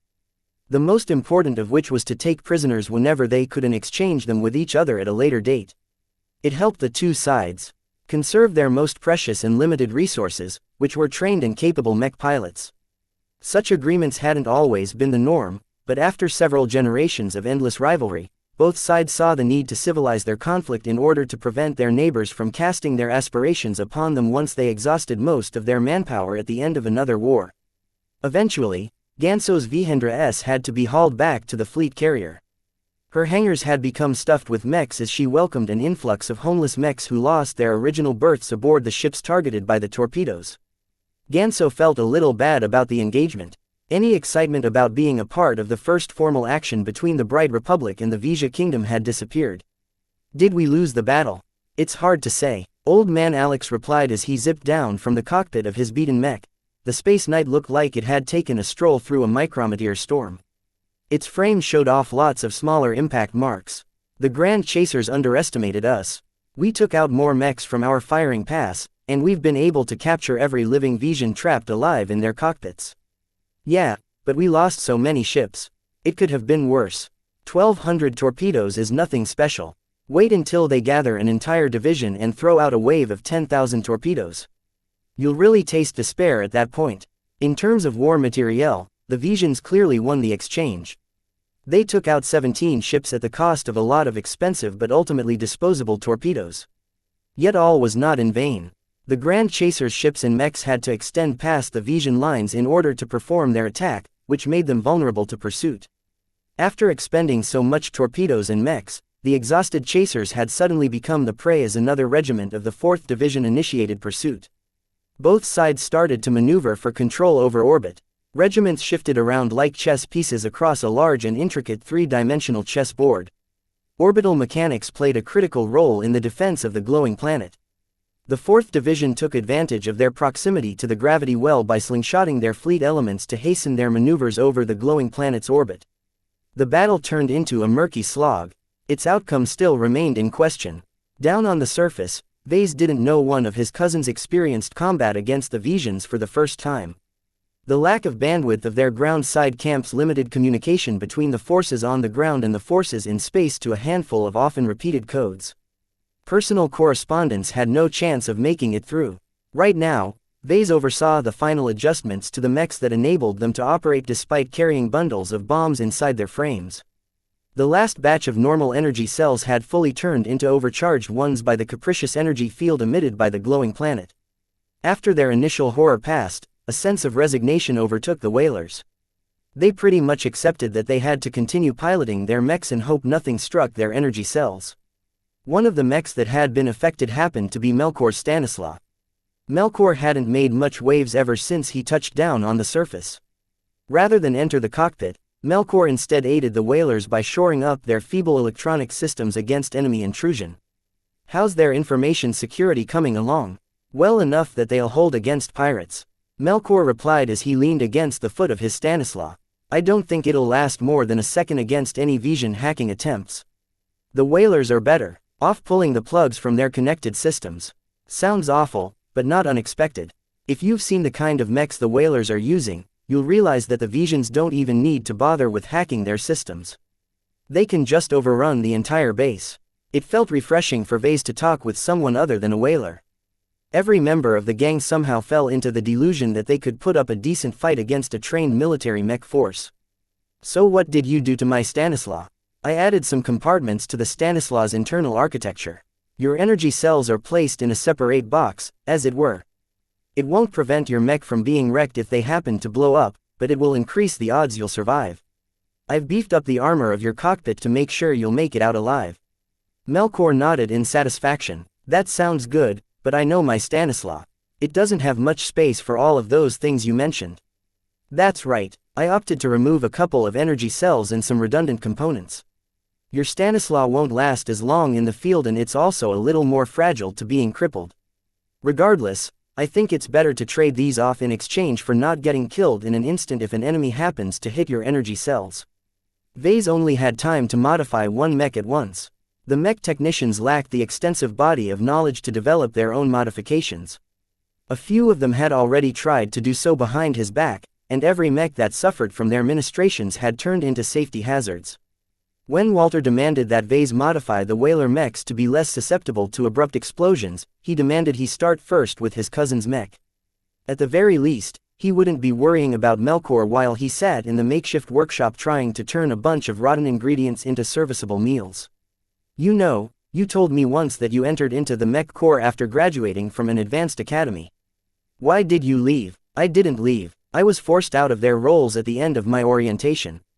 Melkor's tone made it clear he didn't want to talk about it, but the issue had always been nagging at Vase. Did you get into a fight, or did you piss off a superior or something? Let's just say I found out something I shouldn't have when I took my hacking hobby a little too far. Melkor could have uncovered anything from classified documents to illicit dealings from his superiors. Vase had an imaginative mind and ran through dozens of possibilities in quick succession. Well, you didn't get killed or anything, so it must not have been something critical enough to earn the ire of the Larkinsons. Maybe Melkor simply got his hands of some nude recordings or something. Vase tried to stifle his laugh as he finished putting the Stanislaw back together. Once he affixed the final plate, he floated down to the ground and stretched his body. It's all done now. Make sure to keep facing the enemy from the front. I know you riflemen have a tendency to turn your mechs to the side sometimes, but try to avoid that because it will expose the side and rear armor to the enemy. I haven't been able to do much with those. That's already enough. Melkor clapped Vase on the shoulder. I'll get back on patrol to get used to the modifications. You stay safe, Vase. He had a whole line of mechs waiting to be modified, starting with Walter's incredible Ermine. As a mech designer, Vase enjoyed digging into the guts of any remarkable designs, and the Ermine offered plenty of excitement. Yet he also harbored some reservations about going through every mech one by one in order to make them more impervious against incidental damage that could set off their energy cells. It's going to be an awful slog. Vase had no one to blame for himself for signing up to this expedition. He got exactly what he wanted, and he already earned a significant share from the income the whalers expected to earn from their mining gains. It was too bad that their current location didn't offer as much riches as their old location. The mech crops chose to establish their ground-side fortifications in the middle of the most defensive terrain within the red zones. They dragged their allies such as the Blood Claws with them, and in turn the Blood Claws forced the whalers to take up one of the most awful locations at the flank. The ever-present green glow had been covered by a gray, soot-filled smoke cloud. Small but annoying vents littered the jagged cliffs and ancient hills that made up this portion of the glowing planet. Merely moving from one side of the camp to the other posed a significant challenge due to the substantial amount of deep cracks in the ground. One careless pilot even fell into the gap with his mech. Its legs had been flattened to pieces while the pilot sustained significant impact injuries. Everyone learned their lesson from that point and made sure to cross the gaps from the ramps placed on top of them. It all seemed tentative and fragile to Vase. Where's Lucky? He hadn't been paying too much attention to Lucky lately. His mood turned grumpy ever since Vase took him away from the riches laying on the ground at their old location. This time, Vase installed a powerful tracking device around Lucky's collar, so his comm picked up the signal from further away. Vase donned his hazard suit and left the protected confines of the workshop. He followed the directional markings until he came across his gem cat who had just finished gorging on a lump of valuable exotics. There you are, let me take a look at you. Vase carefully handled his cat and took a closer look at Lucky's exterior. Over the past couple of days, his pet had undergone a metamorphosis of sorts. While he still remained level 2, his overall quality had went up quite a bit. Physically, that came into being by shifting his energy lines from blue to green, which matched the shade of the planet's glow. Once Lucky's glow had reached its saturation point, his exterior plating started to change as well. Your plates are paler than last time. Are you turning into a silvery substance? Meow. Lucky behaved awfully nonchalant despite undergoing fundamental changes in his physical makeup. It worried Vase a bit that he didn't know whether the changes benefited his pet or not. He currently leaned on the changes being beneficial because he didn't think that Lucky's remarkable design could be brought down so easily. So have you been turning your senses to sniff out the core of the glowing planet? Meow. Lucky bobbed his head side to side in a very clear no.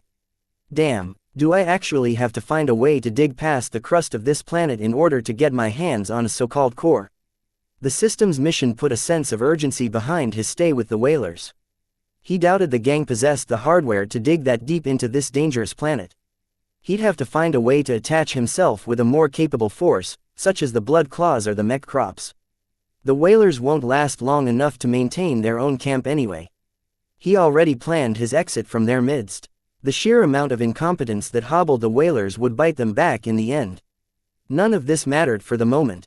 It would take some time for the Visions or the pirates or any scum to land their forces on the ground. Even then, they might not clash immediately, as every force would be scrambling to take up every available spot of land before they thought about contesting some of the more promising occupied regions. Lucky suddenly turned stiff. He hissed at something behind Vase. What's wrong, buddy? Vase turned around to see a sight he had never thought to see again in his life. Mother. His mother stood before him in the flesh. Even as his rational mind yelled at him that he'd been caught in a hallucination induced by the glowing planet, his emotions went out of control, scrambling him into paralysis. It can't be you. You're dead, Vess. The apparition of his mother hissed. You are so handsome now. You're all grown up. The image of his mother flickered closer until she stood right in front of him. The back of her hand brushed his cheek. Despite wearing a hazard suit, the translucent hand went right past the helmet as if it didn't exist and began to caress his skin. Vase felt his skin deform as the chilly hand physically pushed and stroked his smooth skin. Tears fell out of his eyes. Whether his eyes grew moist due to his abject fear or his yearnings for his mother, he didn't know. He couldn't even move. Somehow, his body ceased to follow his instructions. Mother, you're dead. Your grave, I visited it last year. Is that what you believe? His mother shook his head. Life and death are interconnected, Vase. One cannot truly die. Her reality-warping hand trailed down his neck and followed his arm until it reached his palm. I see you've been making use of your father's present. You know about the system. His mother smiled at him in amusement. You are always so impatient, my little Vessie. Have you been drinking enough tea lately? Mother, answer the question please. The faded form of his mother suddenly disappeared from his sight. One moment, she hovered in front of him, smothering him with motherly affection like she always did when he was young. In the next, her image vanished out of existence, as if the glowing planet deliberately roused his hopes only to crush them underneath the heel of its boot. Mother. Chapter 290 Spreading and nay they say that dead men tell no tales. His mother didn't reveal anything either about the system. Vase had become awfully spooked after meeting his long-dead mother. He clearly felt as if his mother was real, but that couldn't be. She was dead. I'm hallucinating, just like those other folks. She's not real. She's a figment of my imagination. He struggled inwardly to convince himself that he imagined the whole sequence. Only one thing forced him to admit that it might not have stayed inside his head. He turned to Lucky. You saw that, didn't you? His cat kept up a wary posture, as if he encountered an extremely dangerous predator. Vase had the sense that Lucky had definitely shared his experiences. With that confirmation, Vase didn't know what to think. Did the glowing planet toy with him? Did the planet possess some highly energetic exotic that was capable of manipulating spacetime? Why did he encounter Mother, and not someone else? Too many questions swirled in his mind, but without a solid understanding of what happened to him, it was useless to speculate any further. Another incident to add to the growing pile of mysteries surrounding my life. With a harried mind, Vase returned to the fortified camp with Lucky in his arms. His cat had been so spooked by the encounter that he didn't resist being picked up. Apparently, he lost his voracious appetite, which was a first. Once he returned to confines of Walter's whalers, Vase declined to report the incident and tried to go back work. He went to the workshop that held the partially disassembled Ermine mech and removed his bulky hazard suit before approaching the Ermine. The mech looked huge and strong as always. Vase admired its robust construction and how much care its designer had put into strengthening the arms. Walter approached from the side. The Ermine's been with me for more than a decade. While I don't know how the fiddly stuff works, I can tell you that there's hardly anyone who's more familiar with the Ermine than me. I don't think there's more than 40 of these mechs in circulation, and I'm sure that most of them have been scrapped by now. Is it because it's difficult to fight with a brawler mech? Oh, more than you can imagine. The only way the Ermine can withstand a sword or a spear is to block them with its heavy gauntlets. While they're powerful and open up a lot of options, they also slow down your arms and they're really expensive to maintain. Vase already figured out the Ermine came with such a trade-off. Those disposable gauntlets weighed as much if not more than a typical mech-sized sword and shield. This gave them an amazing amount of thickness and endurance, but it didn't help the brawler mech's speed. Any mech pilot crazy enough to pilot a brawler had to be a natural wrestler and fistfighter to be qualified to pilot such a strange type of mech. He started to listen to Walter describe in his own words how he saw the brawler. Despite his many faults, Walter had been gifted with a talent for brawling, and he honed his street fighting skills by taking formal classes back when he joined a gang in Bentheim.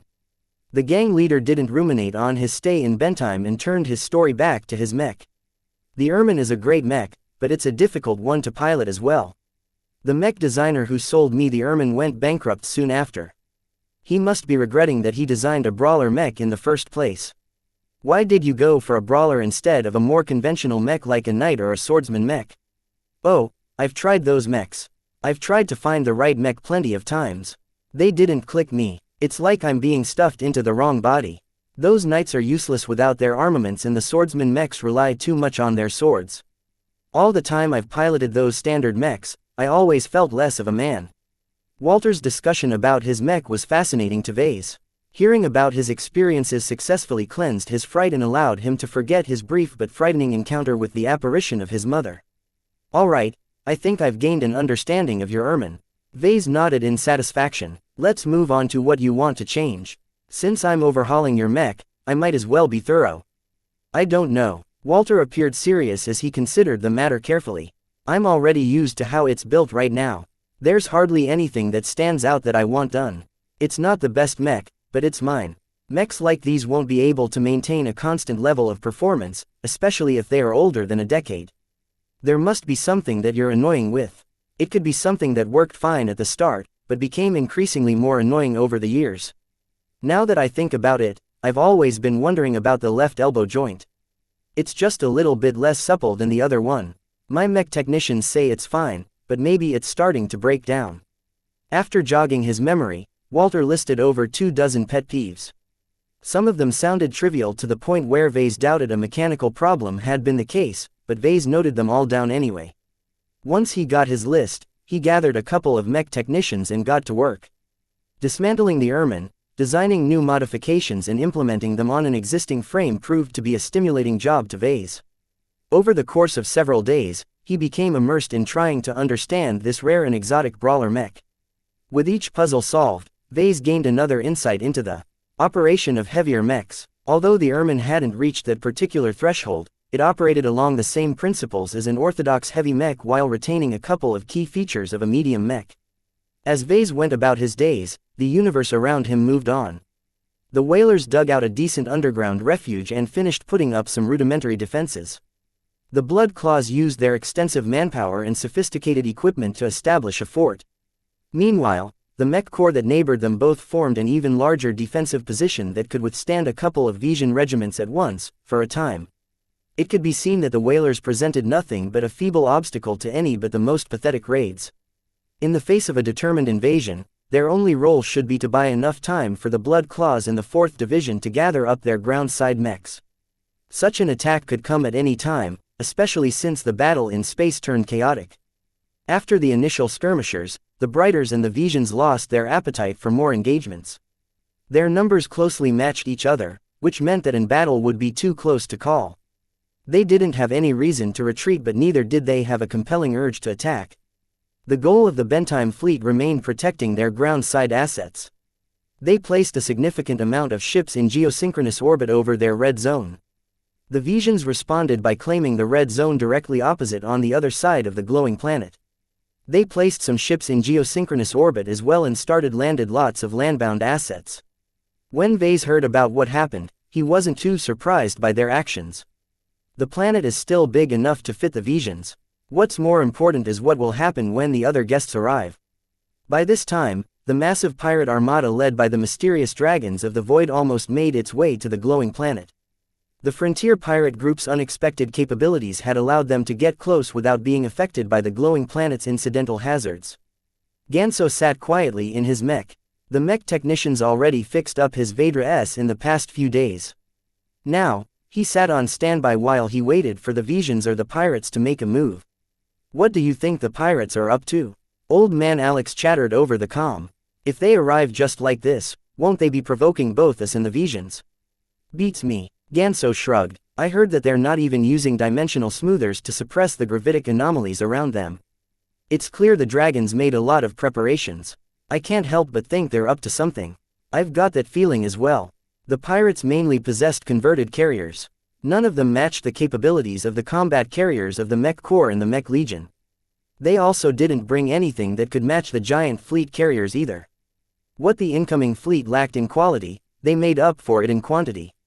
The main job of a carrier was to convey their mechs from one destination to the next. In that, the converted carriers did their job. Even if the military forces of both states had the edge in mechs and training, they still felt apprehensive about facing so many mechs. The amount of resources the dragons expended to maintain such a gathering of ships must be through the roof. Besides the pirates, the mercenaries also posed a threat. The mercenary lords who refused to work for the Bright Republic must have thought they could get a better deal if they joined the side of the ultimate winners of the battle over control of the glowing planet. Lieutenant Fairfax interrupted their musings. Captain Rinsel has just received word of caution from command. They think the pirate fleet will be trying to bypass our forces, land as much mechs as possible before we chase them off. Can we stop them? Ganso asked. Not really. Even with the help of the Visions, we won't be able to stop so many pirate carriers from descending onto the surface and unload their mechs. They've got too many ships. Everyone's faces turned grim. They waited for a couple of hours until the pirate swarm almost reached the planet. All right men, this is it. Launch and gather around me. The mechs assigned to Captain Rinsel emerged from the fleet carrier in pairs. They formed up around her in a double chevron formation before flying outwards to their assigned coordinates. Ganso noticed that these coordinates brought him closer to the glowing planet. This is our sector. Our orders are to hover in orbit and wait for the pirate fleet to arrive and disperse. Any pirate mech or ship that passes through our sector should be destroyed before they make landfall. What should we prioritize, Mom? Take out the descending carriers if you can. Any mech that passes through us will be spaceborne mechs that won't be of much use on the ground. It's better to focus on the carriers first. Even the smallest ones will be carrying 5 to 7 mechs. Ganso waited for arrival of the pirate fleet while the Mech Corps arrayed its forces into a net that covered close to a third of the globe. Here they come. They're already splitting up. As predicted, the fleet led by the dragons of the void avoided a fruitless battle over orbital supremacy. Instead, they decided to focus on the real prize, which was the glowing planet and its many resources.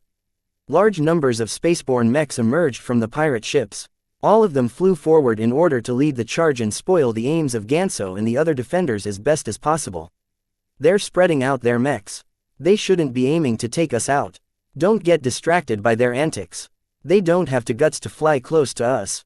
Ganso calmed his mind and sought to establish a deeper connection with his mech. Last time, he faced an enormous torpedo wave followed by a single pass of the Grand Chasers. Facing a bunch of pirates shouldn't be as nerve-wracking, although their sheer numbers made him grow a little pale. They're just rabble. They're nothing special. I can take them out by the dozens. The pirate fleet began their orbital insertion.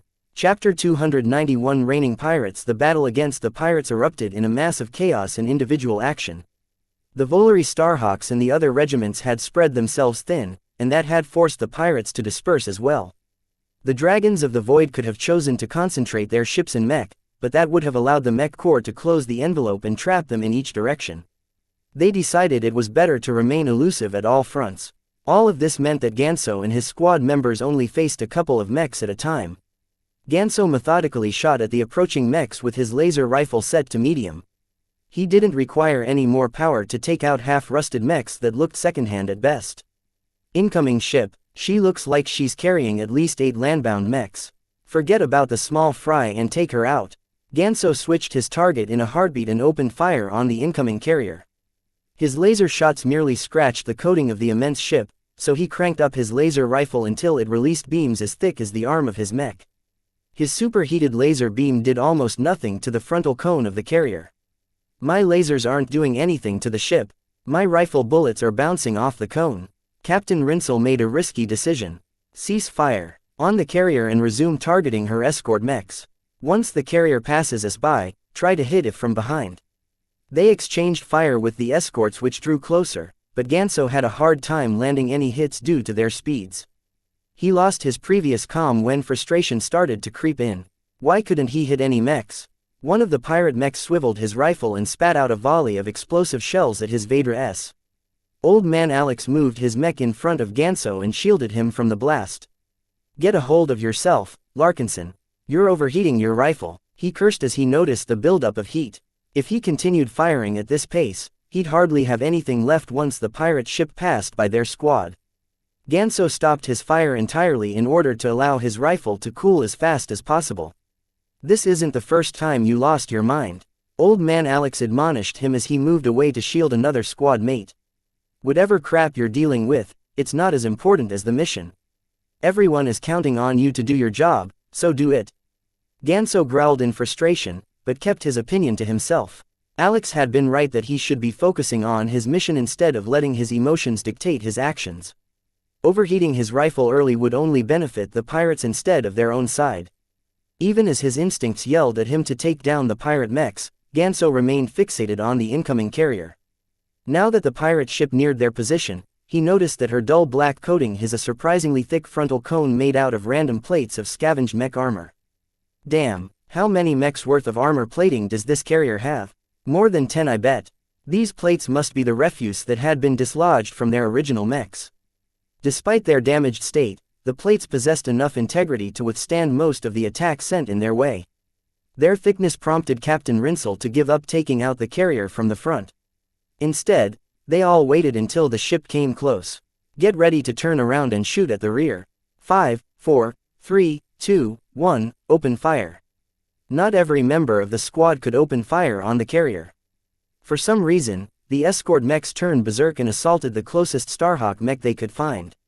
Alex and a couple of other melee mech pilots raced to the rescue while Ganso focused on the thrusters of the descending carrier. He took a deep breath and released a penetrating laser beam. Its seconds-long burn hit the rear of the carrier but did practically no damage. Thrusters had been built to absorb a lot of heat, so the laser beam didn't do much damage. Ganso shook his head and shifted his aim, though the rapidly widening distance made it hard for him to focus on a single section of the ship. He quickly fired again before the ship flew out of range. This time his lasers glanced off the side of the carrier. Despite the near miss, his laser happened to strike a less heat-resistant part of the ship.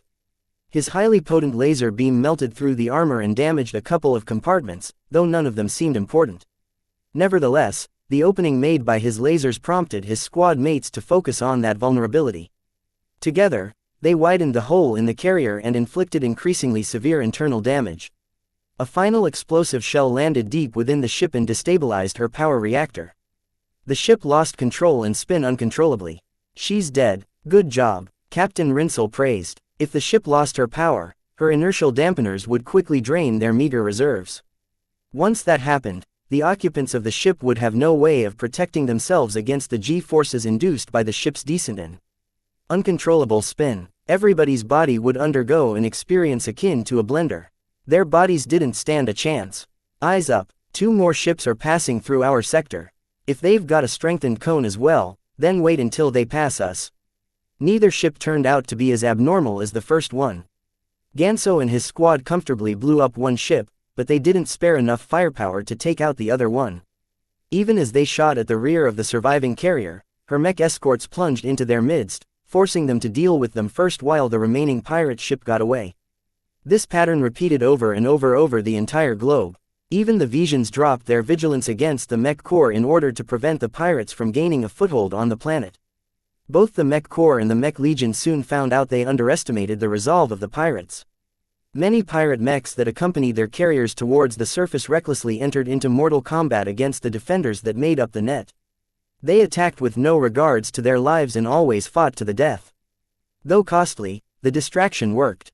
Ganso lost track of how many dinky carriers passed by their squad as they tried to fend off the latest wave of suicidal pirate mechs. Since when did pirates fight to the death?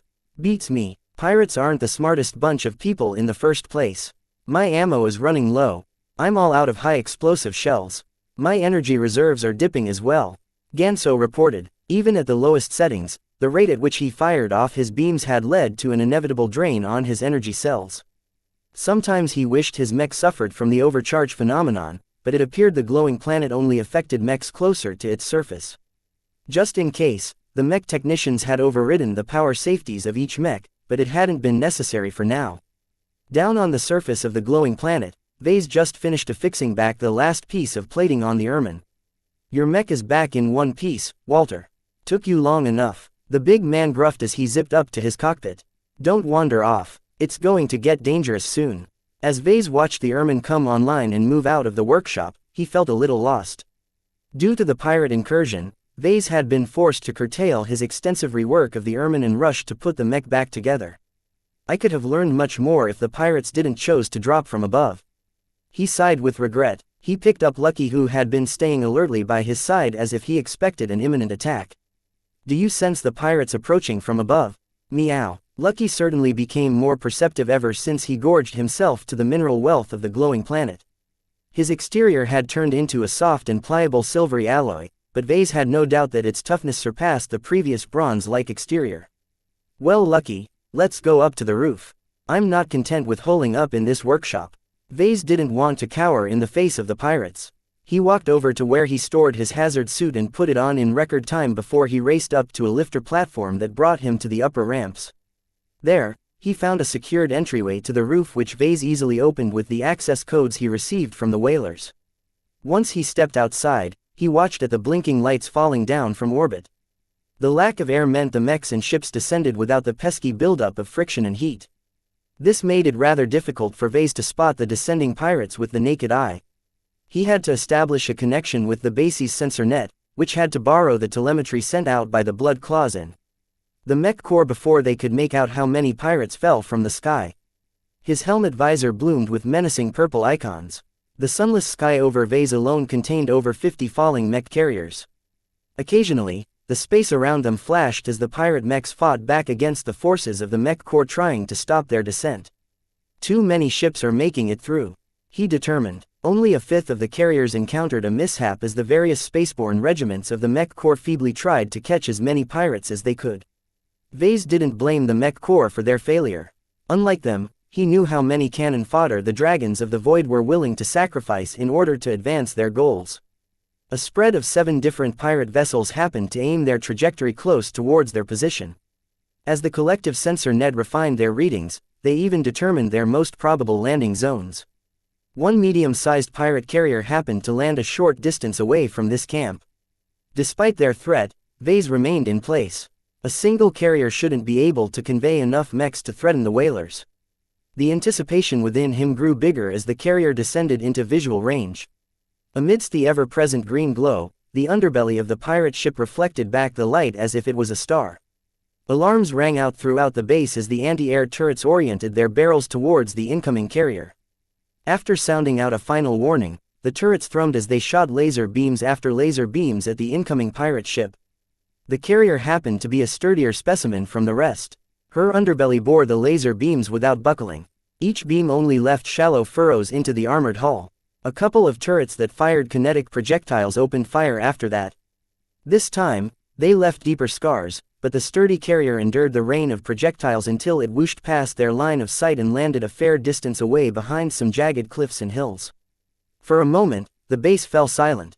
The turrets returned to standby once their targets left their line of sights. Meanwhile, Walter, Fada and the other leaders fell into a quick discussion on what to do next. Vase wasn't privy to their conversation, but he didn't need to make a guess because they already went into action.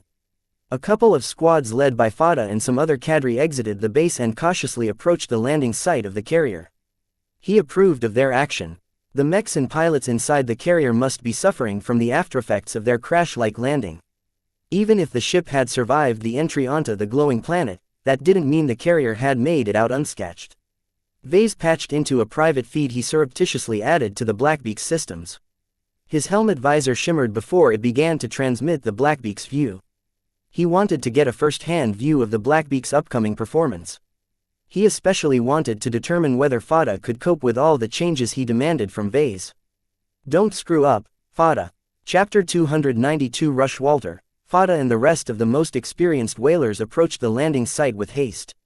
From the sensor readings and their own observations, they knew that the pirate ship sustained a lot of damage and had been forced to descend in a controlled crash. Different from an uncontrolled crash, the carrier and her occupants survived the impact. However, that didn't mean they regained their senses immediately. Walter might not be a genius in administrative matters, but he had a good sense for combat. He wanted to seize the initiative and take out the pirates before they could muster a proper defense. Due to the haste involved in this decision, Walter had to let the faster mechs go ahead, leaving his Ermine to catch up from the rear. Fada's modified Blackbeak showed its new strength in this moment.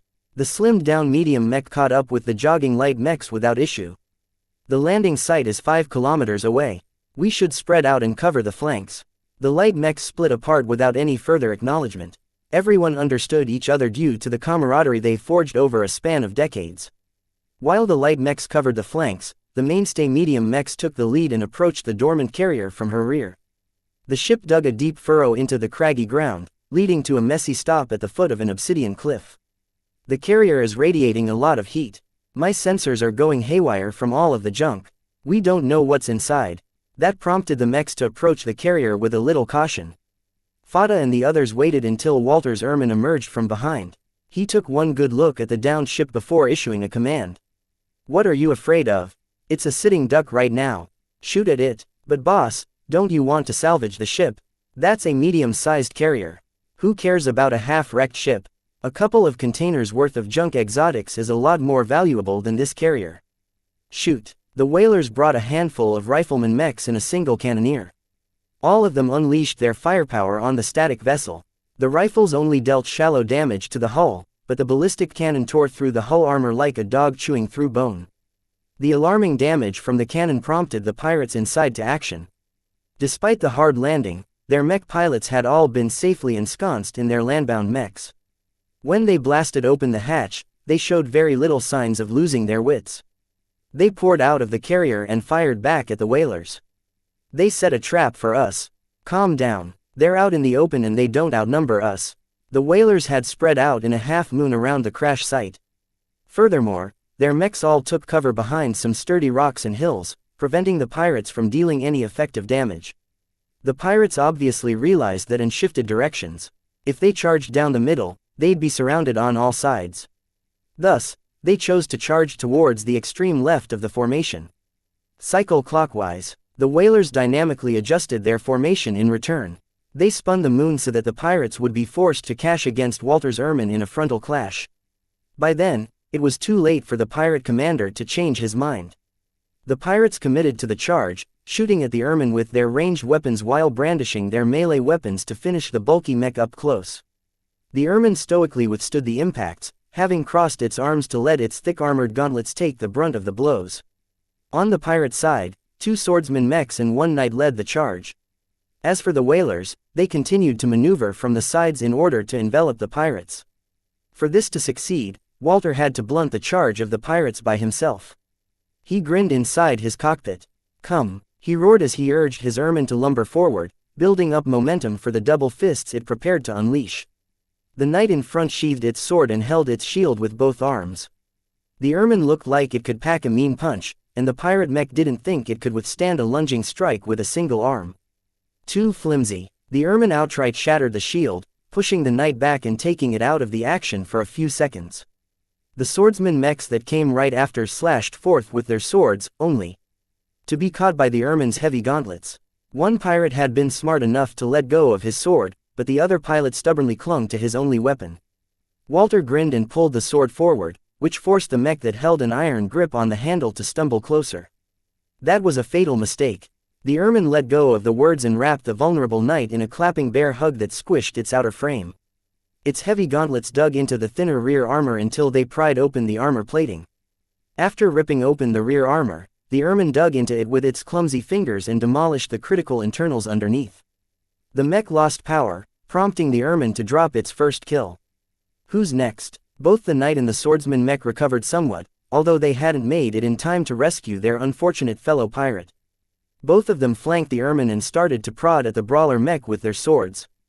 While Walter occupied the two mechs, the rest of the whalers dealt with the riff-raff. Fadus Blackbeak shone at this moment by weaving through the disarrayed pirates like a shuttle racer through an asteroid field. Each time Fada passed by a mech, he opportunistically thrust or slashed the Blackbeak's sword. Any retaliation sent in the modified knight's way would either be dodged or absorbed by its shield. Fada started to grow fond of this extra defensive option. This shield is a cheat. Despite the shabby quality of most whaler mechs, they had the edge over the pirates. The pirate mech pilots suffered from various amounts of disorientation while their mechs suffered minor impact damage from the rough landing. The pirates could have recovered their full strength after an hour of acclimatization, but the whalers spoiled their plans. In addition, the whalers spent days getting used to the glowing planet's unusual environment. The lack of atmosphere, the reduced 0.7 gravity and the strange ever-present green glow all took time to get accustomed to. Some whalers even used the abnormal conditions to their advantage. Fada laughed as he piloted his Blackbeak like a nimble mouse among a clumsy herd of elephants. Even though his sword strikes didn't have much power behind him, his constant harassment successfully threw the pirates off balance. His Blackbeak approached an enemy rifleman mech from behind and chopped at its arm, forcing the pirate mech to cease its attack on a vulnerable whaler. Fada didn't stick around to make a follow-up attack but instead preserved his momentum and veered towards another knight mech that locked its armament against a battle axe-wielding mech. Lu, keep the git in place. Got it, Fada. Lu forced the pirate knight in a bitter struggle, pushing it back and knocking it slightly off balance. Fada took advantage of the opening by lunging forward and putting his mech's full weight behind its sword. The tip buried straight through the back of the knight's substantial armor and happened to dig deep enough to slice through the cockpit, instantly killing the pilot within. Great job, Lu, thanks. Let's mop up the rest. The whalers decisively tipped the balance in their favor over the next couple of minutes. With Walter occupying their two best fighters, the pirates found themselves hard-pressed to fend off the whalers attacking from each direction.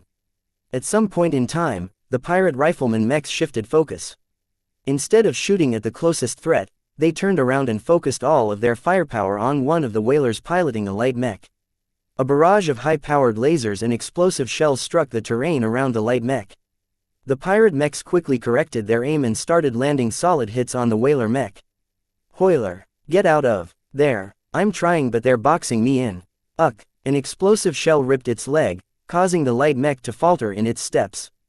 Whaler's mech spun around and exposed its back towards the enemy for a single instant. The next volley of shells and lasers struck aside the flimsy rear armor and reached the compact energy cells buried underneath. No, Whaler's small and nimble light mech exploded before its pilot even had a chance to eject. The combined explosive and electric discharge wrenched every mech from their feet, flinging them away as the terrain buckled from underneath. They landed on their backs or sides in a series of violent crunches. If the glowing planet possessed air, then the resulting pressure wave from the discharge would have squashed them straight into the cliffs. Of all the mechs, only two recovered quickly. Walter's Ermine only suffered marginally due to its immense bulk and stable footing. Fada anticipated the blast in time and curled his Blackbeak just before their footing underwent an upheaval. Whaler, he's gone. Finish off these scum. With the help of the Ermine and the Blackbeak, the whalers ruthlessly finished off the immobilized pirate mechs. Their pilots hadn't been aware of the overcharge phenomenon, so they hadn't been on guard against a violent explosion like that. They never recovered before the whalers stomped their cockpits with the foot of their mechs. After they finished the battle, they stood in silence to honor their fallen brother. Whaler had been one of Walter's early recruits, and while he never amounted to anything in the whalers, his steady presence had been a pillar to the entire gang. Finish off the ship, don't leave any survivors. The whalers didn't think about recovering the ship or any of its cargo. Their ranged mechs simply blasted it from a distance while the crew of the vessel ran around like headless chickens. The gang didn't even bother chasing any of the pirates running away on foot. Their vacuum-sealed suits only lasted them a couple of days at most. Without any other supplies, they'd starve in the harsh and desolate landscape of the glowing planet. Once the fallen carrier turned into a pile of broken chunks, the whalers carefully dug up any pieces of Hoyler's mech they could find and bring them back to camp. Vase halted the feed that enabled him to spy on the Blackbeak at work inside. I told them they'd face setbacks. The whalers overestimated their abilities and committed to the fight with more aggression than they needed. Still, the intense battle gave Vase a first-hand glimpse of how the new Blackbeak fared. Fada delivered a marvelous performance. All of the modifications that added to its mobility had been worth it as Fada flexed and moved his mech in a way that resembled a dance. The pirates had never been able to catch the Blackbeak once. Still, Vase placed a caveat on his observations. Fada can only get away with it on the glowing planet. The lack of atmosphere took away the need to fight against air friction. The lighter gravity allowed the Blackbeak to pull off moves that medium mechs wouldn't be able to in ordinary circumstances. Vase had to admit that for all of his smarts, he overlooked the environment as a decisive factor that could change the performance of a mech. He wouldn't be blamed for making such an elementary mistakes. Most battles on land occurred on terraformed planets that had been cherry-picked by colonists because their gravity closely matched the Terran standard. Humanity's true origin came from old Earth. Their species thrived best if they propagated onto planets with environments that closely matched their ancestral home. The battle that Vase witnessed earlier taught him that his mechs may often be deployed under strange conditions. During the design process, he modeled his Blackbeak's performance under a variety of abnormal environments, but he always treated those simulations as a chore. Now, he realized that those simulations foretold some very important outcomes for his mech. The perfect mech that performs well in every possible environment doesn't exist. A bad design under standard conditions might be able to redeem itself in other conditions. Vase quietly digested this lesson as the Walter and his men returned to their fortified camp. Chapter 293 Stalemate. The loss of Hoyler and the way he died left the whalers in a somber mood. Vase hoped their rude awakening would push them to work more meticulously, but the whalers showed a remarkable ability to move on from tragedy. They held a festive party over the night where over half of the whalers drunk themselves into a stupor. By the time they woke up the next morning, the pain at losing Hoyler had become a distant pang. Everything went back to normal, although the whalers heightened their alertness. No more pirate vessels fell from the sky in their vicinity. In fact, every descending carrier aimed to land in the middle of unclaimed terrain. The ships that crashed near the Visions or the Brighters had been forced to veer from their original trajectories due to the damage they suffered from the battle up in space. This left everyone with a bit of reprieve. Until the pirates recovered from their landings and gathered together, they posed no threat to the whalers. Fada and Vase gathered at the stables where the Blackbeak rested. The mech didn't suffer anything more than a couple of scratches at the hands of the pirates. It actually sustained more damage from its fall when Hoyler's mech blew up, and that had to be fixed. "I can fix the Blackbeak up in half a day," he said, eyeing his own work with a new sense of appreciation. The lack of armor didn't seem so bad now that he knew that Fada would be able to make the most of it on the glowing planet. "Is there anything else you'd like to be modified while I'm at it?" "No." Fada lethargically shook his head. "The Blackbeak is still in a pretty good shape. Just do the basics and move on to fixing the other mechs." "All right." Vase quietly went to work, though inwardly he sighed again.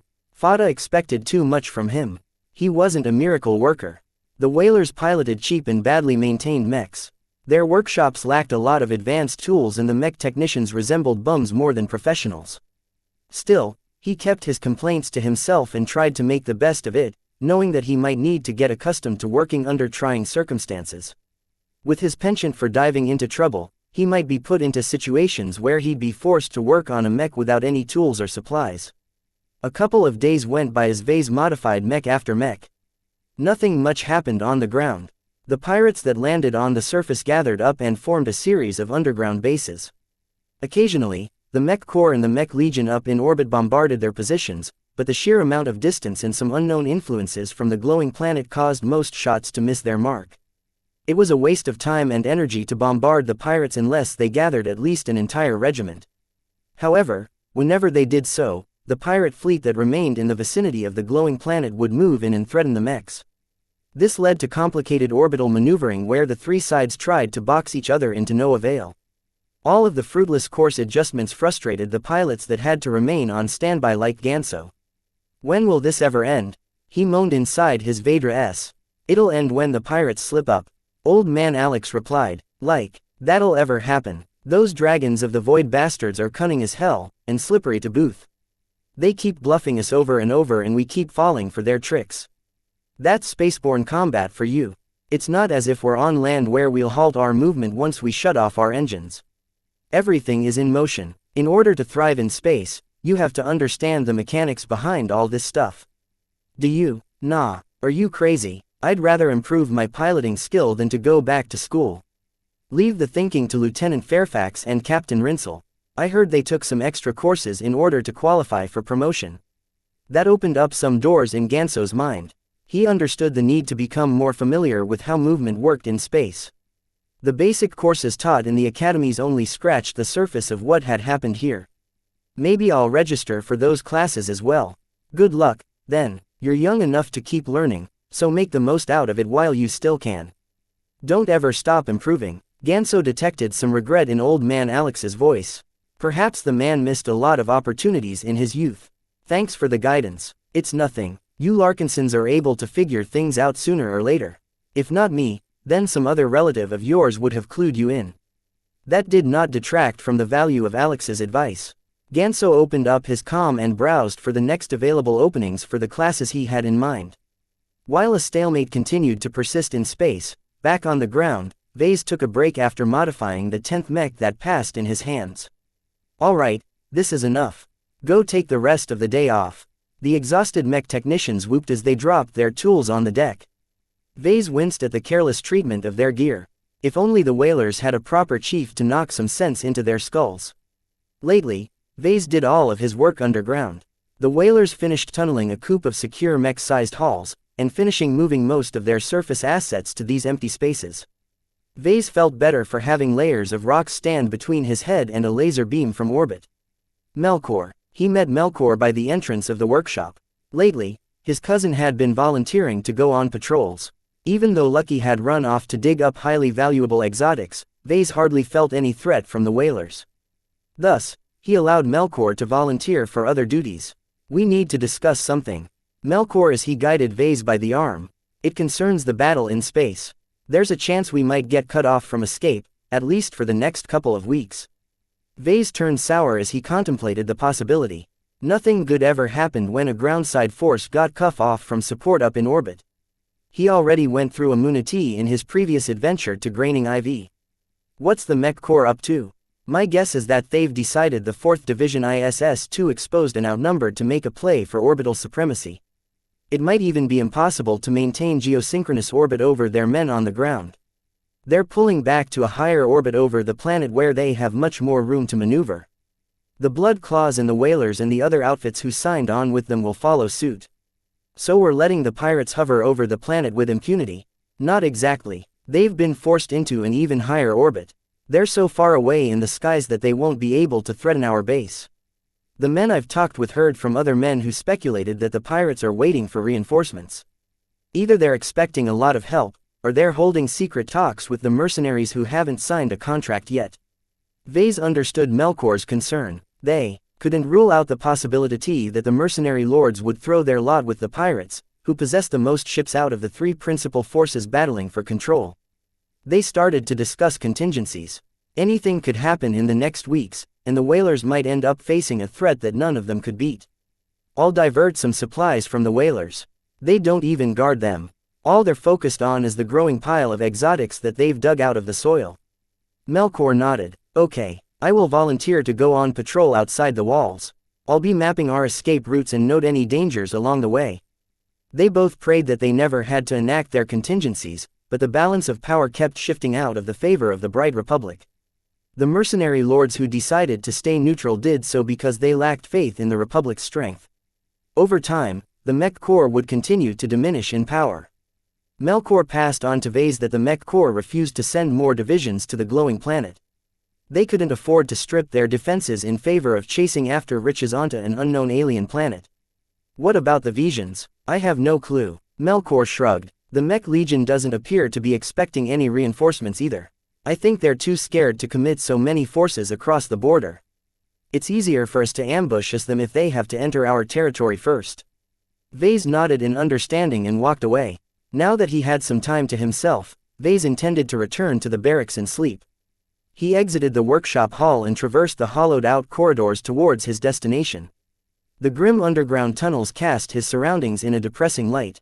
He preferred the creepy green glow over the corridor's harsh white ceiling lights. The only upside to working underground was that the whalers sealed the entrances shut. Everyone inside ditched their bulky hazard suits, including Vase. Even if the base suffered an attack which caused the air to leak out, he still had his anti-grav clothes to provide him with some oxygen. Vase passed by an empty room that hadn't been put to use yet. As he turned his head for a peek, he suddenly felt a slim but incredibly strong palm push him inside. He tumbled into the room into a heap. That palm carried a lot of strength, much more than his enhanced body could handle. "Who's there?" He yelled and whipped up his back pistol towards the entrance, only to meet a familiar sight. "No, you can't be here, you're not real." A chill ran through his body as he met his mother's apparition again. After his first encounter with his mother, he tried to convince himself that she hadn't actually risen from the dead. Vess. His mother dragged on as her body hovered closer to her son. Each time his mother came close, Vase took a step back. The chill in his body grew more frigid and his mind grew sluggish. The ghost of his mother called out to him in a way that turned him into a helpless young toddler that yearned for his mother's embrace. "You're not real," Vase hissed from between his gritted teeth as he fought back against his incooperative mind and body. "This is all in my mind. My Vesey boy, the heart doesn't lie. Don't you recognize me?" his mother asked as she neared his son. She grew more substantial the closer she got to Vase. Dreams and reality are interconnected. What you see in front of you doesn't need to exist in order to exist. "Stop acting like my mother. You are nothing like her," he uttered as his back bumped against the wall of the room. He slid his body sideways until he trapped himself in a corner. His mother closed in with a disappointed expression. "Vase, I never meant for you to be involved with mechs. Your father always insisted that mechs is in your blood, but it's not. You shouldn't have become a mech designer and you shouldn't have come here in the first place." "Why?" "Because I had someone change your genes," she revealed as she stopped in front of Vase. Her finger reached out and trailed his cheek again. Her ghostly finger felt very real to Vase. "You used to be a Larkinson. When I thought about my baby boy risking his life on a foreign planet, I couldn't bear the thought of losing you. I went behind your father's back and visited a clinic in Bentheim to take away your genetic aptitude." "What, mother? That's nonsense." "It's true. I took away your affinity for mechs." "You're lying," he screamed, though his voice lacked his usual strength. "You loved me. You always promised me you'd support me if I became a pilot." Even though he already reconciled himself with his lot in life, his mother had brutally ripped open his mental wounds. The pain of disappointment and the despair of knowing that he could never be a true Larkinson had always lurked in his mind. His mother didn't seem to care. "Vase, you should have stayed at Cloudy Curtain. You should have been safe there." Her face turned ugly. "But your father ruined it all." Chapter 294 Ghosts in the Age of Mechs. The greatest honor a young child could ever receive was to learn he had the potential to become a mech pilot. Society elevated such potentates and granted them many privileges in order to facilitate their ability to pilot a mech. Yet not every parent wished their child to become a mech pilot. Considering the immense casualties the Republic suffered after each war against the kingdom, a growing underground movement formed between mothers who wished their children would never have to face another mech on the battlefield. Wouldn't it be better if their child remained home and took up a mundane job instead of throwing away his life for an empty cause? As new lives bloomed within their bellies, these mothers would do everything to see their offspring live a long and fulfilling life. Thus, they formed an underground movement. With the complicity of illegal genetic clinics, they secretly broke the chain of genes through modified gene treatments that had ordinarily been used to immunize their unborn children against genetic defects. This could only be done in the first months of their pregnancies. Gene modification became increasingly more difficult as their children grew. Only extremely extravagant means like gene boosts could change a person's entire genetic makeup. "Mother, you're lying," Vase softly retorted, even though her revelation sounded true in his heart. Why did you break my genes? And what did father do? Isn't it obvious? His mother shook her head. That gift of yours is Wrinkle's solution to your problem. He knew what I had done, and even if he never confronted me about it, he found his own way to defy me. Her body became more substantial the longer she lingered close to Vase. He could even feel the energies quietly circulating inside his body being siphoned away by her somehow. Each mode of energy that entered her body seemed to strengthen her aura, suppressing Vase to the point where he could barely lean against the corner of the room. What are you, mother? How did you turn into this ghost? She smiled at him and patted his head like he was a child. His mother didn't answer his question, but stared at him with a mixture of loathing and love. Vase felt deeply uncomfortable at seeing his mother's face so warped in this way. It was as if this ghost wanted to violate his most cherished and innocent memories of his mother. The standoff continued until the energy cycle inside his body started to stutter. More than half of his vigorous energy had been handed over to the ghost who wore the visage of his mother. Vase didn't believe his mother came back from the dead. No parent would ever treat his child this way. With a wordless grunt, Vase summoned up the vestiges of his strength and pushed himself from the wall. His body flew right through his mother's translucent body. Her dress hardly shifted as Vase encountered nothing but air. He sprawled to the floor yet again. This time, it took many seconds for him to turn around. His mother had disappeared. She was gone like the wind. Vase dried the tears in his eyes and began to recover more of his strength. His lethargic energy cycle continued its figure-8 rotation, but for the first time in months, Vase didn't feel as if he was one step away from being blown up by Dr. Jutland's gift. Should he be thankful for his mother for delaying the bomb that ticked inside his body? That's not my mother, he repeated as he deeply tried to convince himself that he faced some sort of shapeshifting ghost. My mother would never try to hurt me. Somehow, his excuses rang hollow. Deep within his heart, some primal vestige of his love for his mother had judged the ghost to be who she said she was. No matter how much logic Vase threw at his heart, it never swayed from its judgment. Eventually, Vase did what he had always done when he faced an intractable problem. He shoved it to the back of his mind and tried to pretend the incident never happened. Vase wearily left the empty room and walked back to the barracks where he holed up in his private bunk and slept. He had no trouble falling asleep. The next morning, Vase wearily woke up and returned to his work. Just over 100 mechs awaited his ministrations. No one wanted to repeat Hoyler's experience. With their mechs stuffed with overcharged energy cells, each pilot risked instant death whenever they deployed. Please, Mr. Larkinson, please help me, a pilot begged to Vase. He even bent his knees in supplication to the almighty mech designer. I don't care if you slow down my mech. Just make it safer for me to pilot. Sighing, Vase agreed to fulfill the pilot's request. He learned the hard way that they didn't take his realistic assessment very well. The whalers expected Vase to reduce the risk by as much as 50%. In actuality, the most he could do was to pull off some tricks to reduce the likelihood of setting off the energy cells by 10% at most. He couldn't alter the fundamental makeup of a mech, especially not with the means the whalers had at their disposal. There are limits to how much armor I can stuff to the rear of these mechs. The whalers used a substantial amount of light mechs and frontline mechs.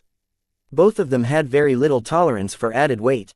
Their designs already reached their limits in terms of weight allocation, so Vase always had to remove something else in order to improve the protection around the energy cells. All of it was barely worth the effort, yet Vase had to play the charlatan in order to put a stop to the growing panic among the whalers. Many mech pilots had grown increasingly paranoid about their own mechs. Only after Vase adjusted their machines did they calm down from their fright. Fortunately, the pirates hadn't made a move against the whalers during this grace period. The battle in space continued to be tepid while the pirates on the ground only formed sporadic raids. The Mech Corps didn't like it when a group of pirates gathered together within their sphere of influence. They proactively sent out hunting parties to eliminate any small to medium-sized gathering of pirate mechs within the vicinity. Vase got word that the Mech Corps detected a large-scale gathering of pirates, and tasked the Blood Claws to eliminate the group before they became fully entrenched. In turn, the Blood Claws called upon their own subordinates to assist them in this endeavor. Walter's whalers had to contribute 20 mechs to the engagement. Walter decided to send out 3 different squads, one of which happened to be the Fast Reaction Squad led by Fada. This would be the Blackbeak's second serious deployment. This time, the entire mech force would be leaving the vicinity of the base. Due to the intense amount of interference on the planet, the mechs would be out of communication for days. Vase wouldn't be able to enjoy a live picture of the Blackbeak in action. He could only resort to activating a hidden recording function inside his mech. The Blood Claws are deploying over 200 mechs. Fada spoke as he waited for Vase to finish his final touch-ups. I even heard there's a new star among their midst. They say she's related to you. That must have been Rayla. I know, she's my cousin. I don't think she needs any help, but please take care of her when you can. Like any Larkinson, she's a good mech pilot, but she's never been on an actual battlefield. Ha, don't worry, Vase. Daddy Fada will take care of your baby cousin. The pilot smacked his chest for emphasis. With this super-fast Blackbeak, there's no way I can lose to any pirate. Vase hadn't been allowed to accompany the task force. The Blood Claws wanted to flatten the pirates quickly, and that meant they had to minimize their burdens. A mech designer like Vase wouldn't be too useful at the very front, especially if he couldn't bring any supplies. I hope you can keep your word. After Fada and 19 other whalers entered the mechs and stepped out of base, some of the liveliness had disappeared. No one who remained could tell whether all 20 would return. Vase thought this was good. Walter's whalers finally dropped some of their complacency and seriously started to weigh the risks. During his free time, Vase carefully investigated the ghost sightings among the whalers. He discreetly tracked down the people who reported the hallucinations and found a couple of patterns. First, everyone saw a loved one who had died. This could be their parents, their grandparents or some other acquaintance who moved on from this galaxy. Second, no one ever experienced multiple hallucinations. Half the people who reported the sightings couldn't even remember the incidents. Third, none of the people who experienced these hallucinations had something sucked out of their bodies. Only Vase had the fortune to encounter a ghost who harvested from his bountiful life energies. When he came to these conclusions, he depressingly rubbed his eyes. Am I some sort of human battery for these ghosts? How many of them are there? He faintly suspected that only one ghost haunted this base. The ghost must be proficient in reading the memories of its victims and imitate what he stole from their minds. It was the only explanation Vase could come up with that allowed him to deny the continued existence of his mother. He simply didn't want to accept that his mother had really talked to him in this manner. Vase had half convinced himself that the ghost would pay another visit to him sooner or later. His special physique must be a wonderful tonic for insubstantial life forms that existed more in the imaginary realm than the physical realm. How can I hurt a ghost? He left out any mundane means like hitting it with a rod or shooting it with a pistol. The ghost had already showed off its ability to ignore anything it didn't wish to touch. I can't use anything conventional. The only solution he could turn to was to use the heaven-defying properties of exotic materials. Unfortunately, the minerals the whalers mined up to this point didn't fit the job. Most of the ores the whalers dug up with their mining equipment consisted of low-tier exotics with simple effects such as lighter mass or a little bit of extra sturdiness. They didn't differ too much from the junk exotics that any idiot could pick off the ground. The really valuable stuff should be buried deep underground or somewhere closer to the center of the red zone. The red zone exhibited a lot of strange effects. Without the dimensional smoothers, the sheer amount of deadly fluctuations would have wiped out the mech core that settled on this resource-rich territory. I've got to find a way to get into the red zone. Not only did Vase want to obtain some materials that could help him fend off his so-called mother, he also wanted to make headway into completing the system's mission. He quietly activated his privacy shield and reread the mission again. Mission. Obtaining the core difficulty. B rank prerequisites. Find your way to the glowing planet description. The rogue planet that has been discovered by the humans hides a special ore that originates from its core. Seek out a hand-sized sample of this ore and offer it to the mech designer system. Failure condition. Fail to acquire a substance from the core of the glowing planet within 90 days from the issuance of this mission. Your ability to spend design points will be curtailed for 2 years. Reward. Special upgrade voucher, machine, 10 golden lottery tickets. The system didn't reveal anything useful about this ore. It didn't tell him how it looked like and what kind of benefits it offered. Vase could only tell that the system valued it extremely highly, given that it attached a steep penalty for failing this task. At least the rewards should be something good. Vase didn't put much stock into low-tier lottery tickets, but the system never skimped when it came to something good. The golden lottery tickets should be offering something extremely good, though he could also end up with junk if his luck had taken the wrong turn. What he really aimed for was the so-called special upgrade voucher machine. It sounded like he could upgrade the parameters of any machine he owned, and by a significant margin to boot. Depending on the definition of machine, Vase could upgrade anything, from Lucky, to his Dordman printer, to his highly modified COM module. If this ore is as valuable as I think, then this voucher should be worth effort to seek it out. Chapter 295 Numbers versus Quality. Vase faced an important impediment to fulfilling the system's mission. Walter's whalers would never be able to breach to the core with their low-tech mining equipment. They simply didn't possess the infrastructure to dig more than a couple of kilometers underground, and neither did they held the inclination to do so. Why bother digging so deep when they harvested enough riches at their current depths? He'd have to resort to other outfits to bring him to the core. Vase doubted the Blood Claws possessed much more ambition than the whalers. Even if they brought more sophisticated gear, they'd only focus on the immediate fruits instead of the richer treasures buried deep. It's got to be the Mech core. Only they have the ambition to exploit this planet completely. The Mech core already revealed their ambitions by claiming one of the red zones of the planet. Despite its many dangers, the red zone also offered some of the richest deposits of exotics. Furthermore, it was likely that the Mech core must be holding some suspicions of this wondrous planet. They would definitely attempt to explore the unknown as much as they could before the 70-day deadline had passed. I've got to find a way to slip into the Mech core. That was a very tall order. The 4th Bentheim Division that presided over the base in the red zone didn't allow any entry to outsiders. Vase couldn't find a good excuse to convince the guards to let him roam around sensitive military regions either, let alone join a deep core mining expedition to the center of the glowing planet. Let's take this one step at a time. Every lofty goal is insurmountable if you stay at the beginning. His first task would be to find a way for the Mech core to allow him to enter the red zone. It would be better if they invited him on their own initiative, which should only happen if he offered something vital that only he could do. What was the biggest problem facing the Mech core on this planet? It's got to be the overcharge phenomenon. As long as the energy cells kept receiving an overcharge, every mech that ran on these type of cells turned into portable bombs. Ironically, cheap low-tier mechs like the ones procured by the whalers didn't pose much of a risk. Sure, even a light mech's catastrophic discharge had been capable of throwing nearby mechs off their feet, but that was the extent of the damage. Heavier and more advanced mechs carried as much as 10 times more energy than Hoyler's pitiful light mech. They had to in order to deliver the kind of performance their designers had in mind. The kind of energy cells used in an advanced mech like the Havilax compressed a lot more energy in a much smaller package. This enabled Dumont to stuff the rear of his Havilax with double or triple the amount of energy cells, each of which carried an extremely potent amount of power. Only one of them has to fail. If one cell blew up, the adjacent cells quickly followed. This would continue to cascade until the entire advanced blew up in a titanic discharge that would swallow any other mech in the vicinity. This was the scariest part. Any mech in range of this violent explosion risked setting off their own energy cells. Again, only a single failure sufficed to set off another sudden blast. As long as enough mechs had gathered in the same place, this could lead to an increasingly devastating chain reaction that would swallow both the mech core and whoever they fought.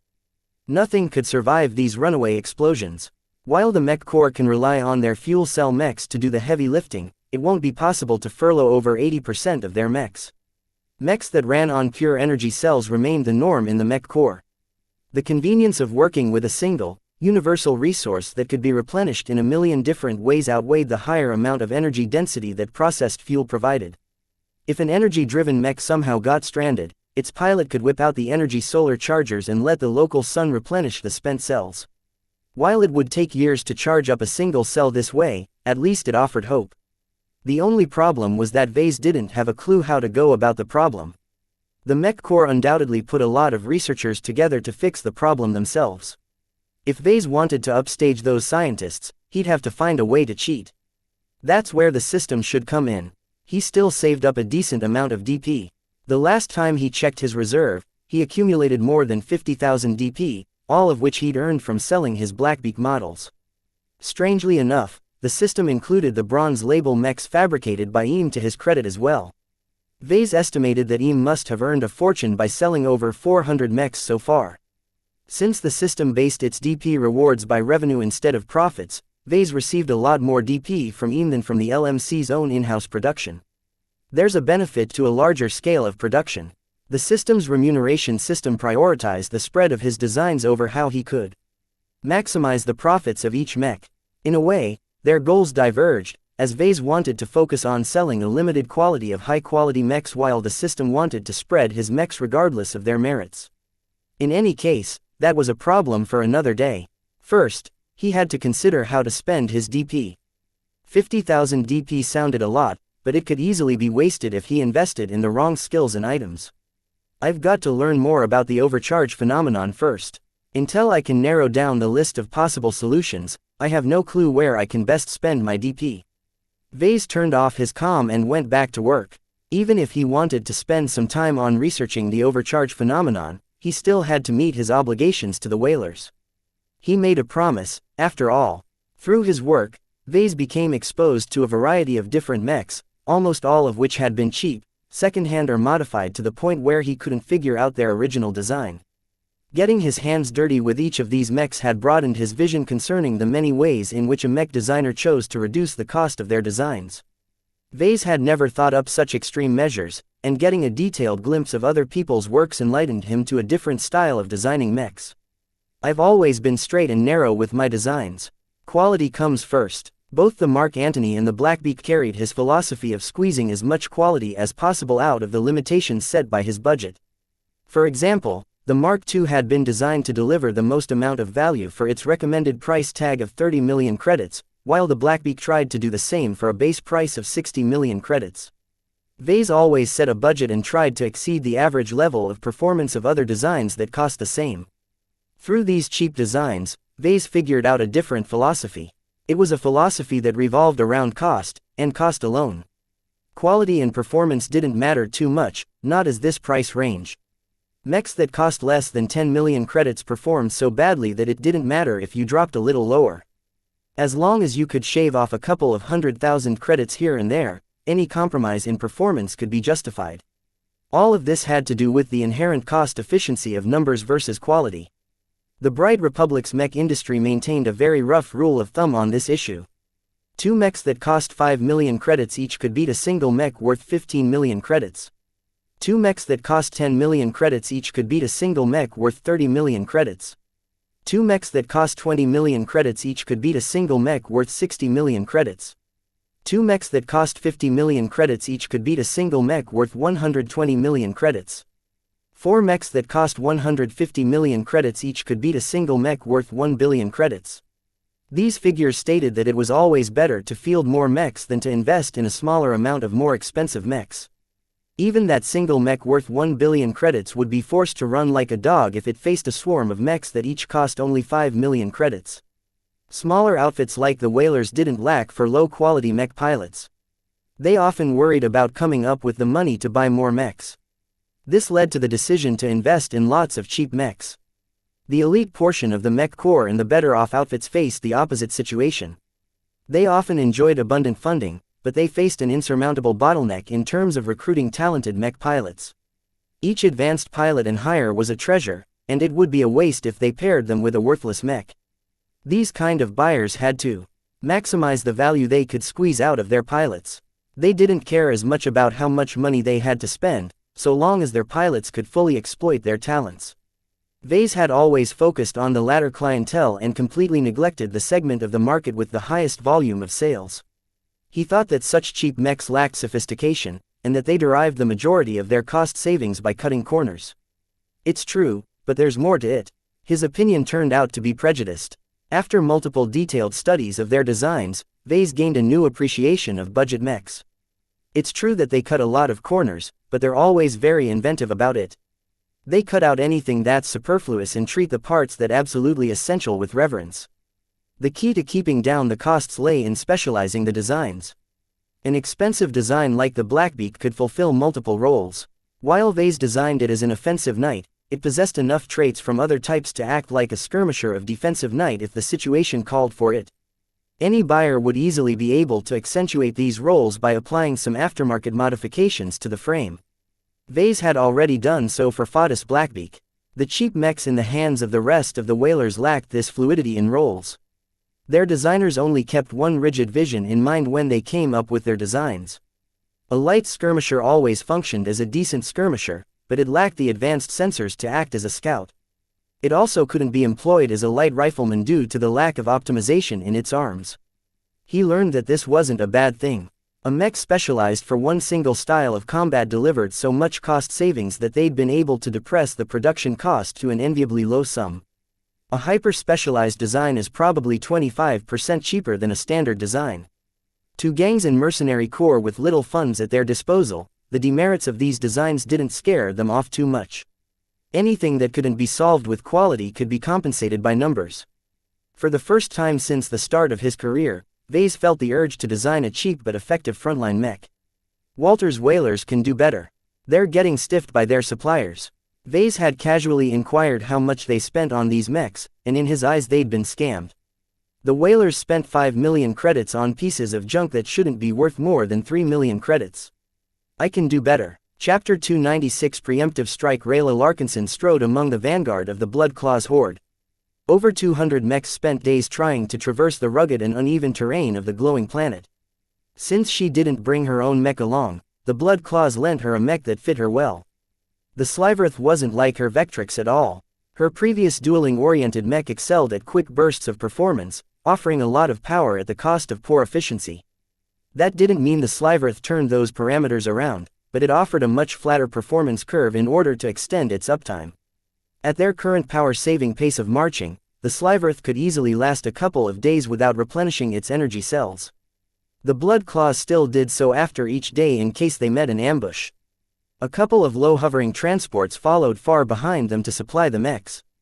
Everyone kept an extremely lengthy distance from the transport vessels, since they carried so many energy cells that the explosion could mimic a weapon of mass destruction if they all set off. The overcharge phenomenon manifested more changes than that. Each mech kept a healthy distance from each other as well in order to avoid a chain reaction. They even knew precisely how far they had to disperse. Some of the scientists from the Mech Corps came up with a formula that determined the volatility of each mech from how many energy cells they carried and how much overcharge they held. The results would be indexed from a number from 0 to 10. The number 0 represented no risk while the number 10 meant that a kilometer-wide area would be scoured from end to end. The Sliverth only received a score of 3, as the light skirmisher didn't offer much space to store a lot of energy cells. It also didn't drain as much as energy as a laser rifleman, so the smaller capacity didn't hinder the mech. "Hey Dietrich," she called over her private channel with her boyfriend. "How's it going? Do you miss the feeling of flying in the air?" "Not really. It's way too dangerous to pilot an aerial mech on this cursed planet. I'd rather hide behind some solid cover this time." The glowing planet's abundant exotic minerals emitted constant interference fields that made flying a bad choice. Besides having to deal with unstable flight, any aerial mech would only need to be hit once before they popped like firework due to their light armor and heightened energy consumption. Thus, Dietrich borrowed an average rifleman mech model instead of a mech identical to his Harrier. Even if he disliked being bound to the land, he didn't want to leave his girlfriend alone when she was about to embark on her first actual battle. The attack force reached the pirate base a couple of hours later. A scout mech that had been watching over their activities met with Kanan, the head of the force. "Report, it's just like the boss predicted. The rats have just found out about the overcharged stuff and are scrambling to get their mechs back online. They even stopped their digging activities because of that. Most of their mechs and assets are still above ground." The scout passed a detailed topographic map of the base to everyone in the attack force. Rayla studied it with her own eyes and saw that the pirates circled their grounded carriers as makeshift walls. Are these carriers vulnerable? No. The ship crews dismantled and hauled away their energy cells. They're solely running on ship-grade fuel now. A shame, but to be expected. The pirates aren't that stupid. Kanan flatly remarked. "Have you identified the leaders?" "Yeah, there's a squad of mechs that look fancier than the rest. They're probably part of the Dragons of the Void." A number of dragon-themed mechs appeared over the projection.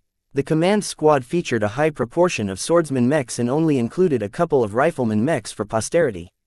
"Damn, these swordsman mechs look slippery. It will be hard to pin them down, let alone blow up their energy cells." After projecting the elite mechs, the scout also showed off some of the regular pirate mechs. The rest of the pirate models are typical low-tier mechs. They're very diverse, but they're all crappy to an extent. What about fixed defenses? Do we have to worry about turrets and such? Oh, They erected a couple of turrets, but as far as I'm aware of, they still run on their own energy cells. Focus at the base of the turrets if you want to pop those cells. Noted. Anything else we should know? Yeah, those ship-grade energy cells I just mentioned. The pirates chucked them to the other side of that mountain over there. I got a marksman stationed far away but with a direct line of sight of that pile. You're not thinking of, oh yeah, let's say we blow it up. Everyone grinned at that suggestion. Pirates had never been very smart, and these ones seemed dimmer than usual for dumping all of their excess energy cells in the same place. Even if the cells had been dumped a couple of kilometers away, the magnitude of the explosion should be unlike anything they had ever seen before. Kanan formed a quick adjustment to the plan. All right men, let's do it like this. Instead of surrounding the base from all sides, we'll be waiting behind those low hills on the opposite side of the Big Bang. That should shelter our mechs enough from the blast. Once the massive explosion ran its course, the Blood Claws and their subordinate forces would rise up from the hills and shoot at the disoriented pirates. However, Kanan didn't want to let the melee mechs like Rayla's Sliverth go forth. It's too easy for mechs to clump up this way. It only takes one suicidal pirate to decide he wants to take his opponent with him to the grave. Stay with the ranged mechs and guard them against any incoming pirates. With the plan set, the attack force moved to their new coordinates. Even though they tried to hide their maneuvers, somehow the pirates got wind of their presence. Alarms sounded out in their comm channels, alerted them of an imminent attack. No time, everyone, hug the ground. Scouts, blow up the energy cells. A fair distance away, a single high-intensity laser beam struck the sturdy energy cells stacked up in a mound. The laser bored through the strengthened shell of the ship-grade energy cell and proceeded to excite the overcharged energy within. Boom. The chain reaction happened almost instantly after the first energy cell blew up. All of the explosions melded into a single overwhelming discharge that vaporized the nearby terrain and caused a hefty localized earthquake. The pirates lost their footing due to the enormous blast. Lots of mechs fell over due to the instability. Only the Blood Claws remained stable as they already huddled their mechs on all fours. Attack, Kanan ordered. The riflemen and cannoneer mechs crested behind the hills and began to chew through the ships in their way. They made quick progress as they each focused on a couple of points. The combination of lasers, explosive shells and kinetic projectiles made quick work of the vulnerable hulls. The pirates are recovering, a scout reported. The enemy command squad are kicking the pirate mechs back to their feet. By the time the Blood Claws chewed through a single carrier, the command squad gathered over 50 mechs, with more enemies joining in at any moment. Hold position and continue firing. The Blood Claws faced more obstacles as the pirates erected a lot of mobile cover blocks. They consisted of cheap, bulky alloys that provided enough cover to protect a pair of mechs. Neither side gained the advantage at the start, though the mechs fighting for the Blood Claws succeeded in killing a couple of pirate mechs that had been slow to recover. The incidental explosions from those mechs set back any attempts by the pirates to organize into a cohesive defense. While they destroyed over 20 pirate mechs, the base held a lot more mechs than that. Even if some of them didn't function due to their safeguards, the pirates could still muster more than 250 mechs. One of the dragon mechs organized a loose formation of a little less than 100 melee mechs. Once they gathered up, they stormed out of the base in an oversized wave that stretches for several kilometers. Melee mechs, get ready. Remember, whatever you do, don't focus on their energy cells and keep your ejection trigger at hand. Don't hesitate to eject if you think your energy cells will be breached. Both sides met just over the hills in an awkward collision. As if agreed beforehand, neither the pirates nor the Blood Claws clumped up too much. The clash turned into a series of duels as each mech only faced a single opponent at a time. This is more like it. Rayla grinned as her Sliverth unsheathed a pair of straight knives. Her mech danced forward, carrying with it her eagerness to gut her first pirate mech. Come on, let's see if you have what it takes. The pirate mech in front of her wielded a spear in one hand and a pistol in the other. While the pistol shot some miniature shells that scratched the Sliverth's coating, it hardly achieved anything else. Rayla outright ignored the pistol and deflected the incoming thrust of the swear by crossing the Sliverth's knives. Too weak. The spearman mech looked old and rusty. Its performance simply couldn't match a modern advanced mech like the Sliverth. She deftly curved her mech around her opponent and stabbed her knives into the upper back. The knives peeled away the rear armor. Rayla wanted to take out her opponent in one move, but her mech lacked the strength to dig in deeper. Damn, I forgot this isn't the Vectrix. Her Vectrix would have crippled her opponent's mech in a single strike. Rayla hastily recovered from her blunder by moving away before darting back in again. She easily deflected the next one-armed spear stab before she slunk a knife into the rear internals of the pirate mech. This time, the mech collapsed, having lost all of its power. Rayla didn't stick around and moved her Sliverth away. She didn't want to stick around in case the pilot decided to self-destruct his disabled mech. She aided an allied mech that looked to be in bad shape. The swordsman mech it faced possessed actual skill, yet Rayla made short work of the threat by outmaneuvering the slower mech. Again, she disabled the mech by stabbing it from the stab. These pirates are worse than amateur duelists. His cousins always warned her not to underestimate an actual battlefield. Rayla had to admit they had a point when it came to the Vija Kingdom's mech legion, but these pirates fought like trash. Once she found her rhythm, Rayla easily disabled the pirate mechs left and right.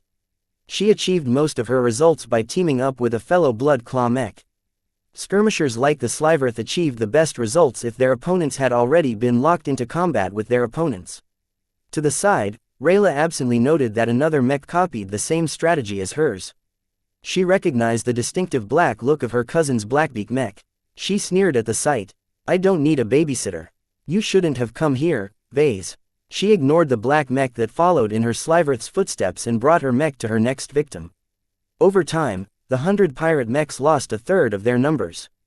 The difference in quality and lack of preparation pressed the pirate mechs further away from the vulnerable ranged mechs. Up to this point, none of the mechs had exploded as of yet. That changed when a rifleman mech bearing the emblem of the Dragons of the Void shot at an immobilized pirate mech. It blew up, shaking the nearby mechs away from the center of the blast. Both the pirates and the Blood Claws scratched their head at the action. Didn't they worry about friendly fire? Evidently, the rifleman mech threw common sense out of the window and continued to shoot at the downed mechs, all of which presented easy targets to an experienced rifleman mech pilot. Explosion after explosion erupted on the hills. At least the Blood Claws already prepared for such a spiteful act. They always fought a healthy distance from the inner radius of any downed mech. This diminished the effectiveness of this tactic. The Dragons of the Void changed tack.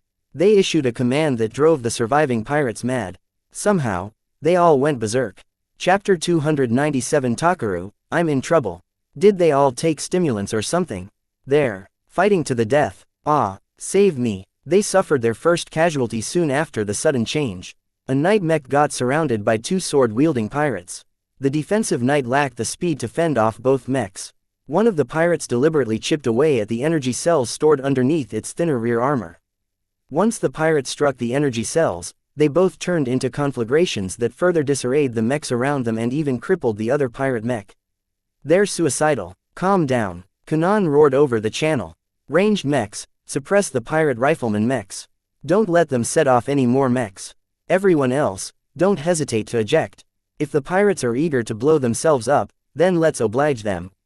Kanan's words stabilized the Blood Claws pilot who had been wavering in their resolve. While it was dishonorable to eject too soon, the changes the glowing planet imposed on their mechs left them with little choice. They'd rather lose a mech and save a pilot than lose both of them for a needless cause. Mechs continued to explode left and right, but the Blood Claws always ejected from their mechs in a timely manner. Once the threat of mutual destruction had been taken away, the pirates fell behind, as their reckless offensive turned them into mindless savages that only knew how to attack in a straightforward way. Rayla felt like she had the time of her life. Her nimble Sliverth easily coursed through the pirate formation and harassed them from the rear. Oftentimes, she aborted her attacks and spun away, which distracted her targets and even prompted a couple of them to hit their self-destruct buttons prematurely. Ha ha ha ha, she laughed as she just finished toying with another mech who blew himself up for no reason. Is this all you've got? No, a swordsman mech almost struck the Sliverth. Only Rayla's keen reflexes allowed her to juke her mech away at the last moment. She turned her sensors and gazed at the mech that almost cut off her mech and cursed. She faced one of the elites this time. The command squad joined their suicidal subordinates and shored up their dwindling numbers. Rayla happened to have the bad luck to draw the personal attention of one of those mechs. What's your name? You can call me Takaru. And who might you be, milady? Rayla Larkinson. The two mechs stood opposite of each other for a couple of seconds. Eventually, Rayla made the first move. Her instincts as a mech athlete screamed at her to make the first move since she piloted the lighter mech. The Sliverth slithered forth in an undulating trajectory that had been this model's hallmark. It didn't offer as much speed as the Vectrix, but it made up for it in flexibility. Rayla cautiously jabbed forward with a knife, only to get deflected by a powerful counter-strike that continued to chop at the Sliverth's head. Fortunately, the skirmisher mech easily contorted its frame out of the path of the sword. Rayla struck with her other knife, leaving behind a shallow nick on the arm. Damn it, what is your mech made of? The Slithereth didn't feature any compressed armor, but the mech piloted by her opponent evidently did. This placed a significant burden on her as the Slithereth had to target the same areas over and over to penetrate the tough compressed armor plating. The dragon mech's pilot was no slouch either. Takaru showed an unprecedented level of mastery in swordsmanship as the dragon mech wielded its sword in both hands with powerful, sweeping strokes. The speed and power behind each strike left little openings for Rayla to exploit despite piloting the faster mech. Takaru ruthlessly took over her momentum and pressed the Slivereth back again and again. What the hell are you? You're not a regular pirate. You are way too green to know how real pirates fight. Let me show you the might of the dragons. The swordsman mech unleashed a flurry of continuous blows that left the Slivereth flustered. Both her knives kept being knocked back by the power of the rapid swirling sword strikes. As the Slivereth braced itself for another chop, the dragon mech suddenly lashed out with a kick which ruined its balance. The sword chopped forth and struck an ugly rent in the Slivereth's chest. Only Rayla's quick decision to go with the fall had saved her mech from being chopped apart by the shoulder. A couple of long-ranged lasers struck the swordsman mech, but they did little but annoy it. Dietrich sporadically fired his rifle at Takaru's mech, but the angle and all of the other mechs in the way made it difficult for him to suppress the elite mech. Hold on, Rayla, help is on the way. My buddy Fada will buy some time for you to retreat. She didn't want to turn her back on this opponent. Even though Takaru outclassed her in both skill and mech, Rayla wanted to prove herself as a warrior. Picking off those weak pirates didn't cut it for her. Before the dragon mech unleashed another attack, a second mech struck it from behind, forcing Takaru to abort his attack. A slim moon-shaped phoenix shield slammed into the dragon mech's sword. The impact pushed the pirate mech away and allowed the Blackbeak to position itself in front of the damaged Slivereth. Rayla, right, your mech is in bad shape. You're in no shape to fight any further. I'll hold this bastard off for you. No, Rayla growled, and tested the responsiveness of her mech. I can still fight, let's take him down together. Her left arm had lost most of its motive power. The damage to the shoulder had been too severe. Rayla gave up on the limb and focused solely on using the Slivereth's right arm to deliver her attacks.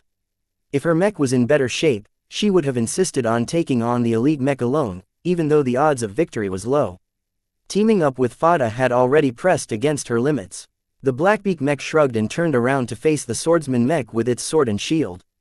As a slimmed-down offensive knight, the Blackbeak wouldn't fare well if it engaged in a straightforward slugging match against the pirate mech. Much like the Slivereth, the modified Blackbeak began to approach the dragon mech in a zigzag and at an angle. Fada unleashed a couple of probing strikes, but Takaru aggressively deflected the attacks.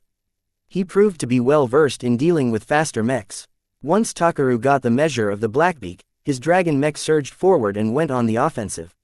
Fada had to rely on his shield to block most of the blows. Before the dragon mech could press the Blackbeak further, the Slithereth quietly appeared from behind and tried to stab the dragon mech's vulnerable rear. Did you think I was blind? Your intentions are too transparent. The dragon mech spun his sword in a spin that deflected the Blackbeak away and left another dangerous rent in the Slivereth's chest. Rayla's reflexes saved her mech again, if barely. Go away. Screw you, doghead. I'm taking this bastard down. Both Rayla and Fada found themselves in a tentative and coordinated dance against the indomitable Takaru.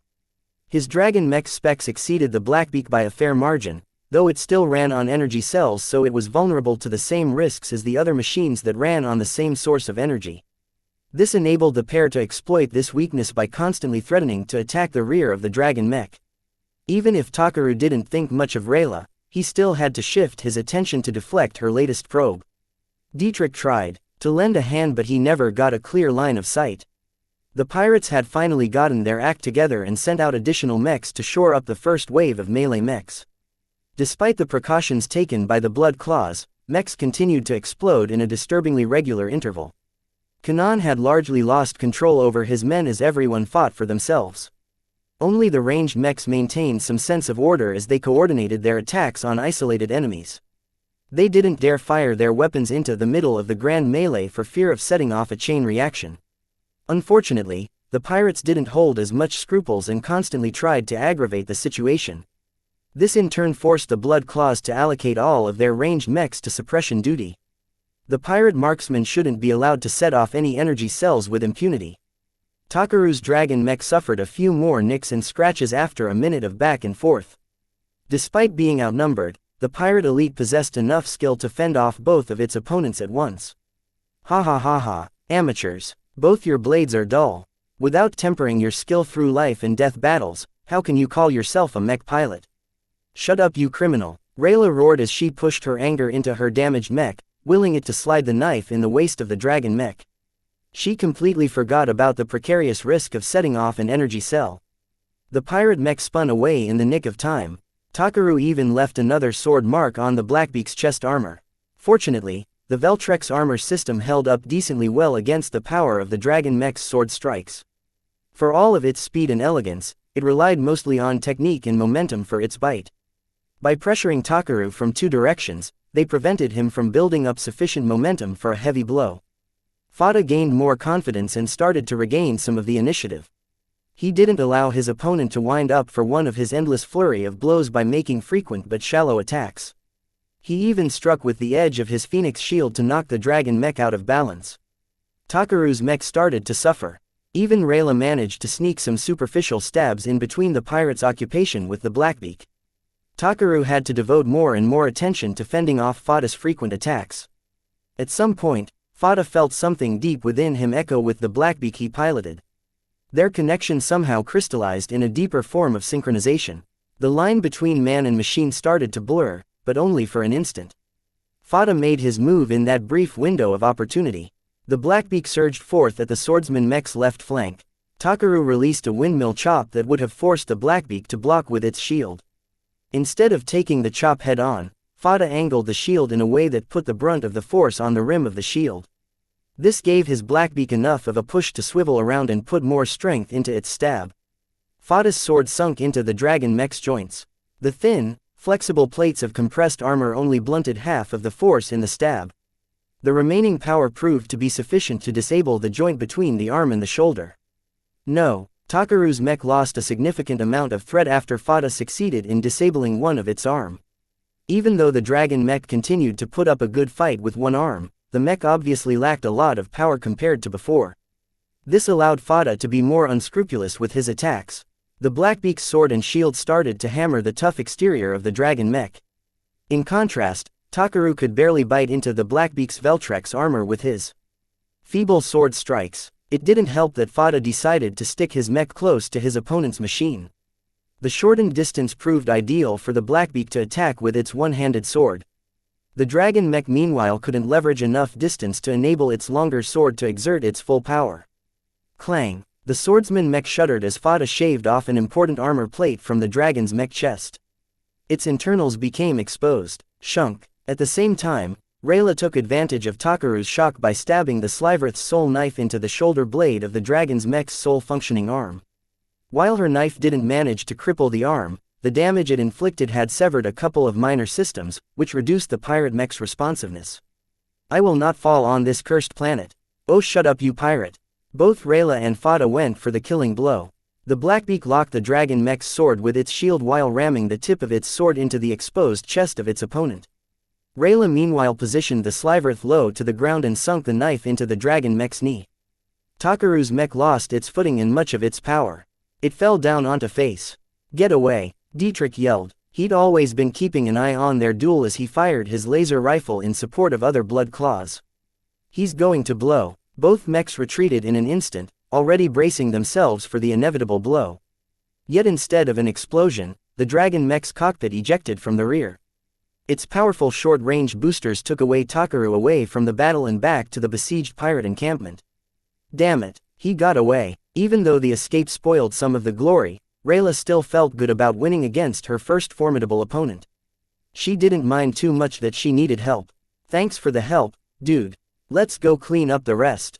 The fall of an influential pirate elite rippled throughout the rest of the pirate faction.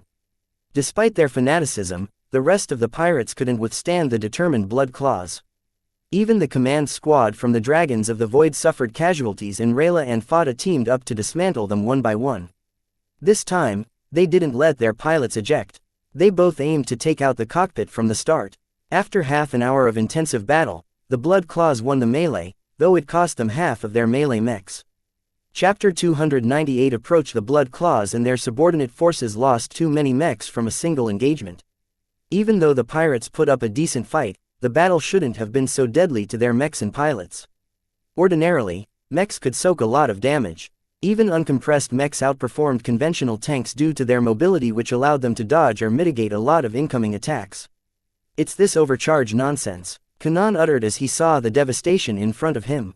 A field of craters and broken parts had been strewn before the pirate base that his men heaped their vengeance upon right now.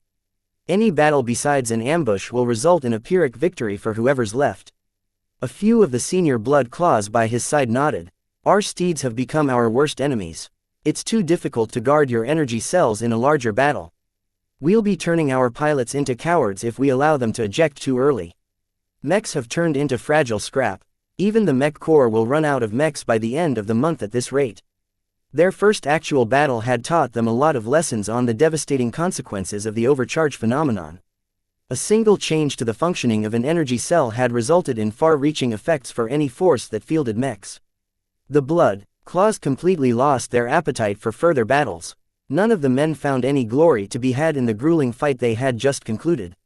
If they hadn't been compelled to attack the base by the 4th Bentheim Division, they would have never ranged this far from their walls. "Alright, let's wrap it up here. Rescue any mech pilots that are trapped and finish off any pirates that are still alive except for the leaders. Have you gotten a hold of Takaru and the rest of the Dragons of the Void?" They ran away. They still hid a small corvette in between their carriers, which lifted off out of sight behind that hill over there. Damn, even if they stomped a dangerous forward outpost, thus reducing the threat to their base, Kanan still felt sore about the losses. Over the next days, the news trickled back to the Mech Corps and their affiliate powers. The whalers especially took the news with a gut punch, because they lost 6 mechs and 4 pilots.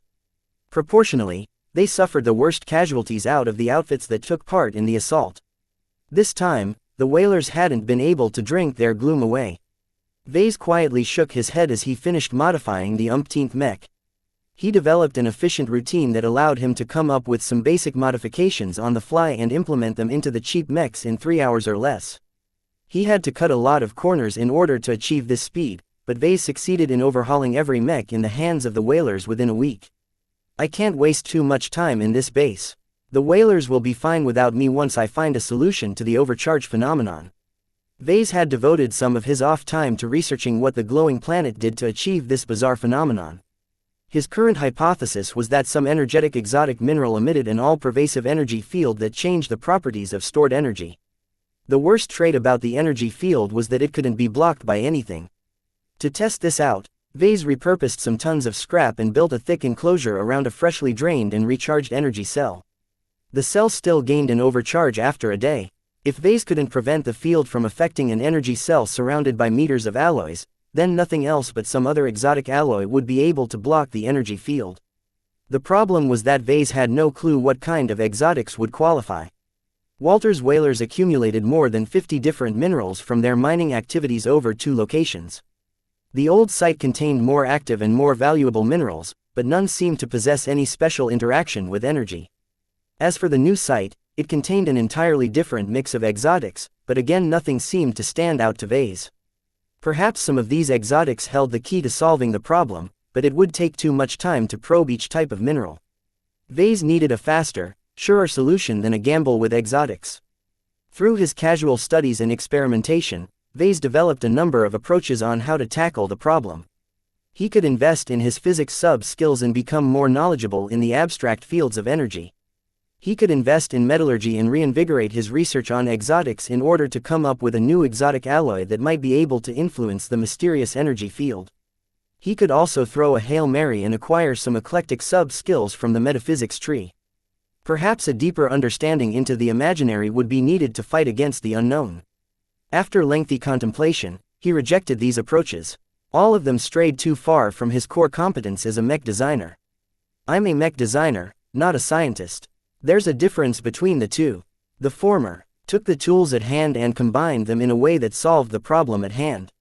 The latter wasn't content with the tools already available, and sought to explore new methods. Neither approach was wrong. Both had the potential to come up with an effective solution to the overcharge phenomenon, and Vase had to take the approach that fit him best. Let's try it from a mech designer and engineering standpoint. Vase called up a design for a typical energy cell. Their design didn't differ too much from brand to brand. Protective materials and safeguards took up around 20% of its volume. The most important part of an energy cell lay in the patterns and arrays that stored the actual energy.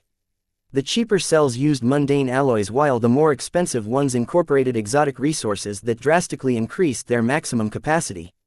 As far as Vase was aware, the overcharge phenomenon didn't discriminate between materials. Both cheap and expensive cells suffered from the same problem, though with slight differences in magnitude. Another correlation he found was that certain structures resulted in a less drastic overcharge than other structures. Vase focused on the latter for a possible solution. If I can play with this structure, I might be able to achieve a drastic difference. He figured that most scientists and mech designers that had tagged along with the forces here would focus on the materials instead.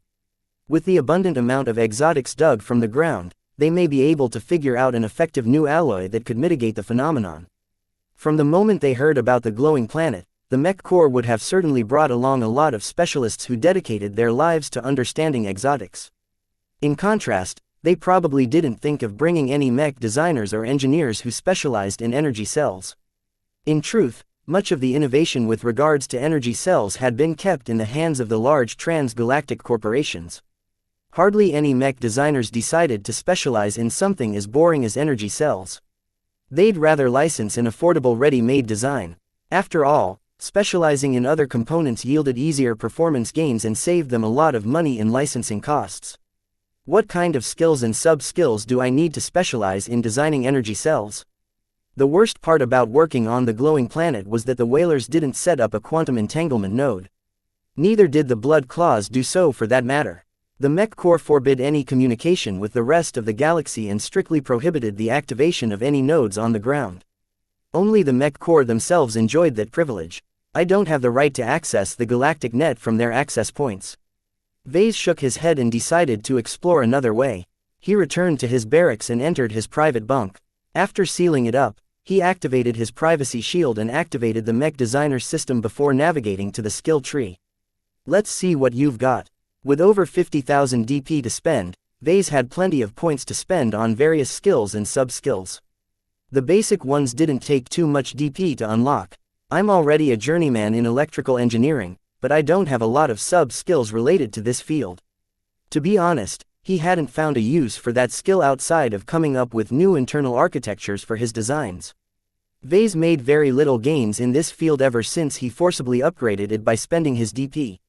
It's time to make better use of you. He found a couple of related sub-skills that sounded relevant to the issue at hand. Energy Storage I, 400 DP, Energy Storage II, 800 DP, Energy Storage III, 1600 DP, Energy Storage IV, 3200 DP. Learning these sub-skills all at once gave Vase a much deeper understanding on the physical makeup of energy cells. Vase understood what each safeguard did and how they prevented any shorting or accidental discharge. He knew why mech designers came up with a single size and format of an energy cell. He learned the basics of how a cell could pack more energy by using different materials or incorporating them in different structures, alternating between conductors, superconductors, exotic conductors and non-conductive materials. This is a lot. He turned from a novice to an amateur expert with regards to energy cells. Previously, Vase treated them like black boxes, something that was independent from his designs and should not be tinkered with. Now that he gained all of this new knowledge, he finally gained the basic confidence to tweak an existing energy cell. It's not enough to design a new one, however. Vase lacked too much of the underlying science and engineering to develop a new energy cell from scratch. Fortunately, that had never been his goal from the start. He didn't need to reinvent the wheel. He just had to modify an existing one to the point where it stopped acquiring an overcharge. New knowledge brought new understanding. Combined with his previous experimentation, He realized how impossible it was for energy cells to hold more charge than they had been designed to store. It's impossible. It simply doesn't work that way. Yet somehow, it did. He shook his head. Vase would get a headache if he kept obsessing about the impossible nature of an overcharged energy cell. Now that he received a crash course about energy cells, Vase figured out the kind of sub-skills he needed to design or modify different structures. Conductors I, 1000 dp, conductors 2, 2000 dp, conductors 3, 4000 dp. Vase gained a much better insight into conductors, superconductors and exotic conductors with this cross-discipline sub-skill. It elaborated on the energy storage IV by going into detail about the properties of different conductors and how modern energy cell designers squeezed more energy density out of the materials they had at hand. It doesn't help me too much with finding a solution. As far as he knew, regardless of the material, as long as they conducted energy, they all became susceptible to the overcharge phenomenon. It would take a deeper dive into metallurgy to come up with a conductive material that might be immune to the energy field. That's not the focus of my research. Learning about conductors didn't just help him design better energy cells. It also benefited his insights on how to design a more efficient internal architecture for mechs. In that regard, he didn't waste his DP. It's not that relevant, though. Still, he needed it to understand the actual energy storage portion of an energy cell. Combined with his other knowledge, Vase began to see the light. Chapter 299 Undercharge. Vase hadn't spent 13,000 dp in vain. The energy storage IV and conductors 3 sub-skill provided him with enough of a foundation to take any existing energy cell design and transform it into something else.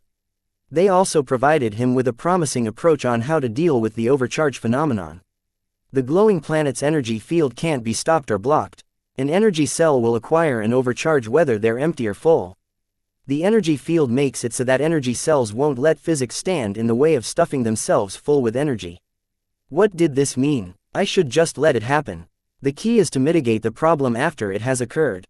The simplest and most primitive way would be to drain the overcharge, either by siphoning it elsewhere or by using it up in a rapid fashion.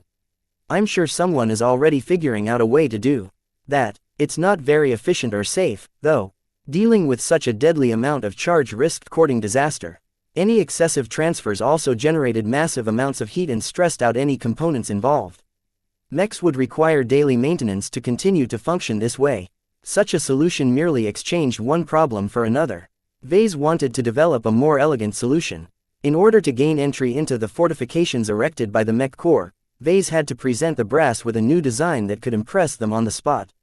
Let's think about the structure for a moment. Pretty much every mech-grade energy cell focused on cramming as much energy as possible inside its standardized volume. The materials and structures used in the cell focused primarily on maximizing their energy density. Vase wondered if a structure that prioritized a different goal would be able to achieve a different result. Every energy cell he encountered so far used the same principles to store their energy. They only different in the safeguards and the materials used, leading to a limited variation of structures that basically look the same from a distance. A couple of different ideas flourished in his mind. Vase opened the designer program and spent some time designing alternate energy cell designs using existing ones as the base. To put it simply, Vase thought he might find a solution by lowering the energy density of a cell. In essence, he wanted to see whether the overcharge phenomenon could maintain its strength against an energy cells that had been purposefully designed to be bad. He only spent half a day to come up with 4 different designs, which he further split up into cheap and expensive variants. Compared to conventional energy cells, these deviations worked a lot less efficiently than others. They generated substantially more waste heat while holding much less charge in total. It's all well and good to doodle some new designs, but the only way to see if it works is if I fabricate some physical copies. Vase left his bunk and went to the nearest workshop. The whalers brought a cheap 3D printer to this expedition. It was the sole machine that could print new components if their mechs required replacement parts. He unconsciously sneered at the sight. The cheap and awful printer had obviously been salvaged from a former production site. Lack of maintenance and overall neglect had degraded the machine to a fairly awful state. The whalers didn't even bother using it to fabricate most of their replacement parts, preferring to order new ones from another source. Well, it's not like I have anything better to work with. Let's fix her up. He performed some superficial maintenance on the machine. The machine probably hadn't received so much care in a decade. Most of what he did amounted to cleaning the interior and correcting the alignment of any components that had shifted during intensive jobs. Vase lacked the expertise to bring the printer back to its prime, not that he had the time to spare in the first place. This should be enough to work with some precision. He didn't place a lot of demands on the quality of his energy cells. He only wanted some proof of concepts to test out his ideas. As some of the simpler components of a mech, the printer didn't have to strain too much to spit out the energy cells. It only took 2 hours to fabricate all 8 of them. Vase ordered a couple of bots to take them away to an empty underground testing chamber he appropriated from the whalers. While it didn't matter if they held a charge or not, Vase charged them up to full capacity anyway in order to hurry up the process. After that, he set some automated measuring equipment before leaving the energy cells alone. Vase checked up on his experiment every 12 hours. The first time he checked in, he raised his eyebrows. Surprisingly enough, one pair of energy cells that shared the same design acquired an overcharge after only several hours. If I want to develop a cheap bomb, then this should be the right direction. It's a shame no one will want this. It's too volatile. He carefully directed a couple of bots to lift the 2 cells and take them far away from the base. After that, he made some more adjustments to his rig before he left the chamber. Over the course of several days, Vase continued to visit the chamber to inspect his progress. The other pairs of energy cells eventually became affected by the overcharge phenomenon, but different than last time, the problem became much less severe. Regular energy cells acquired a charge that varied from 3 to 7 times their initial capacity. In contrast, his experimental designs only acquired a maximum charge of 2 times its initial capacity. Vase chalked it up to the tricks he used to minimize the magnification of the charge. He introduced deliberate inefficiencies to stifle any way the energy field could accomplish its physically impossible effects. Some tricks worked better than others. At the end, the final pair of energy cells which incorporated the most radical redesign gained an overcharge of only 130%, which was drastically lower than anything else he'd seen so far. It also took a lot longer for the energy field to affect these cells, as if it couldn't figure out how to manipulate it in its favor. The magnitude of any explosive discharges from these cells would be severely curtailed. Vase virtually eliminated the hazards with this design. While Vase should have been happy with the result, he didn't jump for joy when he ended his test. Why am I only able to achieve the best results with my worst design? The 4th pair of energy cells only carried a third of the energy of their equivalent industry standard cells. That basically meant that each mech that ran on energy cells had to choose between becoming moving bombs or working with 70% less uptime. Vase figured that most mech pilots favored the latter. It's not that much of a problem to a defensive force. The mech corps can fabricate an abundant amount of energy cells and instruct their mech pilots to resupply more often. It was a much more tolerable situation than to constantly worry about chain reactions. Even if his so-called undercharged energy cells sustained critical damage, the explosion wouldn't set off any other cells due to the low magnification and low base charge. In fact, mechs would be able to safely and quickly use up the meager amount of excess energy in their normal operations. That largely made up for the pitiful amount of capacity of his undercharged energy cells and extend the running time of any mech. His only regret was that he lacked the time to fine-tune the design of his undercharged energy cells. Vase had already wasted a lot of time with coming up with these new energy cells, and the 70-day deadline loomed closer every day. He couldn't afford to perform a second round of research and development. While Vase wrapped up his experiments and drew up a report, up in space, the glowing zone hosted a lot more fleets than before. Another day, another group of incoming clowns. Ganso sighed as his mech lazily patrolled the detachment of carriers positioned to intercept anyone that wanted to make a move on the mech core. I never knew there were so many rats in the Komodo star sector.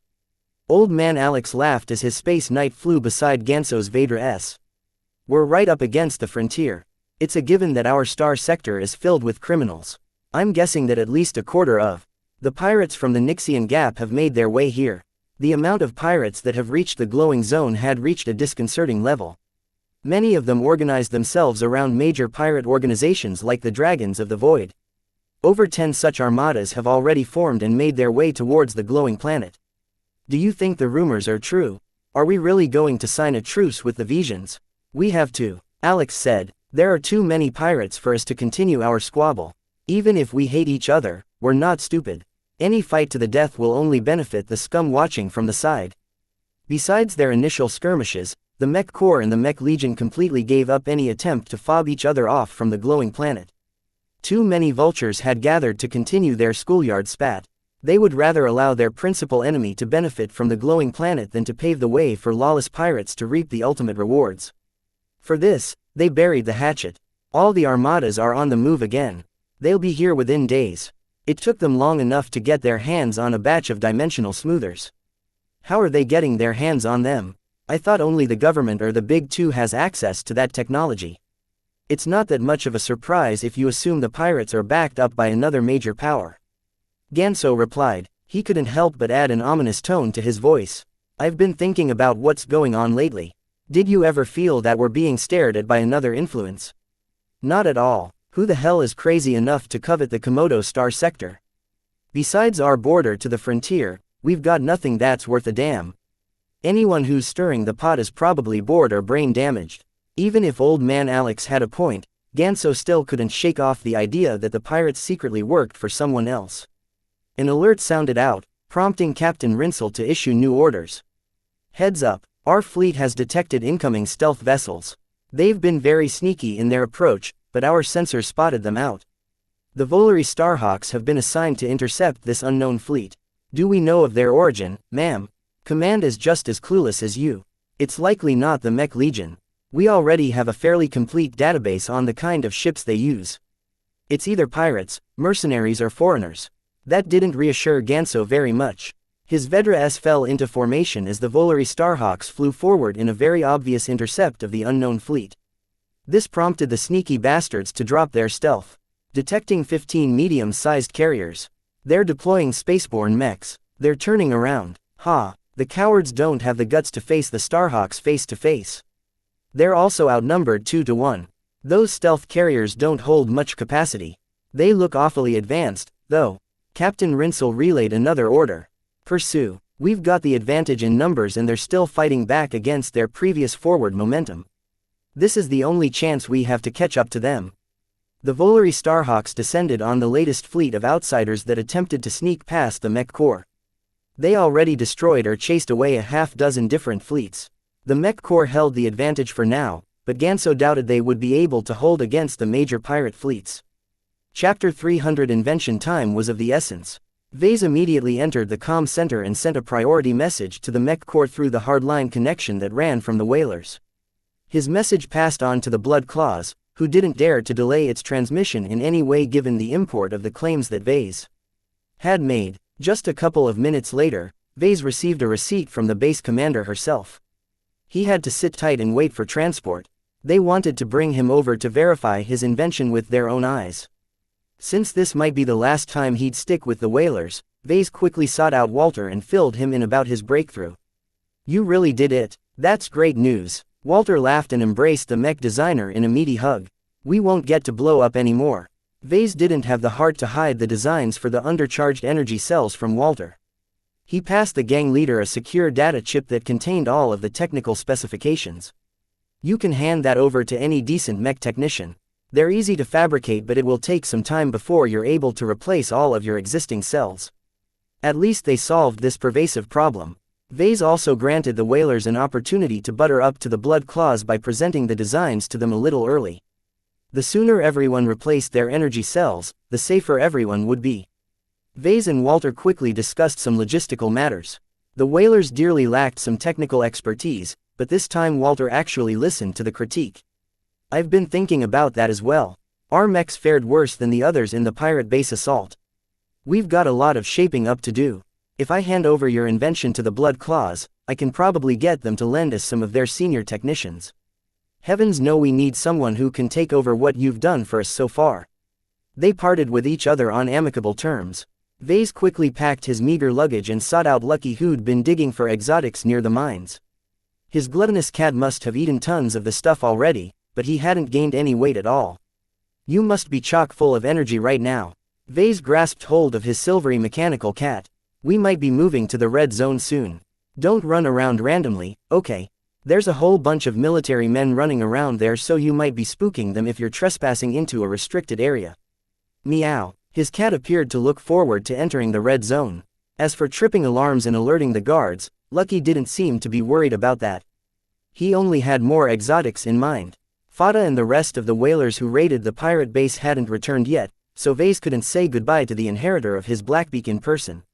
Vase composed a quick message and addressed it to Fada's comm, which would receive it as soon as it returned to the local network. The only complication that remained was that Vase had to leave Melkor and his Stanislaw behind. "It's fine, Vase," Melkor replied as he leaned against the foot of his mech. "The Mech Corps and I aren't exactly buddies since they cashiered me. It's best I stay away from their premises in order to avoid any misunderstandings. I'll stick with the whalers and try to help out Rayla whenever possible." Vase felt reassured that Melkor didn't blame him for bailing out. "That sounds good. Don't forget the contingency plans. I strongly suspect this base won't hold against a determined attack. More and more pirates are descending upon the glowing planet. It's going to get awfully crowded soon." They both heard the news that trickled down from the Blood Claws. Tens of thousands of ships had appeared in the glowing zone. Most of them didn't seem to acknowledge any authority except for their own. Even Vase could tell that the Mech Corps had no way of holding back the sheer number of pirates on their way to the glowing planet. They said their goodbyes before Vase left for the landing on the surface in his hazard suit. He only had to wait a couple of minutes before an armored shuttle escorted by a couple of aerial mechs descended on the pad. A uniformed officer appeared from the hatch. "Mr. Larkinson, please step inside. Do you have the samples?" "They're over there." Vase pointed at the bots holding the pair of energy cells that fared best in his previous test. "I've already drained their charge, but it's best to handle them with care." The shuttle sent out their own set of bots who grabbed hold of the samples with extreme care. They carefully placed the cells into purpose-built boxes before closing them up with an abundance of locks. Once Vase and Lucky stepped inside and the boxes had been stowed away into the shuttle's cargo compartment, the shuttle lifted off. Neither the officer nor the guards appeared talkative, so Vase remained in his seat and stroked his apprehensive gem cat. Lucky must be feeling apprehensive at being stuck inside a shuttle full of armed guards and countermeasures. It became clear to Vase that the Mech Corps treated his invention with utmost importance. It didn't take too long for the shuttle to arrive at the center of the sprawling fortification in the middle of the red zone. The closer they got to the center, the more Vase became more uncomfortable. Over 13 energy fields are being projected from the red zone. The officer commented when he noticed Vase having trouble keeping himself together. "As far as we're aware of, they have minimal effects on human physiology, but it will take some time to get used to them. The side effects will fade within a day." Somehow, Vase didn't think the regular rules applied to him. His main source of discomfort came from his recently diminished internal energy cycle. For some reason, something underground exerted an attraction on the energy. Like a magnet pulling metals from their place, Vase found that the unknown attraction field attempted to pull his internal energy away from his chest. It hurt quite a lot. He groaned a bit and tried to flex his body to cope with the changes. His energy cycle had become deformed, and it took quite a bit of effort for his body to get used to the new configuration. "I'm okay." Vase waved away the officer when he approached to lend a hand. "I'm not a baseline human. My enhancements are going a little haywire from the energy fields. You should visit the medbay." "It's okay. Let's get my meeting with the base commander out of the way first. I don't think she's patient enough to wait for me to recover." An entire squad of armed guards took away the boxes that contained the undercharged energy cells. Meanwhile, Vase received his own honor guard who firmly but briskly led him down to the underground city the Mech Corps had dug up with their advanced mining equipment. The base was a veritable hive of activity. The Mech Corps constantly shifted men and mechs back and forth. Even though the overcharge phenomenon had turned every mech into a death trap, their pilots hadn't been deterred from doing their duty at all. Vase missed this sense of professionalism. The whalers looked like toddlers in comparison. The officer led Vase straight through a series of elevators before leading him to a command center which coordinated the Republic's presence on the glowing planet. Vase only got a tiny glimpse of the projection with the disposition of every force before they reached a guarded checkpoint before the office of the base commander. Once Vase got scanned yet again, he was allowed entry, though he had to leave Lucky behind again. "Remember, don't crawl off, Lucky. Stay." After he made sure that Lucky understood the import of staying in place, Vase walked through the hatch and took a seat in front of a simple alloy desk. The base commander appeared to be a typical veteran from the Mech Corps. The woman looked hard, and she didn't bother to apply any cosmetic procedures to work away the wrinkles she gained from reaching middle age. Her short black hair had been bound up in a ball, thereby exposing Vase to the base commander's piercing eyes. Mr. Larkinson, it's not every day I see one out of uniform. It's a pleasure to meet you. Likewise, Colonel Elos, when I heard you developed a special set of energy cells that claim to mitigate the overcharge phenomenon, I couldn't believe how fast you came up with them. The full weight of the Mech Corps has bent around the problem for weeks. We've put entire research teams on the issue, and we've even contracted half a dozen different energy cell developers to present us with a better solution. You cannot imagine the amount of resources we've devoted to coming up with a solution. Vase was very surprised to hear how much effort the Mech Corps put into their own research. Has it paid off, then? Did you already develop a better solution? Not exactly, the colonel admitted freely. Efficiency has been low due to the relative lack of expertise among our own research teams. As for the developers, they're constrained by the fact that they have only heard about the problem secondhand. They claim that the overcharge phenomenon is such an impossible occurrence that they're having difficulty figuring out a direction for a viable solution. It sounded like the energy cell developers might have other concerns in mind. Perhaps they planned on dragging their feet, thereby extracting more concessions from the Mech Corps. Maybe they even signed a secret agreement with some other faction like the Vija Kingdom's Mech Legion. Vase was curious about the progress they had made so far. What's the best solution your researchers have come up with? Colonel Elos handed him a data pad that contained a classified document of a different energy cell design. Unlike the design formed by Vase, this one adopted the same conventional structure for the energy storage portion. The only difference was that the various conductors consisted of newly developed alloys formed out of exotics extracted from the ground. As you can see, our researchers suspect that one or more of the exotics underneath the red zone is responsible for the overcharge energy field. By incorporating these suspect exotics into our energy cells, they believe that they can block or interfere with this energy field. Looks like your research teams are onto something. It's pretty impressive to limit the overcharge to 200% of max capacity. That's not as impressive as reducing it to 130%. Even if your energy cell design is under capacity, at least my pilots won't be having nightmares about piloting death traps anymore. An energy cell that contained twice as much energy still risked being blown up. With the amount of charge such a cell normally stormed, the explosive discharge would have definitely been powerful enough to set off any other energy cells in the vicinity. What the Mech Corps had produced up to this point wouldn't be sufficient to negate the problem. Only Vase had accomplished the goal that every research team assigned to the problem had been trying to figure out.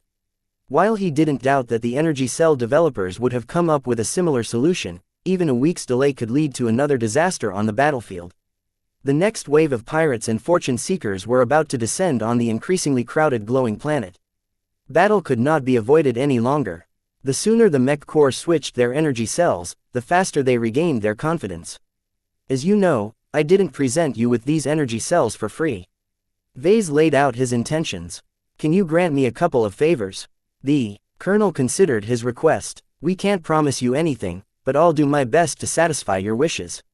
So far, Colonel Elos had been remarkably friendly to Vase. He chalked it up to offering up his energy cell design up front without any delays. That action alone bought him a lot of goodwill. Still, Vase sensed his family name helped a lot as well. Some people in the Mech Corps respected any Larkinson by their lineage alone, while others hated their family to the bones. Colonel Elos probably fell into the former group, which happened to be very convenient at this moment. You see, I have a couple of things in mind, ma'am.